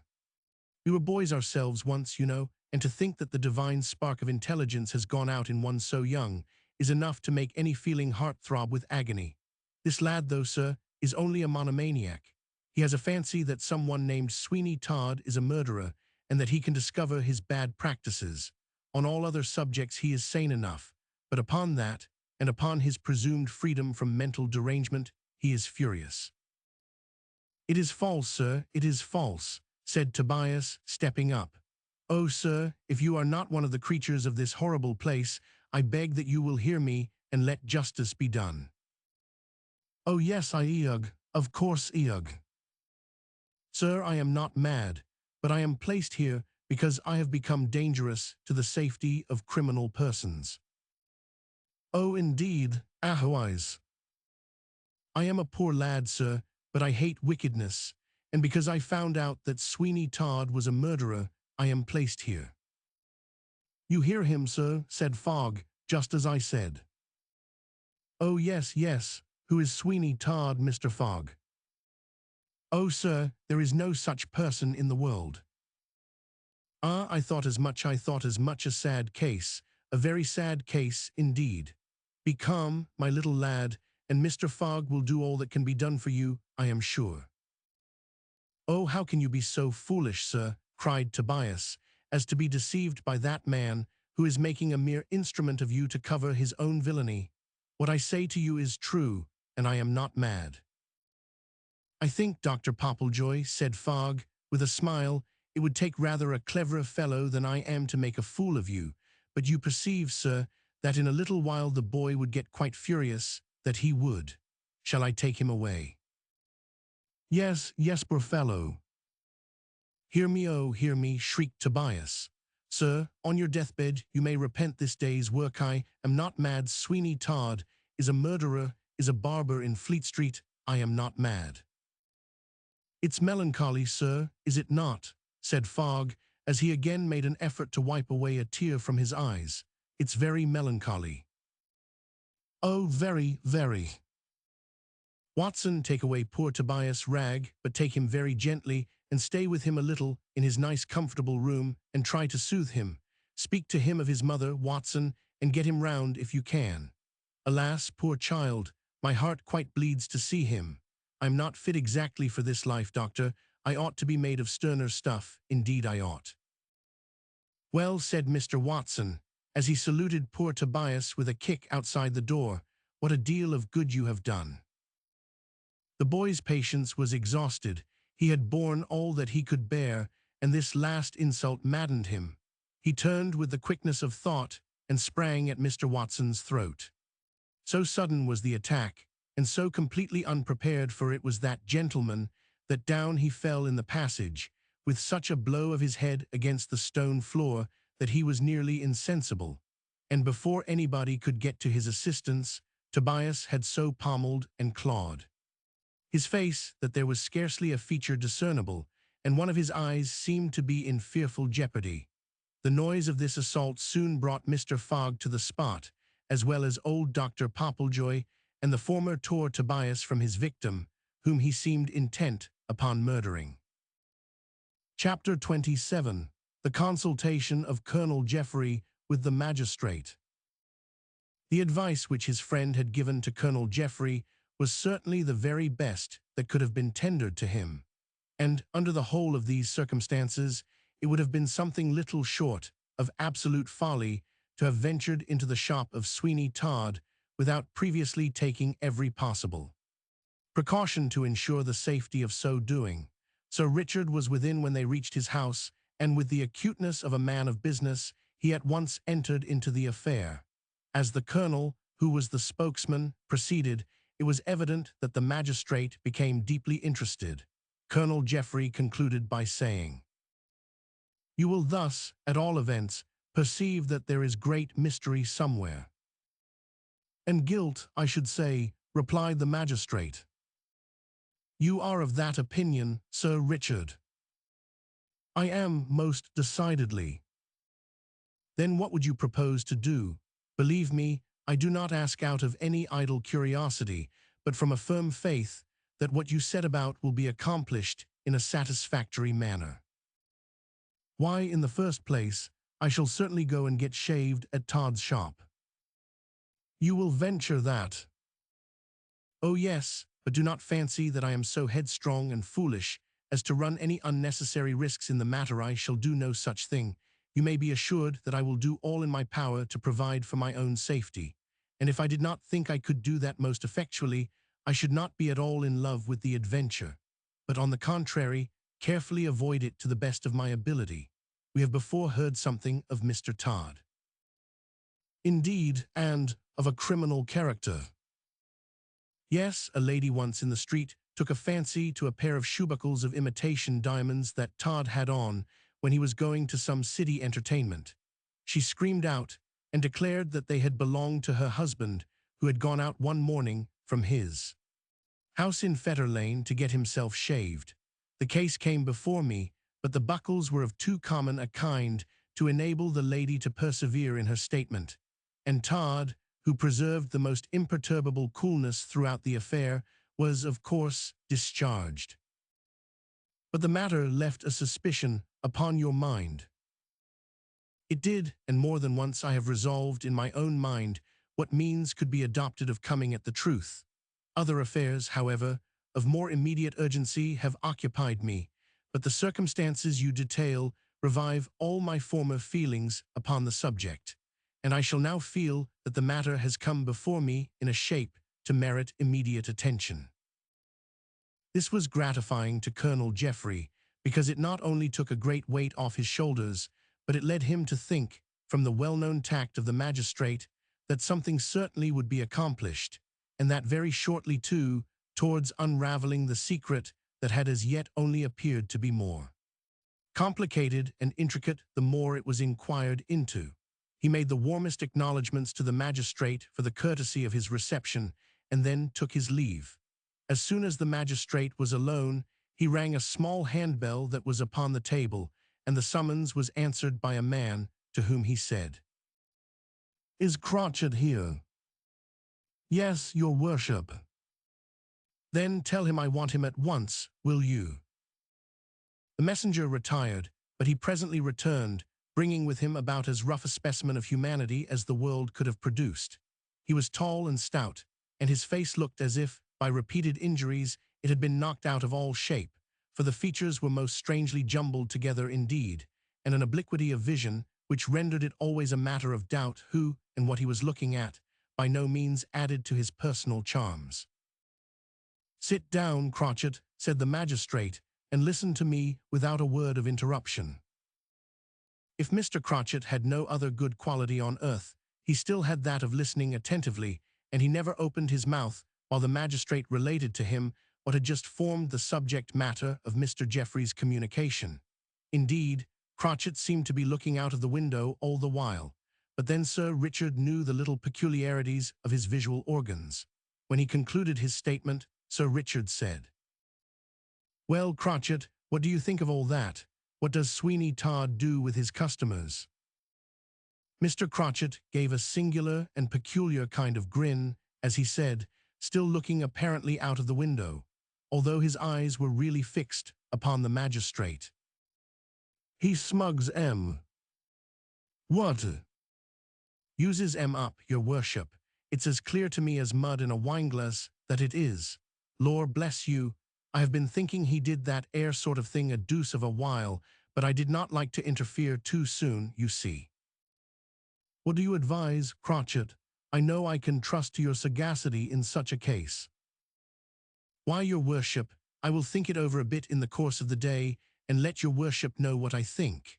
It's a awkward job rather, for a variety of reasons, but howsomedever, there's always a something to be done, and if we do not do it, I will be hung if I know who can, that's all. True, true, you are right there, and perhaps, before you see me again, you will walk down Fleet Street, and see if you can make any observations that will be of advantage in the matter. It is an affair which requires great caution indeed. Trust me, your worship, I will do it, and no mistake.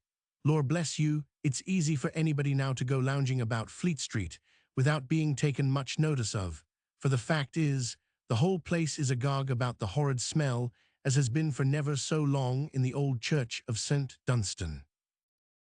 Smellin' St. Dunstan's church. I never heard of that before, Crotchet.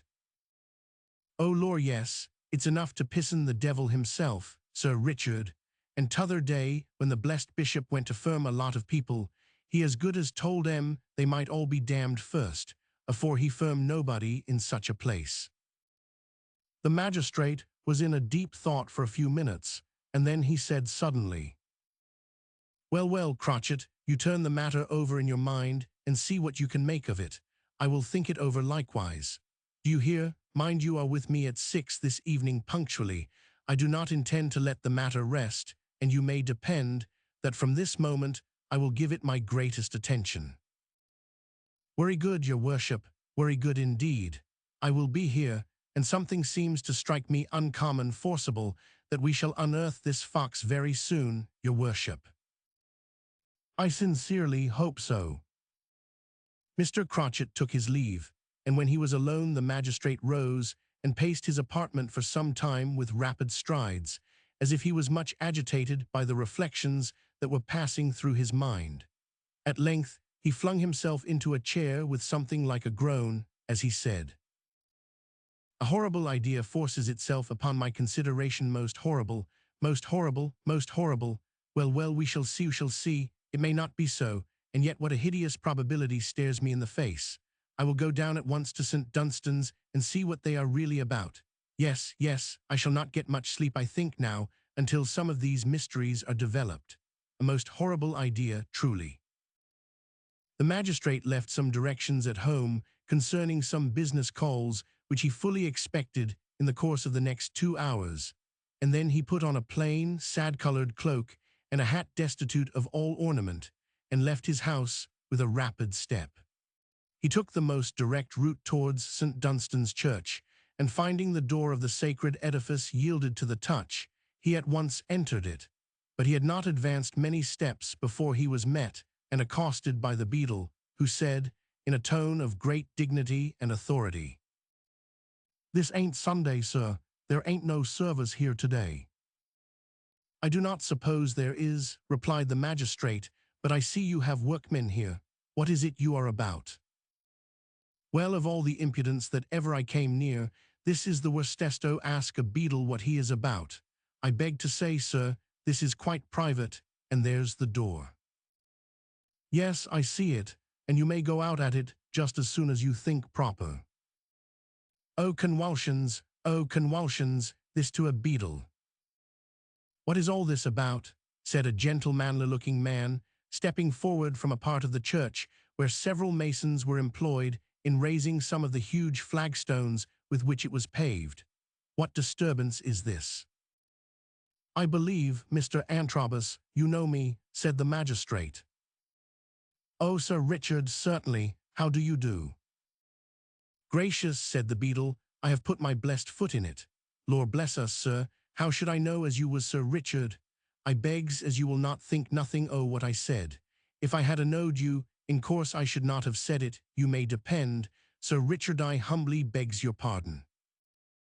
It's of no consequence, I ought to have announced myself, and you are perfectly justified in keeping strangers out of the church, my friend.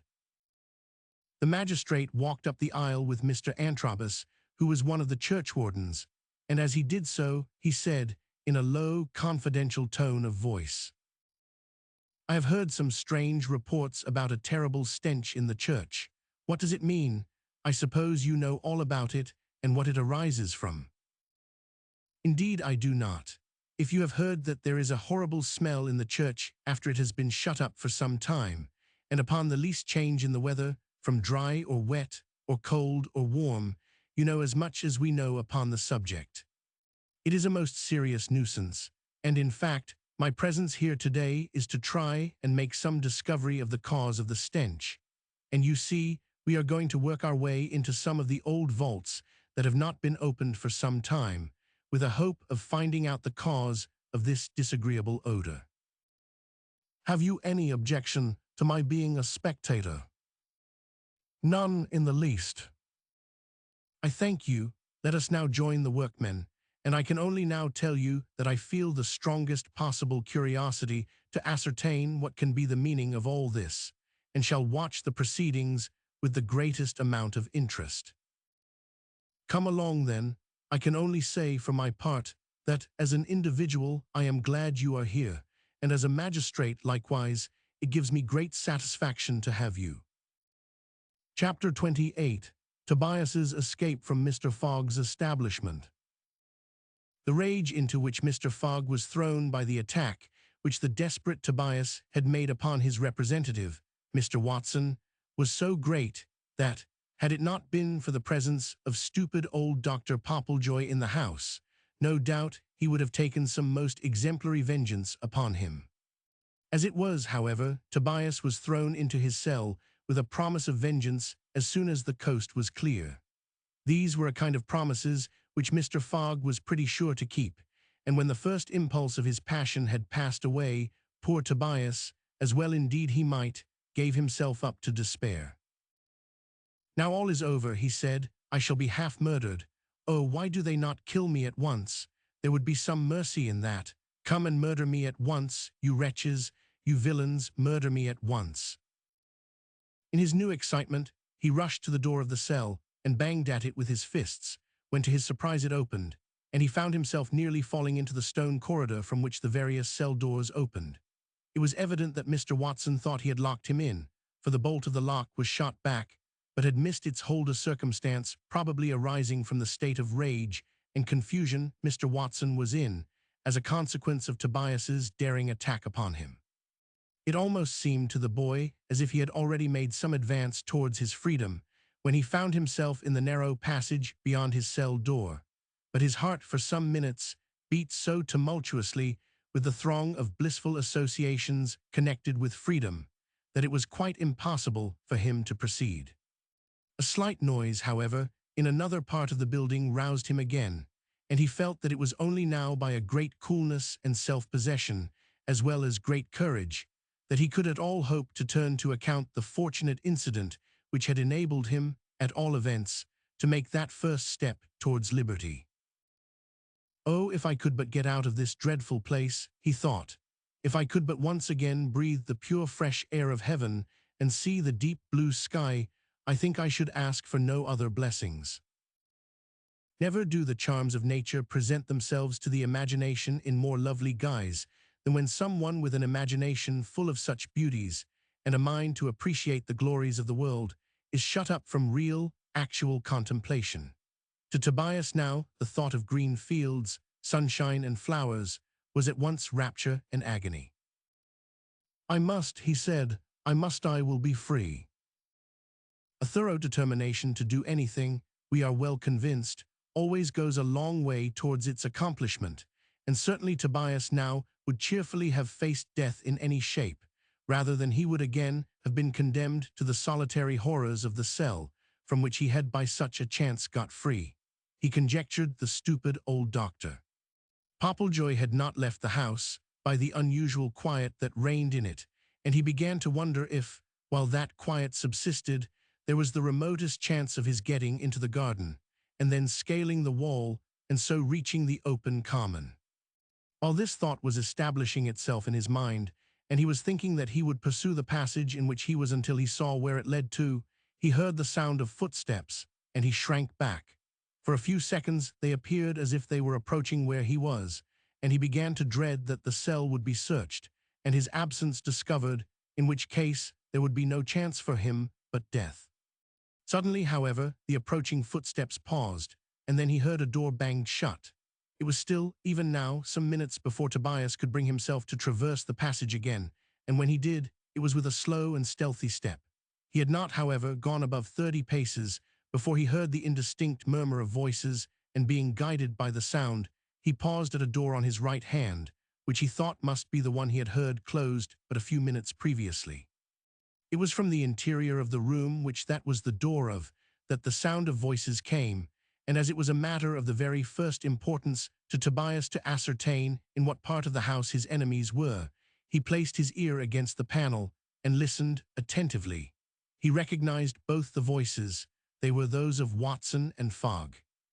It was a very doubtful and ticklish situation that poor Tobias was now in, but it was wonderful how, by dint of strong resolution, he had stilled the beating of his heart and the general nervousness of his disposition. There was but a frail door between him and his enemies, and yet he stood profoundly still and listened. Mr. Fogg was speaking. "You quite understand me, Watson, I think," he said.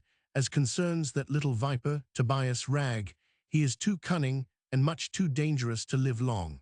He almost staggered old superannuated Popplejoy. "Oh, confound him," replied Watson, "and he's quite staggered me." "Why, certainly your face is rather scratched." "Yes, the little devil, but it's all in the way of business, that, Mr. Fogg, and you never heard me grumble at such little matters yet, and I will be bound never will, that's more." "I give you credit for that, Watson, but between you and I think the disease of that boy is of a nature that will carry him off very suddenly." "I think so too," said Watson with a chuckle. "It strikes me forcibly that he will be found dead in his bed some morning, and I should not in the least wonder if that were tomorrow morning. What's your opinion, Watson?" "Oh, damn it, what's the use of all this roundabout nonsense between us? The boy is to die, and there's an end of it, and die he shall during the night. I owe him a personal grudge, of course now." "Of course Udoa has disfigured you." "Has he? Well, I can return the compliment. And I say, Mr. Fogg, my opinion is that it's very dangerous having these medical inspections you have such a fancy for." "My dear fellow, it is dangerous, that I know as well as you can tell me, but it is from that danger we gather safety. If anything in the shape of a disturbance should arise about any patient, you do not know of what vast importance a report from such a man as old Dr. Popplejoy might be." "Well, well, have it your own way.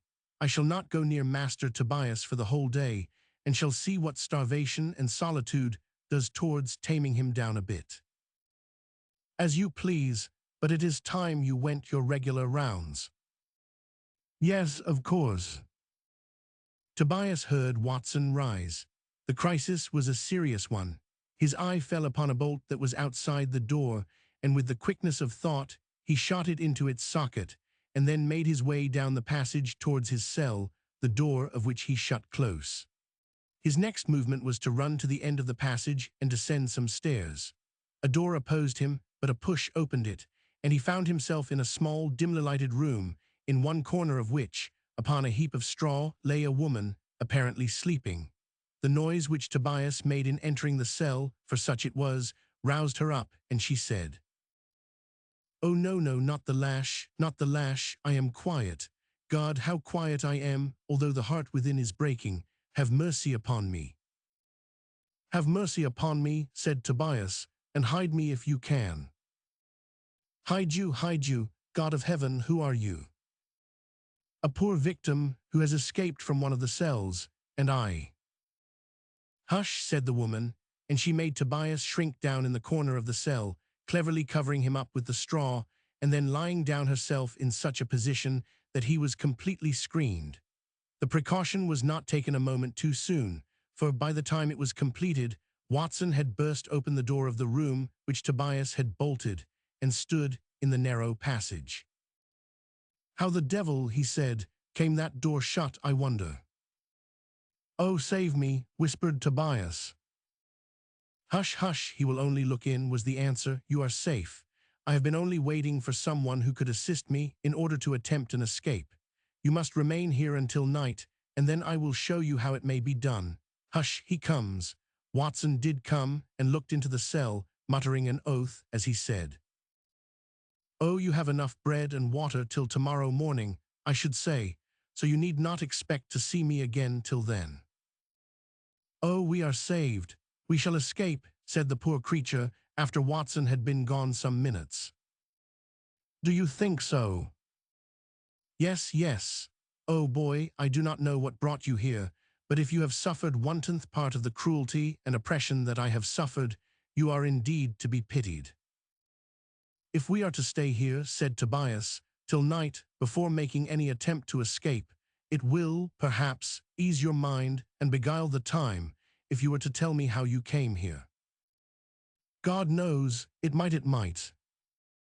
Tobias was very urgent upon the poor creature to tell her story, to beguile the tedium of the time of waiting, and after some amount of persuasion, she consented to do so. "You shall now hear," she said to Tobias, "if you will listen, such a catalogue of wrongs, unredressed and still enduring, that would indeed drive any human being mad. But I have been able to preserve so much of my mental faculties as will enable me to recollect and understand the many acts of cruelty and injustice that I have endured here for many a long and weary day. My persecutions began when I was very young, so young that I could not comprehend their cause, and used to wonder why I should be treated with greater rigor or with greater cruelty than people used to treat those who were really disobedient and wayward children. I was scarcely 7 years old when a maiden aunt died. She was the old person whom I remember as having been uniformly kind to me, though I can only remember her indistinctly, yet I know she was kind to me. I know also I used to visit her, and she used to look upon me as her favorite, for I used to sit at her feet upon a stool, watching her as she sat amusing herself by embroidering, silent and motionless sometimes, and then I asked her some questions which she answered. This is the chief feature of my recollection of my aunt. She soon after died, but while she lived, I had no unkindness from anybody. It was only after that I felt the cruelty and coolness of my family. It appeared that I was a favorite with my aunt above all others, either in our family or any other. She loved me, and promised that when she died, she would leave me provided for, and that I should not be dependent upon anyone. Well, I was, from the day after the funeral, an altered being. I was neglected, and no one paid any attention to me whatsoever. I was thrust about, and nobody appeared to care even if I had the necessaries of life. Such a change I could not understand. I could not believe the evidence of my own senses. I thought it must be something that I did not understand. Perhaps my poor aunt's death had caused this distress and alteration in people's demeanor to me. However, I was a child, and though I was quick enough at noting all this, yet I was too young to feel acutely the conduct of my friends. My father and mother were careless of me and let me run where I would. They cared not when I was hurt. They cared not when I was in danger. Come what would, I was left to take my chance. I recollect one day when I had fallen from the top to the bottom of some stairs and hurt myself very much, but no one comforted me. I was thrust out of the drawing-room because I cried.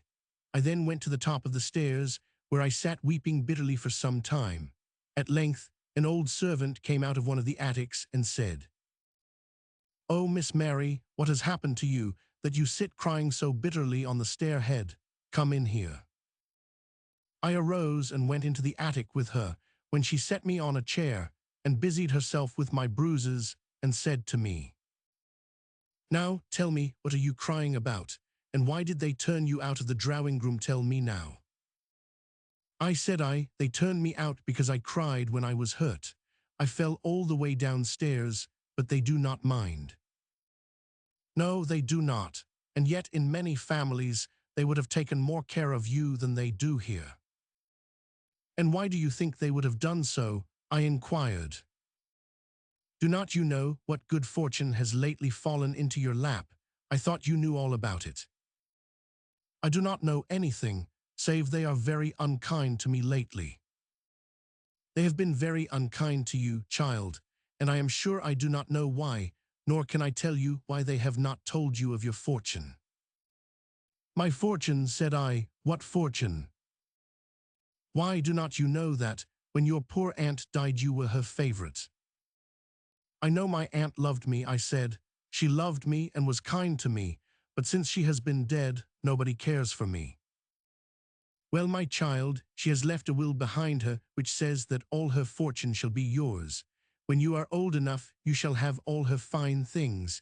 You shall have all her money and her house. Indeed, said I, who told you so? Oh, I have heard it from those who were present at the reading of the will, that you are, when you are old enough, to have all. Think what a great lady you will be then. You will have servants of your own. I do not think I shall live till then. Oh yes, you will, or at least I hope so. And if I should not, what will become of all those fine things that you have told me of? Who will have them? Why, if you do not live till you are of age, your fortune will go to your father and mother, who take all. Then they would sooner I should die than live. What makes you think so? She inquired. Why, said I, they do not care anything for me now, and they will have my fortune if I were dead, so they do not want me. Ah, my child, said the old woman, I have thought of that more than once, and now you can see it. I believe that it will be so.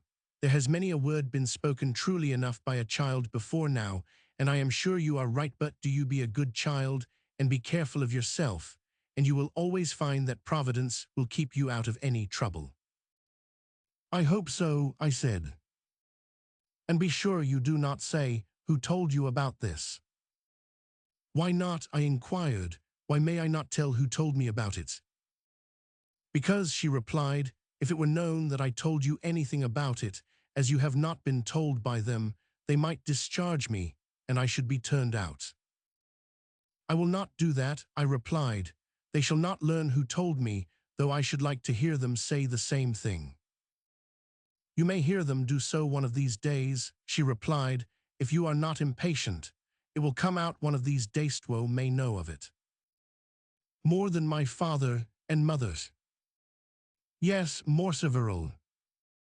No more was said then about the matter, but I treasured it up in my mind. I resolved that I would act differently and not have anything to do with them, that is, I would not be more in their sight than I could help. I would not be in their sight at all, save at meal times, and when there was any company there, I always appeared. I cannot tell why, but I think it was because I sometimes attracted the attention of others, and I hoped to be able to hear something respecting my fortune, and in the end I succeeded in doing so, and then I was satisfied not that it made any alteration. My conduct, but I felt I was entitled to a fortune. How such an impression became imprinted upon a girl of 8 years of age, I know not, but it took hold of me, and I had some kind of notion that I was entitled to more consideration than I was treated to. Mother, said I one day to her. Well, Mary, what do you want to tease me about now? Did not Mrs. Carter the other day say that my aunt left me a fortune? What is the child dreaming about? Said my mother. Do you know what you are talking about, child? You cannot comprehend. I do not know, mother, but you said it was so to Mrs. Carter. Well then, what if I did, child? Why, you must have told the truth or a falsehood. Well, Miss Impudence, I told the truth. What then? Why then I am to have a fortune when I grow up. That's all I mean, mother, and then people will take care of me. I shall not be forgotten, but everything will be done for me, and I shall be thought of first. My mother looked at me very hard for a moment or two, and then, as if she was actuated by remorse, she made an attempt to speak, but checked herself, and then anger came to her aid, and she said, Upon my word, miss, what thoughts have you taken into your fancy now? I suppose we shall be compelled to be so many servants to you. I am sure you ought to be ashamed of yourself. You ought, indeed. I did not know I had done wrong, I said. Hold your tongue, will you, or I shall be obliged to flog you, said my mother, giving me a sound box on the ears that threw me down. Now hold your tongue and go upstairs, and give me no more insolence. I arose and went upstairs, sobbing as if my heart would break. I cannot recollect how many bitter hours I spent there, crying by myself, how many tears I shed upon this matter, and how I compared myself to other children, and how much my situation was worse than theirs by a great deal. They, I thought, had their companions, had their hours of play. But what companions had I, and what had I in the way of relaxation? What had I to do save to pine over the past, the present, and the future? My infantile thoughts and hours were alike occupied by the sad reflections that belonged to a more mature age than mine, and yet I was so. Days, weeks, and months passed on. There was no change, and I grew apace, but I was always regarded by my family with dislike, and always neglected. I could not account for it in any other way than they wished me dead. It may appear very dreadful indeed, but what else was I to think? The old servant's words came upon my mind, full of their meaning. If I died before I was 21, they would have all my aunt's money. They wish me to die, I thought, they wish me to die, and I shall die, I am sure I shall die. But they will kill me. They have tried it by neglecting me and making me sad. What can I do? What can I do? These thoughts were the current matter of my mind, and how often do they recur to my recollection now I am in this dull, dreadful place. I can never forget the past. I am here because I have rights elsewhere, which others can enjoy and do enjoy. However, that is an old evil. I have thus suffered long. But to return. After a year had gone by, I think, must have passed over my head before I met with anything that was at all calculated to injure me. I must have been near 10 years old, when one evening I had no sooner got into bed than I found I had been put into damp, I may say wet sheets. They were so damp that I could not doubt, but this was done on purpose. I am sure no negligence ever came to anything so positive and so abominable in all my life.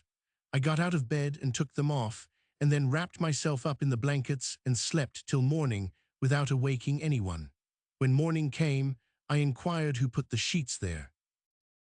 "What do you mean, minx?" said my mother. "Only that somebody was bad and wicked enough to put positively wet sheets in the bed. It could not have been done through carelessness, it must have been done through sheer willfulness. I am quite convinced of that." "You will get yourself well thrashed if you talk like that," said my mother. "The sheets are not damp. There are none in the house that are damp. These are wet." This reply brought her hand down heavily upon my shoulder, and I was forced upon my knees. I could not help myself, so violent was the blow. "There," added my mother, "take that, and answer me if you dare." As she said this, she struck me to the ground, and my head came in violent contact with the table, and I was rendered insensible. How long I continued so I cannot tell.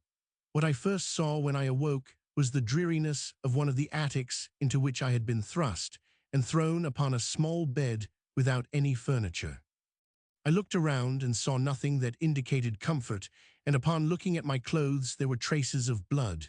This, I had no doubt, came from myself. I was hurt, and upon putting my hand to my head, found that I was much hurt, as my head was bound up. At that moment the door was opened, and the old servant came in. "Well, Miss Mary," she said, "and so you have come round again. I really began to be afraid you were killed. What a fall you must have had." "Fall," said I. "Who said it was a fall?" "They told me so." "I was struck down." "Struck, Miss Mary? Who could strike you? And what did you do to deserve such a severe chastisement? Who did it?" "I spoke to my mother about the wet sheets." "Ah, what a mercy you were not killed. If you had slept in them, your life would not have been worth a farthing. You would have caught cold, and you would have died of inflammation, I am sure of it. If anybody wants to commit murder without being found out, they have only to put them into damp sheets." "So I thought, and I took them out." "You did quite right, quite right." "What have you heard about them?" said one. "Oh, I only went into the room in which you sleep, and I at once found how damp they were, and how dangerous it was. And I was going to tell your mamma when I met her, and she told me to hold my tongue, but to go down and take you away, as you had fallen down in a fit, and she could not bear to see you lying there." "And she did not do anything for me?" "Oh no, not as I know of, because you were lying on the floor bleeding. I picked you up and brought you here. And has she not inquired after me since? Not once. And do not know whether I am yet sensible or not. She does not yet know that. Well, I replied, I think they do not care much for me, I think not at all, but the time may come when they will act differently. No, miss, they think, or affect to think, that you have injured them, but that cannot be, because you could not be cunning enough to dispose your aunt to leave you all, and so deprive them of what they think they are entitled to. I never could have believed half so much. Such, however, is the case. What can I do? Nothing, my dear, but lie still till you get better, and do not say any more. But sleep, if you can sleep, will do you more good than anything else now for an hour or so, so lie down and sleep. The old woman left the room, and I endeavored to compose myself to sleep, but could not do so for some time, my mind being too actively engaged in considering what I had better do, and I determined upon a course of conduct by which I thought to escape much of my present persecution. It was some days, however, before I could put it in practice, and one day I found my father and mother together, and I said to her, Mother, why do you not send me to school? Yow send you to school, did you mean you, miss? Yes, I meant myself, because other people go to school to learn something, but I have not been sent at all. Are you not contented? I am not, I answered, because other people learn something, but at the same time I should be more out of your way, since I am more trouble to you, as you complain of me. It would not cost more than living at home. What is the matter with the child? Asked my father. I cannot tell, said my mother. The better way will be to take care of her, and confine her to some part of the house, if she does not behave better. The little minx will be very troublesome. Do you think so? Yes, decidedly. Then we must adopt some more active measures, or we shall have to do what we do not wish. I am amused at her asking to be sent to school. Was ever there heard of such wickedness? Well, I could not have believed such ingratitude could have existed in human nature. Go out of the room, you hussy, said my mother. Go out of the room, and do not let me hear a word from you more. I left the room terrified at the storm I had raised up against me. I knew not that I had done wrong, and went up crying to my attic alone, and found the old servant, who asked what was the matter. I told her all I had said, and what had been the result, and how I had been abused. Why, you should let things take their own course, my dear. Yes, but I can learn nothing. Never mind, you will have plenty of money when you grow older, and that will cure many defects. People who have money never want for friends. But I have them not, and yet I have money.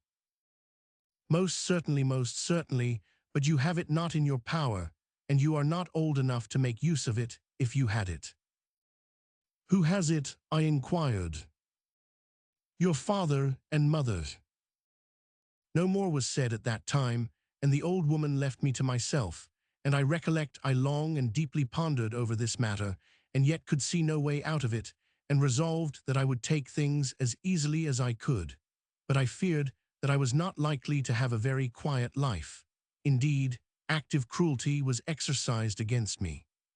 They would lock me up in a room a whole day at a time, so that I was debarred the use of my limbs.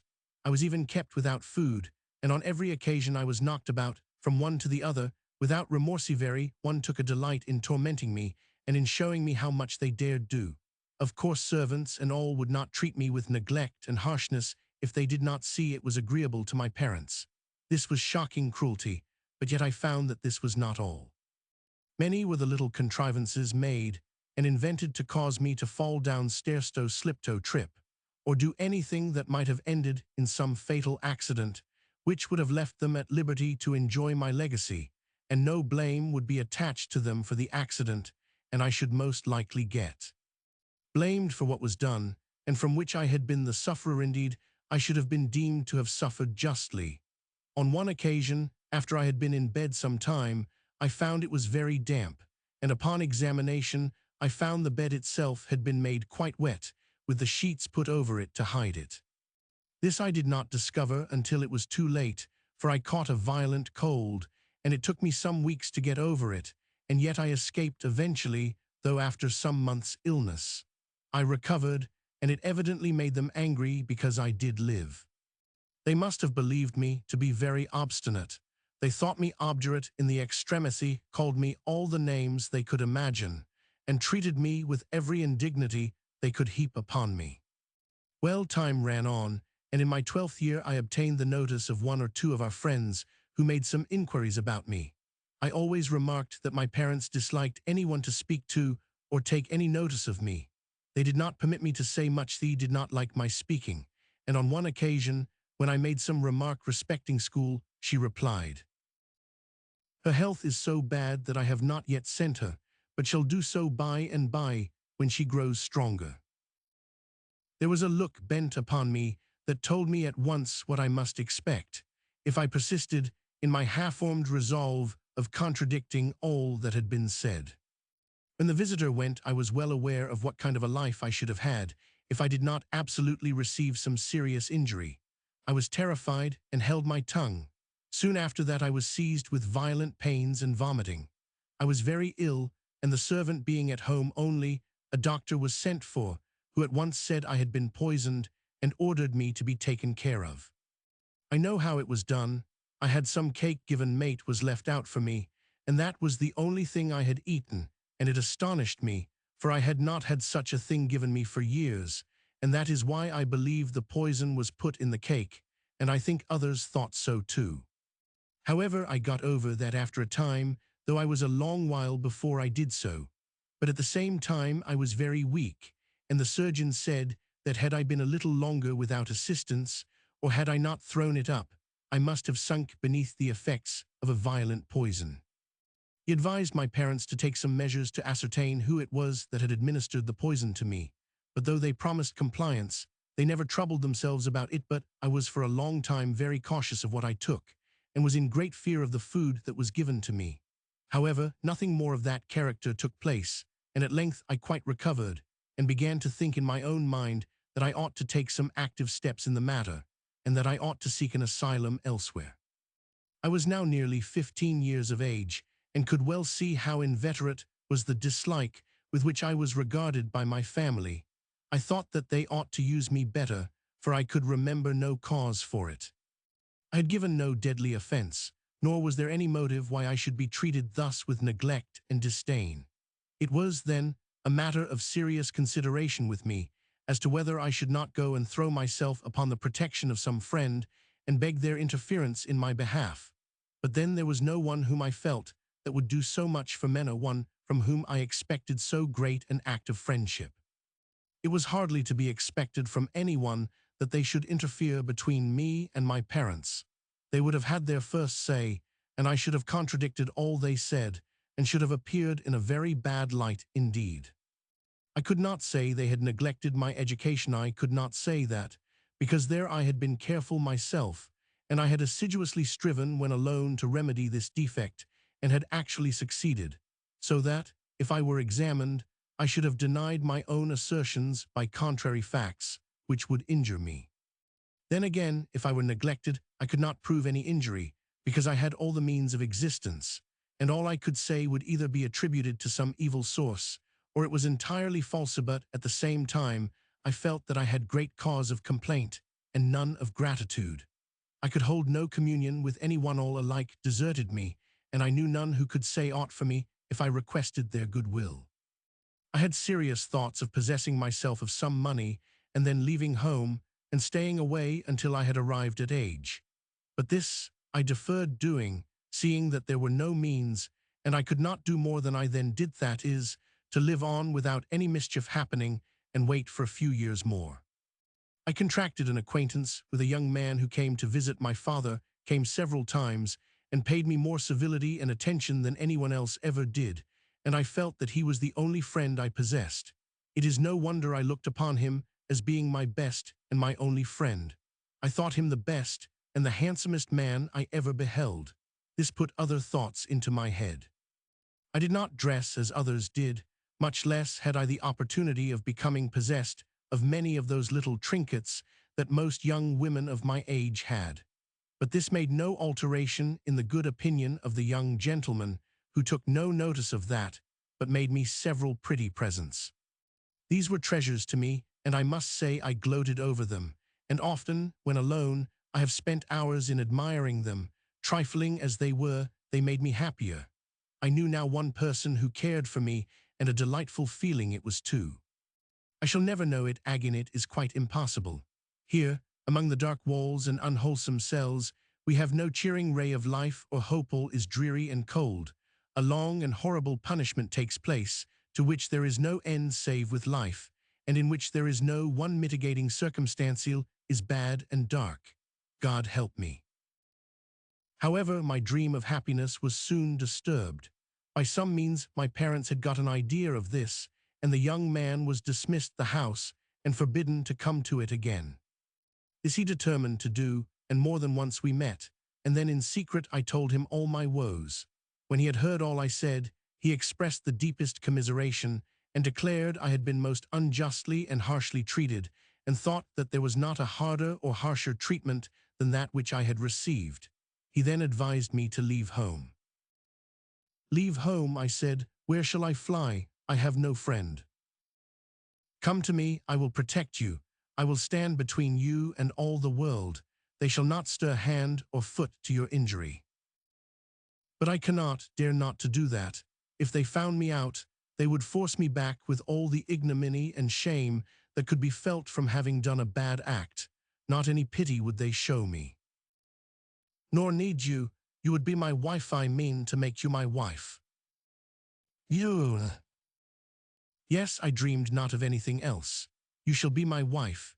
We will hide ourselves and remain unknown to all until the time shall have arrived when you are of age. You can claim all your property and run no risk of being poisoned or killed by any other means."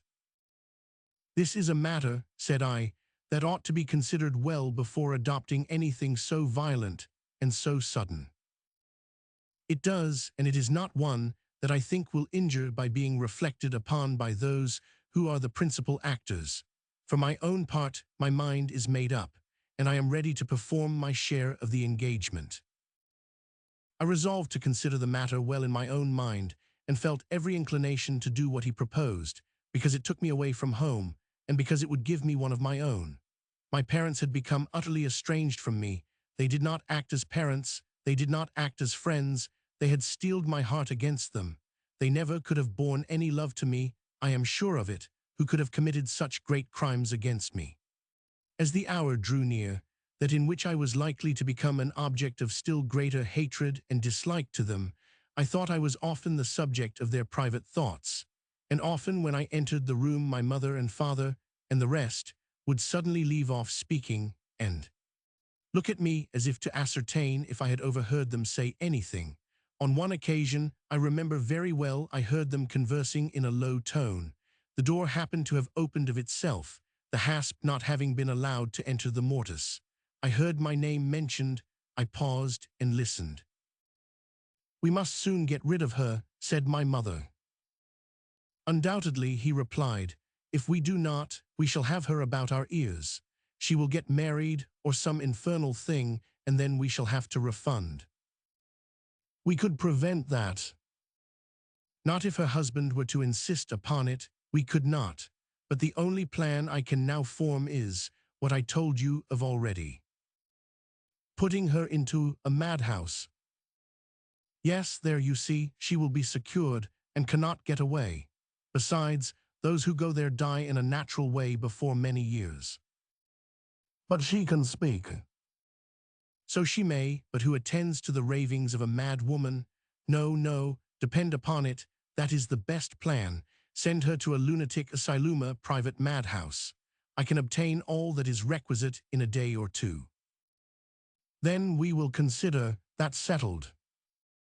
"Certainly. In a few days, then." "Before next Sunday, because we can enjoy ourselves on that day without any restraint, or without any uncomfortable feelings of uncertainty about us. I waited to hear no more. I had heard enough to tell me what I had to expect. I went back to my own room, and having put on my bonnet and shawl, I went out to see the individual to whom I have alluded, and saw him. I then informed him of all that had taken place, and heard him exclaim against them in terms of rising indignation. "Come to me," he said, "come to me at once." "Not at once. Do not stop a day." "Hush," said I, "there's no danger. I will come the day after tomorrow, and then I will bid adieu to all these unhappy moments, to all these persecutions, and in 3 years' time I shall be able to demand my fortune, which will be yours." We were to meet the next day, but one, early in the morning. There was not, in fact, to be more than 30 hours elapse before I was to leave home if home I could call Ithwever. There was no time to be lost. I made up a small bundle and had all in readiness before I went to bed, and placed in security, intending to rise early and let myself out and leave the house. That, however, was never to happen. While I slept, at a late hour of the night, I was awakened by 2 men standing by my bedside who desired me to get up and follow them. I refused, and they pulled me rudely out of bed. I called out for aid and exclaimed against the barbarity of their proceedings. "It is useless to listen to her," said my father. "You know what a mad woman will say." "Aye, we do," replied the men. "They are the cunningest devils we ever heard. We have seen enough of them to know that." To make the matter plain, I was seized, gagged, and thrust into a coach and brought here, where I have remained ever since. Chapter 29. Tobias's rapid journey to London. There was something extremely touching in the tone, and apparently in the manner, in which the poor persecuted one detailed the story of her wrongs, and she had a tribute of a willing tear from Tobias. "After the generous confidence you have had in me," he said, "I ought to tell you something of myself." "Do so," she replied. "We are companions in misfortune." "We are indeed." Tobias then related to her at large all about Sweeney Todd's villainies, and how at length he, Tobias, had been placed where he was for the purpose of silencing his testimony of the evil and desperate practices of the barber. After that, he related to her what he had overheard about the intention to murder him that very night, and he concluded by saying, "If you have any plan of escape from this horrible place, let me implore you to tell it to me, and let us put it into practice tonight. And if we fail, death is at any time preferable to continued existence here." "It is listen to me." "I will indeed," said Tobias. "You will say you never had such attention as I will now pay to you. You must know, then, that this cell is paved with flagstones, as you see, and that the wall here at the back forms likewise part of the wall of an old wood-house in the garden, which is never visited." "Yes, I understand." "Well, as I have been here so long, I managed to get up one of the flagstones that forms the flooring here, and to work under the wall with my hands's slow labor, and one of pain, until I made a regular kind of excavation, one end of which is here, and the other in the wood-house." "Glorious," said Tobias. I see, go on." "I should have made my escape if I could, but the height of the garden wall has always been the obstacle. I thought of tearing this miserable quilt into strips and making a sort of rope of it, but then how was I to get it on the wall? You, perhaps, will, with your activity and youth, be able to accomplish that." "Oh, yes, you are right enough there. It is not a wall shall stop me." They waited until, from a church clock in the vicinity, they heard 10 strike, and they began operations. Tobias assisted his new friend to raise the stone in the cell, and there, immediately beneath, appeared the excavation leading to the wood-house, just sufficiently wide for one person to creep through. It did not take long to do that, and Tobias took with him a piece of work, upon which he had been occupied for the last 2 hours, namely the quilt torn up into long pieces, twisted and tied together, so that it formed a very tolerable rope, which Tobias thought would sustain the weight of his companion. The wood-house was a miserable-looking hole enough, and Tobias at once thought that the door of it was fastened, but by a little pressure it came open. It had only stuck through the dampness of the woodwork at that low point of the garden. And now they were certainly both of them at liberty, with the exception of surmounting the wall, which rose frowningly before him in all its terrors. There was a fine, cool, fresh air in the garden, which was indeed most grateful to the senses of Tobias, and he seemed doubly nerved for anything that might be required of him after inhaling that delicious, cool, fresh breeze. There grew close to the wall one of those beautiful mountain ash trees, which bend over into such graceful foliage, and which are so useful in the formation of pretty summer houses. Tobias saw that if he ascended to the top of this tree, there would not be much trouble in getting from there to the wall. "We shall do it," he said. "We shall succeed." "Thank God, I hear you say so," replied his companion. Tobias tied one end of the long rope they had made of the quilt to his waist, so that he might carry it up with him and yet leave him free use of his hands and feet, and then he commenced ascending the tree. In 3 minutes he was on the wall. The moon shone sweetly. There was not a tree or house in the vicinity that was not made beautiful now, in some portions of it, by the sweet, soft light that poured down upon them. Tobias could not resist pausing a moment to look around him on the glorious scene.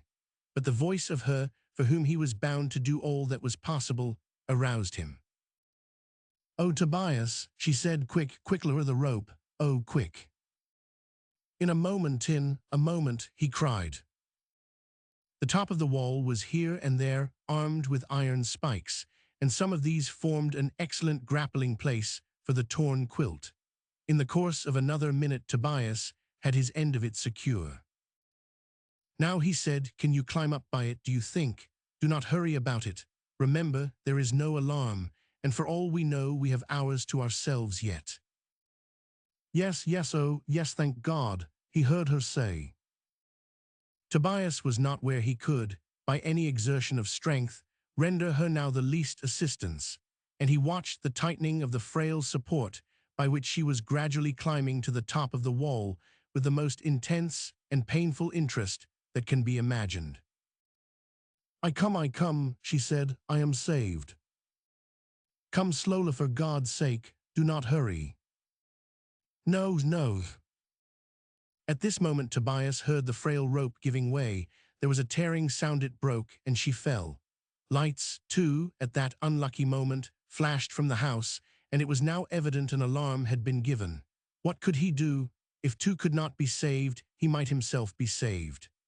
He turned and flung his feet over the wall. He hung by his hands as low as he could, and then he dropped the remainder of the distance. He was hurt, but in a moment he sprang to his feet, for he felt that safety could only lie in instant and rapid flight. The terror of pursuit was so strong upon him that he forgot his bruises. "Thank heaven," exclaimed Tobias, "I am at last free from that horrible place. Oh, if I can but reach London now, I shall be safe. And as for Sweeney Todd, let him beware, for a day of retribution for him cannot be far off." So saying, Tobias turned his steps towards the city, and at a hard trot soon left Peckham Rye far behind him as he pursued his route. Chapter 30. Mrs. Lovett's cook makes a desperate attempt. There are folks who can and who will bow like reeds to the decrees of evil fortune, and with a slight placidity, go on bearing the ruffles of a thankless world without complaining, but Mrs. Lovett's new cook was not one of those. The more destiny seemed to say to him, "Be quiet," the more he writhed and wriggled and fumed, and could not be quiet. The more fate whispered in his ears, "You can do nothing," the more intent he was upon doing something, let it be what it might. And he had a little something, in the shape of a respite too now, for had he not baked a batch of pies, and sent them up to the devouring fangs of the lawyer's clerks, in all their gelatinous beauty and gushing sweetness, to be devoured? To be sure he had, and therefore having, for a space, obeyed the behests of his taskmistress, he could sit with his head resting upon his hands and think. Thought, what a luxury!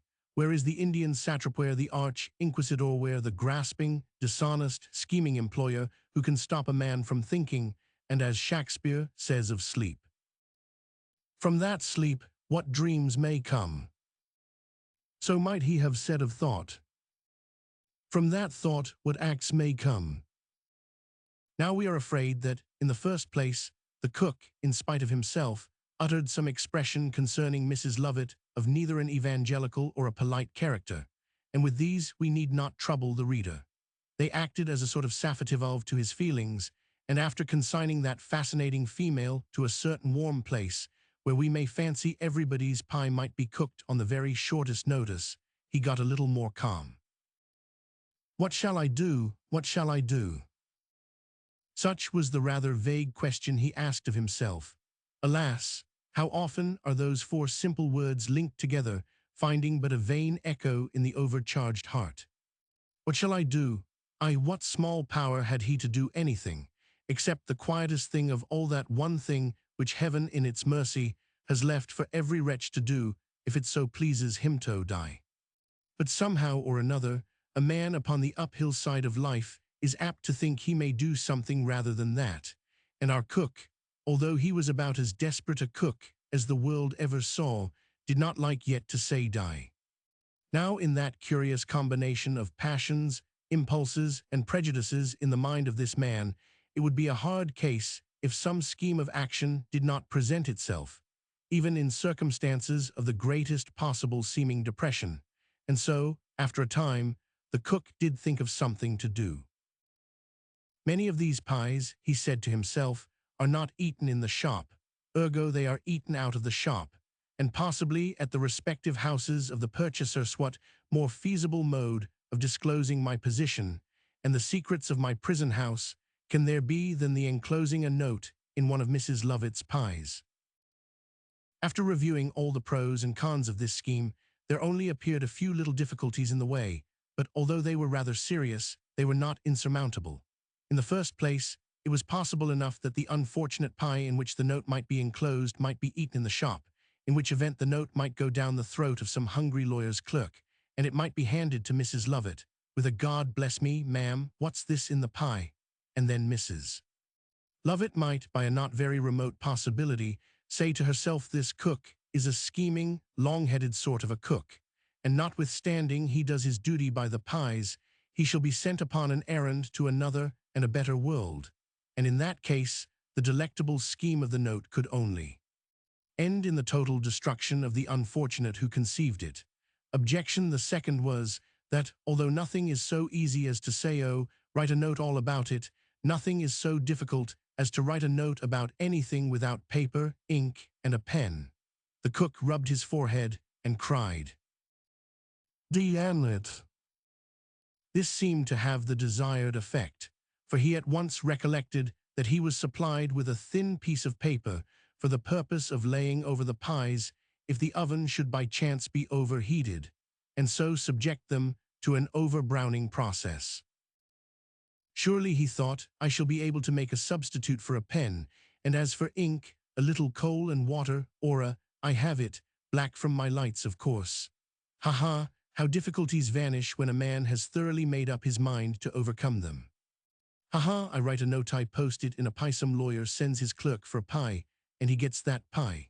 He opens it and sees the note, reads it, flies to a police office, and gets a private interview with a magistrate. A couple of Bow Street runners walk down to Bell Yard, and sees Mrs. Lovett. I hear a row in the shop, and cry, here I am here, make haste to her, I am her, I am. Ha. Are you mad? The cook started to his feet. Who spoke? I said, Mrs. Lovett, looking through the ingenious little wicket at the top of the door. What do you mean by that, laughing? If you have gone mad, as one cook once did, death will be a relief to you. Only convince me of that fact, and in 2 hours you sleep the long sleep. I beg your pardon, ma'am, I am not at all mad. Then why did you laugh in such a way that it reached even my ears above? Why, ma'am, are you not a widow? Well, then you could not have possibly looked at me as you ought to have done, or you would have seen that I am anything but a bad-looking fellow, and as I am decidedly single, what do you say to taking me for better or for worse?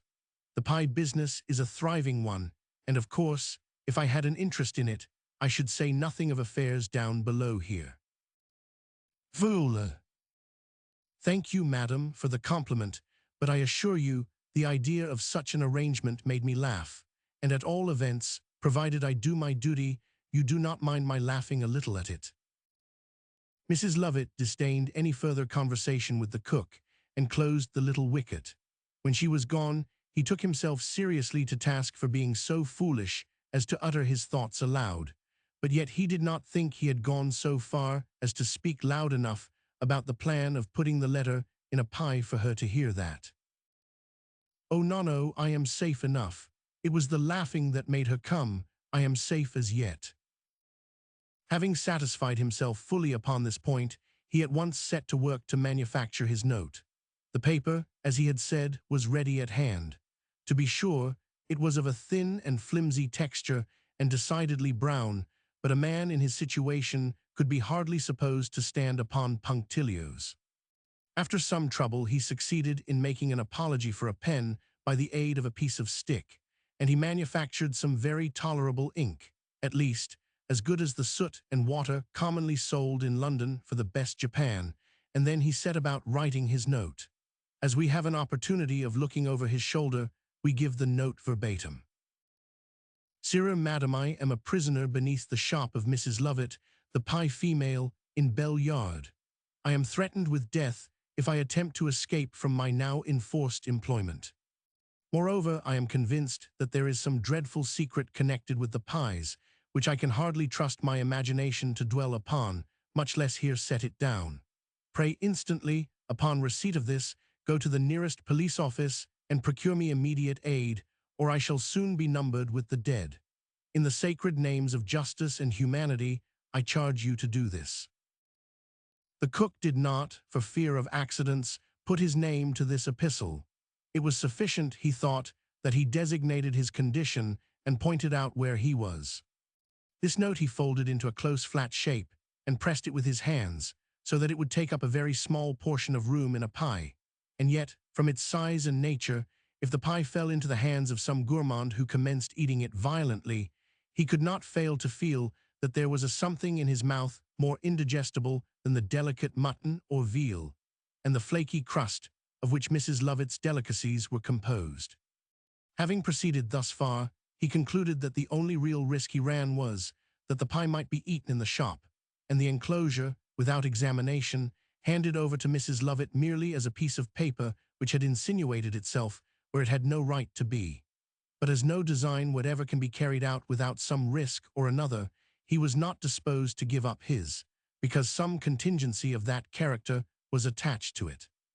The prospect of deliverance from the horrible condition to which he was reduced now spread over his mind a pleasing calm, and he set about the manufacture of a batch of pies, so as to have it ready for the oven when the bell should ring. Into one of them he carefully introduced his note. Oh, what an eye he kept upon that individual pie! How often he carefully lifted the upper crust to have a peep at the little missive which was about to go upon an errand of life or death. How he tried to picture to his mind's eye the sort of person into whose hands it might fall, and then how he thought he would listen for any sounds during the next few hours, which should be indicative of the arrest of Mrs. Lovett and the presence of the police in the place. He thought then that if his laugh had been sufficiently loud when merely uttered to himself to reach the ears of Mrs. Lovett, surely his shout to the police would be heard above all other sounds and at once bring them to his aid. Tingle, tingle, tingle, went a bell. It was the signal for him to get a batch of pies ready for the oven. Good, he said, it is done. He waited until the signal was given to him to put them in to be cooked, and then, after casting one more look at the pie that contained his note, in went the batch to the hot air of the oven, which came out upon his face like the breath of some giant in a highly febrile state. "'Tis done," he said, "'tis done, and I am saved." He sat down and covered his face with his hands, while delicious, dreamy thoughts of freedom came across his brain. Green fields, trees, meadows, and uplands, and the sweet blue sky all appeared before him in bright and beautiful array. "Yes," he said, "yes, I shall see them all once again. Once again I shall look, perchance, upon the bounding deep blue sea. Once again I shall feel the sun of a happier clime than this fanning my cheek. O liberty, liberty, what a precious boon art thou! Tingle, tingle, tingle, he started from his dream of joy. The pies are wanted. Mrs. Lovett knew well enough how long they took in doing, and that by this time they should be ready to be placed upon the ascending trap. Down it came. Open went the oven door, and in another minute the note was in the shop. The cook placed his hand upon his heart to still its tumultuous beating as he listened intently. He could hear the sound of feet above only dimly, though, through that double roof. Once he thought he heard high words, but all died away again, and nothing came of it. All was profoundly still. The batch of pies surely were sold now, and in a paper bag he told himself his pie, par excellence, had gone perhaps to the chambers of some attorney who would be rejoiced to have a finger in it, or to some briefless barrister who would be rejoiced to get his name in the papers, even if it were only connected with a story of a pie. Yes, the dream of freedom still clung to the imagination of the cook, and he waited, with every nerve thrilling with expectation, the result of his plan. 1, 2, 3 hours had passed away, and nothing came of the pie or the letter. All was as quiet and as calm as though the malignant fates had determined that there he was to spend his days forever, and gradually, as in a frigid situation, the narrow column of mercury in a thermometer will sank his spirits down. No, no, he said, no hope. Timidity or incredulity has consigned my letter to the flames, perhaps, or some wide-mouthed, stupid idiot has actually swallowed it. Oh, that it had choked him by the way. Oh, that it had actually stuck in his throat. It is over, I have lost hope again. This horrible place will be my charnel housemi family vault. Curses, no, what is the use of swearing? My despair is past that. Cook, said a voice. He sprang up and looked to the wicket. There was Mrs. Lovett gazing in at him. Cook. Well, fiend in female shape, what would you with me? Did you not expect to find me dead? Certainly not. Here is a letter for you. A letter? Yes, perhaps it is an answer to the one you sent in the pie, you know. The unfortunate grasped his head and gave a yell of despair.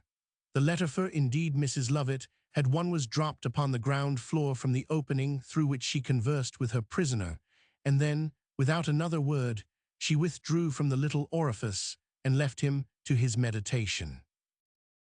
Lost, lost, lost, he cried, all is lost. God, is this enchantment?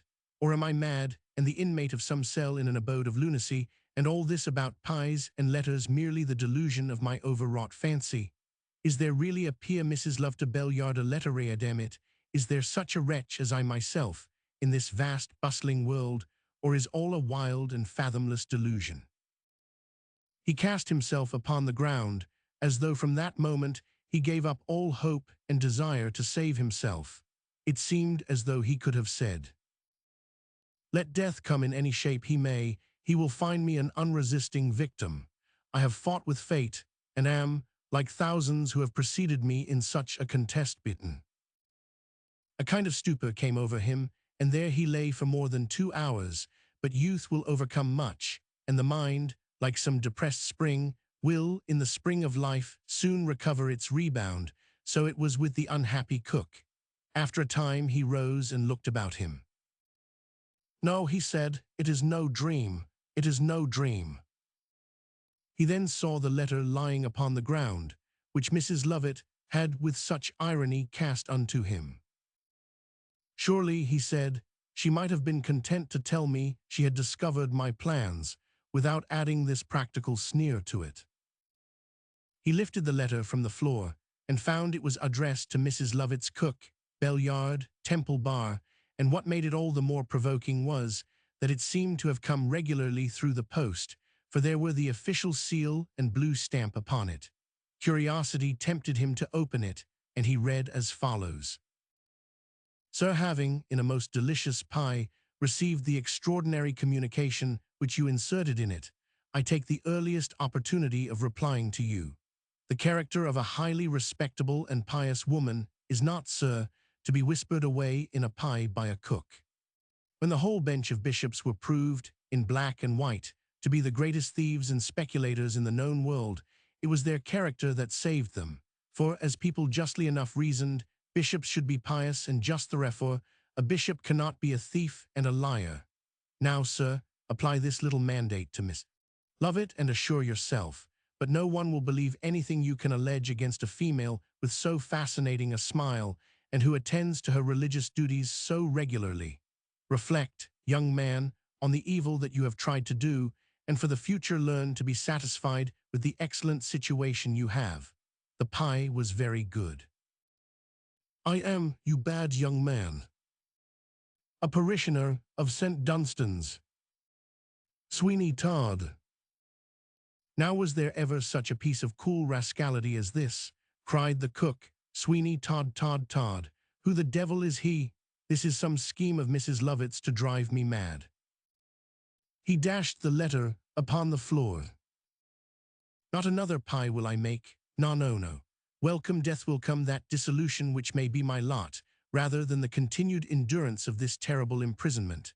Am I, at my time of life, to be made the slave of such a demon in human shape as this woman? Am I to grow old and grey here, a mere pie machine? No, death 1,000 times rather. Tears, yes, bitter scalding tears came to his relief, and he wept abundantly, but those tears were blessed, for as they flowed, the worst bitterness of his heart flowed with them, and he suddenly looked up, saying, I am only 24. There was magic in the sound of those words. They seemed in themselves to contain a volume of philosophy. Only 24. Should he, at that green and unripe age, get rid of hope?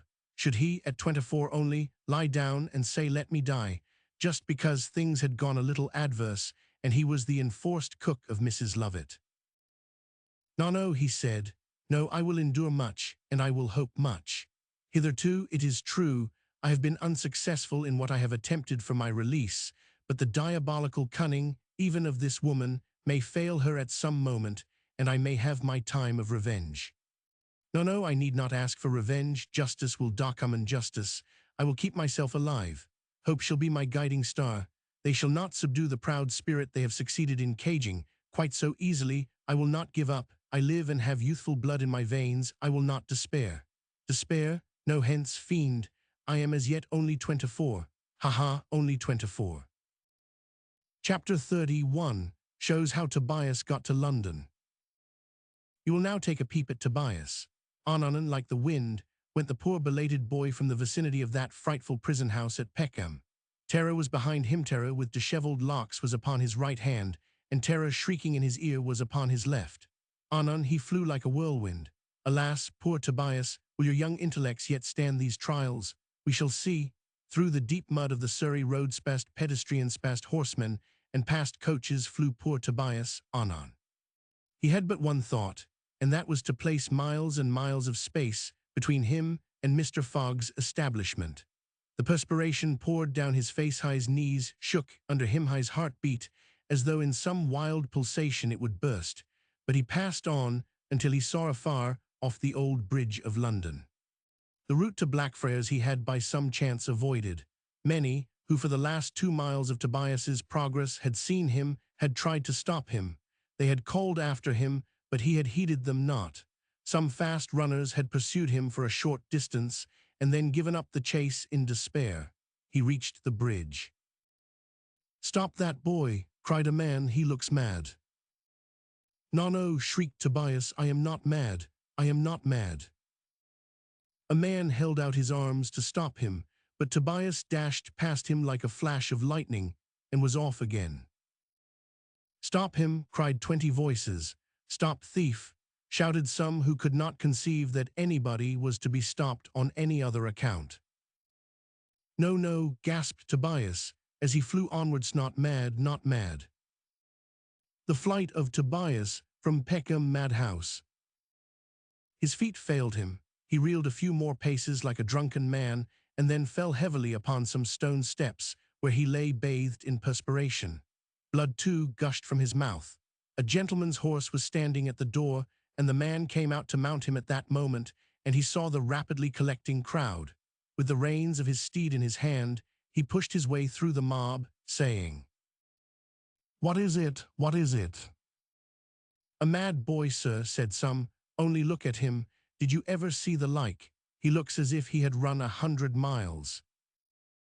Good God, cried the gentleman, it is he, it is he. Who, sir, who, sir? A poor lad that I know. I will take charge of him. My name is Geoffrey, I am Colonel Geoffrey. A couple of guineas to any strong man who will carry him to the nearest surgeon's. Alas, poor boy, what a state is this to meet him in.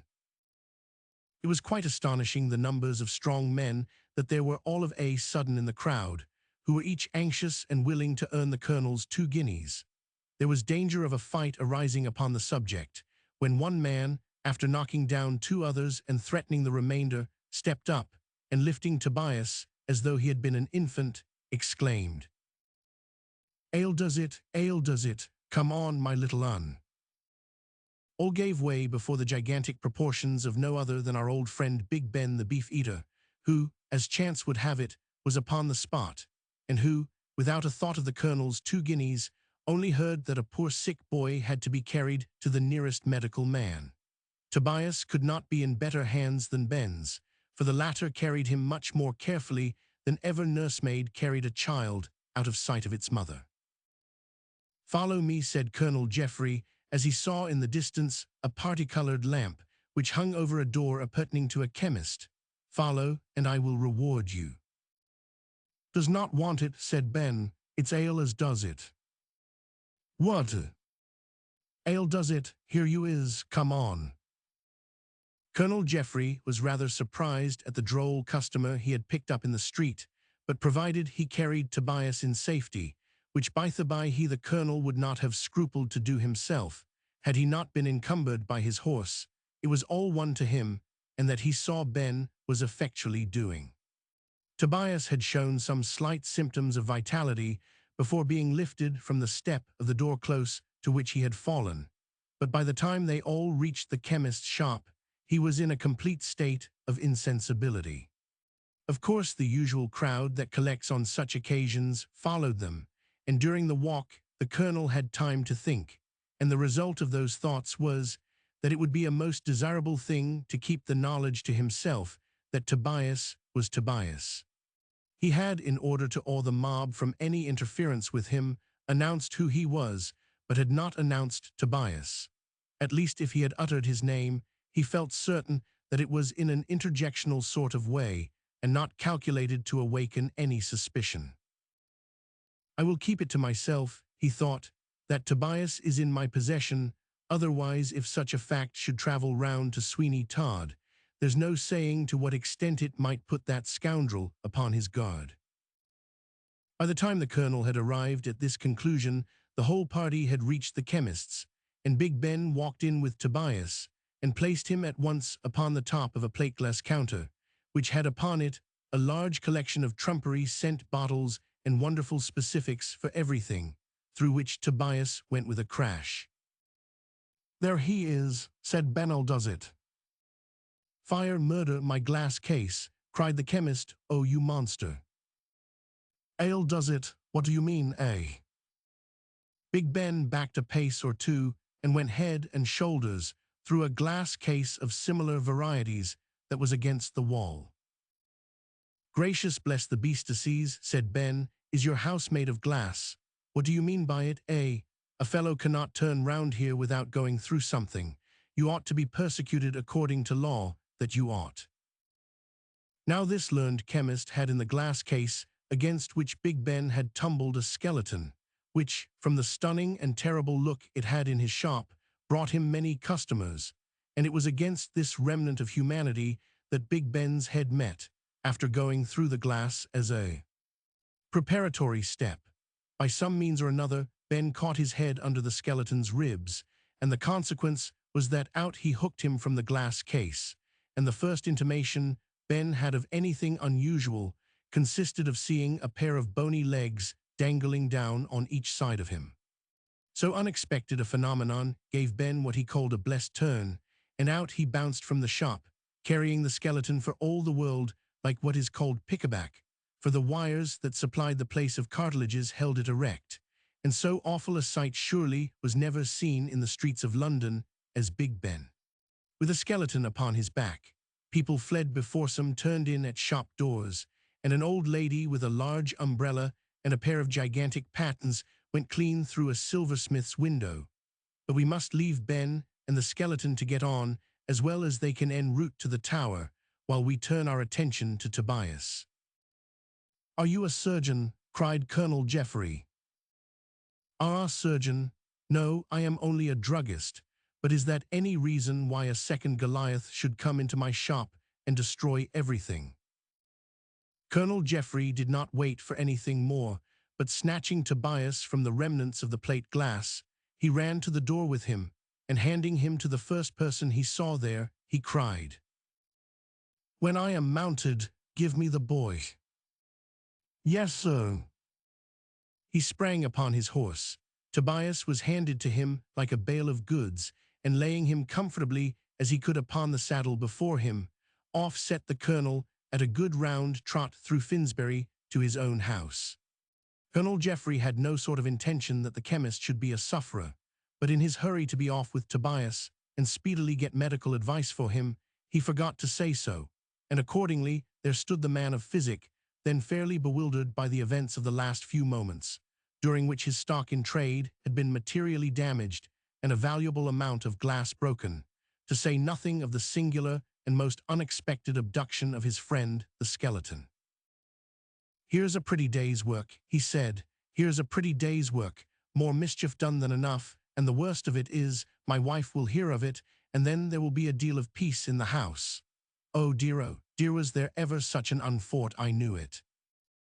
A good rap upon his head from a pair of bellows wielded by a little meagre-faced woman, that he was big enough to have swallowed, confined his words. While all this was going on, Colonel Jeffrey had ridden fast, and passing through Finsbury and up the City Road, had reached his house in the fashionable but now quite the reverse, as the man says in the play district of Pentonville. "This is a prize," thought the colonel, "worth the taking.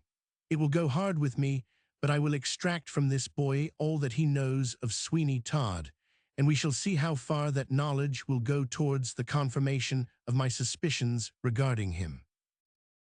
He carried Tobias himself to a comfortable bedroom, and immediately sent for a medical practitioner of good repute in the neighborhood, who, happening fortunately to be at home, obeyed the summons immediately. He sent likewise for his friend the captain, whom he knew would be overjoyed to hear of what he would call the capture of Tobias Ragg.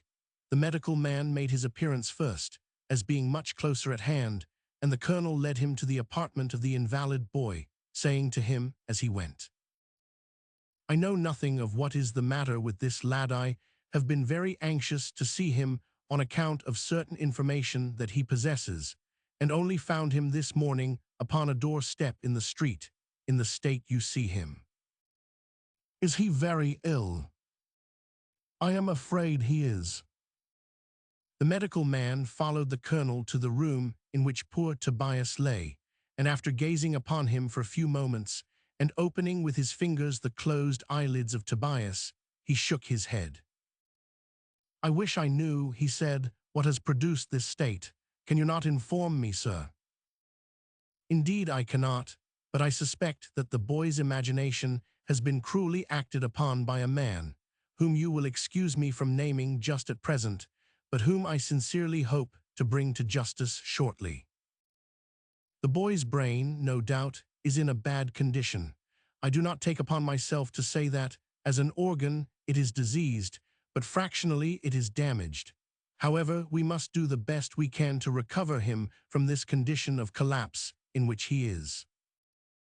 Can you form any opinion as to his probable recovery?" "Indeed I cannot, but he is young, and youth is a great thing. The best that can be done shall be done." "I thank you. Spare nothing for the lad, and pay him every attention, as though he were a son or a brother of my own. I long to hear him speak, and to convince him that he is really among friends who are not only willing to protect him, but have likewise the power to do so." The medical man bowed as he said, "May I ask his name, sir?" He had his tablets in his hand ready to book the name of Tobias, but the colonel was so very much afraid that Sweeney Todd might, by some means, learn that Tobias was in his house, and so take an alarm, that he would not trust even the medical man, who, no doubt, had no other motive in asking the name than merely to place it in his list of calls. "Smith," said the colonel.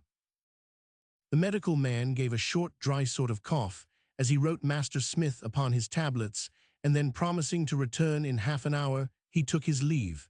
At the expiration of half an hour, Tobias was put under a course of treatment. His head was shaved, and a blister clapped upon the back of his neck. The room was darkened, and strict quiet was enjoined. "As soon as he betrays any signs of consciousness, pray send for me, sir," said the surgeon. "Certainly." In the course of the day, the captain made his appearance, and Colonel Jeffrey detailed to him all that had taken place, only lamenting that, after so happily getting possession of Tobias, he should be in so sorry a condition. The captain expressed a wish to see him, and they both went to the chamber, where a woman had been hired to sit with Tobias in order to give the first intimation of his stirring. Of course, as it was her duty, and what she was specially hired for, to keep wide awake, she was fast asleep, and snoring loud enough to awaken anyone much worse than poor Tobias. But that was to be expected. "Oh," said the captain, "this is a professional nurse." "A professional devil," said the colonel. "How did you know that?" "By her dropping off so comfortably to sleep, and her utter neglect of her charge. I never knew one that did not do so, and, in good truth, I am inclined to think it is the very best thing they can do, for if they are not asleep, they are obnoxiously awake." The colonel took a pin from his cravat and rather roughly inserted its point into the fat arm of the nurse. She started up, exclaiming, "Drat the fleas, cannot a mortal sleep in peace for them?" "Madam," said the colonel, "how much is owing to you for sleeping here a few hours?" "Lord bless me, sir, is this you? The poor soul has never so much as stirred. How my heart bleeds continually for him, to be sure. Ah, dear me, we are all born like sparks, and keep continually flying upward, as the psalm says. How much do I owe you?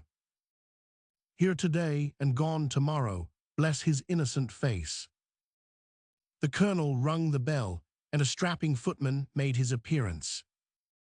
"You will see this woman to the door, John," he said, "and pay her for being here about 3 hours." "Why, you mangy skinflint," cried the woman, "what do you—" She was cut short in her vituperative eloquence by John, who handed her downstairs with such dispatch that a pint bottle of gin rolled out of her pocket and was smashed, filling the house with an odor that was quite unmistakable.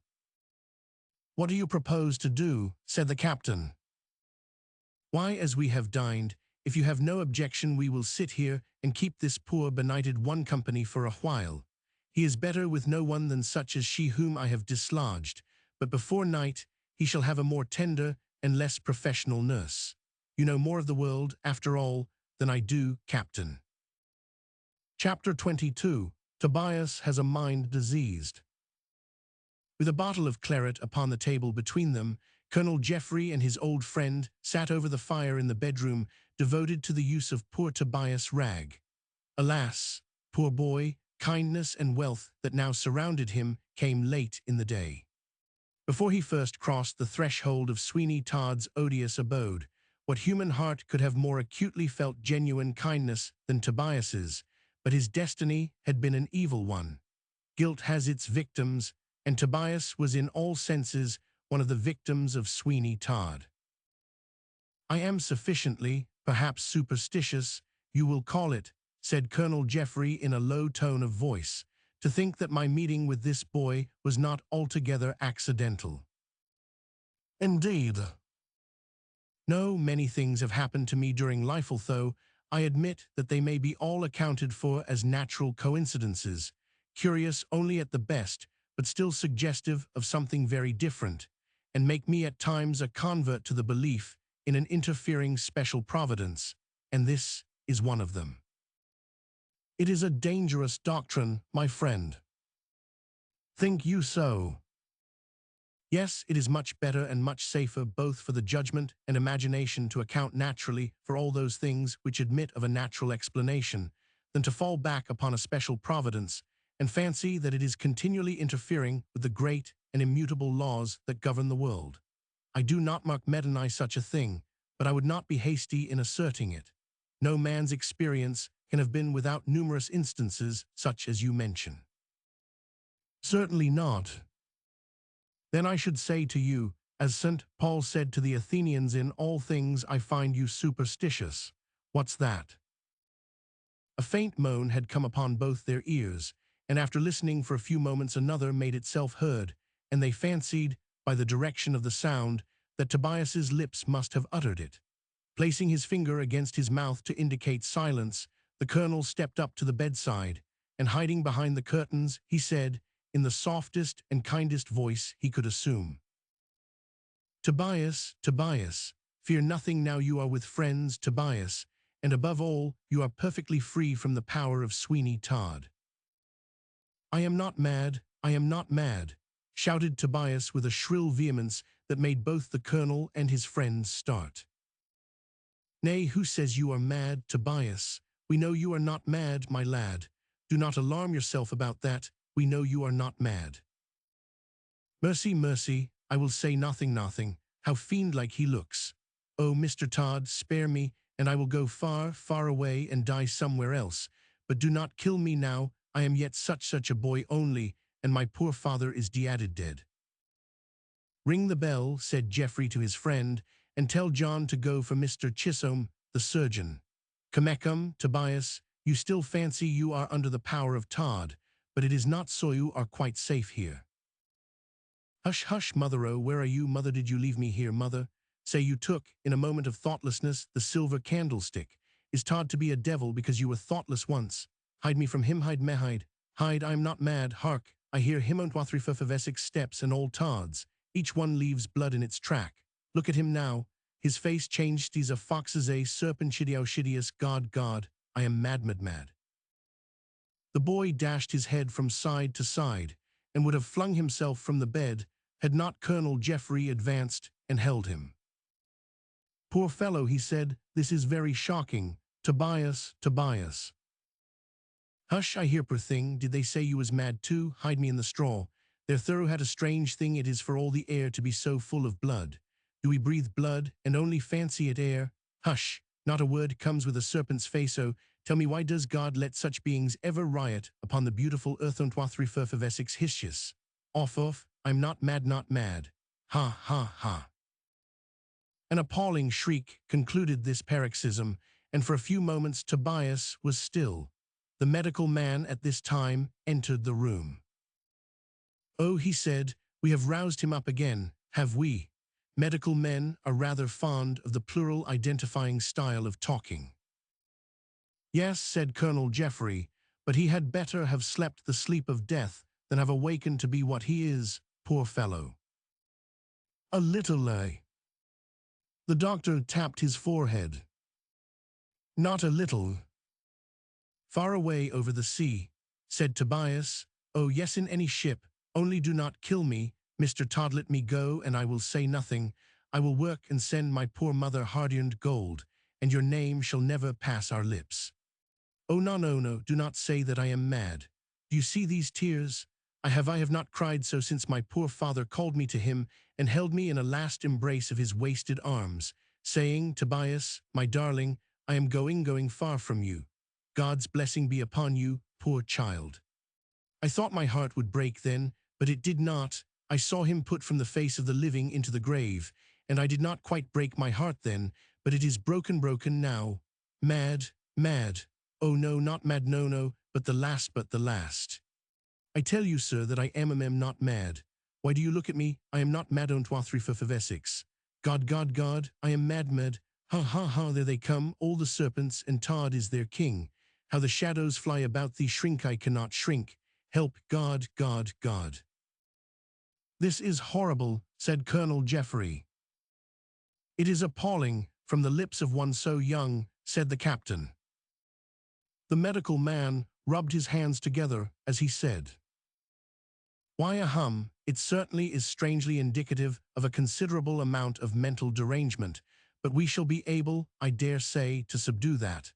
I think, if he could be persuaded to swallow a little draught I have here, it would be beneficial, and allay this irritation, which is partly nervous. There cannot be much difficulty, said the colonel, in making him swallow anything, I should think. Let us try. They held Tobias up, while the doctor poured the contents of a small phial into his mouth. Nature preferred performing the office of deglutition to choking, and it was taken. The effect of the opiate was rapid, and after some inarticulate moans and vain attempts to spring from the bed, a deep sleep came over poor Tobias. Now, gentlemen, said Mr. Chisholm, I beg to inform you that this is a bad case. I feared as much. A very bad case. Some very serious shock indeed has been given to the lad's brain, and if he at all recovers from it, he will be a long time doing so. I do not think those violent paroxysms will continue, but they may leave a kind of fatuity behind them which may be exceedingly difficult to grapple with.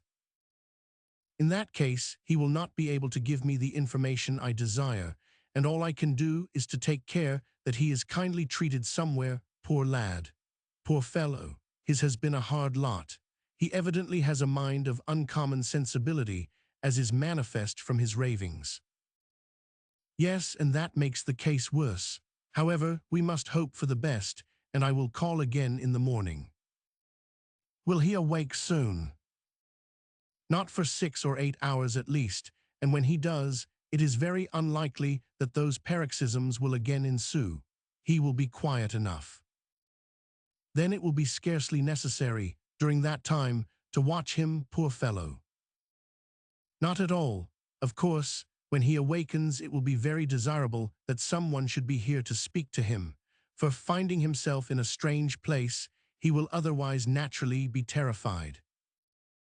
All this was promised by the colonel, and the medical man left the house, evidently with very slender hopes in his own mind of the recovery of Tobias. The colonel and his friend retired to another room, and then, after a consultation, they agreed that it was highly proper they should inform Sir Richard Blunt of what had taken place, for although poor Tobias was in no present condition to give any information, yet his capture, if it might be called by such a term, was so important an event that it would be unpardonable to keep it from the magistrate. They accordingly went together to his house, and luckily finding him at home, they at once communicated to him their errand. He listened to them with the most profound attention, and when they had concluded, he said, Gentlemen, it will be everything if this lad recovers sufficiently to be a witness against his rascal of a master, for that is just what we want. However, from the account you give me of him, I am very much afraid the poor fellow's mind is too severely affected. That, too, is our fear.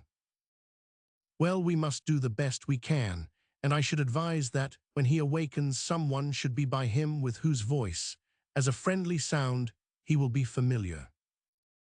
Who can we get? His poor mother. Ah, yes, I will set about that at once. Leave it to me, said Sir Richard Blunt. Leave that to me. I know where to find Mrs. Ragg, and what's best to say to her in the case. Let me see, in about 4 hours from now probably Tobias may be upon the point of recovery. Most probably. Then, sir, expect me at your house in that time with Mrs. Ragg. I will take care that the old lady's mind is put completely at ease, so that she will aid us in any respect to bring about the recovery of her son, who no doubt has suffered severely from some plan of Todd's to put him out of the way. That seems to me to be the most likely solution to the mystery of his present condition.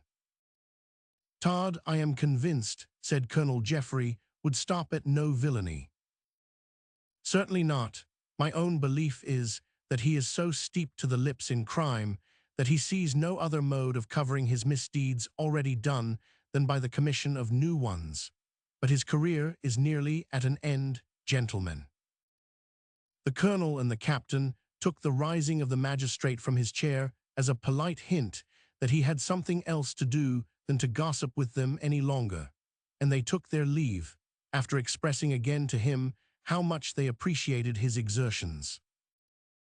"If the mystery of the fate of my unhappy friend," said the colonel, "is ever cleared up, it will be by your exertion, Sir Richard, and he and I, and society at large, will owe to you a heavy debt of gratitude for unmasking so horrible a villain as Sweeney Todd, for that he is such no one can doubt."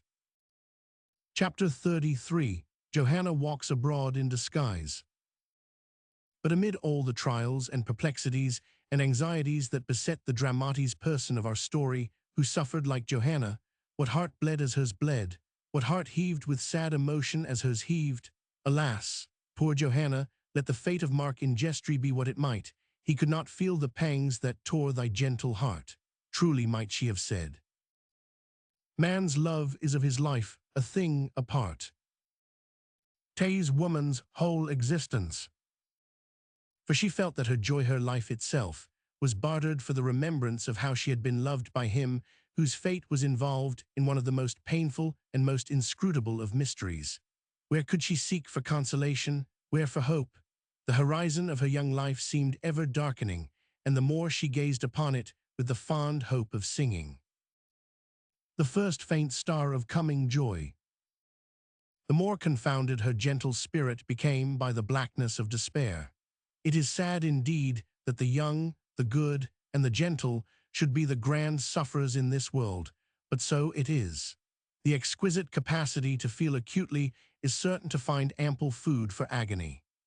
If human nature could wrap itself up in the chill mantle of selfishness and be perfectly insensible to all human feeling, it might escape, but such cannot be done by those who, like the fine and noble-minded Johanna Oakley, sympathize with all that is beautiful and great in creation.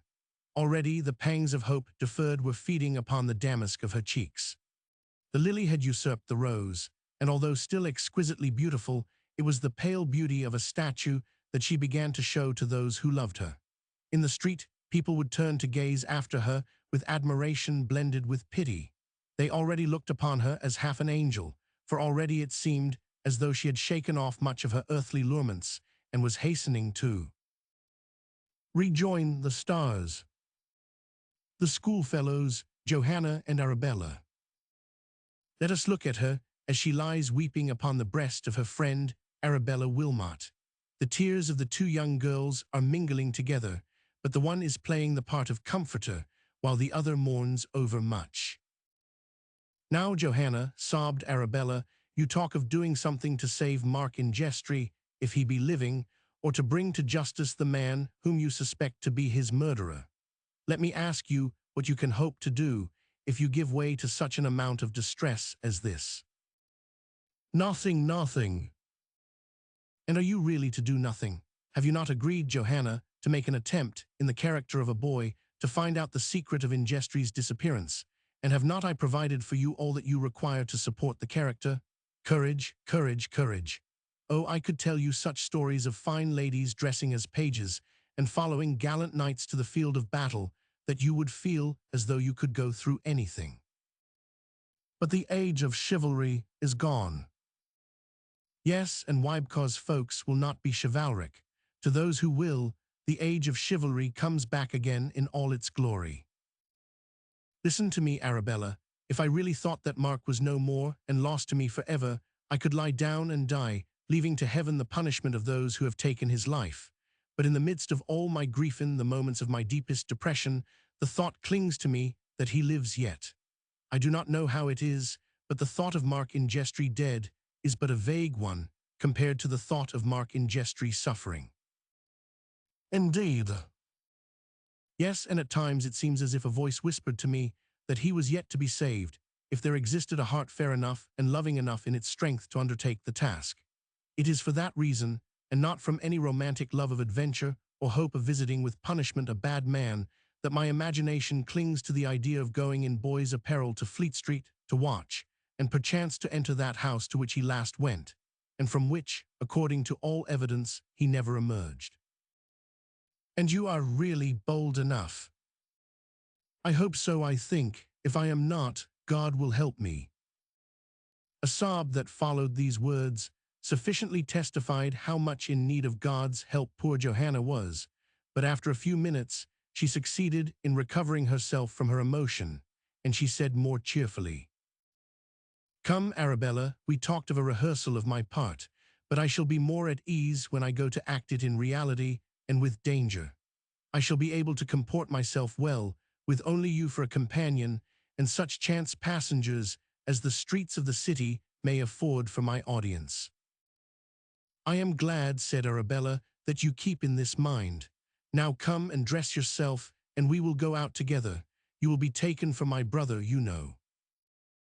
In the course of a quarter of an hour, Johanna presented the appearance of as good-looking a lad of about 14 as the world ever saw, and if she could but have imparted a little more confidence and boyish bustle to her gait and manner, she would have passed muster under the most vigilant scrutiny.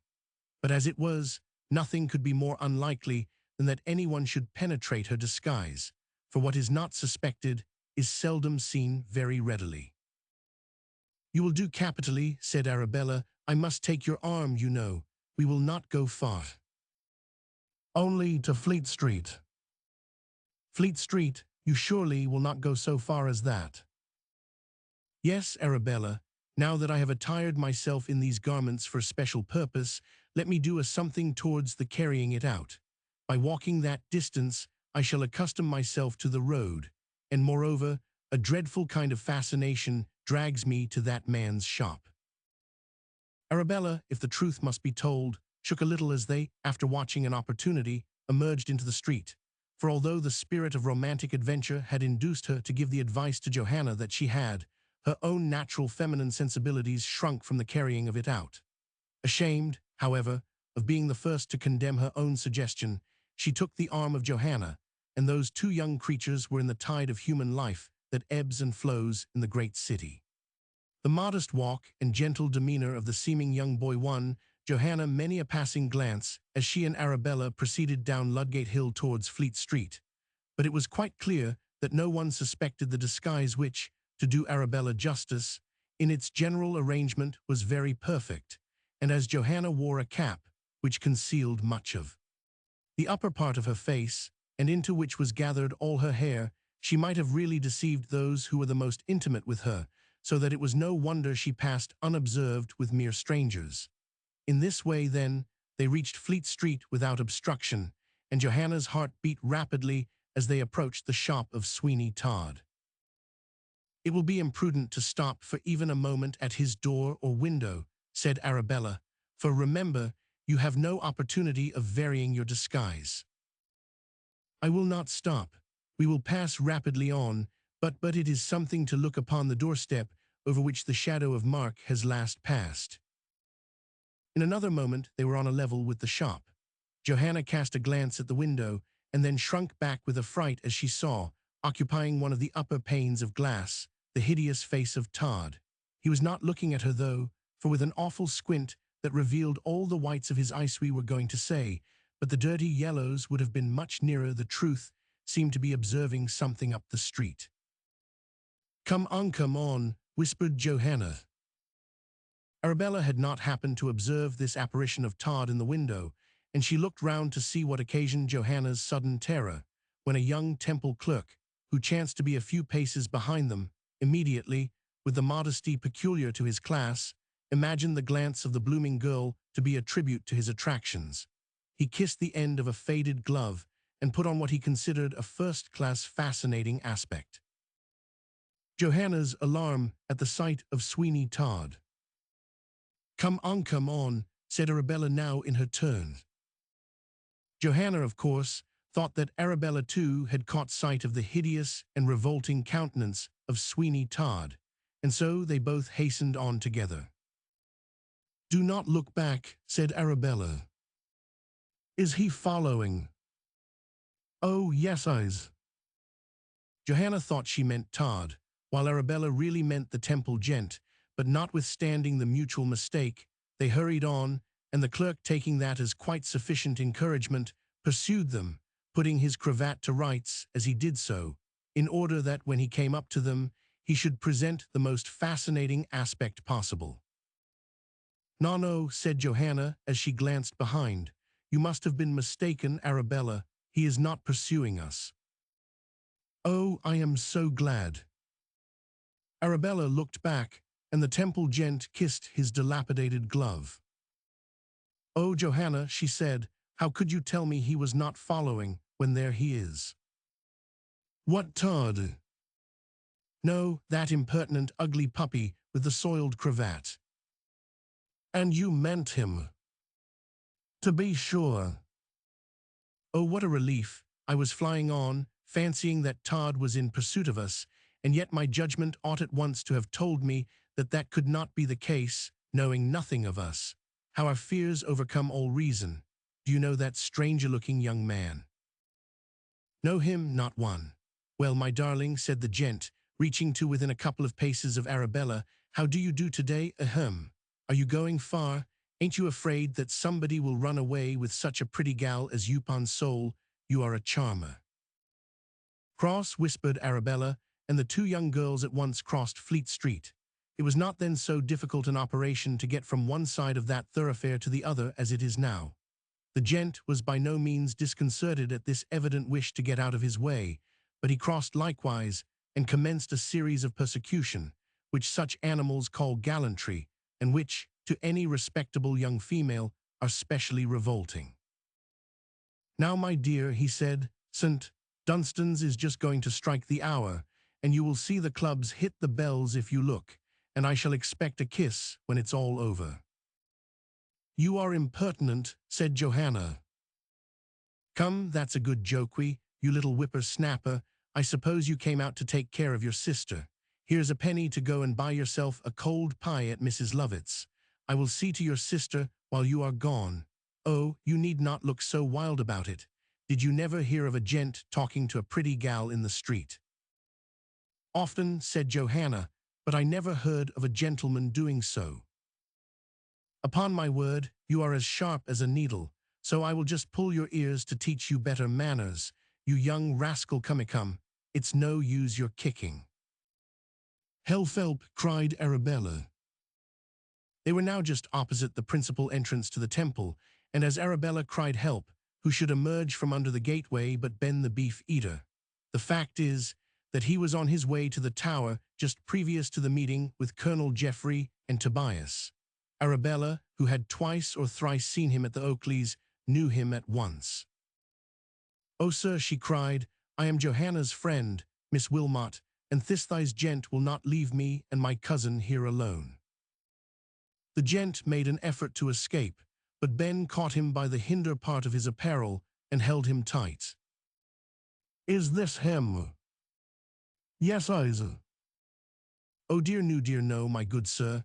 It's that fellow there with the white hat. There he goes, up Chancery Lane. My dear sir, you are quite mistaken. I wanted to protect the young lady, and as for the lad, bless his heart. Oh dear, it was not me." Still holding the gent by the first grasp he had taken of him, Ben suddenly crossed the road to where a parish pump stood at the corner of Bell Yard, and holding him under the spout with one hand, he worked the handle with the other, despite the shrieks and groans of his victim, who in a few moments was rendered so limp and wet that when Ben let him go, he fell into the sink below the pump. And there lay until some small boys began pelting him. During the confusion and laughter of the bystanders, Arabella and Johanna rapidly retreated towards the city again, for they thought Ben might insist upon escorting them, and that, in such a case, it was possible enough the disguise of Johanna, good as it was, might not suffice to save her from the knowledge of one so well acquainted with her. "Let us cross, Arabella," she said.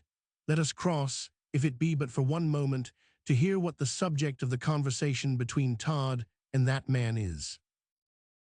"If you wish it, Johanna." I do."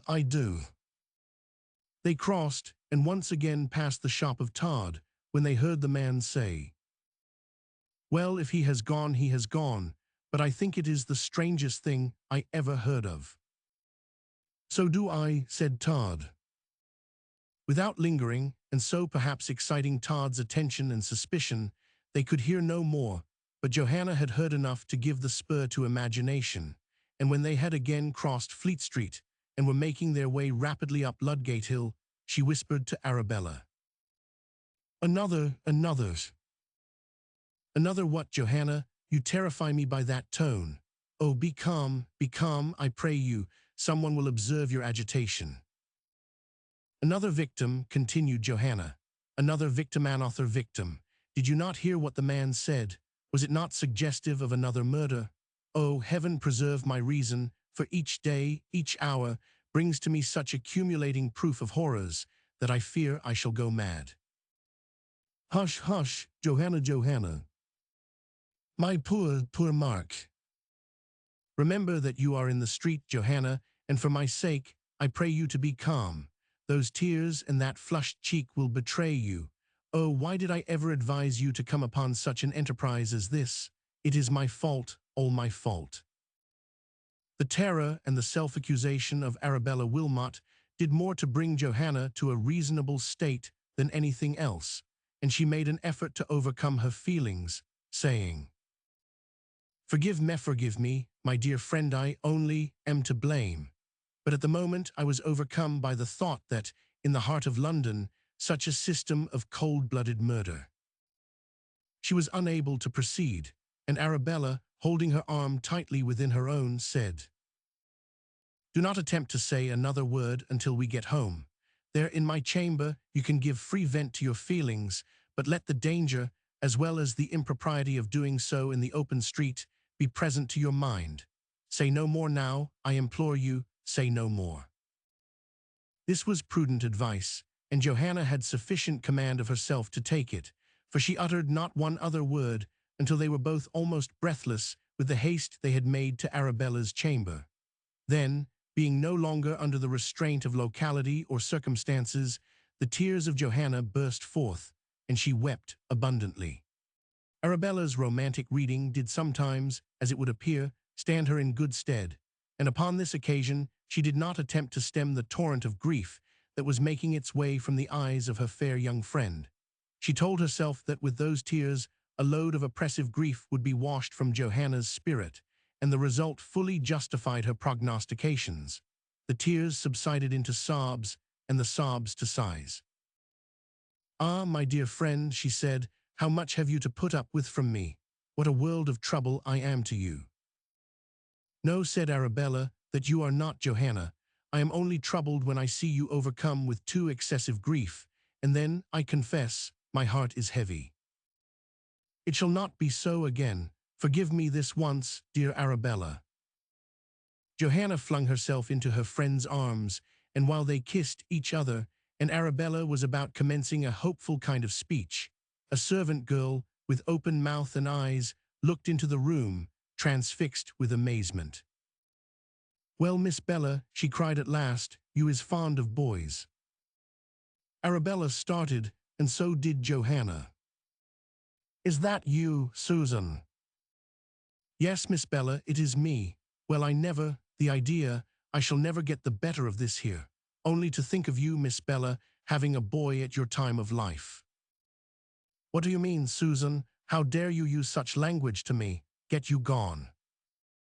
Oh yes, I am a-going in course, but if I had anybody in the house, it should not be a little impudent-looking boy with no whiskers.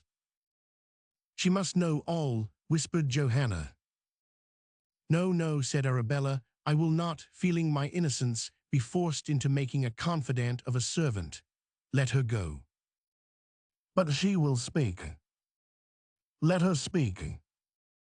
Susan left the room and went direct to the kitchen, holding up her hands all the way and giving free expression to her feelings as she did so. Well, the idea now of a little stumpy-looking boy, when there's such a lot of nice young men with whiskers to be had just for the wagging of one's little finger.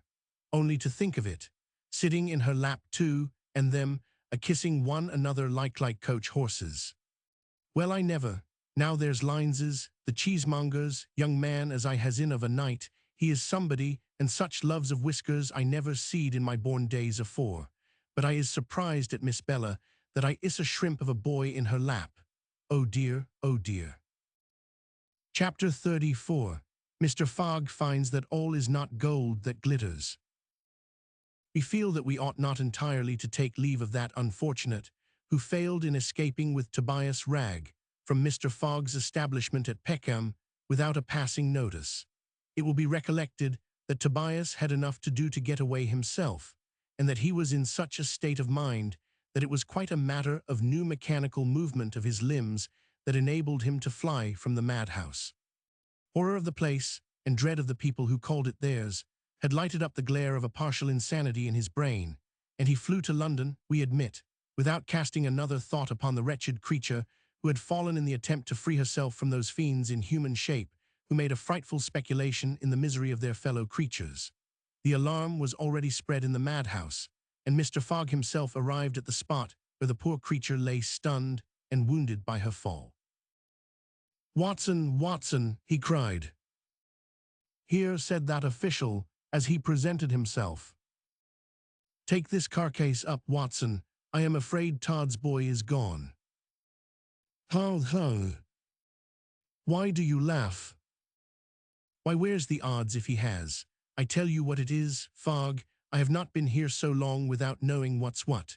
If that boy ever recovers his senses enough to tell a rational tale, I will eat him. However, I will soon go and hunt him up. We will have him again." "Well, Watson, you give me hopes, for you have upon 2 different occasions brought back runaways. Bring the woman in end, Watson." I think I would put her in number 10. "Ho, no, 10, then she's booked." Well, come on, Fogg, come on, it's all one. I suppose the story will be an attempt to escape owing to too much indulgence, and some hints consequent on that, and then brought back to her own warm, comfortable bed, where she went asleep so comfortably that we all thought she was as happy as an emperor, and then she never woke again, put in Fogg. But in this case you are wrong, Watson. It is true that twice or thrice I have thought, for the look of the thing, it would be desirable to have an inquest upon somebody, but in this case I will not. The well is not full. Full? No, I say the well is not full, Watson, and it tells no tales. It would hold 100 bodies one upon another yet, said Watson, and tell no tales. Ha. Good. It is good she is to go there, is she? Well, so be it. Watson carried the miserable female in his arms to the house. By the by, it is a second thought, he said, about number 10. Yes, there's no occasion. Watson, could you not at once? It is a good hour. Could you not go right through the house, my good Watson, and at once? At once what? Oh, you know, ha, you are not the dull fellow at comprehending a meaning you would fain make out. But you, Watson, you understand me well enough, you know you do. We understand each other, and always shall. I hope so, but if you want anything done, I will trouble you to speak out. What do you mean by could not you go through the house at once? Put her down the well at once. Humanity calls upon us to do it. Why should she awaken to a sense of her disappointment, Watson? Put her down at once, and she will never awaken at all to a sense of anything. Very well, come on, business is business. You do not want me. Do not I, said Watson, bending his shaggy brows upon him, and looking extra hideous on account of a large black patch over one eye, which he bore as a relic of his encounter with Tobias. Do not I? Hark you, Fogg, if you will not come and help me to do it, you shall have it to do by yourself, without me at all. Oui, Watson, this language is nothing new, Fogg. Well, come on if it must be so, it must. I will hold a lantern for you, of course. And you know, Watson, I make things easy to you in the shape of salary and all that sort of thing. Watson made no reply to all this, but went through the house to the back part of the grounds, carrying with him his insensible burthen, and Fogg followed him, trembling in every limb. The fact was that he, Fogg, had not for some time had a refresher in the shape of some brandy. The old deserted well to which they were bound was at a distance of about 50 yards from the back of the house. Towards it, the athletic Watson hastened with speed, closely followed by Fogg, who was truly one of those who did not mind holding a candle to the devil. The walls of that building were high, and it was not likely that any intruder from the outside could see what was going on, so Watson took no precaution. The well was reached, and Fogg cried to him, "No, quick about it, lest she recovers." Another moment, and she would have been gone in her insensibility, but as if Fogg's words were prophetic, she did recover, and clinging convulsively to Watson, she shrieked, "Mercy, mercy, oh, have mercy upon me, help, help." "Ah, she recovers," cried Fogg. "I was afraid of that. Throw her in, Watson." "Confound her! Why do not you throw her in?" "The Murder at the Well," by Fogg and Watson. "She clings to me like a vice. I cannot. Give me a knife, Fogg. You will find one in my coat pocket, a knife. Mercy, mercy, have mercy upon me, no, help, oh God, God. The knife, I say." "Here, here," cried Fogg, as he hastily took it from Watson's pocket and opened it. "Here, finish her, and quickly too, Watson." The scene that followed is too horrible for description. The hands of the wretched victim were hacked from their hold by Watson, and in the course of another minute, with one last appalling shriek, down she went like a flash of lightning to the bottom of the well. "Gone," said Watson. Another shriek, and Fogg even stopped his ears. So appalling was that cry, coming as it did so strangely from the bottom of the well. "Throw something upon her," said Fogg. "Here's a brick." "Bah," cried Watson, "bah, there's no occasion to throw anything on her. She will soon get sick of such squealing." Another shriek, mingled with a strange frothy cry, as though someone had managed to utter it under water, arose. The perspiration stood in large drops upon the face of Fogg. He seized the brick he had spoken of, and cast it into the well. All was still as the grave before it reached the bottom, and then he wiped his face and looked at Watson. "This is the worst job," he said, "that ever we have had." "Not a whit. Brandy, give me a tumbler of brandy, Fogg. Some of our own particular, for I have something to say to you now that a better opportunity than this for saying is not likely to occur." "Come into my room then," said Fogg, "and we can talk quietly. Do you think that?" "What?" "That she is quite dead." "What do I care? Let her crawl out of that if she can." With a jerk of his thumb, Watson intimated that the well was the that he referred to, and then he followed Fogg into the house, whistling as he went the same lively air with which he had frequently solaced his feelings in the hearing of poor Tobias Ragg. Never had Fogg been in such a state of agitation, except once, and that was long ago, upon the occasion of his first crime. Then he had trembled as he now trembled, but the dull custom of iniquity had effectually blunted soon the keen edge of his conscience, and he had for years carried on a career of infamy without any other feeling than exultation at his success. Why then did he suffer now? Had the well in the garden ever before received a victim? Was he getting alive to the excellence of youth and beauty? Oh, no. Fogg was getting old. He could not stand what he once stood in the way of conscience. When he reached his room, that room in which he had held the conference with Todd, he sank into a chair with a deep groan. "What's the matter now?" cried Watson, who got insolent in proportion as Fogg's physical powers appeared to be upon the wane. Nothing. "Nothing? Well, I never knew anybody look so white with nothing the matter. Come, I want a drop of brandy. Where is it?" "In that cupboard. I want some myself likewise. Get it out, Watson. You will find glasses there." Watson was not slow in obeying this order. The brandy was duly produced, and after Fogg had drank as much as would have produced intoxication in anyone not so used to the ardent spirit as himself, he spoke more calmly, for it only acted upon him as a gentle sedative. "You wish to say something to me, Watson?" "Yes." "What is it?"